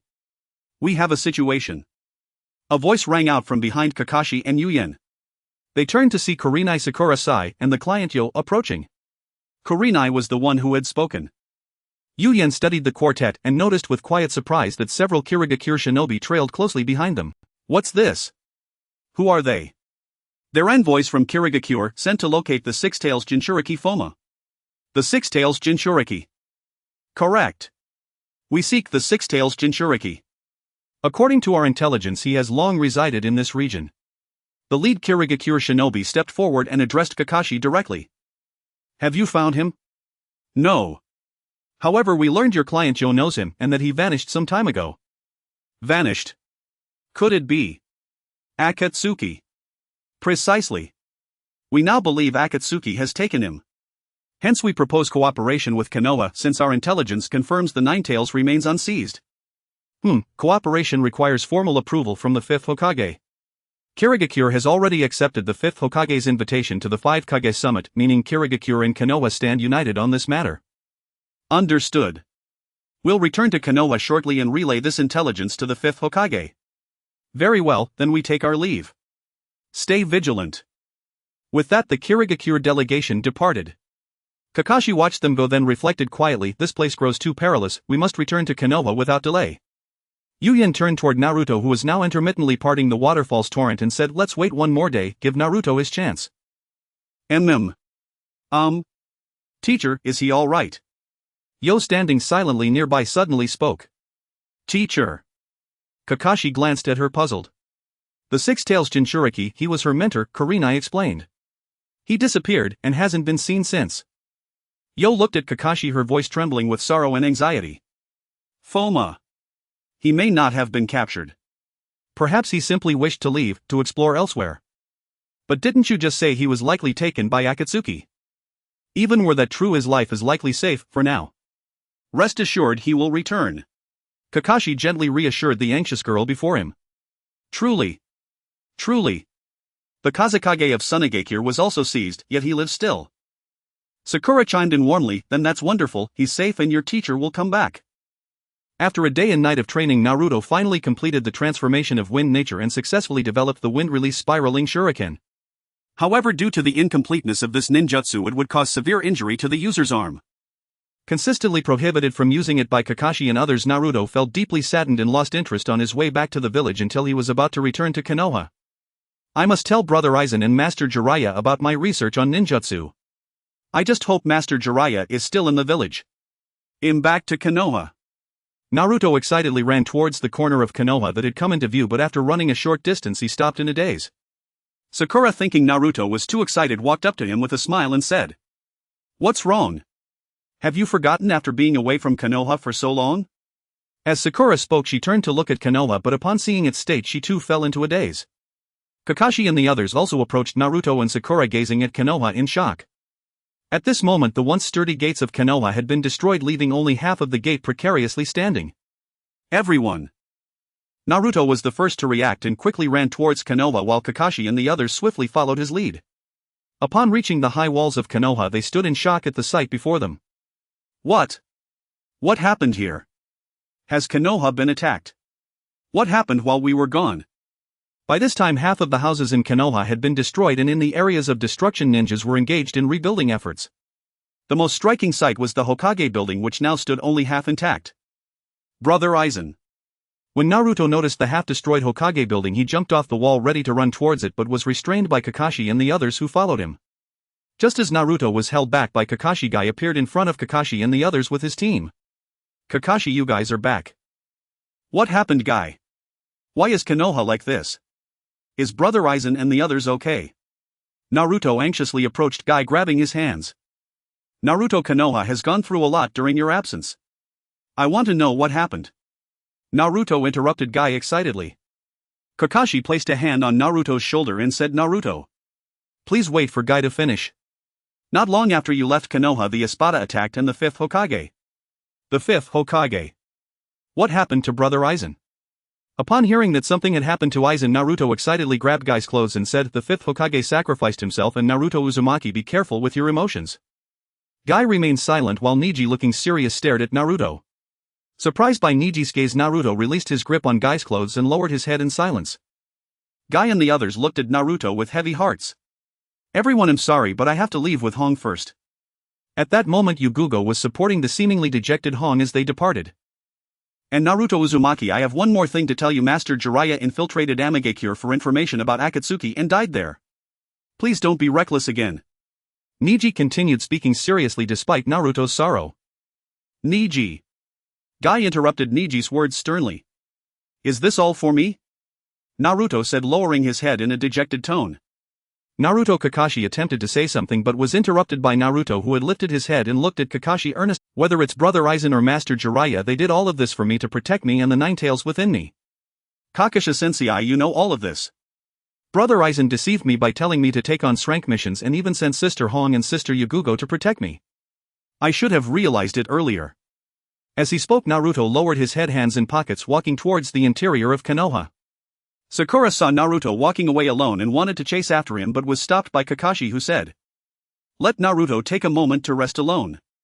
Sakura nodded as she watched Naruto leave, then turned to Guy and asked, "So who's the 6th Hokage?" "Lady Tsunade is currently acting as Hokage, and the 5 Kage summit called by Lord Aizen has already been agreed upon by 3 ninja villages. Only the Cloud Village remains. Also, Renegade Ninja Uchiha Sasuke has killed Renegade Uchiha Itachi, and Sasuke has joined Akatsuki. His whereabouts are currently unknown." "I understand. Guy, is there anything we can help with? Since you just returned, you should go meet Lady Tsunade first, then rest well. We can handle the other matters." "Alright, we will go find Lady Tsunade first." After saying that, Kakashi led Sakura and the others away. At this moment, Aizen sat on the throne in the Spirit Palace, resting with his eyes half closed, while 8 Espadas stood below. Lord Aizen Uchiha Obito has recruited Sasuke into Akatsuki, and Uchiha Sasuke is heading to the Cloud Village to capture the 8 Tails. "What about Jiraiya? He was buried in the depths of Amigakure's sea. Is there any news in advance?" "Since Orochimaru was killed by Sasuke, Kabuto has disappeared from the ninja world. When we observed him, he seemed to be undergoing some transformation and collecting materials for the Edo Tensei." "What about Akatsuki?" "Itachi and Deidara have both been killed by Sasuke, while Haiden and Kakuzu are active in the Land of Fire. Their target is the bounty on heads, and they are still following Obito with unclear activities." "What about Obito?" "Yahiko takes Zetsu and White to the Cloud Village to stir up some commotion. I remember Obito and Zetsu may not have met you yet." "Yes, Lord Aizen. Shumo, you and Shursui go to the Land of Iron. In my name, invite the 5 Kage to hold a meeting there. To prevent them from refusing, the others should go to various ninja villages to intimidate them so they know about the Espada. As for Nagato, Konan and Kisame, you don't need to continue using Akatsuki's identity. Those eyes should be given to Obito. I want to see what he will do. As for Konoha, there's no need to go there. Konoha will definitely come. Notify Yuugao and Hong that they can return. Go now, everyone." "Yes, Lord Aizen." With the departure of the 8 Espada, Aizen leaned back on his throne, resting his head on his right hand while holding the still unawakened Hōgyoku in his left. "What will you all do?" On a peak in Yunin village, Yahiko, Zaibujan and Bai were watching the Eagle team battling the 8 Tails below. "Is that the one wielding a sword, Uchiha Sasuke?" "That's right. Although it's been a long time, I can still recognize him." "Alright, let them play by themselves.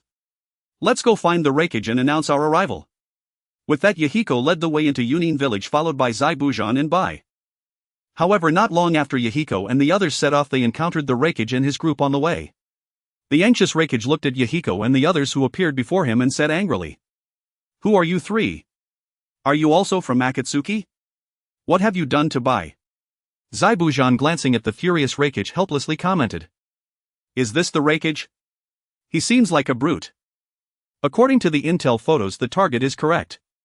The one with the large blade beside him is his bodyguard Darui, who possesses the bloodline limit of storm release, while the blonde-haired one is named Ki, an all-round ninja.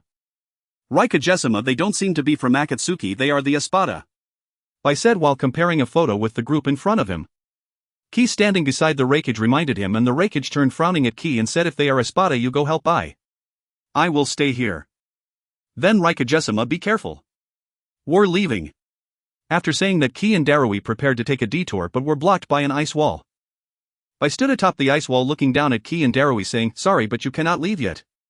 Zaibujan also appeared behind Darui and Ki, quietly watching the two. Meanwhile, the Raikage, seeing his bodyguards blocked by Zaibujan and Bai, immediately activated his lightning release chakra mode and prepared to charge at them. You two bastards. Smack. Just as the Raikage charged at Zaibujan with a clenched fist, Yahiko, having returned his weapon, appeared before the Raikage and grasped his fist with one hand, looking at him. I'll kill you. The Raikage glanced at his hand being held and immediately broke free, cautiously looking at Yahiko without speaking. Let's deal with this, Yahiko said softly, glancing at Zaibujan behind him, who nodded in response. Then 3 ice walls slowly rose around Zaibujan, Darui and Ki, sealing them inside. Seeing his bodyguard in danger, the Raikage erupted with stronger chakra, preparing to rescue his subordinates. However, as he moved, Yahiko kept pace with him. The Raikage looked in shock at the Yahiko, who could match his speed, and said, what do you Espada want? For peace. To realize the peace spoken of by the masses. What do you mean? Is your peace about capturing tailed beasts and igniting war among nations? No. We are here to intimidate everyone. Only when you understand there is an unbeatable opponent will you cooperate and even submit to each other. That is when peace will come. You arrogant brat, I will make you regret coming here. With that, Ai instantly leaped into the air, appearing above Yahiko. Lightning released thunderclap axe. Ai raised his right foot and struck down towards Yahiko like a battle axe from the sky, but Yahiko merely smirked, sidestepped and evaded the attack. Then Yahiko's left hand clawed towards the Raikage's abdomen, but the Raikage chose to ignore Yahiko's attack and instead aimed a hand chop at Yahiko's neck. Yahiko frowned at the Raikage's method of exchanging injury for injury, but to avoid being hurt he had to give up this attack, dodging the Raikage's hand chop and reappearing behind him, kicking towards the Raikage's waist. The Raikage used the armor on his hand to block Yahiko's attack, and as he was kicked by Yahiko he slid back a step. The Raikage, seeing Yahiko possessing both incredible speed and strength, looked at him seriously and said, it seems I have to use my full strength. With that, the Raikage's lightning release chakra grew even larger and his hair stood on end. Then he vanished from his spot, but by the time Yahiko realized, the Raikage had already appeared at his side, throwing a punch at Yahiko's face. Yahiko could only hurriedly dodge, but the Raikage did not give him a moment to breathe, and the next attack came again, with the Raikage punching towards Yahiko's chest. Yahiko could only cross his arms in front of his chest and take on the Raikage's attack. Bang! Bang! Yahiko was sent flying by the Raikage's punch, crashing heavily into the stone wall behind him. The Raikage did not choose to let Yahiko go, but instead flashed in front of him, raising his fist to strike Yahiko again. Just as his fist approached Yahiko, a wall of ice appeared before Yahiko. The Raikage's fist smashed into the ice wall, becoming lodged inside, and the Raikage frowned, unprepared, looking around. A massive ice dragon appeared beside him, opening its mouth wide and charging at him. The Raikage could only hurriedly pull back his right hand, but just as he retracted his arm, the ice dragon had already bitten down on him, slamming him against another stone wall. The attack came from Bai, who was watching from the side. Bai withdrew the ice wall in front of Yahiko, also extracting Yahiko, who had been embedded in the ice wall, just as Zaibujan had dealt with the Raikage's bodyguards, throwing the two subordinates resembling dead dogs on the ground. Then Zaibujan noticed the injured Yahiko, frowning, and asked, where's the Raikage? Let's go. Reinforcements are coming, Bai said, carrying the injured and unconscious Yahiko away, while Zaibujan glanced at the two fallen bodyguards, smirked, and followed Bai. Bang! At this moment, from the ice-covered stone wall a figure emerged. It was the Raikage, who had been slammed into the wall by the ice dragon. Seeing Bai and the others disappearing, the Raikage angrily slammed into a nearby rock, shattering it into powder. After calming down, the Raikage noticed that Darui and Ki were both covered in blood and hurriedly ran over to them. Just then a group of Yunin ninjas arrived, led by a blonde-haired female ninja. Seeing the leading female ninja, the Raikage hurriedly said, Samly, quickly find a medical ninja to treat Darui and Ki, and take some people with me to check on Bai. Samly nodded at the Raikage's words, turned to the ninjas behind her and said, medical ninjas, come over to treat Darui and Ki. Omoy, take a small team with me and the Raikage to rescue Lord Bai. Karui, you and the remaining ninjas stay here to protect the Raikage and the medical ninjas. Aomoi, take a squad and accompany Leiying and me to rescue Lord Bai. Kaludi, you and the remaining shinobi will stay here to guard the escorts and the medical ninjas. Sammy glanced back at the white-haired youth with a lollipop and the red-haired kunoichi behind him as he spoke. The white-haired youth called Aomoi nodded and immediately began mustering the shinobi. Seeing Sammy finish his orders, Leiying hurried toward Kalabi's last known position, with Sammy and Aomoi trailing behind with a small team. Kaludi remained to organize the shinobi under his command, assigning them to protect Darui and Shi while conducting reconnaissance to determine whether any enemies remained on the battlefield. Leiying and his party arrived at the site of Zuozu's battle with Kalabi, only to find the scene empty save for the traces of a fierce conflict. Lei Ying, seeing the scene, immediately understood that Kalabi had been captured by the Shao organization. Wrath contorting his features, he scanned the battlefield and vowed, "Shao and the Shuren, I will not let you go." Lord Lei Ying, according to our intelligence, Shao's ranks include Mui's rogue shinobi Yuziba Zuizhu and others. As for the Shuren, their composition is unclear at present, though Mai has provided some intelligence on them. The Shuren number 3, the 7th, 8th and 9th blades. I faced the 7th blade. His strength, speed and power are among the finest in the ninja world. The 9th blade employs ice release and scarcely engaged in the fighting, while the 8th confronted Darui and Shi and should be very formidable. Lei Ying calmed himself and turned his gaze to Sammy as he spoke. As Lei Ying's group was analyzing the situation, a silver-haired girl with cropped hair appeared behind the three of them. The party noticed her approach and Lei Ying eyed her with curiosity before addressing her. "Mabuhi, what are you doing here? Weren't you ordered to remain in the village?" Report: Lord Lei Ying, news has come from the Tiezhigua. The leader of the Shuren has extended an invitation to the Kage of the 5 great shinobi villages, requesting that the 5 Kage travel to the Tiezhigua for talks. The ninja called Mabuhi looked at Lei Ying and exclaimed, "The Shuren. Damn it. When did this begin?" 1 month from now. According to scouts from the villages, Mai was recently attacked by multiple Shuren. The 5th Hokage fell in that battle. When Lord Kalabi was assaulted, the other villages suffered Shuren strikes as well. Damn it. What do the Shuren intend? They have even dispatched forces to seek Lord Bis' whereabouts. I refuse to believe Lord Bai was abducted by those brats of the Yuziba clan. He's surely slipped out on his own mischief again. Yes, Lord Lei Ying. At the same time, the remaining 3 shinobi villages had also been struck by the Shuren. Yanin village was attacked by Changman, who wounded Yanyan's Huangtu and the 3rd Suchikage. Shanin village was assailed by Xiaonan, who demolished half the village's homes, causing many casualties among both shinobi and civilians, and slew Elder Chende's brother Elder Halakang. Wuyin village was entrusted to Gui Jiao. Because it was once his home, Gui Jiao showed some restraint and did not inflict great devastation, though he made Wuyin acutely aware of the Shiren's might. Meanwhile, the ostensibly peaceful Mai encountered Jiadu and Feiduan, bounty hunters operating in the Huoji country. Jiadu and Feiduan successfully struck the fire temple and slew the temple's abbot Dilu. They then met Team 10 led by Yuanfei Asuma at the entrance to an underground exchange and succeeded in slaying Yuanfei Asuma before departing the scene. Mingren, previously cast into gloom by the deaths of Zilai and Landon, agreed to the request of Shensaku Xianran and Gangso to travel to Myoamushin and train in the sage arts. After avenging Yuanfei Asuma under Kakaxi's command, Mingren and the others succeeded in killing Jiadu and Feiduan. Thereafter, Mingren departed with Shensaku Xianran for Myoamushin to undergo training. By the time Mai received the Tiezhigua's message, it was already the 3rd day of Mingren's training on Myoamushin. Mai also learned that the Shuren had attacked the other 4 shinobi villages and appeared to be collaborating with Shao.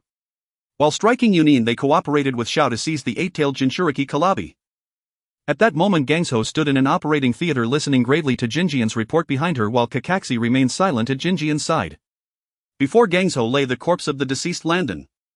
Having heard Jinjian's words and struck by a thought, Gangso turned to Kakaxi and spoke. "Who among Mai had once followed Landon?" Kakaxi considered and replied, "Many, myself, Guy, the Inoshikacho trio, the Hyuga, even the vanished Yuziba clan held Lord Landon in high esteem." "Am not asking that. Aside from you, who were the shinobi utterly devoted to Landon?" "Is that so?" "They were Mao Yuxian, Shiri Hong and the late Yuziba Jishui. The 3 had followed Lord Landon since childhood." "Mao Yuxian and Shiri Hong. And the genius of the vanished Yuziba clan. Where are Mao Yuxian and Shiri Hong now?" Gangso pondered Kakaxi's words carefully and then, struck by a sudden thought, looked at Kakaxi and spoke. Kakaxi, upon hearing Gangso, answered, "Xian and Hong." He answered, "When they learned of Lord Landon's death, the 2 abandoned their identities as shinobi. Hong is all right, I saw her a few days ago. She said she and Xian planned to go see the world beyond and no longer wish to remain." "Lord Gangsho, are you suspecting Lord Landon and his circle?" Kakaxi trailed off as realization dawned and stared at Gangso in disbelief. Gangsho, reading Kakaxi's expression, nodded and said, "Ever since the incident with Zilai and I have harbored deep suspicions about Landon. His intelligence network is too expansive. It is as if he holds every strand of information in the shinobi world in his hand. Yet when Lord Landon served in Mai, even as Hokage, no outward problems manifested. The public's appraisal of him was uniformly positive. Precisely because he was so well regarded, Mui's central powers raised no objections. Even Tuankang, who coveted the Hokage seat, fell silent after Landon became the 5th. We cannot help but suspect Landon. Moreover, he once served as that man's disciple." Dashesha-1. Kakaxi replied, "I know this matter. I graduated early with him." Dashesha-1 served for a time as Lord Landon's supervising jonin, and Tuankang's disappearance is related to Lord Landon. Most people likely chose to support Landon. Yes. If he had moved against Tuankang, I would have supported him. But as for the matter of his death, I remain skeptical. Gangso spoke as she stared solemnly at Landon's corpse. Kakashi, having grasped her meaning, asked, Lord Gangsho, have you discovered something? Lady Tsunade, have you discovered something? Tsunade shook her head, responding, everything that Blue Dye does is too perfect. Even this corpse of his, the cause of death and physical state, are so flawless that it makes me suspicious. Kakashi furrowed his brow in confusion at Tsunade's words and said, then he'll go find Shien and Hong to ask them. No need, it would be useless. I believe Shien and Hong have probably already left the village. Even if they were here, we wouldn't be able to get much information. According to what you said, Shien and Hong have respected Blue Dye since childhood. Yet when Blue Dye died, they didn't choose to take revenge but instead chose to sink into despair, abandoning their identities as ninjas and leaving the village to see the world, which raises my suspicions. But Naruto and you, Lady Tsunade, both fell into despair upon learning of Jiraiya's death, and Naruto has been in despair for quite some time. At this moment, Jinchuriki raised her hand while holding a piglet. Tsunade glanced at Jinchuriki and then looked at Blue Dye's corpse, saying, receiving news of an important person's death can be psychologically devastating, but in this special circumstance both Naruto and I will strive to revive ourselves for the sake of the deceased. But Uncle and Shenshu's deaths. Jinchuriki's voice grew softer until it faded away, and Tsunade shot a glance at her, saying, I understand what you're saying, Jinchuriki, but I will not back down on my suspicions regarding Blue Dye. Jinchuriki was startled by Tsunade's words, looking at her with embarrassment and saying nothing. Kakashi stared blankly at Blue Dye's corpse, saying nothing. Kakashi, you and Yamato investigate Danzo and the route. Yes, Lady Tsunade. Kakashi nodded and left the operating room. Meanwhile, at the Akatsuki headquarters in Rain Village, Obito stared in silence at the corpses of Nagato, Konan and Kisame. Zetsu stood by and said, Obito, call me Madara. Obito interrupted Zetsu with a hint of anger. Zetsu nodded and said, well, it can be confirmed that Nagato, Konan and Kisame have long betrayed us. They are members of the Espada. Where is the base of the Espada? In the Land of Snow. According to White Zetsu's investigation, we can confirm that the Espada's base is in the Land of Snow, but we are still unclear about who the leader is. However, it can be determined that his plans began at the time of Yahiko's death. Those despicable people, the Uchiha clan's extermination, and the Espada members I've encountered possess strange abilities, and they also have Sharingan. It could be one of your clan members, and the Espada also attacked the 5 great ninja villages, sending out invitations to all 5 requesting a meeting in the Land of Iron in a month. Should we go? Yes. How's the creation by White Zetsu? We already have 30,000. We can capture the one with Hashirama's cells during the meeting. What did Orochimaru say? He said to contact him when the plan starts. Let's go call Sasuke. We will head to the Land of Iron in a month. Understood. At this moment, within the Spirit King's palace, Blue Dye leaned against the throne with his eyes closed as if resting, while Shien and Hong entered, followed by another person. Blue Dye sensed their arrival and slowly opened his eyes, looking at the 3 below him, saying, you've returned, then go rest well. As for you, Orochimaru, what do you want from me? Following behind Shien and Hong was Orochimaru, who stepped forward and said to Blue Dye, I want to become corporeal. It's uncomfortable using this body of a puppet. Orochimaru, dressed in a death robe, looked up at Blue Dye seated on the throne. Blue Dye, after contemplating Orochimaru's words, replied, all right, but the process will be somewhat painful. Orochimaru nodded and said, no problem. Before Orochimaru could finish his sentence, a large amount of white substance surged from his mouth, enveloping his face, and he screamed in pain. After an unknown amount of time, Orochimaru had also transformed into a hollow.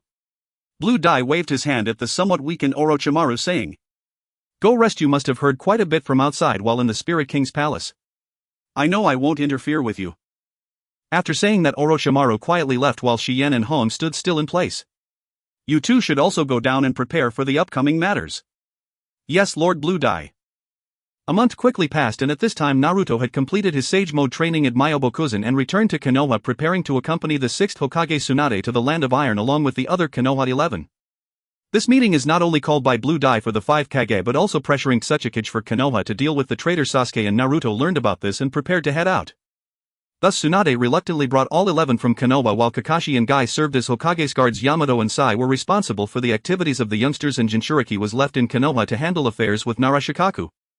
Meanwhile, the Raikage took a keen interest in the leader of the Espada and brought along a number of ninjas, including the 4th Raikage, the 8 Tails Jinchuriki killer, be the healed Darui and Kira, and the Samui team to the Land of Iron. Sunigakure, Wagakure and Kirigakure did not take it very seriously, with each Kage only bringing 2 guards to attend. At this moment, within the Land of Iron, Kakashi and Shizen were instructing Mifune on arranging all matters. Thus the samurai of the Land of Iron and Mifune bore hostility towards the Espada, but due to the strength of Shizune and Kakashi they could only act according to their orders. At this moment Blue Dye also brought the remaining Espada to the Land of Iron to meet Mifune. Mr. Mifune, I still greatly admire your samurai. How should I address you, sir? The fifth Hokage or Lord Spirit King? Mifune, seeing Blue Dye's appearance, was quite surprised and remarked. Just call me Blue Dye. At this moment Blue Dye had removed his black rectangular glasses, slicking back his hair while letting some hang forward. The people of Konoha probably can't guess that the leader of the Espada is the beloved fifth Hokage, Blue Dye Sōsuke. Whether they guess it or not, does it matter? Mr. Mifune, what about the other 5 Kage? They are already on the way. Not long after Aizen moved into the Iron Country, the other 5 Kage arrived one after another. Sanbo arranged accommodation for them, during which the Water Shadow, Earth Shadow and Lightning Shadow inquired about Aizen's information. However, Sanbo did not reveal anything and only informed the 3 shadows that they would know by tomorrow. Time quickly passed to the 3rd day. The 5 Kage, accompanied by their guards, entered the conference room arranged by Sanbo, while Naruto and his companions waited quietly at their accommodations. At this moment the 5 Kage sat together in a row of 5 seats with their guards standing behind them. There was an empty seat opposite the 5 Kage, but no one occupied it. Sanbo stood quietly to the side without speaking. Mr. Sanbo, where is the leader of the Espada? Yes, we are all here, where are they? Just as the Lightning Shadow and Rock Ninja urged, the door across from them opened and the 5 Kage were attentively watching as the door swung open. The 5 Kage were astonished to see Aizen walk out from the room dressed in a long white robe with black edges and a dark red belt. Tsunade stood up angrily, pointing at Aizen, and said, Aizen Sōsuke. It really is you, you have betrayed Konoha. I didn't expect the leader of the Espada to be the 5th Hokage of Konoha. How ridiculous, said the 4th Mizukage Terumi, glancing at Tsunade. Aizen, where is my brother? What have you and Akatsuki done with him? Ai said excitedly. Was it you who injured me back then, you brat? Aizen Sōsuke, you deceived Naruto, said Gaara. The protagonist Aizen remained calm as he walked to his seat and sat down, with the Espada appearing one by one behind him. Seeing the Espada behind Aizen, Tsunade's expression froze, and then she gritted her teeth and looked at the Espada, saying, Konoha's White Fang Uchiha Shirsue Yui Kurinai Yuzuki Yugugo, do you know what you are doing? The 4 Espada called by Tsunade seemed not to hear her words, still calmly gazing at the 5 Kage. Seeing that the 4 did not respond, Tsunade looked regretfully at them and continued to observe the other members of the Espada until she recognized the familiar hair color in faces of Yahiko and his companions, looking at Aizen with a mix of shock and anger, saying, You intentionally sent Jiraiya to Amagakure, didn't you? This 6th Hokage, you talk too much. Shouldn't you blame yourself for Jiraiya going to Amagakure alone? You failed to persuade him and didn't choose to accompany him, did you? Tsunade fell into contemplation upon hearing Aizen's words, sitting on her seat with a hint of regret in her eyes, while Kakashi, standing behind Tsunade, stepped forward and looked at Aizen, saying, Aizen, you have changed. What exactly are you doing with your father? Kakashi, long time no see. I haven't changed, it's just that you mistakenly think you understand me. Alright, Aizen Sōsuke, the leader of the Espada, why have you called us here? It shouldn't be just for this small matter, right? Terumi interrupted Kakashi and Aizen's conversation. Akatsuki's goal is to gather all 9-tailed beasts to achieve peace, but I have no need for that. I will lead the Espada and the Arrancar to dominate the entire ninja world, so I want to see if any Kage will choose to submit. What if we do not submit? Asked Inoki. Then you will have to learn obedience through the lessons of war. A familiar face is here, come out and meet them. Aizen said, seemingly sensing something, and looked toward the corner. Everyone turned their gaze to the corner at Aizen's words, and at that moment a creature resembling an aloe plant emerged from the ground, revealing a half-black half-white being. Zetsu looked surprised at Aizen and said, It seems you discovered me long ago, no wonder the black Zetsu who went to the land of snow has disappeared. Is it a member of Akatsuki? Asked Inoki, looking at Zetsu. Where is Uchiha Madara? Has he not come? Aizen asked. I'm here. Aizen's words had barely settled when a vortex appeared next to Zetsu, and Uchiha Obito emerged from it, looking at Aizen and the Espada, saying, Aizen, when did you get Nagato and Konan to serve you? Oh. Before the real Uchiha Madara died. Upon hearing Aizen's words, everyone present turned to look at Uchiha Obito, whose eyes beneath the mask became fierce as he fixed his gaze on Aizen. What do you mean? Uchiha Obito, you were saved by Uchiha Madara during the Third Shinobi War, then witnessing the death of the one you loved, you fell into despair with this world and joined Uchiha Madara's Moonai plan, isn't that right? Uchiha Obito. Obito. Both Guy and Kakashi looked shocked at Uchiha Obito upon hearing this. Uchiha Obito fell silent after hearing Aizen's words, then looked at Aizen and said, You certainly know a lot, but you and your worthless Espada cannot stop me. Alright, this should be our first meeting since you disappeared. Last time you didn't gain any advantage against Shisui, right? So have you figured out his abilities? It's just a visual trick. I admit it can make it hard for enemies at first, but for me now it has no effect. As he spoke, Obito suddenly appeared in front of Aizen preparing to strike him, but an air wall stood in front of Aizen blocking Obito's attack. Bakudo no. 81 Danku. Obito glanced at the spellcaster behind Aizen, Hirako, before returning to his original position. Looking at the smiling Aizen, fell into silence. To the 5 Kage and Akatsuki, from today I, Aizen Sōsuke, represent the forces of the Soul King Palace to declare war on you and the entire ninja world. The 4th Great Ninja War officially begins. After saying this, Aizen also stood up, waving his hand at the people in front of him, while Yuugao behind Aizen opened a fissure out of nowhere and Aizen took the espada and walked toward the fissure. As Aizen and the espada left one by one, the last to leave, Yuugao turned to the silent conference room and said, "Embrace the new world that Lord Aizen brings to you." After saying this, she also walked into the fissure. As Yuugao departed, the impatient lightning shadow stood up and looked at Obito, saying, "What about the 8 tails? Where is B? We did not capture the 8 tails. He escaped using one of his tails." Darui, take everyone back to the village. We will search for that kid B. Hearing Obito's words, the lightning shadow hurriedly looked at Darui behind him, preparing to return to the village immediately. As the 3rd Hokage prepared to leave, he was stopped by the 3rd Hokage Inoki, who said, "Hokage, since the 8 tails Jinchuriki is fine, we should discuss how to deal with Aizen." Does that friend from Akatsuki also need to stay? Terumi looked at Obito and Zetsu, who had not yet left. Obito glanced at Kakashi and said, "No need, we are not on the same side." With that, he left the conference room with Zetsu. Tsunade thought of something and turned to Kakashi, saying, "Kakashi and Gyuto, go protect Naruto." I'm fine here.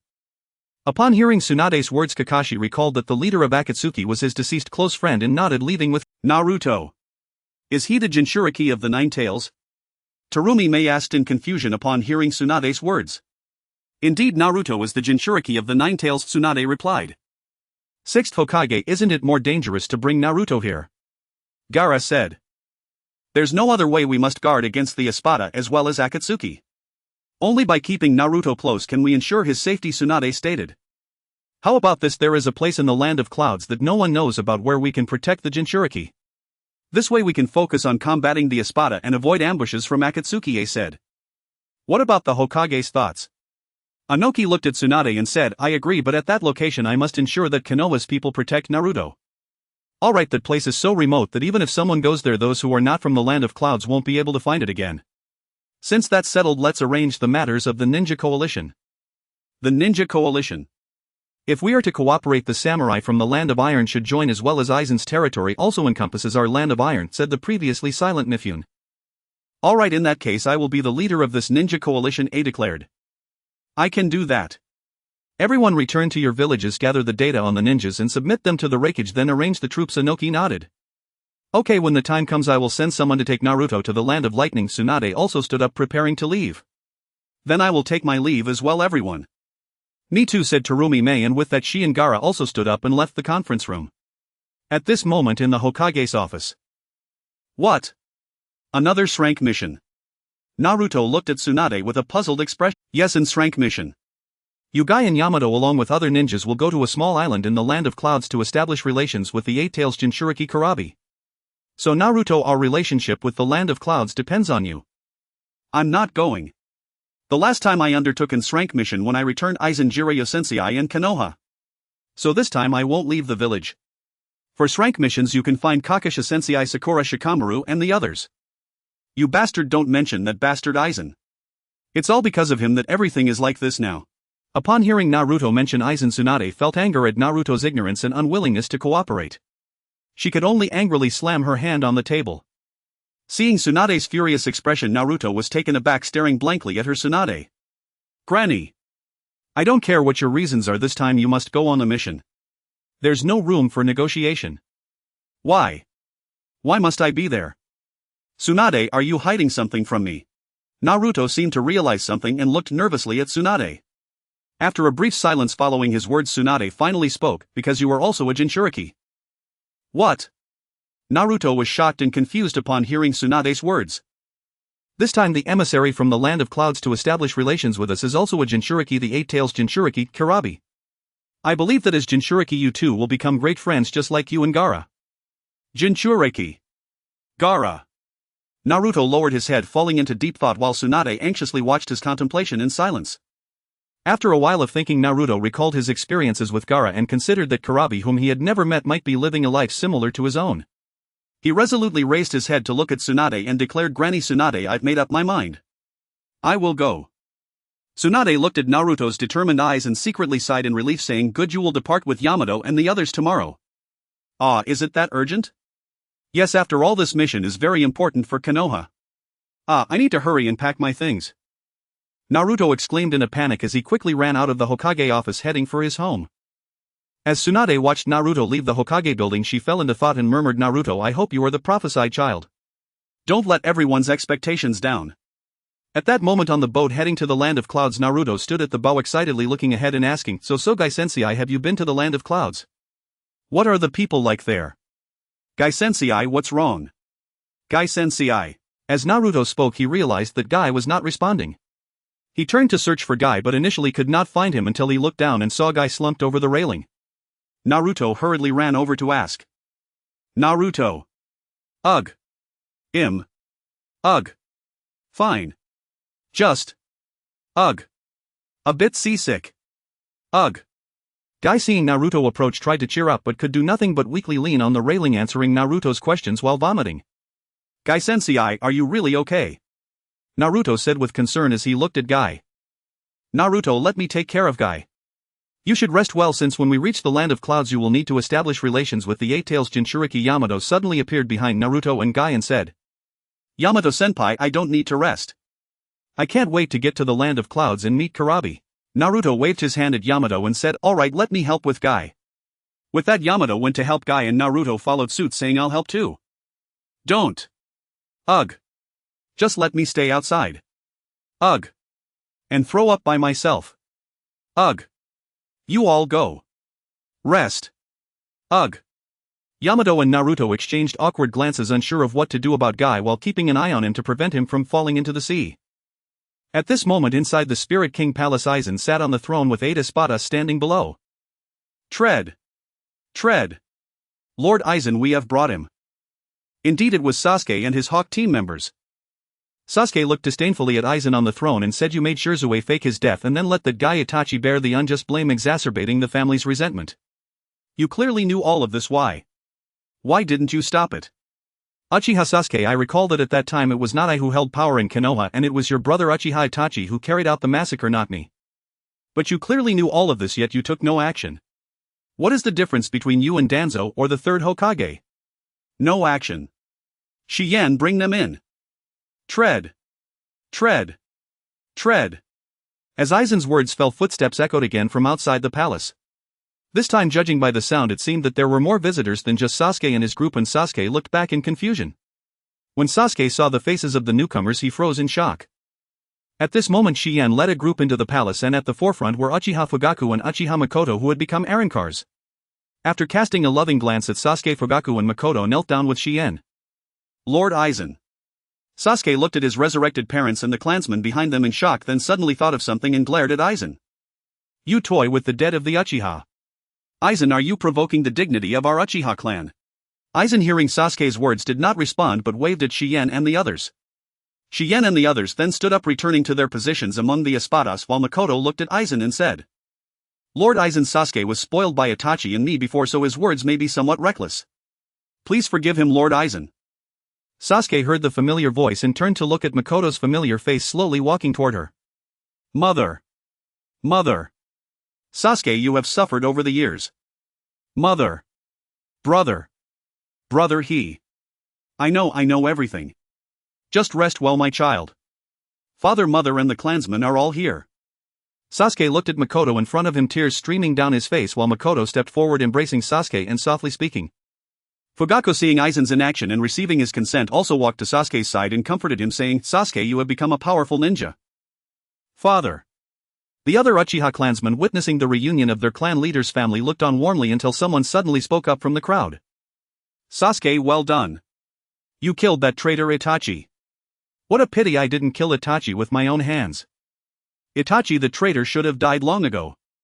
Originally immersed in the warmth of reuniting with his parents, Sasuke's expression turned fierce upon hearing the words of the clansman, angrily shouting, "What do you know? What right do you have to blame Itachi? Sasuke's words caused those clansmen who had been cursing Itachi to pause, their expressions dark as they looked at Sasuke. Of course I know. He killed me, killed my family, killed the clansman, leaving only a white-eyed wolf of a brother who speaks for him. Then a clansman stepped forward and looked at Sasuke saying, If it weren't for Shizue asking me if I wanted to leave Konoha and follow Lord Aizen, I would have died because of that traitor many years ago. And what right do we have to blame Itachi? What does Itachi's actions have to do with our accusations against him? Did we force him to kill us? Shut up. Sasuke suddenly drew the sword at his waist, charging at the speaking clansman, while Fugaku, realizing the situation, tried to grab Sasuke but couldn't reach him in time due to Makoto standing between them. Sasuke swung his sword at the clansman, but before he could hit, the clansman vanished from his spot. Bang! The clansman reappeared above Sasuke's back, pinning the unsuspecting Sasuke to the ground, saying, I thought the one who killed the traitor Itachi would be much stronger than this. Sasuke, hearing the clansman's words, became even angrier. Purple chakra began to emerge from him, gradually forming a skeletal structure that enveloped Sasuke. Die!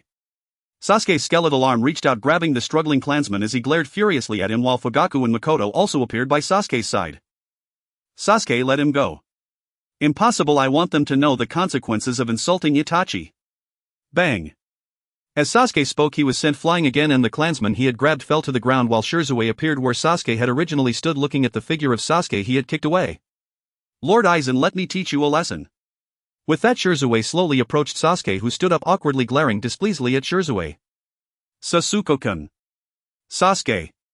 The members of the Hawk team who had been watching from the sidelines could no longer hold back when they saw Sasuke injured. Karen rushed to Sasuke's side, extending her pristine white arm beside him, saying, Sasuke-kun. Meanwhile, Yuugao and Suigetsu stood in front of Shizue. At this moment, Suigetsu was not wielding his sword but held an unknown large blade, while Yuugao had activated Sage Mode, staring at Shizue. Shizue looked at the two blocking his path, shook his head, drew his Zanpakuto, and vanished from sight. Bang bang. As Shizue disappeared, Sasuke, who had been treating his wounds while biting Karen, nervously searched for Shizue's figure. Soon Shizue appeared behind Yuugao and Suigetsu, and just as Sasuke wanted to warn them, he found the two collapsing to the ground. Seeing this, Sasuke understood Shizue's strength. He pushed Karen away, stood up, and furiously looked at Shizue, saying, Let me kill you. Amaterasu. A ball of black flames appeared on Shizue's shoulder. Shizue looked at the black flame on his left shoulder and then at Sasuke's bleeding Sharingan, saying, Amaterasu ha. With that, Shizue raised his Zanpakuto and severed his left shoulder along with his left arm, but as his left arm was cut off, it began to regrow at an astonishing speed. Sasuke looked on in astonishment at the regenerating Shizue, speechless as Shizue once again appeared in front of Sasuke. As Itachi's friend, let me tell you some truths. Bang! As Zishui's words fell, Sasuke was sent flying once more by a kick from Jishue, this time embedding himself into the wall behind him. As the dust settled, Sasuke, supported by his Susanoo to withstand the damage, stood unsteadily on the ground. Sasuke immediately activated more of his chakra, causing Susanoo to enter its second form. Controlling the now transformed Susanoo, he raised his bow and looked at the calm Jishue. Dai Uchiha Jishue. With Sasuke's words, a massive purple arrow shot towards Jishue. The purple arrow struck Jishue, creating a huge cloud of dust. Due to the excessive consumption of chakra, Sasuke released Susanoo's form and glanced at Aizen, who was seated on the throne. However, seeing Aizen still sitting calmly on the throne with a smile, Sasuke sensed something was amiss and turned to look at Zishui's original position. He discovered a green Susanoo enveloping Jishue. Seeing that Jishue was unharmed, Sasuke clenched his teeth, ready to use Susanoo again, when Jishue suddenly appeared in front of him and kicked him away once more. Bang! Bang! Bang! Sasuke was kicked away by Jishue and after several rolls returned to where Makoto and Fugaku were.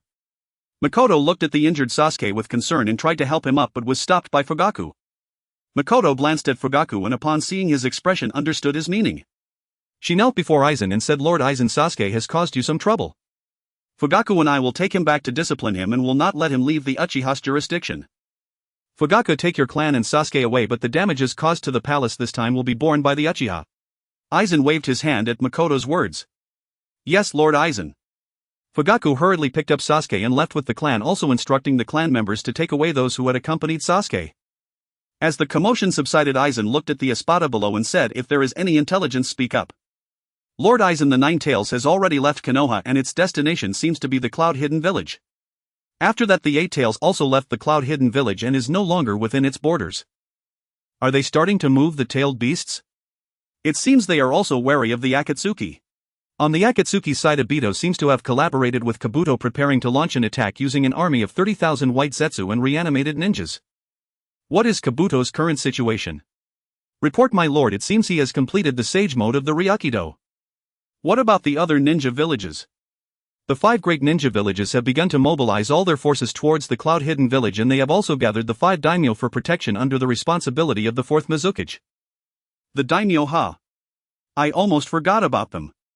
Since they are gathered, Yuya, you should handle this matter. Yes, Lord Aizen. My lord, do we need to make any preparations? Shikaku asked. No need, my friends, we have no rivals ahead of us. At this time in the Cloud Hidden Village, the ninjas from the 5 great ninja villages had gathered, distributing standardized forehead protectors and being assigned tasks in preparation for the battle against Aizen and the Akatsuki. No. We cannot take the initiative. Tsunade exclaimed, looking at Reikage while the other 3 Kages stood silently by. Why not? If we wait for Aizen to attack, we will be in a passive position, and with the Akatsuki as our enemy, we cannot sit idle. Reikage looked at Tsunade in confusion. We cannot take action recklessly. Aizen's strength is unknown, and having already encountered the Espada, they have reached the level of Kage. We cannot act rashly. Tsunade firmly answered Reikage's question. I believe the 6th Hokage's words are reasonable.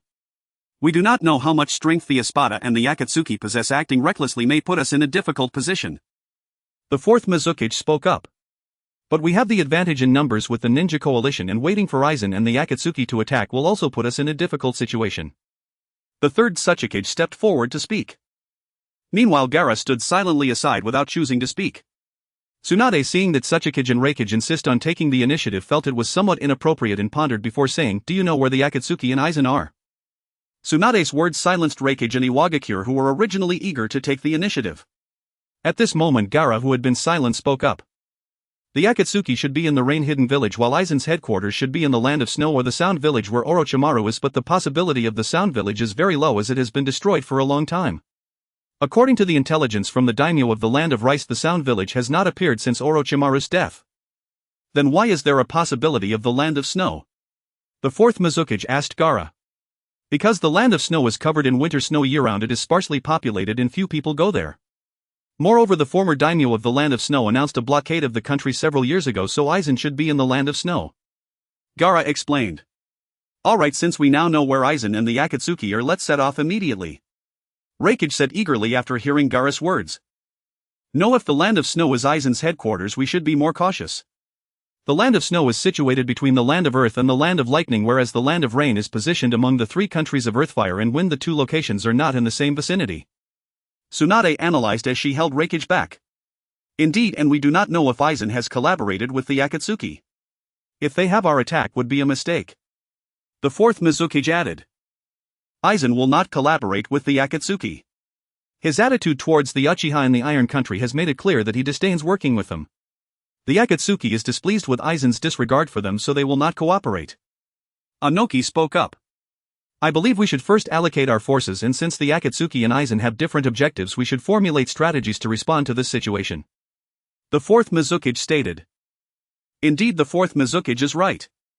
Aizen's objective is to dominate the world, while the Akatsuki aims to gather all 9-tailed beasts, create the 10 tails, and trap us in illusion. From this perspective, Aizen and the Akatsuki have conflicting goals, so not only do we have 2 enemies, but Aizen and the Akatsuki do as well. Tsunade analyzed to the 4 Kage. Alright, let's proceed as the Hokage said and formulate a strategy first. The time has arrived for the 4th Great Ninja War to commence. At this moment, on a plain within the Land of Lightning, countless ninjas stood, all wearing the headbands of the Ninja Alliance, while the 4 Kages stood in front of them, gazing into the distant yellow sands as if waiting for something. Suddenly the ground began to tremble, causing the ninjas to panic, but the 4 Kages quickly calmed the restless Ninja Alliance. As the swirling yellow sands gradually dispersed, a troop led by 4 individuals appeared. Tsunade and the others immediately alerted, saying, "The enemy has appeared, everyone prepare yourselves." Upon hearing Tsunade's words, everyone tensed up, keeping a vigilant watch on the approaching troop, while the troop in the distance slowly drew closer, allowing the 4 Kages to clearly see the 4 individuals leading them and the troops behind them. Tsunade looked at the 4 individuals and said, 7, 8, 9, 10, who would have thought Aizen would send 4 Espada? The 10th Espada is Kisame Hashigaki, from the former 7 ninja swordsman of the mist who once fought against Jiraiya. His ability is to create a vast ocean and attack enemies with a gigantic shark.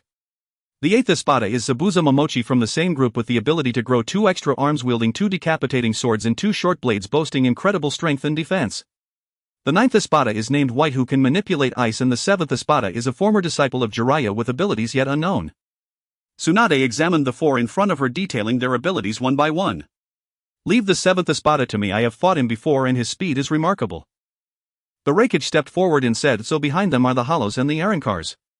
Meanwhile Inoki calmly observed the 4 Espada and their troops. Trust in the Ninja Alliance, it's enough for us 4 to stop the Espada. Sand Tsunami. Gaara stepped forward, manipulating sand that surged like waves towards the Espada and their troops. Bang! But a gigantic ice wall appeared before the Espada, blocking Gaara's sand tsunami. Then White emerged atop the ice wall, calmly looking at Gaara and said, your sand manipulation ability, let's see if you can withstand the attack of the Hyarinmaru. Well, find out when I try. Saying this, Gaara manipulated the sand again to attack White, but every attack was evaded or blocked by the ice wall, while White also sent ice-like projectiles flying towards Gaara. Gaara used the sand in front of him to block while preventing White from getting closer. The other 3 Espada, seeing White engaged with Gaara, began to scatter in different directions. The 3 Kages also noticed the directions the 3 Espada were fleeing and realized that the paths they took were not the same. The irritable Raikage charged directly towards Yuhiko, saying, "I'll take him, you brat, watch me teach you a lesson." Leaving Tsunade and Inoki behind, the 2 exchanged glances before splitting up to pursue the other 2 Espada. Meanwhile, the Hollows and Arankars behind White circled around the battlefield of White and Gaara, launching an attack on the Ninja Alliance behind Gaara. Seeing this, the Ninja Alliance retaliated fiercely, using ninjutsu for long-range attacks against the Hollows and Arankars. However, the Arankars also engaged in close combat, with a few stopping to unleash Zero towards the Ninja Alliance. Though the damage from these Zero attacks was not significant, it still inflicted considerable harm on the Ninja Alliance, who did not lose heart and continued to charge towards their enemies with courage. At this moment in a distant desert, Yuhiko awaited the furious Raikage's arrival. The Raikage, looking at Yuhiko, smirked and said, "Kid, do you know you can't run away? Are you ready to surrender? Raikage, today is your day to die." With that, Yuhiko charged at the Raikage, who disdainfully glanced at Yuhiko and unleashed his full power, aiming to eliminate him quickly so he could assist his teammates on the main battlefield. But things did not go as the Raikage expected. Just as his fist was about to reach Yuhiko, Yuhiko vanished, appearing behind the Raikage and softly said, "Zero." Bang! The Zero struck the reactionary Raikage, creating a massive cloud of smoke, and the Raikage was pushed back, though he bore no visible wounds, only appearing somewhat disheveled. The Raikage, reflecting on the recent attack, looked seriously at Yuhiko and said, "It seems you still have some cards left to play. I underestimated you. But if that's all you have, then I'm sorry." With that, the Raikage activated the lightning release armor and lightning chakra mode, charging at Yuhiko and engaging him in battle once more. At another battlefield, Kisame, wielding the Samahata, looked at the elderly Inoki and chuckled, saying, "What's with the old man? Kid, he'll show you what it means to respect your elders and love." The young Inoki replied, slightly annoyed by Kisame's dismissive attitude. "Become the nourishment for the shark." After saying this, Kisame's Samahata vanished and a massive wave surged towards Inoki, who used Earth Release to protect himself. As the Earth Release dissipated, Inoki looked around at the boundless sea, searching for the disappeared Kisame. With no other option, he flew up, remaining on guard against Kisame's attacks. Suddenly, Kisame leapt out of the sea, attacking Inoki from behind. However, Inoki was prepared, growing 2 rocky arms from his back to turn and block Kisame's assault. Seeing that he had successfully drawn Inoki's attention, Kisame smiled, but Inoki, noticing Kisame's smile, realized something was amiss and prepared to disengage. Just as Inoki was about to retreat, a massive shadow suddenly emerged from beneath the sea, rising to the surface, a gigantic shark. The shark opened its enormous maw, lunging at the fleeing Inoki, forcing him to quickly ascend to avoid its jaws. Fortunately, Inoki narrowly evaded the shark's attack, while the shark retreated back into the sea, searching for another opportunity to strike. Kisame watched from the surface, somewhat helpless against Inoki in the sky. "Damn it, my abilities are being countered. This is troublesome," Inoki remarked, looking at the seemingly harmless Kisame and smiling, saying, "Don't you have any aerial abilities? It seems the advantage is on my side. Do you lack the ability to manipulate the void? Then it seems the advantage is mine." With that, Dainu positioned his hands in a triangle shape in front of him, targeting the below, and declared, "Dust Release Original World Separation Technique." A triangular laser shot toward Kisame, who quickly realized something was amiss and hastily submerged into the sea to avoid disaster. The sea water consumed by the dust release revealed an endless deep sea, which was swiftly replenished, returning the surface to its initial calmness. Dainu observed everything and remarked, "It seems there is something wrong with this sea area. I must leave here." With that, Dainu hurriedly flew in one direction, while Kisame emerged from the water, chuckling, and immediately pursued Dainu. Meanwhile, in the stone forest, Zabuza, wielding the beheading sword, observed Tsunade, who had removed her outer coat and used the Ein seal, and said, "You directly used the Ein seal, did you?" It seems I must also go all out. After saying this, Zabuza returned his sword and grew 2 extra arms, each wielding a weapon. Looking at Tsunade and the surrounding stone forest, he stated, "Let me make things a bit troublesome for you." With that, the demon on his chest opened its mouth wide and unleashed a ray of light towards Tsunade. Tsunade sensed something was wrong and quickly ran to the side, but just as she dodged Zabuza's first attack, the second strike followed, leaving her with no choice but to evade Zabuza's onslaught. Soon Zabuza's attacks ceased. Looking at the somewhat exhausted Tsunade, he smiled and said, "As the 6th Hokage, is your strength merely this much?" "You bastard." Hearing Zabuza's taunts, Tsunade immediately charged at him, throwing a punch while Zabuza raised his 2 beheading swords to block her strike. He then manipulated the 2 short swords to stab at Tsunade's waist. Puff. Tsunade did not dodge but allowed Zabuza's sword to pierce her body. Then she retaliated with a powerful punch that broke both of Zabuza's beheading swords, striking directly at his chest and sending him flying. Zabuza released his weapons, crashing violently into the stone forest behind him, causing much of it to collapse. At this moment, Tsunade pulled the 2 short swords from her body, snapped them and threw them to the ground, while the wounds inflicted by the swords healed at an astonishing speed. Tsunade remained on guard, watching the place where Zabuza had been sent flying, waiting for his next move. Meanwhile, back at the main battlefield, the Ninja Alliance was engaged in fierce combat with a large number of Hollows and Arankars. Due to the numerical advantage of the Ninja Alliance, they were evenly matched against the powerful Arankars and Hollows, even gaining a slight edge. Nearby, Haku evaded Gaara's sandy attacks while launching ranged strikes at him, yet Gaara remained oblivious to the fact that most of the ground around them was now covered in ice, transforming the scene into a frozen landscape. When Gaara finally noticed, it was during a strike from Haku's ice spear. He attempted to block it with sand, only to find he had little sand left. Although the spear was blocked, a third of it broke through the sand wall. Realizing the precarious situation, Gaara could only manipulate the sand to form a floating platform and jumped onto it, preparing to leave the area. Seeing Gaara preparing to escape, Haku summoned an ice dragon to chase after him in the air. Gaara had no choice but to hastily evade the ice dragon's attack, but just as he dodged the first dragon, a second one was already upon him, forcing him to ascend quickly to avoid its assault. However, Gaara did not expect the first ice dragon to return, opening its mouth to bite Gaara and the floating platform, plunging them towards the ground, creating a massive cloud of ice mist and dust. As the dust settled, a somewhat disheveled Gaara stood up, looking at Haku in front of him and glancing around at the sandy terrain, secretly letting out a sigh of relief. "You came out unscathed after enduring the ice dragon's impact. It seems you're not too bad," Haku remarked, looking at the uninjured but slightly disheveled Gaara with a hint of admiration. "It's simple. Before the ice dragon attacked me, I transformed the sand on the floating platform into a shield to protect myself. Plus, I'm already aware of your strategy, and now that we're surrounded by sand, you should be the one worried." As Gaara spoke, he manipulated the sand to charge at Haku, who merely dodged with a dismissive attitude and said, "You don't understand the power of the espada, next you'll die." With that, a pair of massive wings formed from ice appeared behind Haku, while his Zanpakuto aimed downward at Gaara, saying, "Great Crimson Lotus Ice Wheel."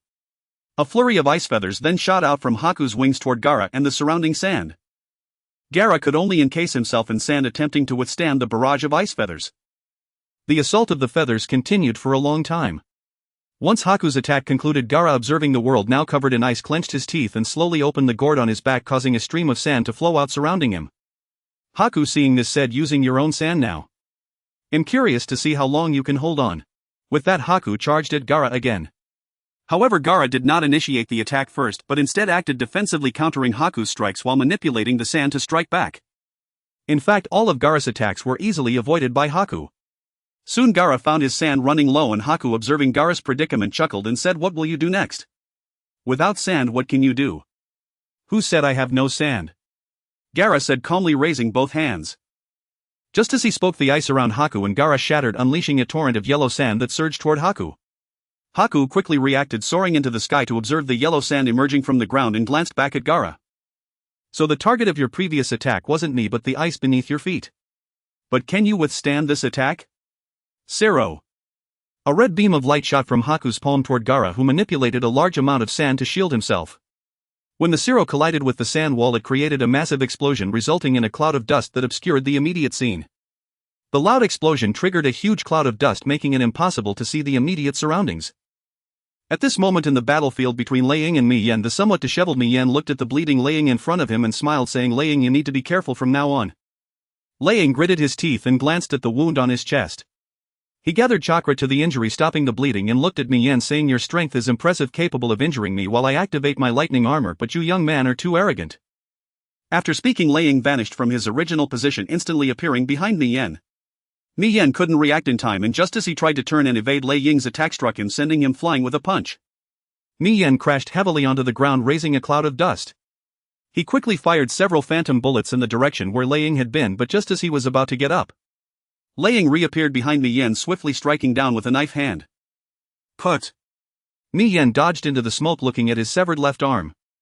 Turning to Lei Ying, who was filled with battle intent, he realized he had underestimated the situation and hurriedly considered how to counter Lei Ying's next move.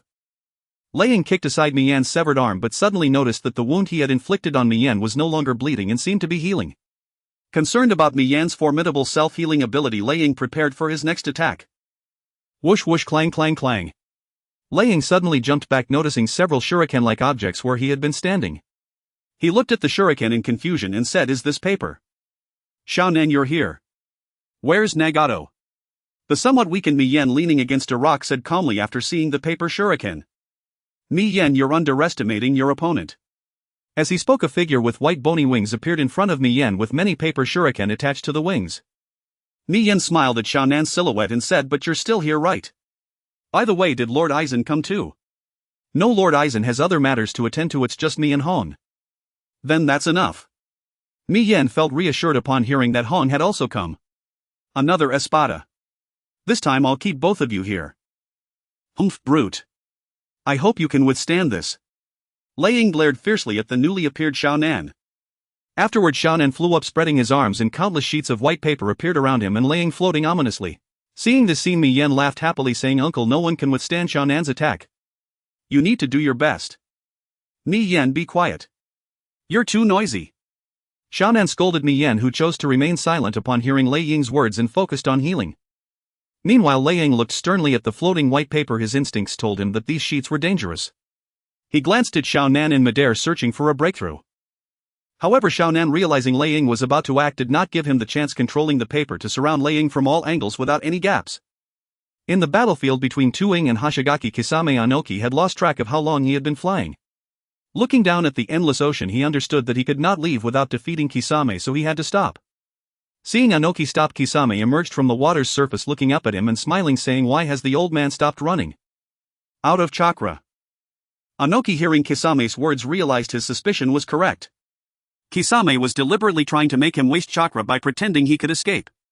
With only half of his chakra remaining, Anoki gazed at Kisame below, contemplating his strategy. Kisame, calmly considering his tactics in the air, knew that as long as there was water he could replenish his spiritual energy at any time and was not afraid of a prolonged battle. As Anoki observed the calm Kisame below, he had an idea and separated a shadow clone, sending the clones in different directions.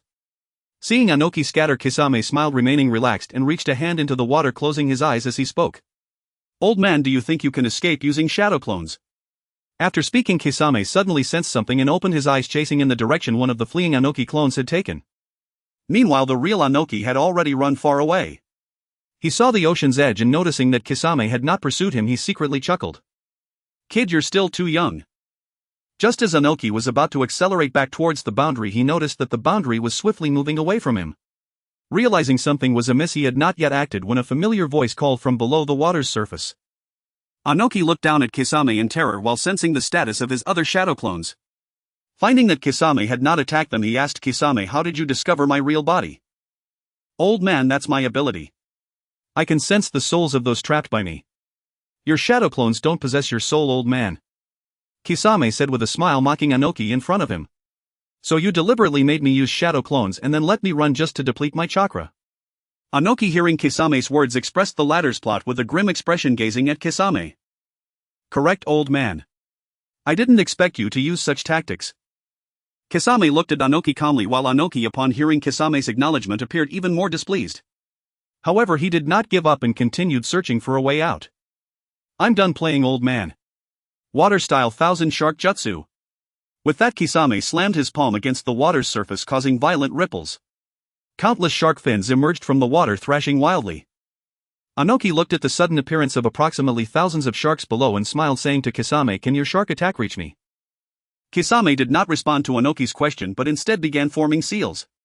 Water-style multiple water dragon bullets. 5 water dragons surged from the surface, with several sharks swirling within them. The water dragons and sharks stared menacingly at the airborne Anoki, who felt a sense of foreboding at the sight of the emerging water dragons. The perspective shifts to the battlefield between Tsunade and Zabuza. Even after returning his sword, Zabuza could not inflict any damage on Tsunade, who had activated the Yin ceiling and instead found himself in a precarious position as Tsunade exchanged injuries with him. Zabuza's self-healing ability was no match for the power of Tsunade with her Yin ceiling. At this moment Zabuza had lost 2 of his forearms and both his beheading knife and short sword were rendered useless. He could only fight Tsunade barehanded, but his strength was no match for the monstrous power of Tsunade. Bang! Zabuza was once again sent flying by Tsunade. Unable to stand, he could only helplessly watch as Tsunade approached him step by step. Tsunade looked at the dying Zabuza and asked, "Do you have any last words?" Zabuza.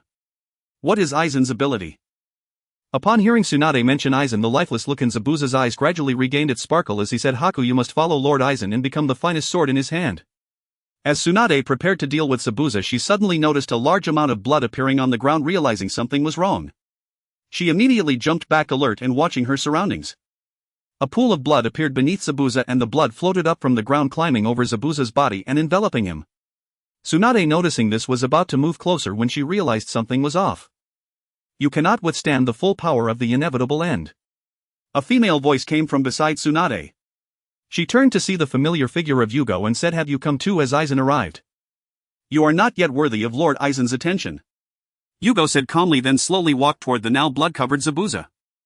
As Tsunade watched, Zabuza was dragged into the blood, disappearing from sight, and the area of the blood pool expanded even further. The original pool of blood transformed into a huge blood lake with Yuugao standing calmly in the center gazing at Tsunade. Tsunade looked at the composed Yuugao and the blood lake spreading toward her and asked, "Did you kill Zabuza?" "Sacrificing a comrade to gain power." "Interesting, I never expected the people of Konoha to have such filthy hearts. No wonder you are the disciple of the Third Hokage." Yuugao responded with a hint of amusement. "What do you mean?" "I want to see how strong the underlings loyal to Aizen are." Tsunade glared fiercely at Yuugao. "Put." As soon as Tsunade finished speaking, she was pierced by an arrow formed from red blood, pinning her against a rock. Yuugao calmly looked at Tsunade, who had been knocked back, and said, "This is the punishment for your disrespect toward Lord Aizen. The next time will be your death." The arrow that had pierced Tsunade's body had vanished, and while the wound began to heal, she noticed that the healing was progressing slowly. The blood is actually preventing the wound from healing. How infuriating, such a bizarre ability. Although the healing was slow, Tsunade did not wait for Yuugao to launch her next attack and charged directly toward her. "Taste this heavenly guardian kick." Tsunade leaped high and delivered a powerful kick toward Yuugao's position, but Yuugao easily evaded, leading Tsunade to strike the blood pool instead. The impact sent a large amount of blood flying into the air, and the blood swirling around Tsunade quickly formed countless fine needles that shot toward her. Pfft. Countless wounds appeared on Tsunade's body, bleeding profusely. Ignoring the pain, she prepared to attack Yuugao again, only to find her foot caught by the blood pool. The blood pool then extended several tendril-like appendages that bound Tsunade's arms and waist. She struggled to break free from the blood pool's grasp, but found she could not muster any strength, and she felt her own blood flowing backward, damaging her veins. At this moment, Yuugao appeared before Tsunade and remarked, "So this is the strength of the 6th Hokage. Do you really think you can resist Lord Aizen with such power?" "TCH, we will never yield. Naruto and the others will definitely defeat Aizen." Tsunade glared fiercely at Yuugao. "Vortex Naruto. Just wait until he masters the true abilities of the Ninetales. Furthermore, the power of Ashura and the Sage of Six Paths is insignificant before Lord Aizen." "The power of the Sage of Six Paths?" Tsunade asked, puzzled by Yuugao's words. "What do you mean? Do you already possess the power of the Sage of Six Paths?" "Power of the Sage of Six Paths? We would never covet that. Let me tell you, we are the Soul Reapers, real gods. The strength of the Espada is hierarchical, and as the 6th Espada, I am that boundary line. Those above me will only be stronger." "How is that possible? That Aizen is despicable." Tsunade exclaimed in terror as she looked at Yuugao, struggling to believe it. "All right, I've told you enough. It's time to send you off. I will graciously accept your soul on behalf of the Espada." Yuugao looked at Tsunade and began to gather a red sphere in her palm. Bang! As the red sphere fired a red laser beam, Tsunade's body slumped helplessly into the blood pool. The blood in the pool, sensing her corpse, excitedly crawled over her body, wrapping her up and slowly dragging her into the blood pool. At this moment, Yuugao waved her hand at the blood pool and a figure slowly emerged from it. The figure gradually woke up. It was the previously injured Zabuza, who, upon seeing Yuugao and the now vanished Tsunade, understood everything. Looking at Yuugao, Zabuza expressed his gratitude, saying, "Thank you, Lord Espada." "No problem, Lord Aizen sent me. Where is Konan and Yuhiko?" Yuugao asked. Kisame is fighting the third Tsuchikage and Haku is engaging the fourth Kazekage. Kisame has been moving around so I don't know where he is. Haku is near the main battlefield. Zabuza closed his eyes to sense the positions of Kisame and Haku. I understand. You go find Haku, will handle Kisame. Finish the fight quickly. The perspective shifts to the battlefield of Guy and Oyuki. Oyuki can only dodge the attacks from the water dragon and the sharks below while using dust release and earth release to counterattack Guy, but the effects are not very significant. In this prolonged battle, Oyuki was accidentally ambushed by a shark, resulting in an injury to his left arm with blood slowly trickling down his arm and dropping onto the water's surface. The sharks, catching the scent of Oyuki's blood, became even more excited, attacking him with increased frequency. Old man, just surrender and I can leave you with a complete corpse. Guy chuckled as he watched Oyuki stubbornly resist. Kid, don't boast, the leaders of each village are not that easy to deal with. After saying this, Oyuki began to form hand seals. Earth release rock golem technique. As Oyuki finished the hand seals, a gigantic rock golem appeared beneath him, crashing into the water, its feet sinking below the surface, wildly swinging its fists to attack the sharks. Guy smiled at the manifestation of the rock golem, then the previously hidden hammerhead shark leaped high from behind the golem, opening its jaws to bite at Oyuki on top of the golem's head. However, this attack was anticipated by Oyuki, who manipulated the golem's hands to block the strike, sending the hammerhead shark flying. Oyuki then looked at Guy and said, "Kid, it's my turn now." Guy found Oyuki's words somewhat amusing, chuckling lightly as he replied, "Where does the old man's courage come from? Is it from those who came to save you?" Oyuki paused, a look of shock on his face as he stared at Guy and asked, "You know. Where are they?" "Why wouldn't I know? As long as any living being steps into the sea, I can clearly sense their movements." "What a pity," Guy said, gazing at Oyuki with a regretful expression. Upon hearing Guy's words, Oyuki realized that his reinforcements were in grave danger. These reinforcements were the ninjas summoned by his shadow clone that had escaped earlier, including his son Huantu and several jonin. Oyuki glared at Guy with hatred and exclaimed, "Where are they? I will kill you." "Why blame me, old man? Wasn't it your choice to bring them here?" Guy smiled at the furious Oyuki and replied, "It was you who brought them here." Then Guy clapped his hands and several familiar corpses began to rise from the water behind him. Among them was his own son, whose eyes turned bloodshot as he looked at Guy. "Kid, I want you dead." After saying this, he leaped off the golem's head, leaving it to restrain the hammerhead shark as he flew towards Guy. Two rock arms appeared behind Oyuki, and as he approached Guy, he intended to strike him down with a heavy punch, but an unexpected event occurred. Puff! Oyuki never expected Guy to be faster than him. He looked at the arm that had pierced through his heart, then at the smirking face of its owner, lowering his head weakly along with his hands. With Oyuki's death, the rock arms and the rock golem behind him gradually collapsed. Guy looked at the lifeless Oyuki, then tossed him onto the water's surface alongside the corpses of those who had come to aid him, before washing the blood from his hands and looking in a certain direction. "Lady Hong, you have arrived." As soon as Guy finished speaking, Hong appeared before him. Upon seeing the deceased Oyuki and his group, she remarked, "Well done. Thank you for the compliment. May I ask what brings you here, Lady Hong?" "Lord Aizen sent me and Conan to assist you, but it seems you don't need it right now." "Then thank you for Lord Aizen's concern. Let's collect the souls of these corpses and head to meet Zabuza." Hong glanced at Oyuki's corpse, then looked at Guy, and after saying that, chose to leave first. After Hong departed, Guy released his weapon transformation, collected the souls of Oyuki and the others, and destroyed their bodies. At this moment, the perspective shifts to the battlefield of Haku and Gaara. Gaara, having disrupted Haku's plan with his scheme, frantically manipulated a large amount of sand to attack Haku. However, Haku was not affected by the sand at all, effortlessly dealing with it. As Haku blocked the next sand attack, he suddenly appeared behind Gaara, palm aimed at him. Void bullet. Bang. Although Gaara reacted to Haku's attack, he was still hit by the impact of the void bullet, sending him flying. Haku chose to pursue the advantage and reappeared next to Gaara. With a slash aimed at Gaara's body, Gaara could only hurriedly dodge and manipulate the sand to block Haku's strike, but due to Haku's speed, Gaara's right arm was cut. Gaara was once again sent flying, rolling several times on the ground before coming to a stop, but Haku did not give him a moment to. Haku launched another slash at Gaara, and with a swing of his Zanpakuto, an ice dragon shot forth from the tip, heading straight for Gaara, who was trying to get back on his feet.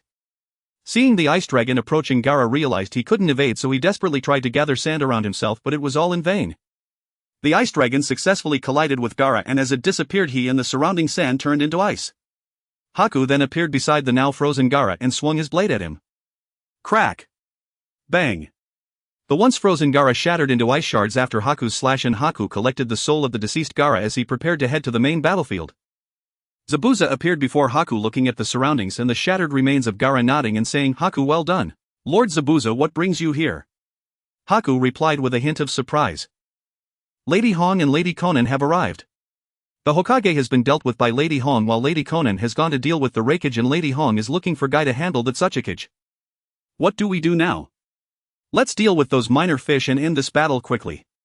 Zabuza suggested, looking towards the direction of the main battlefield. Where's Hong? Have you dealt with the leaders yet?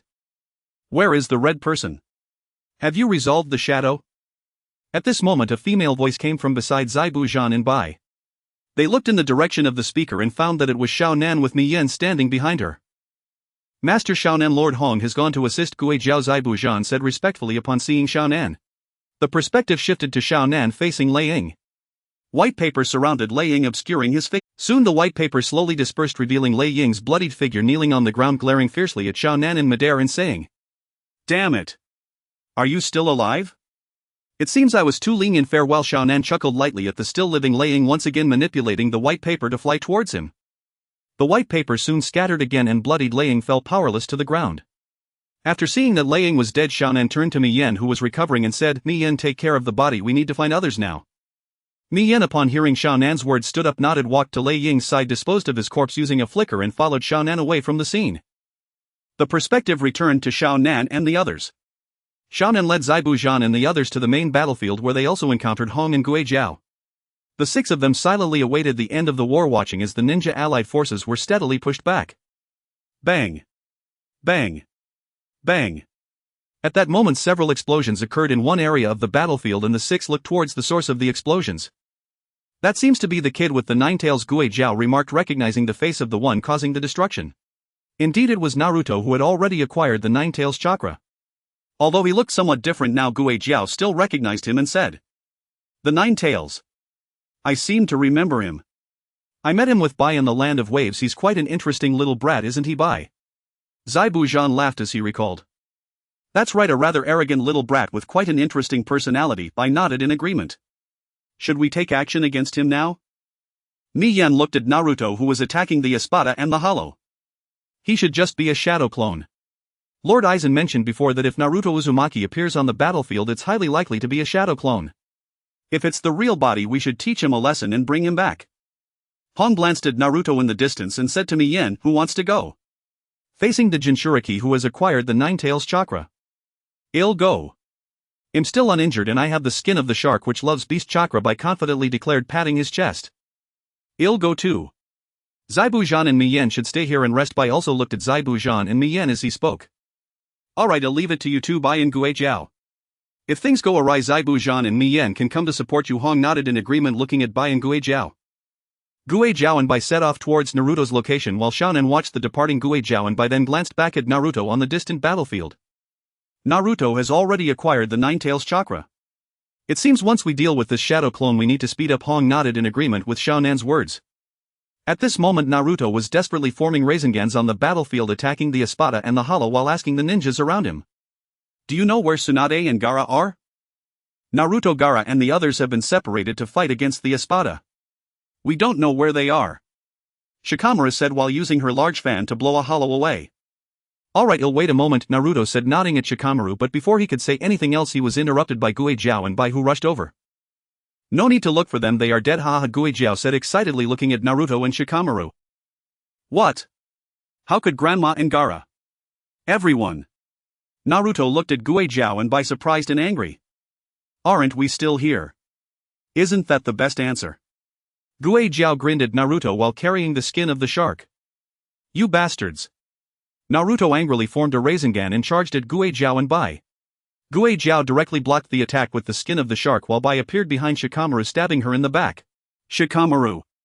Naruto saw Shikamaru being killed in front of him and looked angrily at Bai. As he rushed towards Bai, Gue Jiao struck and shattered his shadow clone, causing Naruto to disappear. At this moment Naruto and Killer Bee were walking in a forest.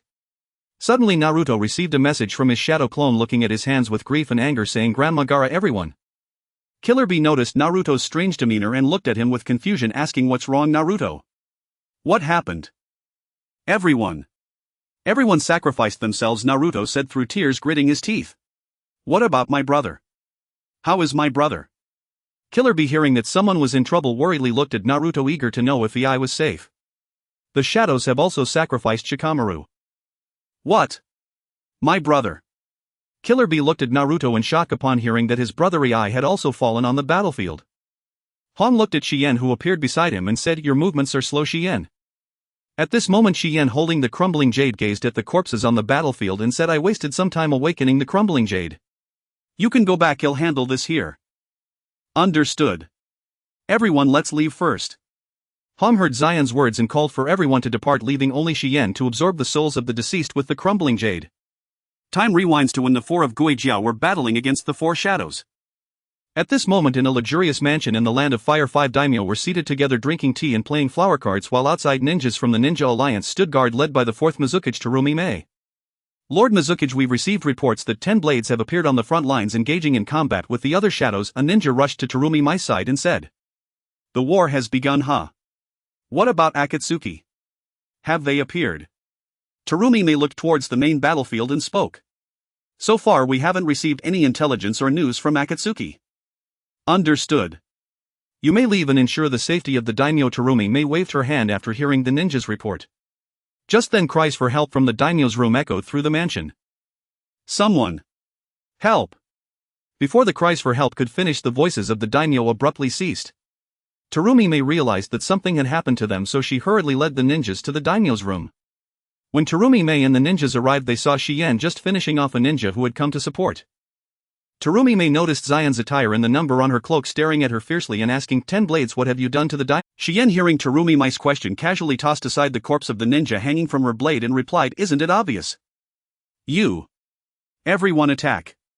Terumi Mei, feeling anger at Zion's words, commanded the ninjas behind her to charge at Shien. The ninjas rushed towards Shien, but she merely raised a finger slowly, saying, "Phantom Slash." Bang! A jade-green laser shot from Zion's hand, flying towards the ninjas in front of her. As the afterglow of the laser dissipated, only Terumi Mei and Shien remained, with Terumi Mei looking sternly at Shien. Just as she was about to make a move, Shien instantly appeared in front of Terumi Mei, delivering a horizontal slash. Bang bang! Terumi Mei's corpse slowly fell to the ground while Shien calmly took out the crumbling jade to absorb the souls present. After collecting the souls, Shien opened a portal and stepped inside. The perspective shifted to the land of rain inside Akatsuki's base. At this time, Obito along with Zetsu and the now Sage Mode Kabuto were together when a white Zetsu appeared in their conference room. Obito, surprised by the appearance of white Zetsu, asked what happened. Obito, Aizen has launched an attack on the Ninja Alliance and 410 blades have appeared on the battlefield along with countless hollows and Arankars. White Zetsu said to the three. Has Aizen acted so quickly? It seems we cannot fall behind in our own plans, Kabuto remarked to Obito, preparing to turn and leave. At this moment, Obito had installed one of the Rinnegan from Nagato's body into his own right eye, looking at Zetsu and asking, "Are White Zetsu and the Jinchuriki ready?" "They are ready and can launch an attack at any time, including Kabuto's Edo Tensei army." Zetsu nodded in response to Obito. "Good, prepare yourselves. You go find the 9 tails and 8 tails, we will head to the front line." Obito nodded after hearing this, picked up a nearby Uchiha fan and walked outside. As Obito stood on the high platform, 6 Jinchuriki behind him looking at the countless white Zetsu and the Edo Tensei army beside him. Just as he prepared to head to the front lines, an unexpected event occurred. Bang! Bang! Suddenly, multiple explosions erupted within the white Zetsu army, causing a portion of the army which had not yet engaged to suffer losses. Obito looked towards the direction of the explosions and recognized some familiar faces. At this moment, Kakashi and Nagato stood not far from Obito, with Kakashi looking at him and saying, "Obito, it has truly been a long time." Kakashi and Nagato. Is it just the two of you? It seems Aizen has underestimated me. Obito chuckled lightly upon seeing only Kakashi and Nagato. Aizen doesn't need to intervene, he just needs to wait for us to complete our mission, Nagato replied calmly. Traitor Nagato, do you really think joining Aizen and becoming an Arankar will allow you to achieve your so-called peace? Impossible. This world is already in ruin, only the Eye of the Moon can change this false world. Obito passionately pointed at Nagato as he spoke. Peace. Aizen can indeed bring it. As long as we eliminate all of you disobedient ones, we can establish a new nation. Nagato replied in a calm voice, such absurd rhetoric. Then let's see if you can try. Obito, after hearing Nagato's words, hesitated, knowing that Aizen would soon bloodily sweep through the entire ninja world. He raised the fan and looked at Nagato and Kakashi. As Obito's words fell, black cracks suddenly appeared around the white Zetsu army and the Edo Tensei army, slowly revealing hollows and some Arankars emerging from within. The once numerous white Zetsu army and the Edo Tensei army were now surrounded by a continuous stream of hollows and Arankars. Obito looked at the emerging hollows and Arankars in surprise, then noticed some Arankars had Sharingan in their eyes. He looked at Nagato and said, "You appeared in the Uchiha clan that day just for their corpses, didn't you?" "Corpses? We don't need that." Kakashi chuckled at Obito's words and continued, "If we needed corpses, how would you have gotten the corpse of Nagato, who possessed Rinnegan, as well as Konan's corpse?" Obito fell silent upon hearing Kakashi's words, for he knew that Arankars were different from Edo Tensei. Arankars could bleed and die, and the Rinnegan found on Nagato's corpse was genuine, indicating that the real Nagato was indeed dead. If Nagato is already dead, then who is the Nagato in front of him? Obito thought about this and immediately looked at Nagato. Obito looked at Nagato and suddenly realized that the eyes Nagato revealed were not the familiar Rinnegan but a pair of black pupils. Obito gazed at Nagato's eyes in surprise and asked, "Why?" "Why, you ask? You may call us the Espada, or you may refer to us as the Grim Reaper." Nagato smiled at the puzzled Obito and replied, "Grim Reaper." Obito was somewhat astonished to hear the word Reaper. "We are not living beings but the dead. It was Aizen-sama who transformed our souls into flesh, granting us new lives and new powers." Nagato looked at his hands with excitement and said, "Souls? Has Aizen already reached the level of controlling souls? No wonder he was a genius on par with Kakashi back in the day. We had all underestimated him. But with the eyes of the Sage of Six Paths and the tailed beasts, can he really win?" Obito sighed at Nagato's words, but as he thought of his own plans and his own eyes, he gazed at Nagato and Kakashi. "Nagato will leave him to you. The Jinchuriki and the tailed beasts will be under your command." Kakashi stepped forward and said to Obito, "Hunt him down, White Fang." After Kakashi completed his technique, he instantly appeared beside Obito and struck at him with a blade, but Obito hurriedly used his phasing technique to evade Kakashi's attack. Seeing that Kakashi had initiated the attack, Nagato turned to the remaining Jinchuriki and commanded, "Let's subdue them." As he spoke, a hat resembling a straw hat appeared atop Nagato's head, and behind him emerged 5 different Espada. Upon closer inspection, it was clear that these 5 Espada resembled the 5 paths of pain, albeit with some variations. Nagato, along with the 5 Espada, appeared before the 6 Jinchuriki and began to engage them in fierce combat. While Obito could evade Kakashi's attacks using phasing, the White Zetsu and the reanimated corpses were unable to withstand the onslaught from the Espada and the Hollows. Moreover, the Espada and Hollows could devour souls, which was a severe blow to the reanimated corpses. In desperation to counter Nagato's attack, the Jinchuriki resorted to transforming into their tailed beast forms. Yet the now Espada Nagato was not afraid of the 6 complete tailed beasts. The tailed beasts were enraged by Nagato, simultaneously preparing to unleash their tailed beast bombs, while Nagato and the 5 Espada released their Siro at the tailed beasts. Boom! The clash between Nagato's Siro and the 6 tailed beast bombs resulted in a massive explosion, forcing Kakashi and Obito, who were in combat, to halt and evade the attack. As the smoke cleared, the once towering Amagakure had been reduced to a flat expanse, while most of the fighting Hollows and reanimated ninjas had disappeared in the explosion. The surviving reanimated ninja, faced with a black-clad monster wearing a white mask, found himself fearful, realizing that this creature could destroy his reanimated form. "Alright Obito, as a friend and classmate, let me help you this once and remove that so-called curse seal." Obito's expression froze upon hearing Aizen's words, and then a blade pierced through his heart, causing blood to gush from his mouth as he raised his fan to strike behind him. But the blade was quickly withdrawn and the attacker swiftly vanished. Madara frowned silently at this scene, for Aizen, who had originally been not far from Obito, had disappeared. Instead, he appeared behind Obito, having dispelled the curse seal placed directly on him. Black Zetsu turned to Madara beside him and said worriedly, "Lord Madara." Madara raised his hand to interrupt him, saying, "It's fine. At this point it no longer matters whether that cursed seal exists or not." Obito looked back at Aizen, who stood behind him with the mirror flower Watermoon, and smiled, saying, as expected of Aizen, "I didn't expect you to appear behind me silently while I was on guard and help me dispel this cursed seal. Is it nearly done? Has Shoten not arrived yet?" Aizen ignored Obito and instead used Chuunpa to return to his original position. As soon as Aizen finished speaking, a figure holding 2 items appeared on the outer path's golem. Obito, Madara and Black Zetsu looked towards the figure, discovering it was Kakashi Hatake, who was holding the struggling gold and silver brothers. Kakashi casually tossed the gold and silver brothers into the mouth of the outer path's golem, obtaining the Ninetails chakra. He then opened the remaining closed eyes, completely transforming into the Ten-Tails. Obito, seeing Aizen's actions, began to suspect Aizen's intentions and immediately jumped onto the Ten-Tails. Madara, noticing Obito's rebellion, took Black Zetsu and distanced himself from the Ten-Tails. At that moment, Naruto and Killer Bee, along with the remaining ninja coalition, arrived at the battlefield in the land of rain, shocked to see the nearly consumed White Zetsu and the Edo Tensei army standing still. "Aizen, why are you doing this?" Naruto shouted anxiously, seeing Aizen standing with the Espada. On the way, Kakashi and the others had informed Naruto of everything that had happened on the battlefield, leaving Naruto astonished to learn that Aizen was the mastermind behind it all.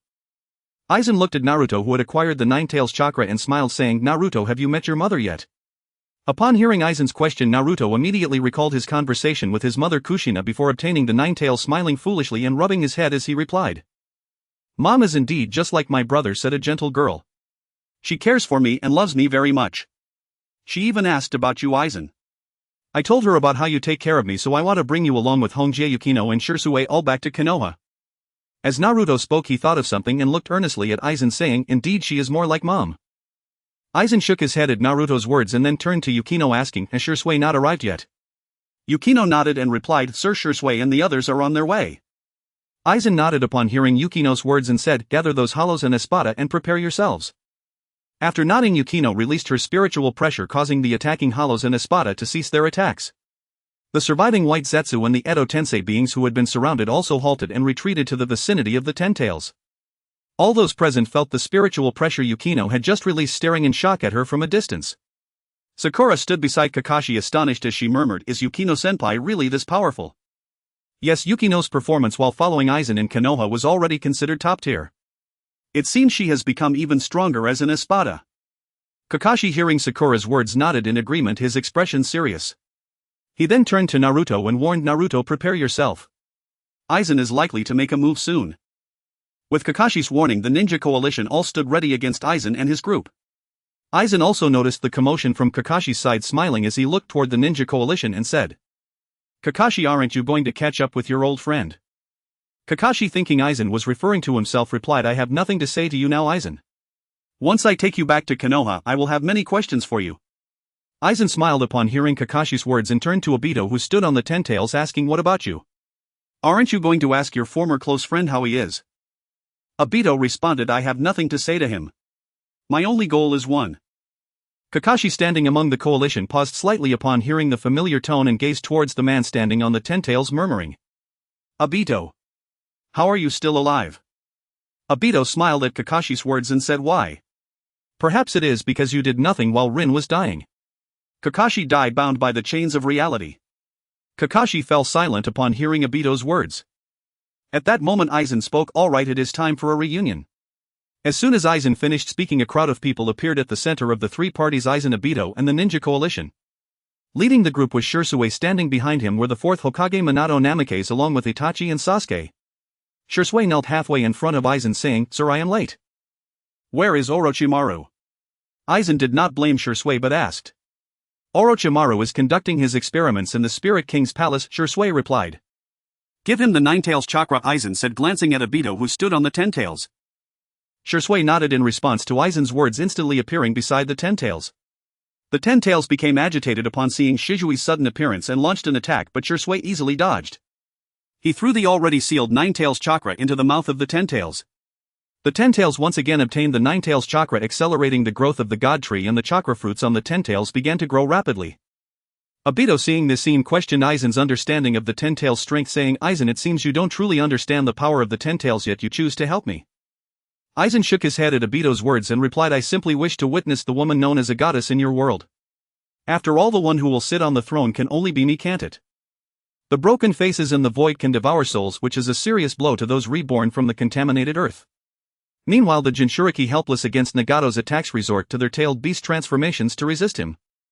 However, Nagato, who has already become a broken face, is not afraid of the 6 fully formed tailed beasts. The Jinchuriki, angered by Nagato, transformed into their tailed beast forms and prepared to unleash the tailed beast bombs at him, while Nagato and the 5 broken faces behind him released their void flashes towards the beasts. Bang!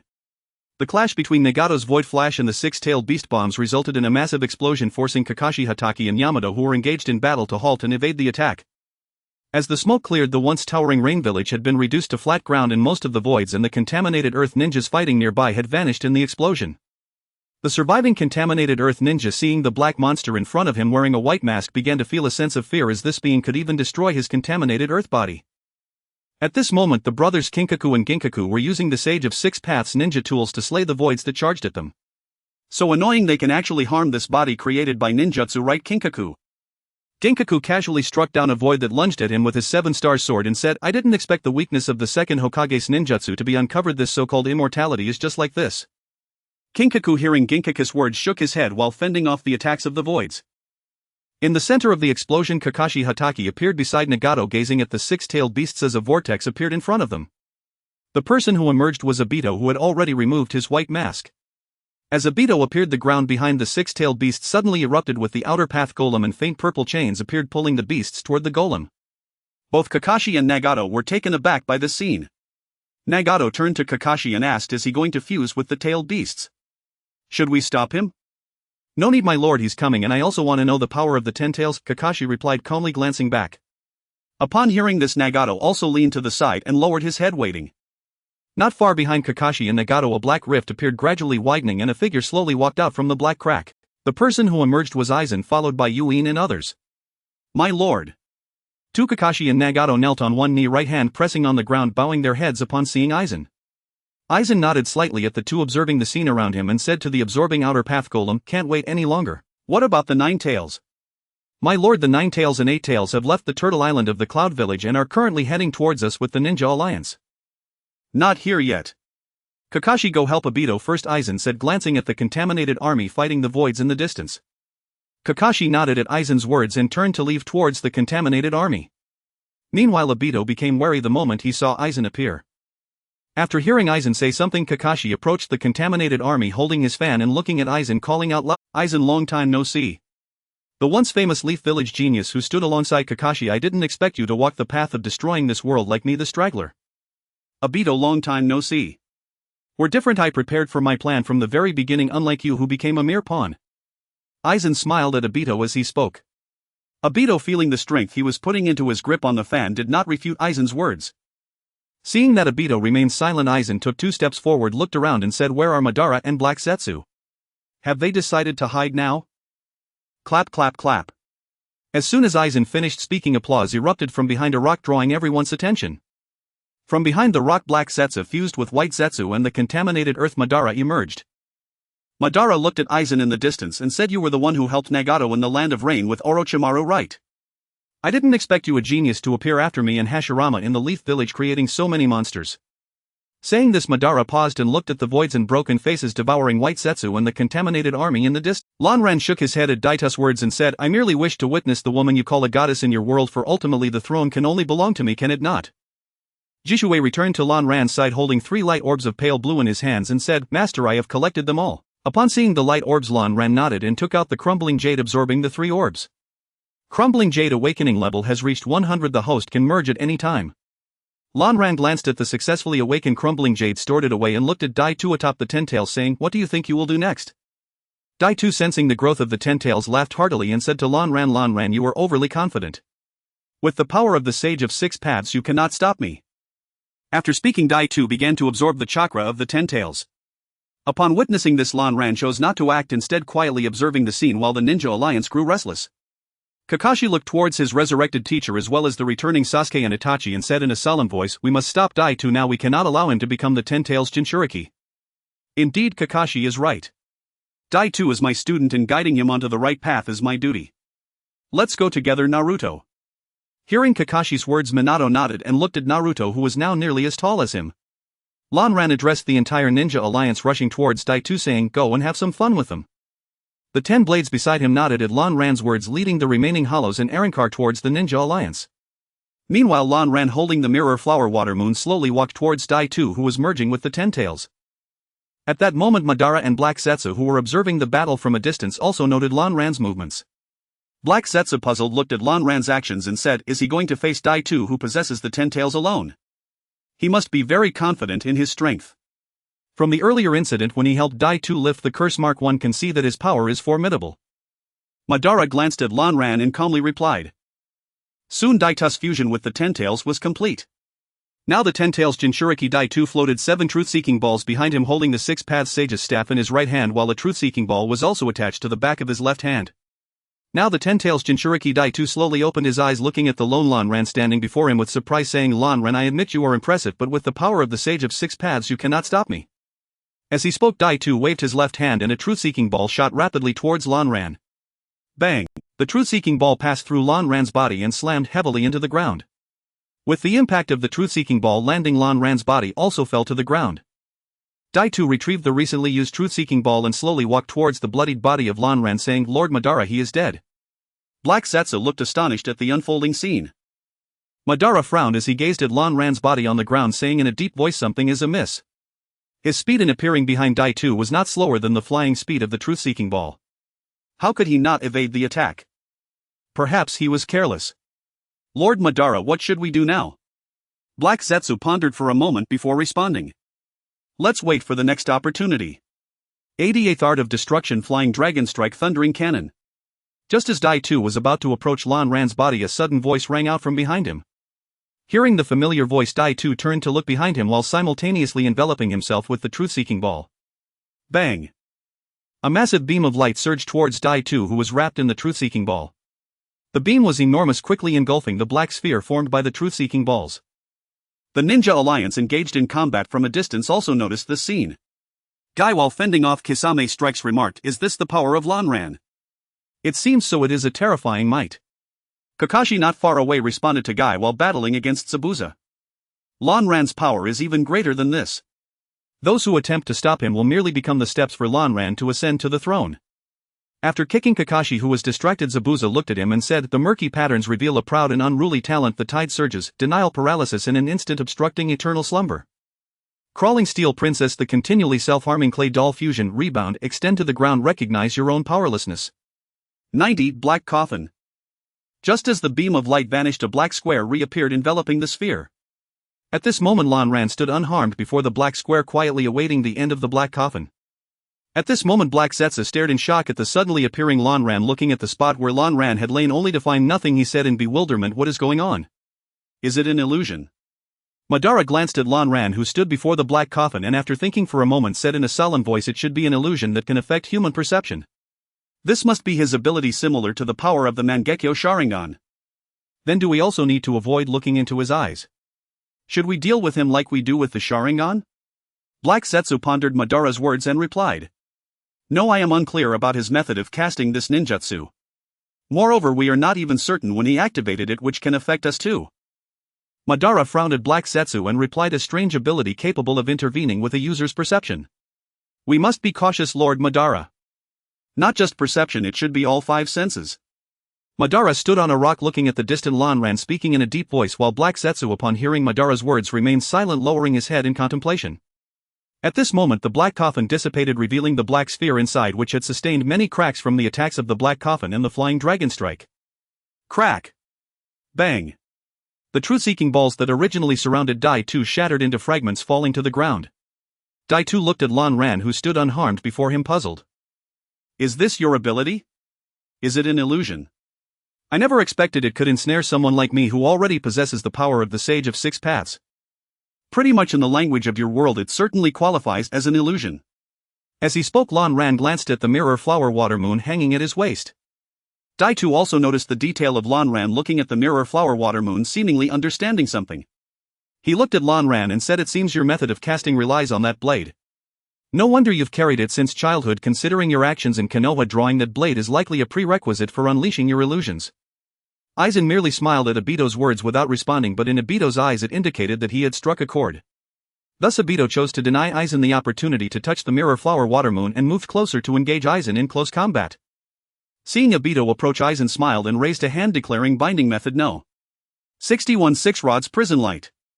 6 light blades appeared around Obito, locking him in, and he fell to the ground.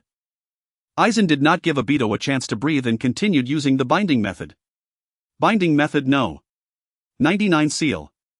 Once again, straps and nails appeared around Obito, restraining his arms. Aizen glanced at the bound Obito lying on the ground and said, "Next comes the release of infinite Tsukuyami." Saying this, Aizen began to recall the method to release Kagaya. While struggling on the ground, Obito paused in surprise at Aizen's words and said, "I didn't expect you to rely on infinite Tsukuyami to change this world just like me." Ha ha ha. Aizen glanced at the laughing Obito lying on the ground but paid him no mind, instead focusing on the battle between the Espada and the Ninja Alliance. At this moment, everyone on the battlefield of the Espada and the Ninja Alliance vaguely heard Obito's laughter. All action slowed as they turned their gaze towards Aizen and Obito, discovering that Obito was currently bound and lying beside Aizen. Can Aizen easily defeat Obito, who has become the Ten Tails Jinchuriki? Minato looked at Aizen from a distance, frowning with concern. "No matter what, I will bring back brother Aizen to Konoha, and you too, Sasuke."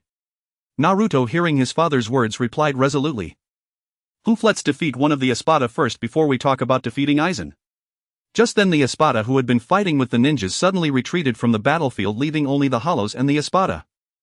Kakashi and the others, seeing the sudden departure, returned to Aizen's side and asked in surprise, is Aizen planning something new? Never mind that, Kakashi.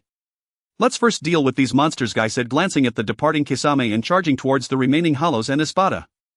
Kakashi, hearing Guy's words, did not ponder Aizen's intentions and followed his lead, beginning a new cleansing against the remaining Hollows and Espada.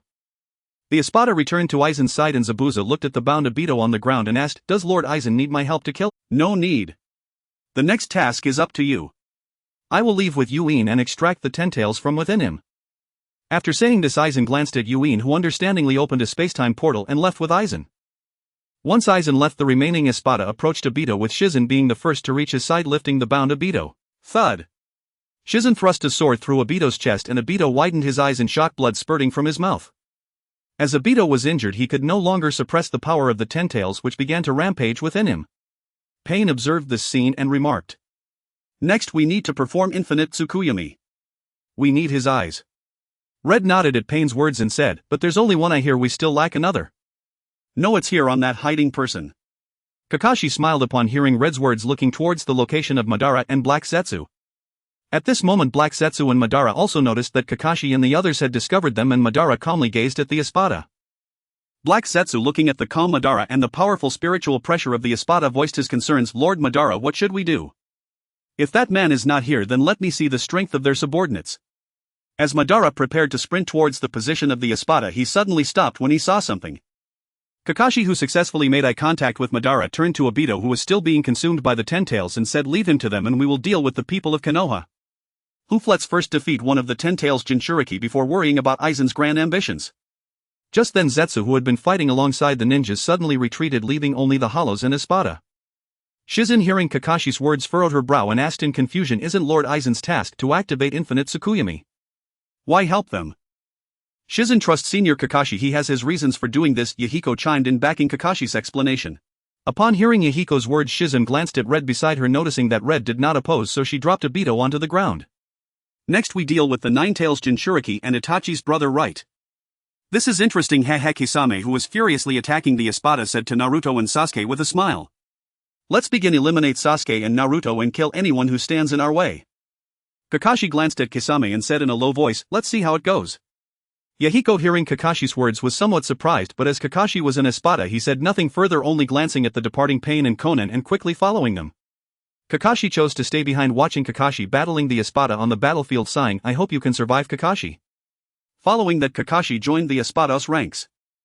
Madara, seeing the departing Espada and the discarded Obito, said, it's time, give me the other Rinnegan and go control Obito and revive me.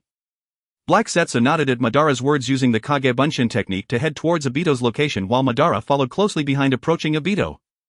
At this moment in the Soul King's palace, Aizen returned to his room, instructing Yuin to wait outside while he chose to begin merging the Hōgyoku. Let's begin system.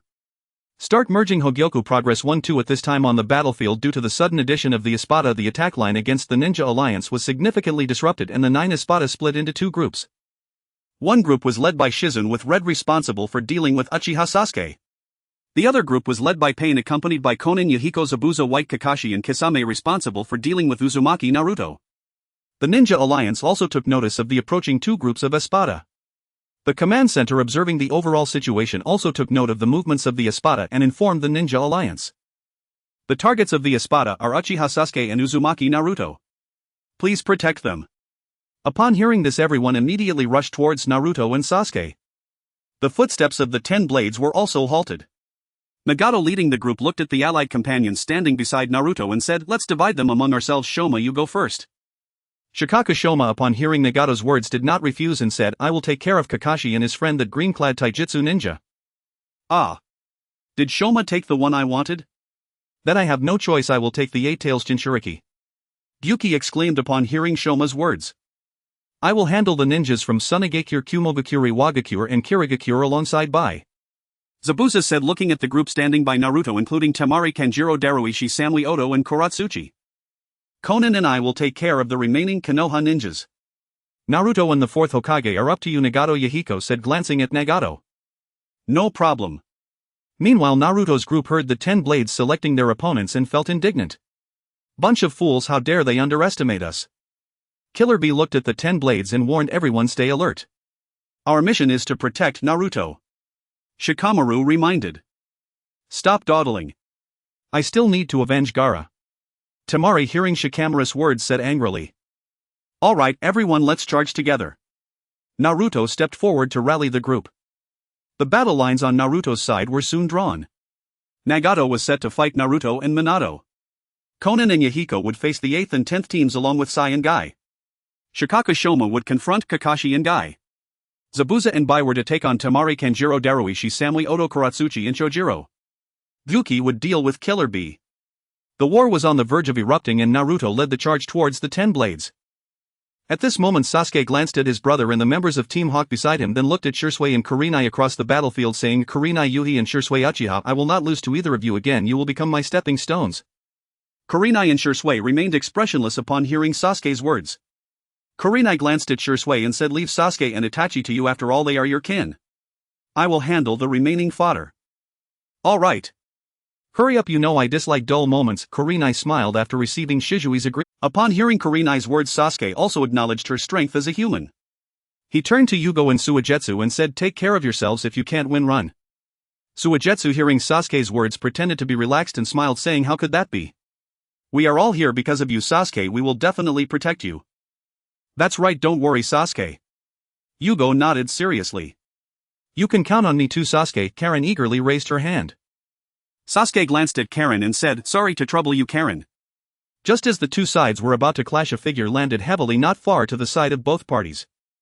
Everyone turned to look at the newcomer and a woman's voice emerged from the smoke. Sasuke, I'm here to help. As the smoke dissipated, the figure revealed was Sakura. Sasuke remained silent upon seeing Sakura, while Shisui smiled and said to Kurenai, sister Hon, you have another opponent now, haha. Kurenai rolled her eyes at Shisui and said, just don't keep me waiting too long. With that, Kurenai led the charge towards Suigetsu, Yuugao and Karen. Shisui followed suit. Sasuke ignored Sakura's arrival and chose to confront Kurenai and Shisui. Sakura, seeing that the battle had already begun, hurriedly joined the fray. At this moment Madara had already separated the Ten Tails from Obito's body, but the Ten Tails did not transform, instead it became the God Tree. Black Setsu subsequently possessed the weakened Obito and activated the reincarnation ninjutsu, successfully resurrecting Madara. Successfully revived Madara installed his Rinnegan back and tossed the barely alive Obito aside before turning towards the God Tree. Soon Madara arrived at the God Tree, plucked the chakra fruit from it and became the new Ten Tails Jinchuriki. 1 against 7. Shisui effortlessly eliminated the Nori-animated Itachi and approached Sasuke. Sasuke raised his Kusanagi sword and swung it toward Shisui. Put. Sasuke, give it to me. However, before Sasuke could strike, Shizui's blade had already pierced through Sasuke's heart. Sasuke looked at the blood flowing from his chest wound, slowly turning his gaze toward the direction of the voice calling his name. He discovered Yuugao was unconscious on the ground, Suigetsu was half-laying in a pool of blood, and Karen and Sakura's bodies were pierced by blood-red spikes, both bleeding profusely. Like Yuugao, Sakura was also unconscious and unaware of her fate, while Karen, thanks to the vitality of the Uzumaki clan, still retained consciousness. Upon seeing Sasuke injured, she struggled to free herself from the spike, moving towards Sasuke. But it was of no use. Just as Sasuke was in shock and wanted to advise Karen, he suddenly saw her body flying high into the air. Seeing this scene, Sasuke felt a surge of indignation, struggling to prop himself up and move in the direction of Karen and the other. But Shisui did not give Sasuke the chance and chose to end Sasuke's life. Meanwhile, the ninjas who chose to assist Naruto on the other side of the battlefield were also lying on the ground, heavily injured and bleeding. At this moment, Naruto was pinned to the ground by Nagato, watching as his comrades fell one by one around him. He wanted to draw on the power of the Nine Tails but was sealed by Nagato, leaving Naruto helplessly watching his father, comrades and mentors bleed out before him. Naruto, remember, just because we wither does not mean it's the end. We will become the nourishment for new green leaves. And when the green leaves sprout and spring arrives, that is the peak of youth, the most vibrant moment. Elder White Fang received this move from me. Night Guy. Guy had already opened the 8 gates early. The loss of his dear friend Kakashi and his disciple made Guy lose his reason and open the 8 gates, but he could not inflict serious damage on Shoma. Guy dashed towards Shoma, the red vapor emanating from him gradually forming a giant dragon that charged toward Shikaka Shoma. Son of Heaven, the Iron Fortress, dragons march, lions roar, tigers howl, wolves rush, sever the heavens and earth before collapsing, binding of the 81 severed sky. Shikaka Shoma, seeing the giant dragon rushing towards him, realized he could not evade and had no choice but to unleash severed sky, hoping to weaken the power of Night Guy. At the same time Shikaka Shoma was also charging his virtual flash preparing to block the impending strike. At the same time Hatake Sakumo was gathering his power for his Void Flash ready to block the impending strike. The collision of Void Flash and Night Kai resulted in a massive explosion sending the nearby battling ninjas and hollows flying. With a bang. As the smoke cleared, Kai lay on the ground like charred coal, barely alive. Meanwhile Kiba was already standing, though he did not look well. His white armor was somewhat shattered, revealing the flesh beneath. I almost died, no wonder it's called the Death Gate of the Eight Gates. Hatake Sakumo said, casting a deep glance at the fallen Kai before turning to leave. Teacher Kai. Naruto cried out, pinned to the ground, gazing at the charred Kai with excitement. Nagato, it should come to an end now. Hearing Naruto's voice, Hatake Sakumo glanced at Nagato, then directed his gaze towards the god tree, stating, Nagato, it's time. Without hesitation Nagato swung his blade down at the pinned Naruto. Hatake Sakumo shook his head at the ninjas who had fallen to protect Naruto, then released his blade state and walked towards the direction of the god tree. At this point Madara was unaware of what was happening with Naruto and Sasuke. Disregarding everything, he activated the infinite Tsukuyomi. Instantly the moon in the sky turned blood red, projecting the image of the Sharingan. With the activation of the infinite Tsukuyomi, the moon suddenly brightened, illuminating the world that had fallen into darkness. The once tranquil branches of the god tree began to stir as roots emerged from the ground, wrapping around the ninjas' hollows and the others caught in the infinite Tsukuyomi. At this moment only the first four of the Espada remained conscious. Konan, Horin, Yahiko, Kisame, Zabuza and White had all fallen into the infinite Tsukuyomi.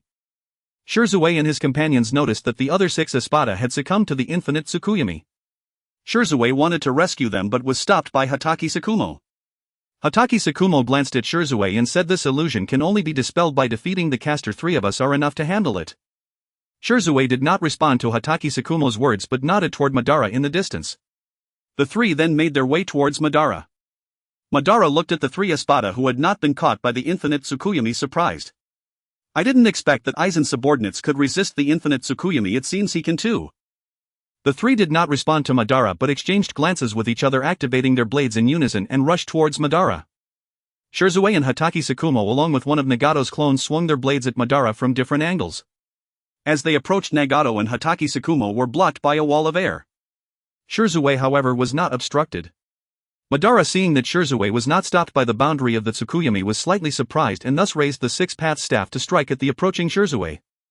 But Shizuo's blade did not meet the expected resistance from the six-path staff. Thud!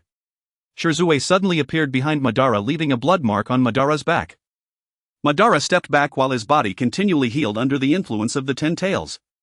He looked at Shirzue in astonishment, realizing he had been wounded.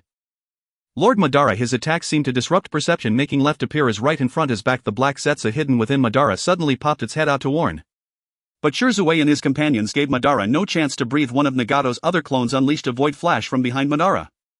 Madara used the truth-seeking orb to block this attack but lost one of the orbs. At the same time, Hatake Sakumo, battling the boundary of the Tsukuyomi, noticed that Madara could only see 4 of the invisible clones and looked at Nagato, saying, Nagato, have your clones deal with these invisible ones, there are only 4. Nagato, upon hearing this, instructed the remaining 5 clones to handle the boundary of the Tsukuyomi while he, along with Hatake Sakumo and Shirzue, joined forces against Madara.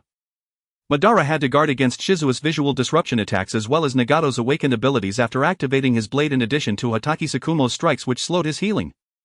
Under such fierce combat, Madara's injuries continued to accumulate. The once pristine white-clad Madara gradually transformed into one clad in red. Thud! Just as Madara was about to block Hatake Sakumo's incoming attack, a black hand suddenly pierced through Madara's chest and he turned in surprise. He realized it was Black Zetsu controlling Obito's body, who had stabbed through his heart from behind. Madara looked at Black Zetsu in disbelief, asking why.